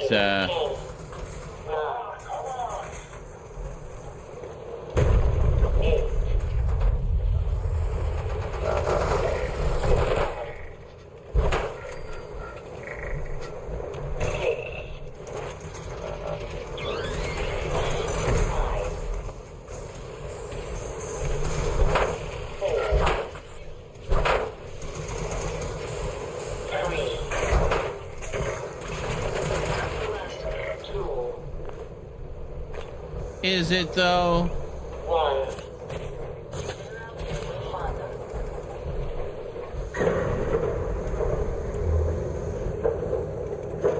Did everything just power down? Yeah. Get the power back on.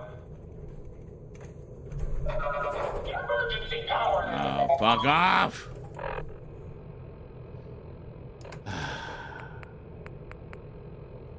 Have some buff out. Have some beer.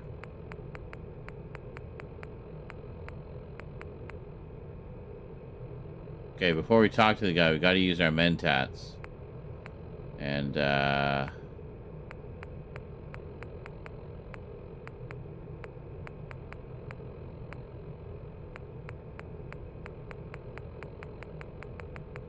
we got a quick save. Oh. Use the X cell as well.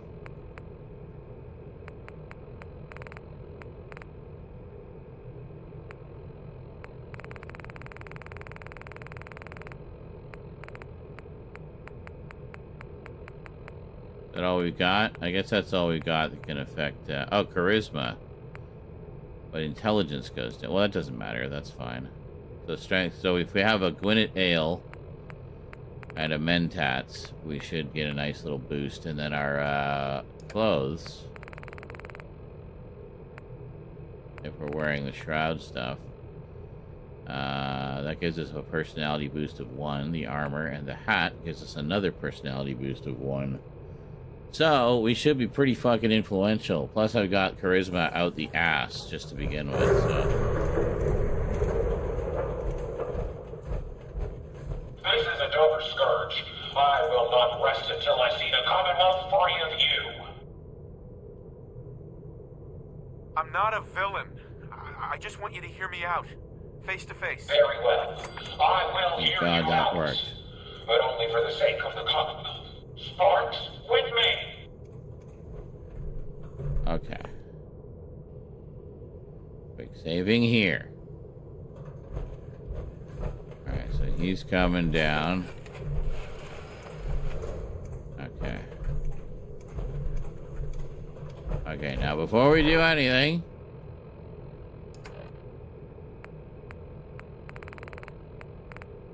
we're gonna pop an ale and a beer and some mentats. So we're gonna be one charismatic motherfucker. Alright. Okay. Let us discuss this amicably. Hold on. Must do it as the shroud.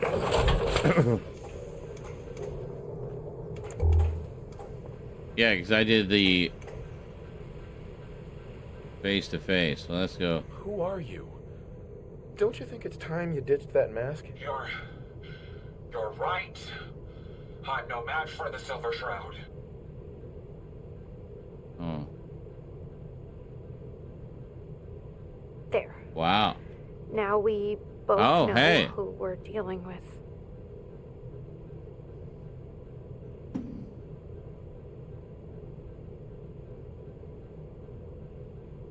Again, you cast me as the villain?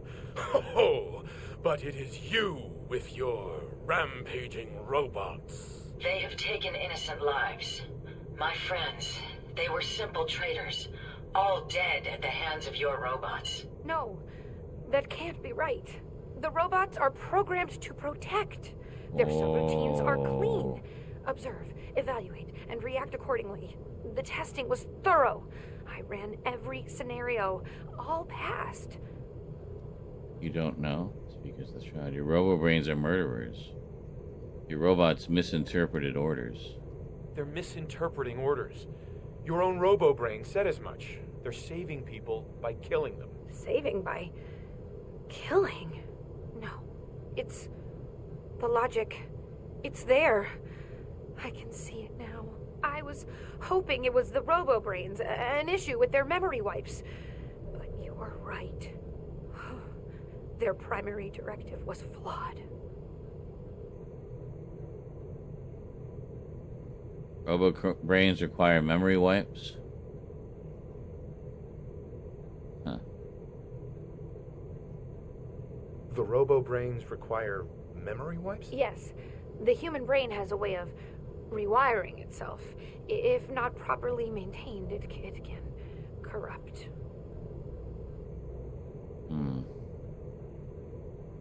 It takes a sadistic mind indeed to enslave a human brain for your metal monstrosities. In retrospect, I can see the adversity, but this was breakthrough science, a huge advance for robotics. I understand now. I wanted to help the Commonwealth, and robots are all I know. I found this place and figured I could finally do my part. I accept full responsibility. I can't take back what I've done. Or even atone for it. But this doesn't have to end in violence.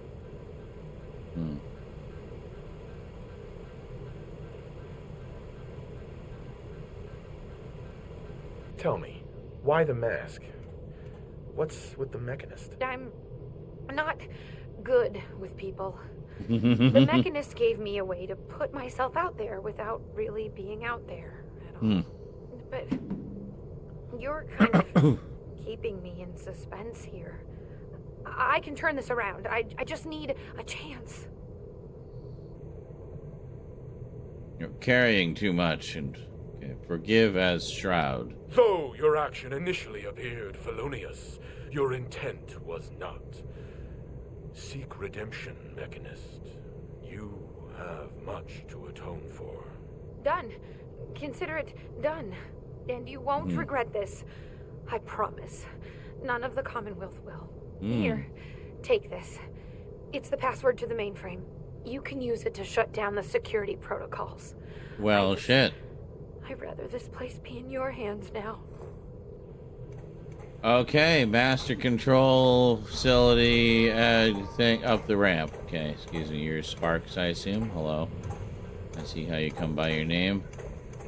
I'm just gonna go up very slowly. Oh, hey.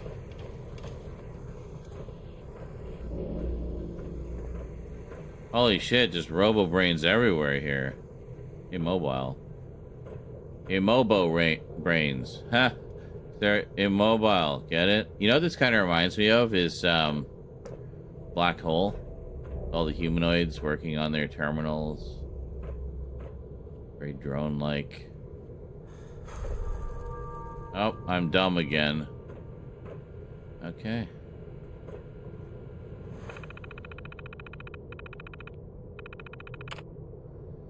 Cancel security alert. Done. Oh, you can now use the workshop at the Mechanist's lair. Okay, assembly line control. Invalid response. Okay. Security door control. And is unable to initialize. Okay. That's fine. Oh, whoa. Look at them go. Holy shit. Just one more thing, if you have a minute. Yeah. What's up? Just a quick thing. Isabel. That's my name. Isabel Cruz. I just wanted to say I'm really happy, thankful that you've let me stick around here. And in order to show you that I'm done with the past, I want you to have this as a sort of promise. Another thing to weigh you It's down the further. Mechanist suit I made. Oh, reduces damage from robots by 15%. Excellent, thank you. And the helmet, +1 charisma and intelligence. Yeah, I can see that. Don't want it, you don't have to, don't want it. Thank you. You're welcome. There's one more thing. A much bigger thing. There are still robots out there. Lots of them. My communications are down, and I can't call them back. But I can tell you where they are, if you're interested. Seriously?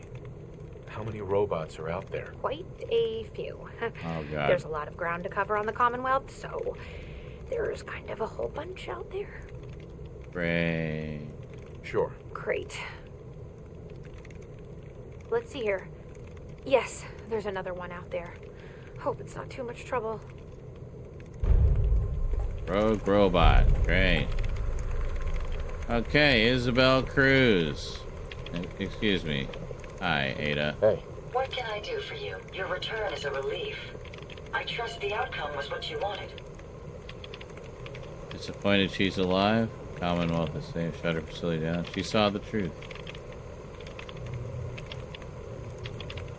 I got her to see the truth. She's standing down. So the Mechanist really was misguided. Did she reveal her motives and reasoning? She was fooled by logic. She truly wanted to help people.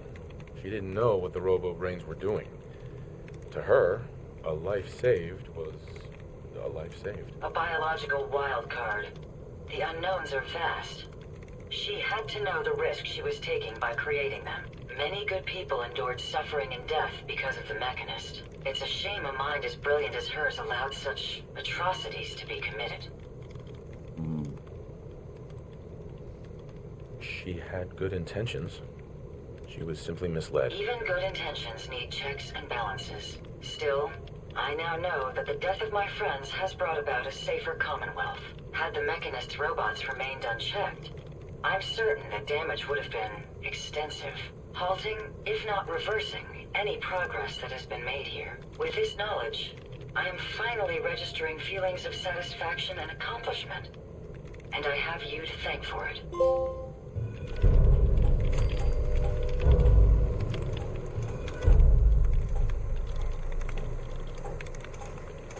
This is just creepy, having these robo-brain torsos just typing away madly, and then these brains presumably adding CPU power to the wow, that's crazy, man. Anyway, let's eat a lot of drugs and then we'll get out of here.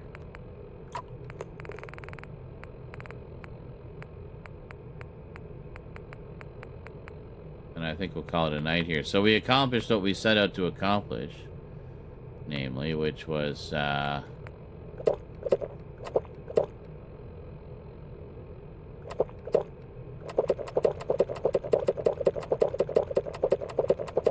so thirsty.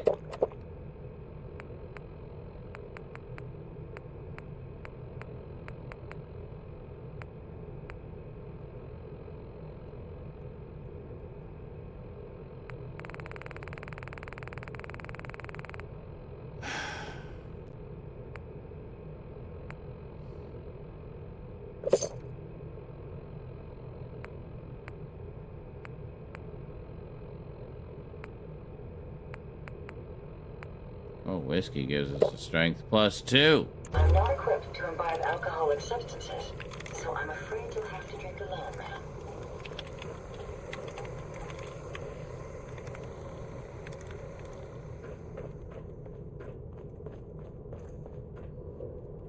Well, there we go. We didn't do all the shroud lines. I just wanted to make sure we got to the right place, but that's good. So now we've got a base, and I mean, presumably having her around will help with our robotics or something. I don't know. Get out this way.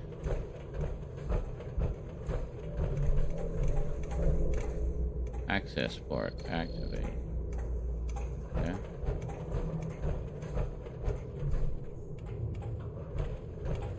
No, we came through here. And then what? We get out up there? Somewhere?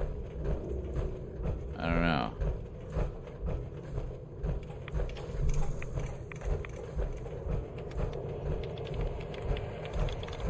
Oh, right.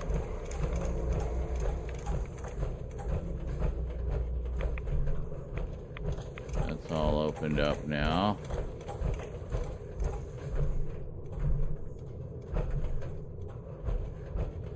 Yeah, I really wish I could have more space. Oh, over here maybe? This looks potentially like something. Research wing. Isn't this where we came in? Yeah, we kind of came in this way, I think, didn't we? What's that down there? Is that a way out?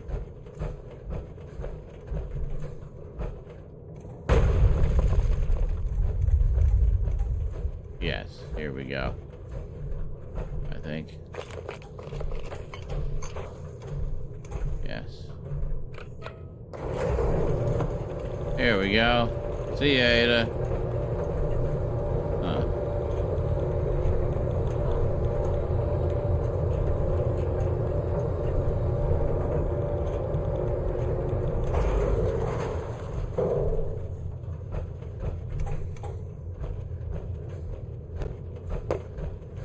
Oh, finally. Holy moly. We gotta get back to, Sanctuary, I think.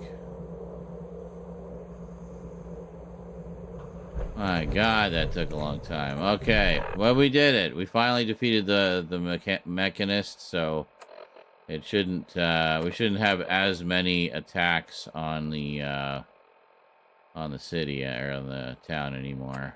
I'm addicted to everything under the sun, apparently. So that's cleared. She's not included as a person because she was part of the location, I guess. I don't know. But, so that's good. So we can use that now. Hold on. What's this big satellite dish over here? Revere satellite array. Wasn't that something we were supposed to do? I can't remember. Anyway.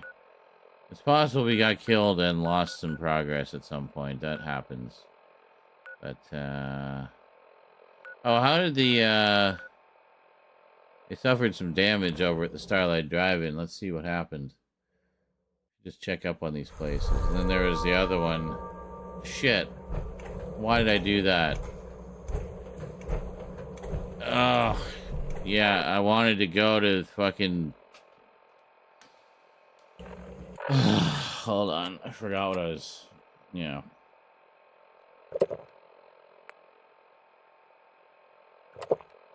What?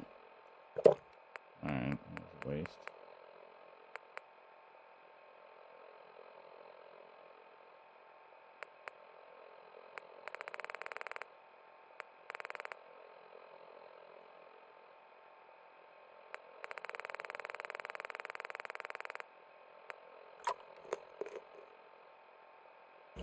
$400. Alright, we're good.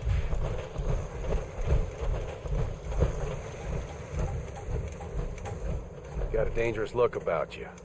Hope you ain't here for me. Alright, well, we got turrets everywhere.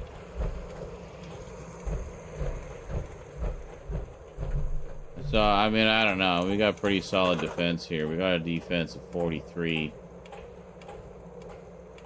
So, yeah, I think we're fine. Alright, let's go to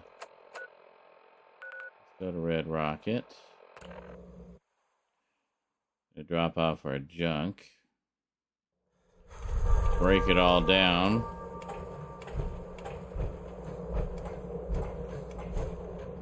Need to get out of the way.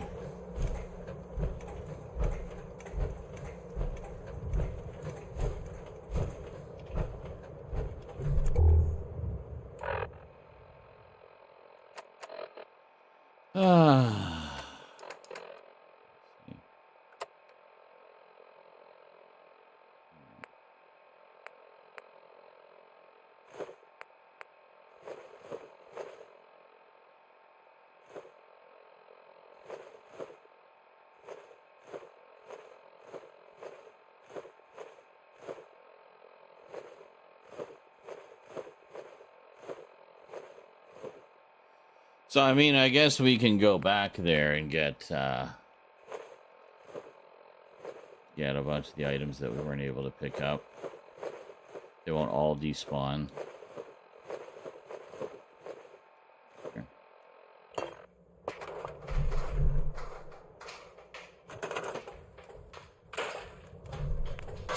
Oh.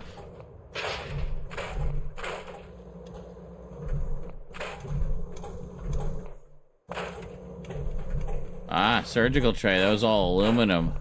Glad I picked those up.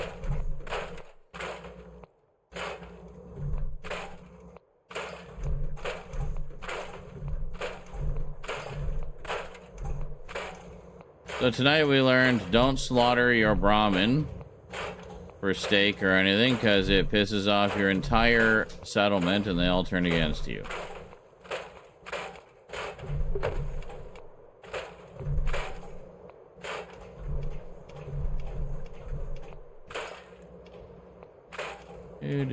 Do.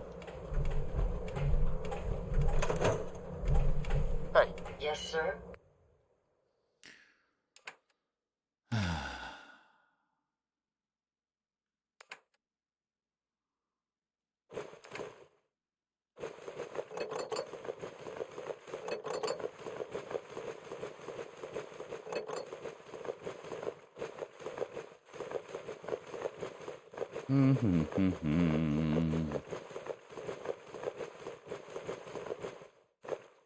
Right, keep the ciggies.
I can't chuck it all in her trunk. There's no more room in her trunk.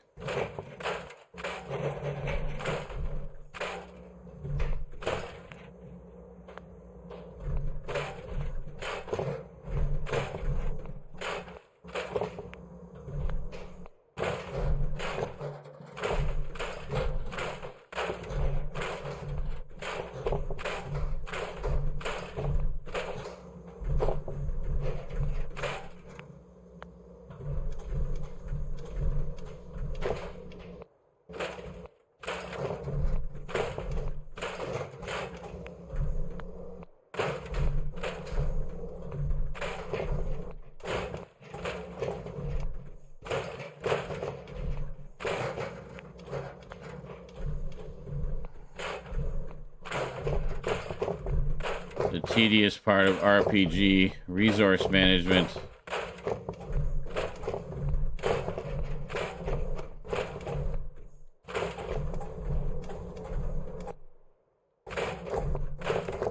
I could have put that cigarette carton in the thing. I'm just gonna put the packs in there mainly.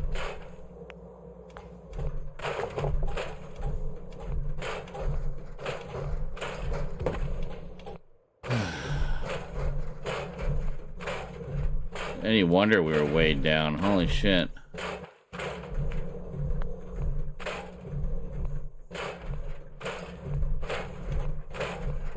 It was a pretty good resource run, that's for sure. We got a lot of good stuff here.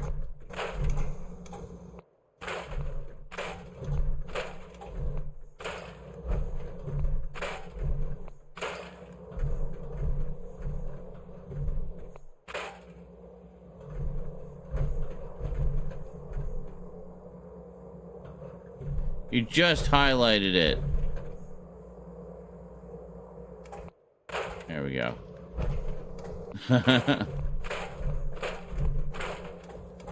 Strangely satisfying. It's like one of those cleaning up games.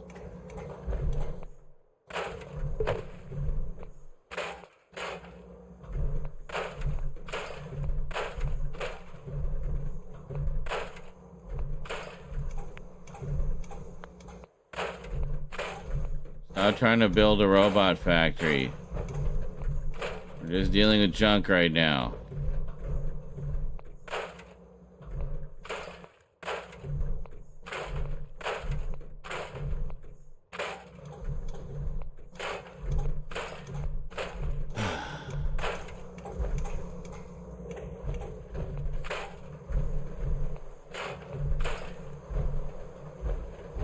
Is there just a ball out here? Yes, that was Dog Meat's favorite toy. Well, it's gone now. Alright, let's get out. We got repairs to do here.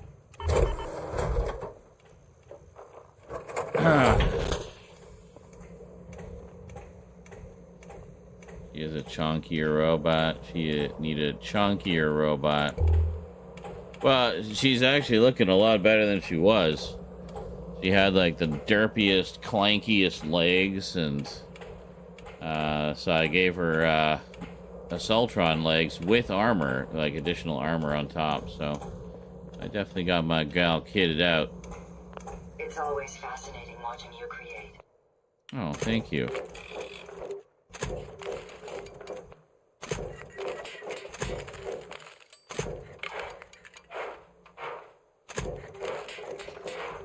Okay, are we able to make this prism now?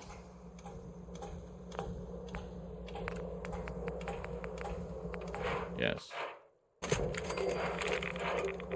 Okay. Is that everything?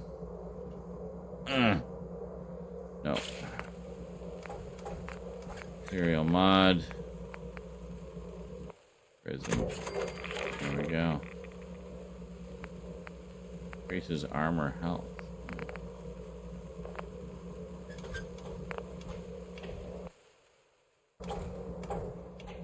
Alright. T60 is all set.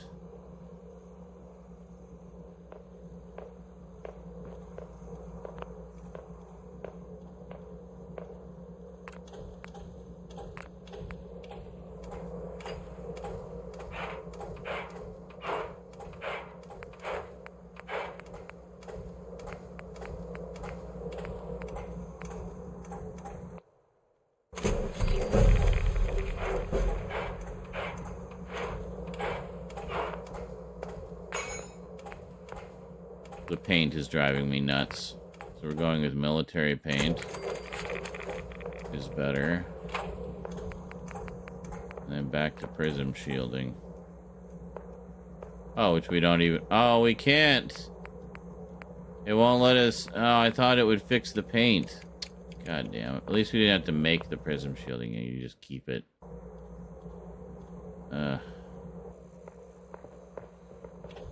Yeah, because the paint job looks... it's not even the right paint. I don't even know what paint job this is. I just want it all to match.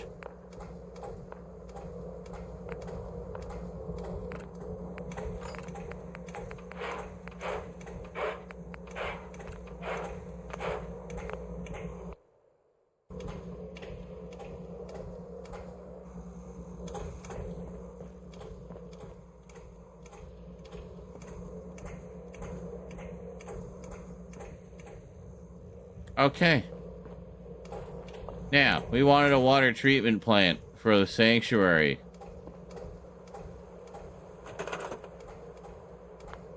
Oh, actually, hold on a second. Before we do that... Yes. I think we've got some, Let's take a look at what you've got. robot parts here, don't we? Yeah.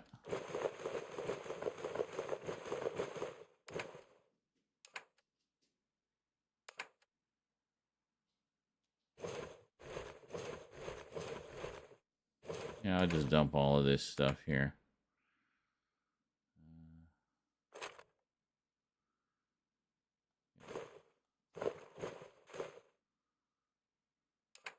Why has she got the... I don't even know why she has those. I think she was just carrying them for me.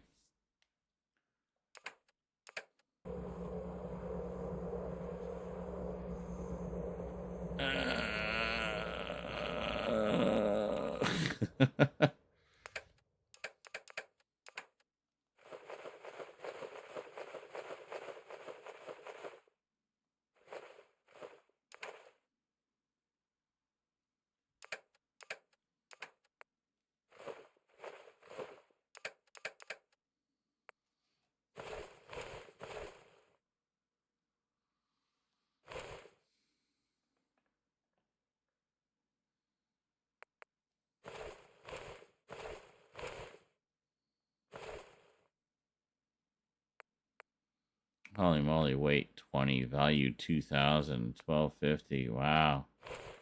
We're just going to keep that for now. Is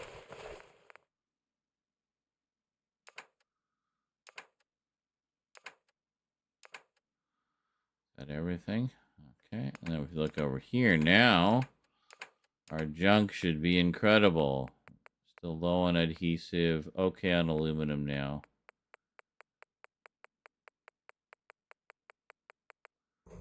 But yeah, and I think we did. We leveled up.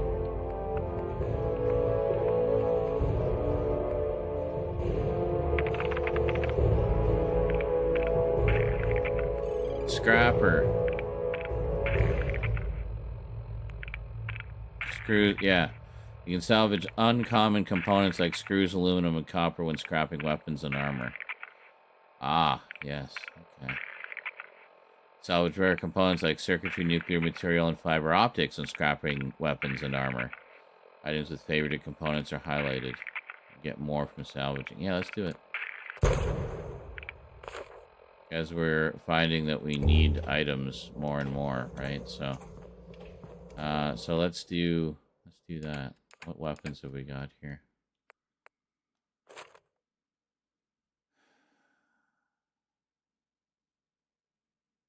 Yeah. Heavy incinerator. Oh, this was the heavy incinerator. One of them was. I'm not sure which one. Maybe it was this one. Yeah, I'm not sure which one. I'm going to hang on to them just in case it affects the Enclave mission.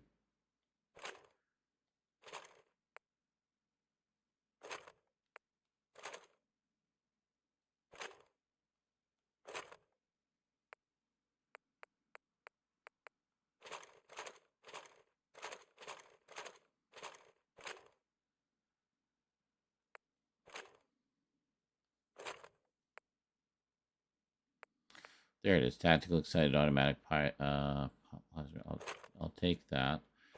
We'll see about disassembling the other one. So, okay. What we're going to do...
I can't store the mine. I can't scrap the mines. Oh, there's a spoon there.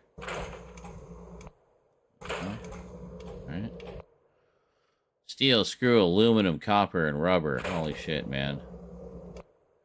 Plastic and screw from the laser pistol. Really? Get out of the way, Ada. Fuck's sake.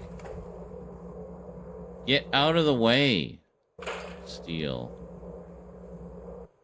Can't salvage that.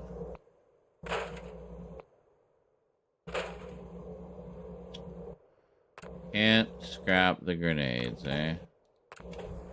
Thank you, finally.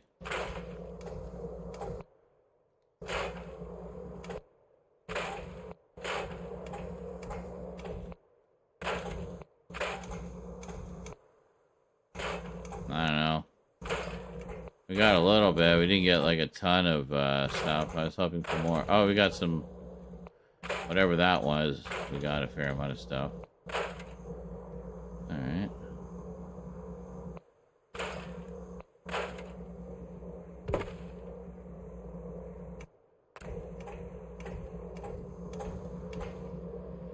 Crippling hardened sniper rifle won't let me break it down for some reason. Okay. Alright, well, I mean, we got a few things there. That's pretty good. Yeah, so meanwhile, we wanted to make a,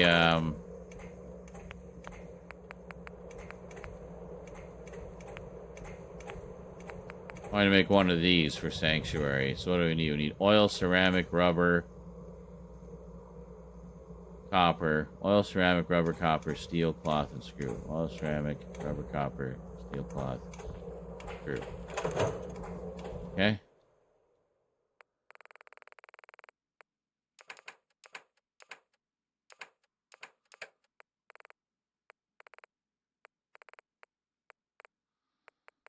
Need ceramic.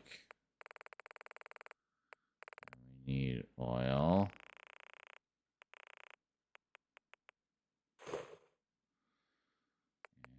And we need screws. I don't know how many.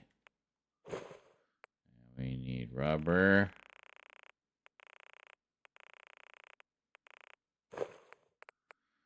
And we need steel.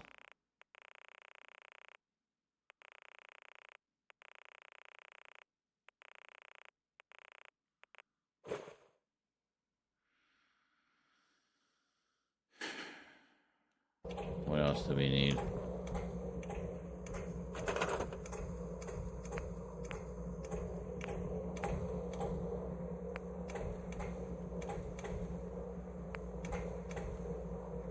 Oil, ceramic, rubber, steel, screw. Okay, we need copper and cloth.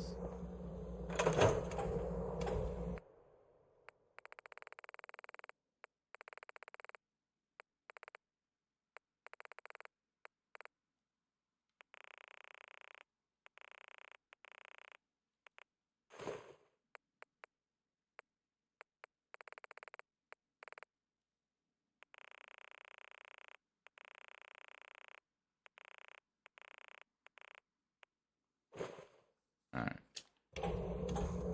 We should have enough to make one now. So let's head on up.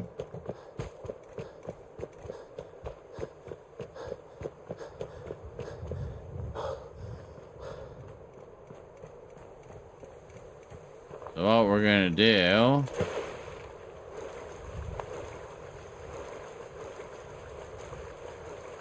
We're gonna replace this.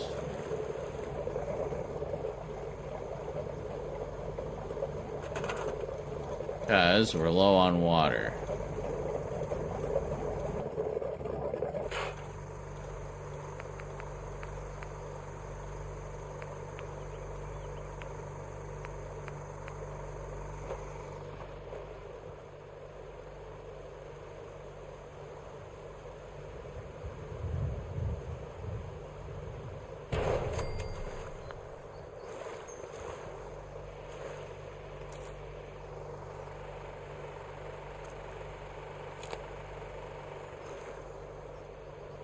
Oh, this needs 5. Oh, god damn it.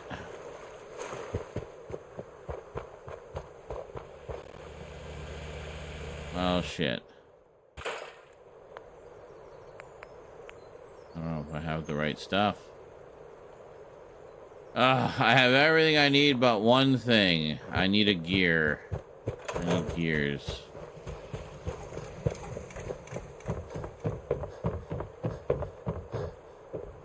I mean, do I even need to do that? Where's the...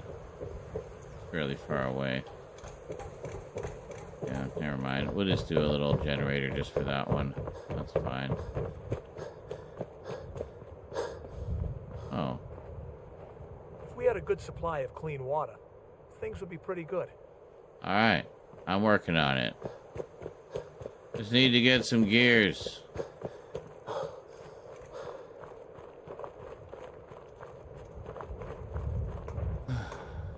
Oh boy.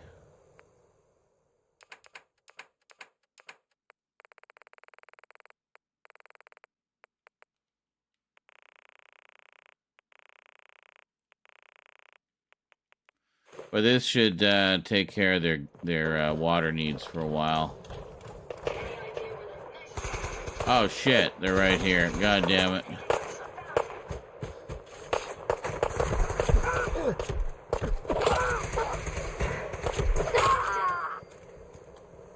Make sure you don't leave anything useful behind. I don't know how they thought that was gonna go. They're just lowly raiders going up against some very powerful characters.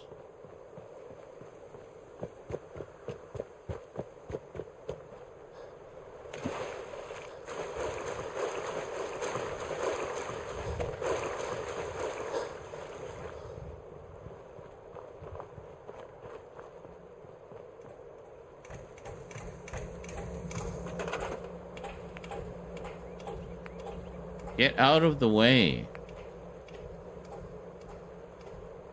Oh, can we make a large one? No, we don't have it. We need aluminum for that.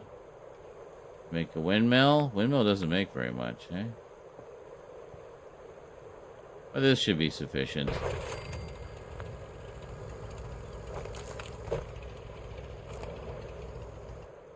There we go. And that's it. They now have 40 units of water coming from this, 12 from the pump, so they got 52 units of water. More power than they're gonna know, ever gonna know what to do with. Turrets out the ass, food everywhere. Wonderful.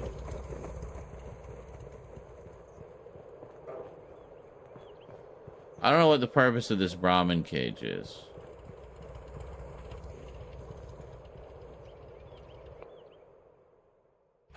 I feel like it serves no purpose.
Alright, never mind.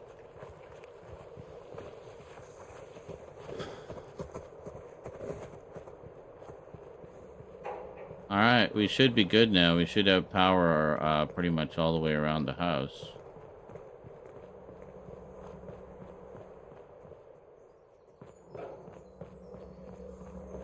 Yeah, I think we're good. So we can actually put some lights and stuff in there if we want.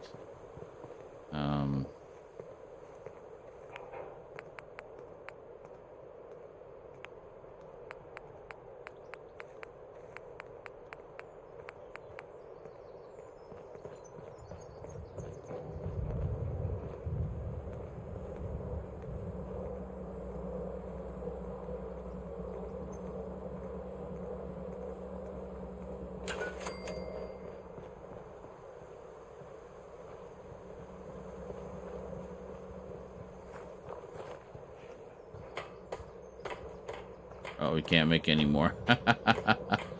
Well, we got one anyway. So we got some lights there, and we can put some more lights in here and stuff like that. I don't think these, like, strings of lights and stuff, they don't actually use a specific unit of power. They just need power to be present. These ones, these big street lights, require a specific unit of power. So that's why you can have, like, 1,000,000 lights if you want, and it doesn't actually affect anything. So, yeah, this is cool. I'd like to continue the streetlight project at some point. Just kind of light up all the sanctuary. And I would also like to put a big frickin' wall all the way around the town. So you can only get in or out through, the front here. Maybe change the, front into some kind of, gate. You can make, like, some kind of motorized gate, can't you? Structures. Metal, concrete, warehouse, barn, vault, scaffolding, boxcars. Doors. A powered door. Yeah, see?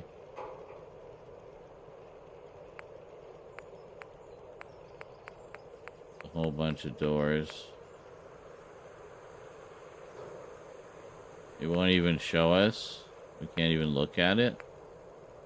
That's weird. Wonder why. Vault door. Oh.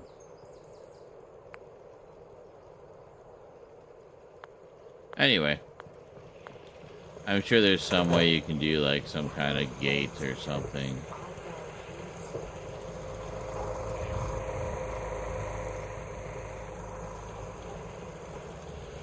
Is that Kate? Is Kate complaining about something over here? I went to look and it was Marcy, not Kate, so I don't know. Anyway, huzzah, we took down the Mechanist. And so that should reduce the number of attacks. And give us a little peace and quiet now. Hopefully. So. Never thought a reporter could consider themselves a success until someone threatened their life. Me? I'm very successful. At least it's not raining. I get it.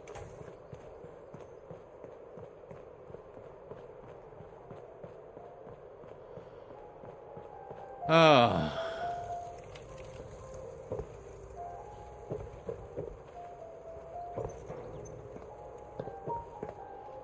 I don't know why more people don't sit in the stools and stuff. I just made too many.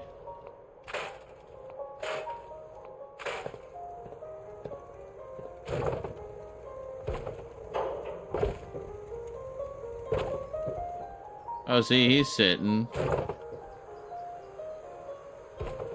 Good for you. Thank you for using the stools. Oh, you're unassigned. I should give you work.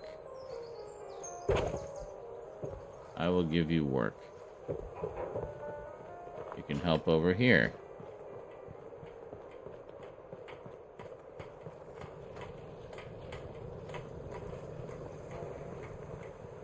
There you go. No, just sitting around in the bar for you. Alright, good job. Oh, he's unassigned too. You come with me, buddy.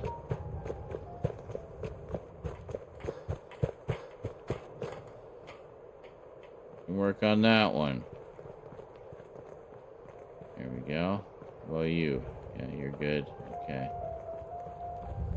Alright, that's actually, I kind of like how they're doing that. Where they'll come in here and just kind of sit in the bar. And wait, you know?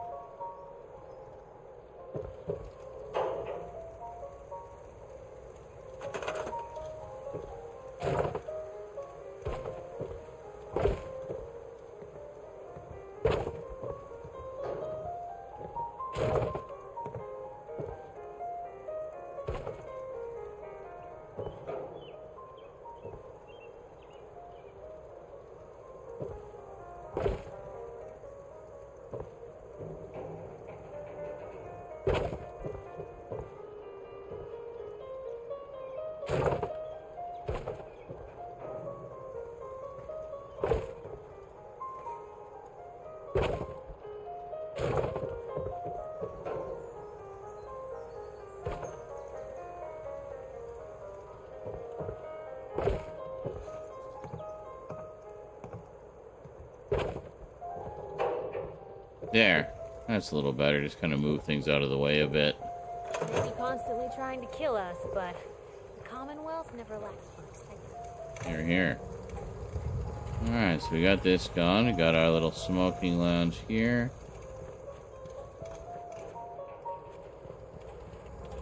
Wonder if I should have an outhouse out the back. I don't know if you can do that. Can you have an outhouse?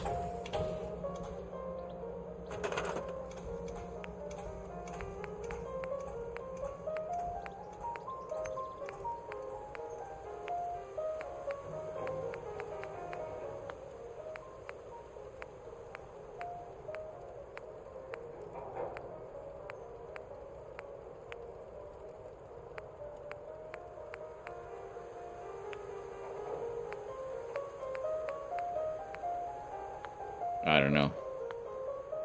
I don't even remember where I found the bar. It was in there somewhere. But...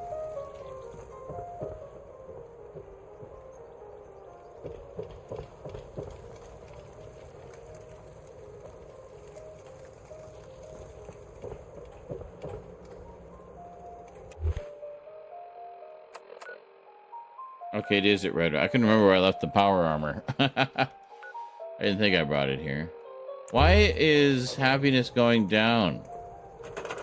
I've given you everything you could possibly desire, people. Even a bar with classical music to keep you mellow and compliant. Why, Sturgis, why are you unassigned? Go do some work, you lazy butt.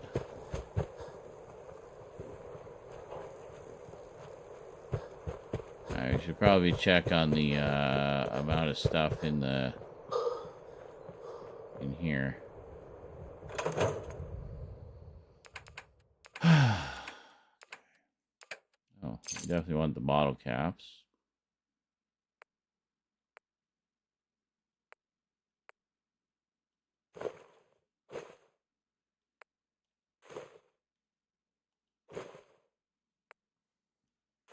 No, actually, no, just take everything.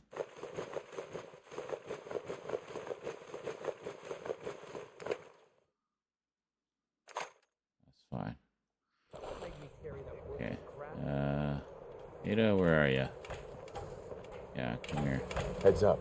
I'd be happy to help.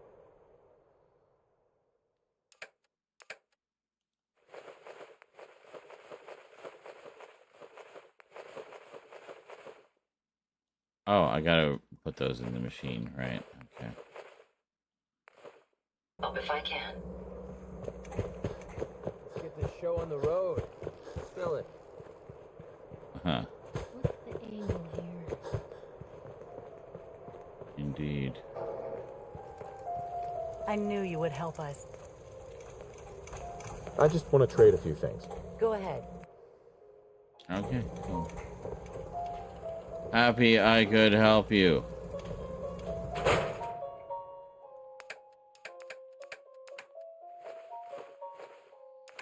We'll have all of the cigarettes in the world put in there.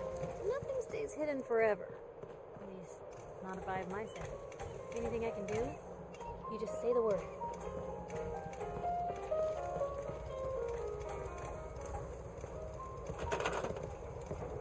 Now you're unassigned. What the hell?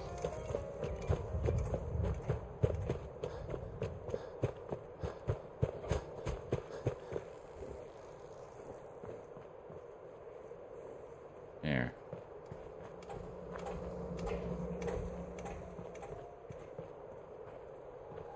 There. Good. Okay.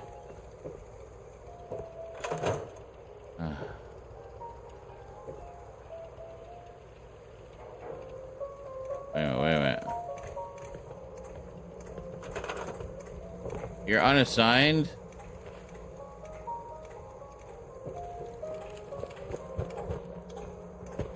Well, I mean, I should be able to get her to do work.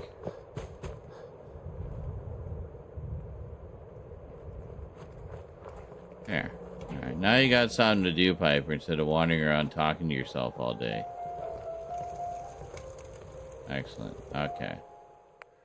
See, this is one nice thing about the bar. Also, you can see who's slacking, like who doesn't have assignments. Because they'll just sort of come and hang out at the bar, which is pretty cool. That's a good idea. I like that. Okay.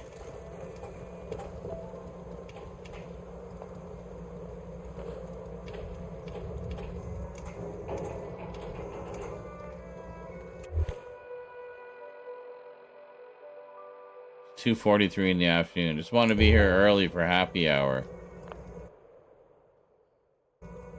Alrighty, folks. I think that is it for today. What did we get? We got one dono, I think. Dono and a couple of resubs. We got 7 months, 38 total from John Clear the Collector, 16 months from Devin Wright. Good to see him again after so long. And $5 donation from Mufasa. We've only got 1 day left till the end of the month, guys. We kind of need to hit like 50%, ideally, going into the new month.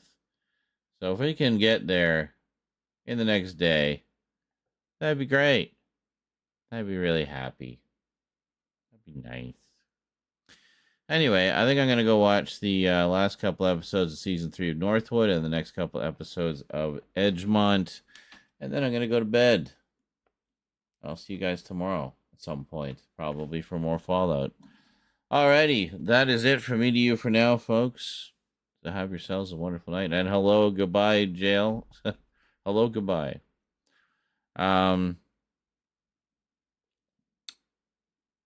Yes. Thanks for joining me. Hope you had a good time. See you next time. Till then, thanks for watching, and sayonara.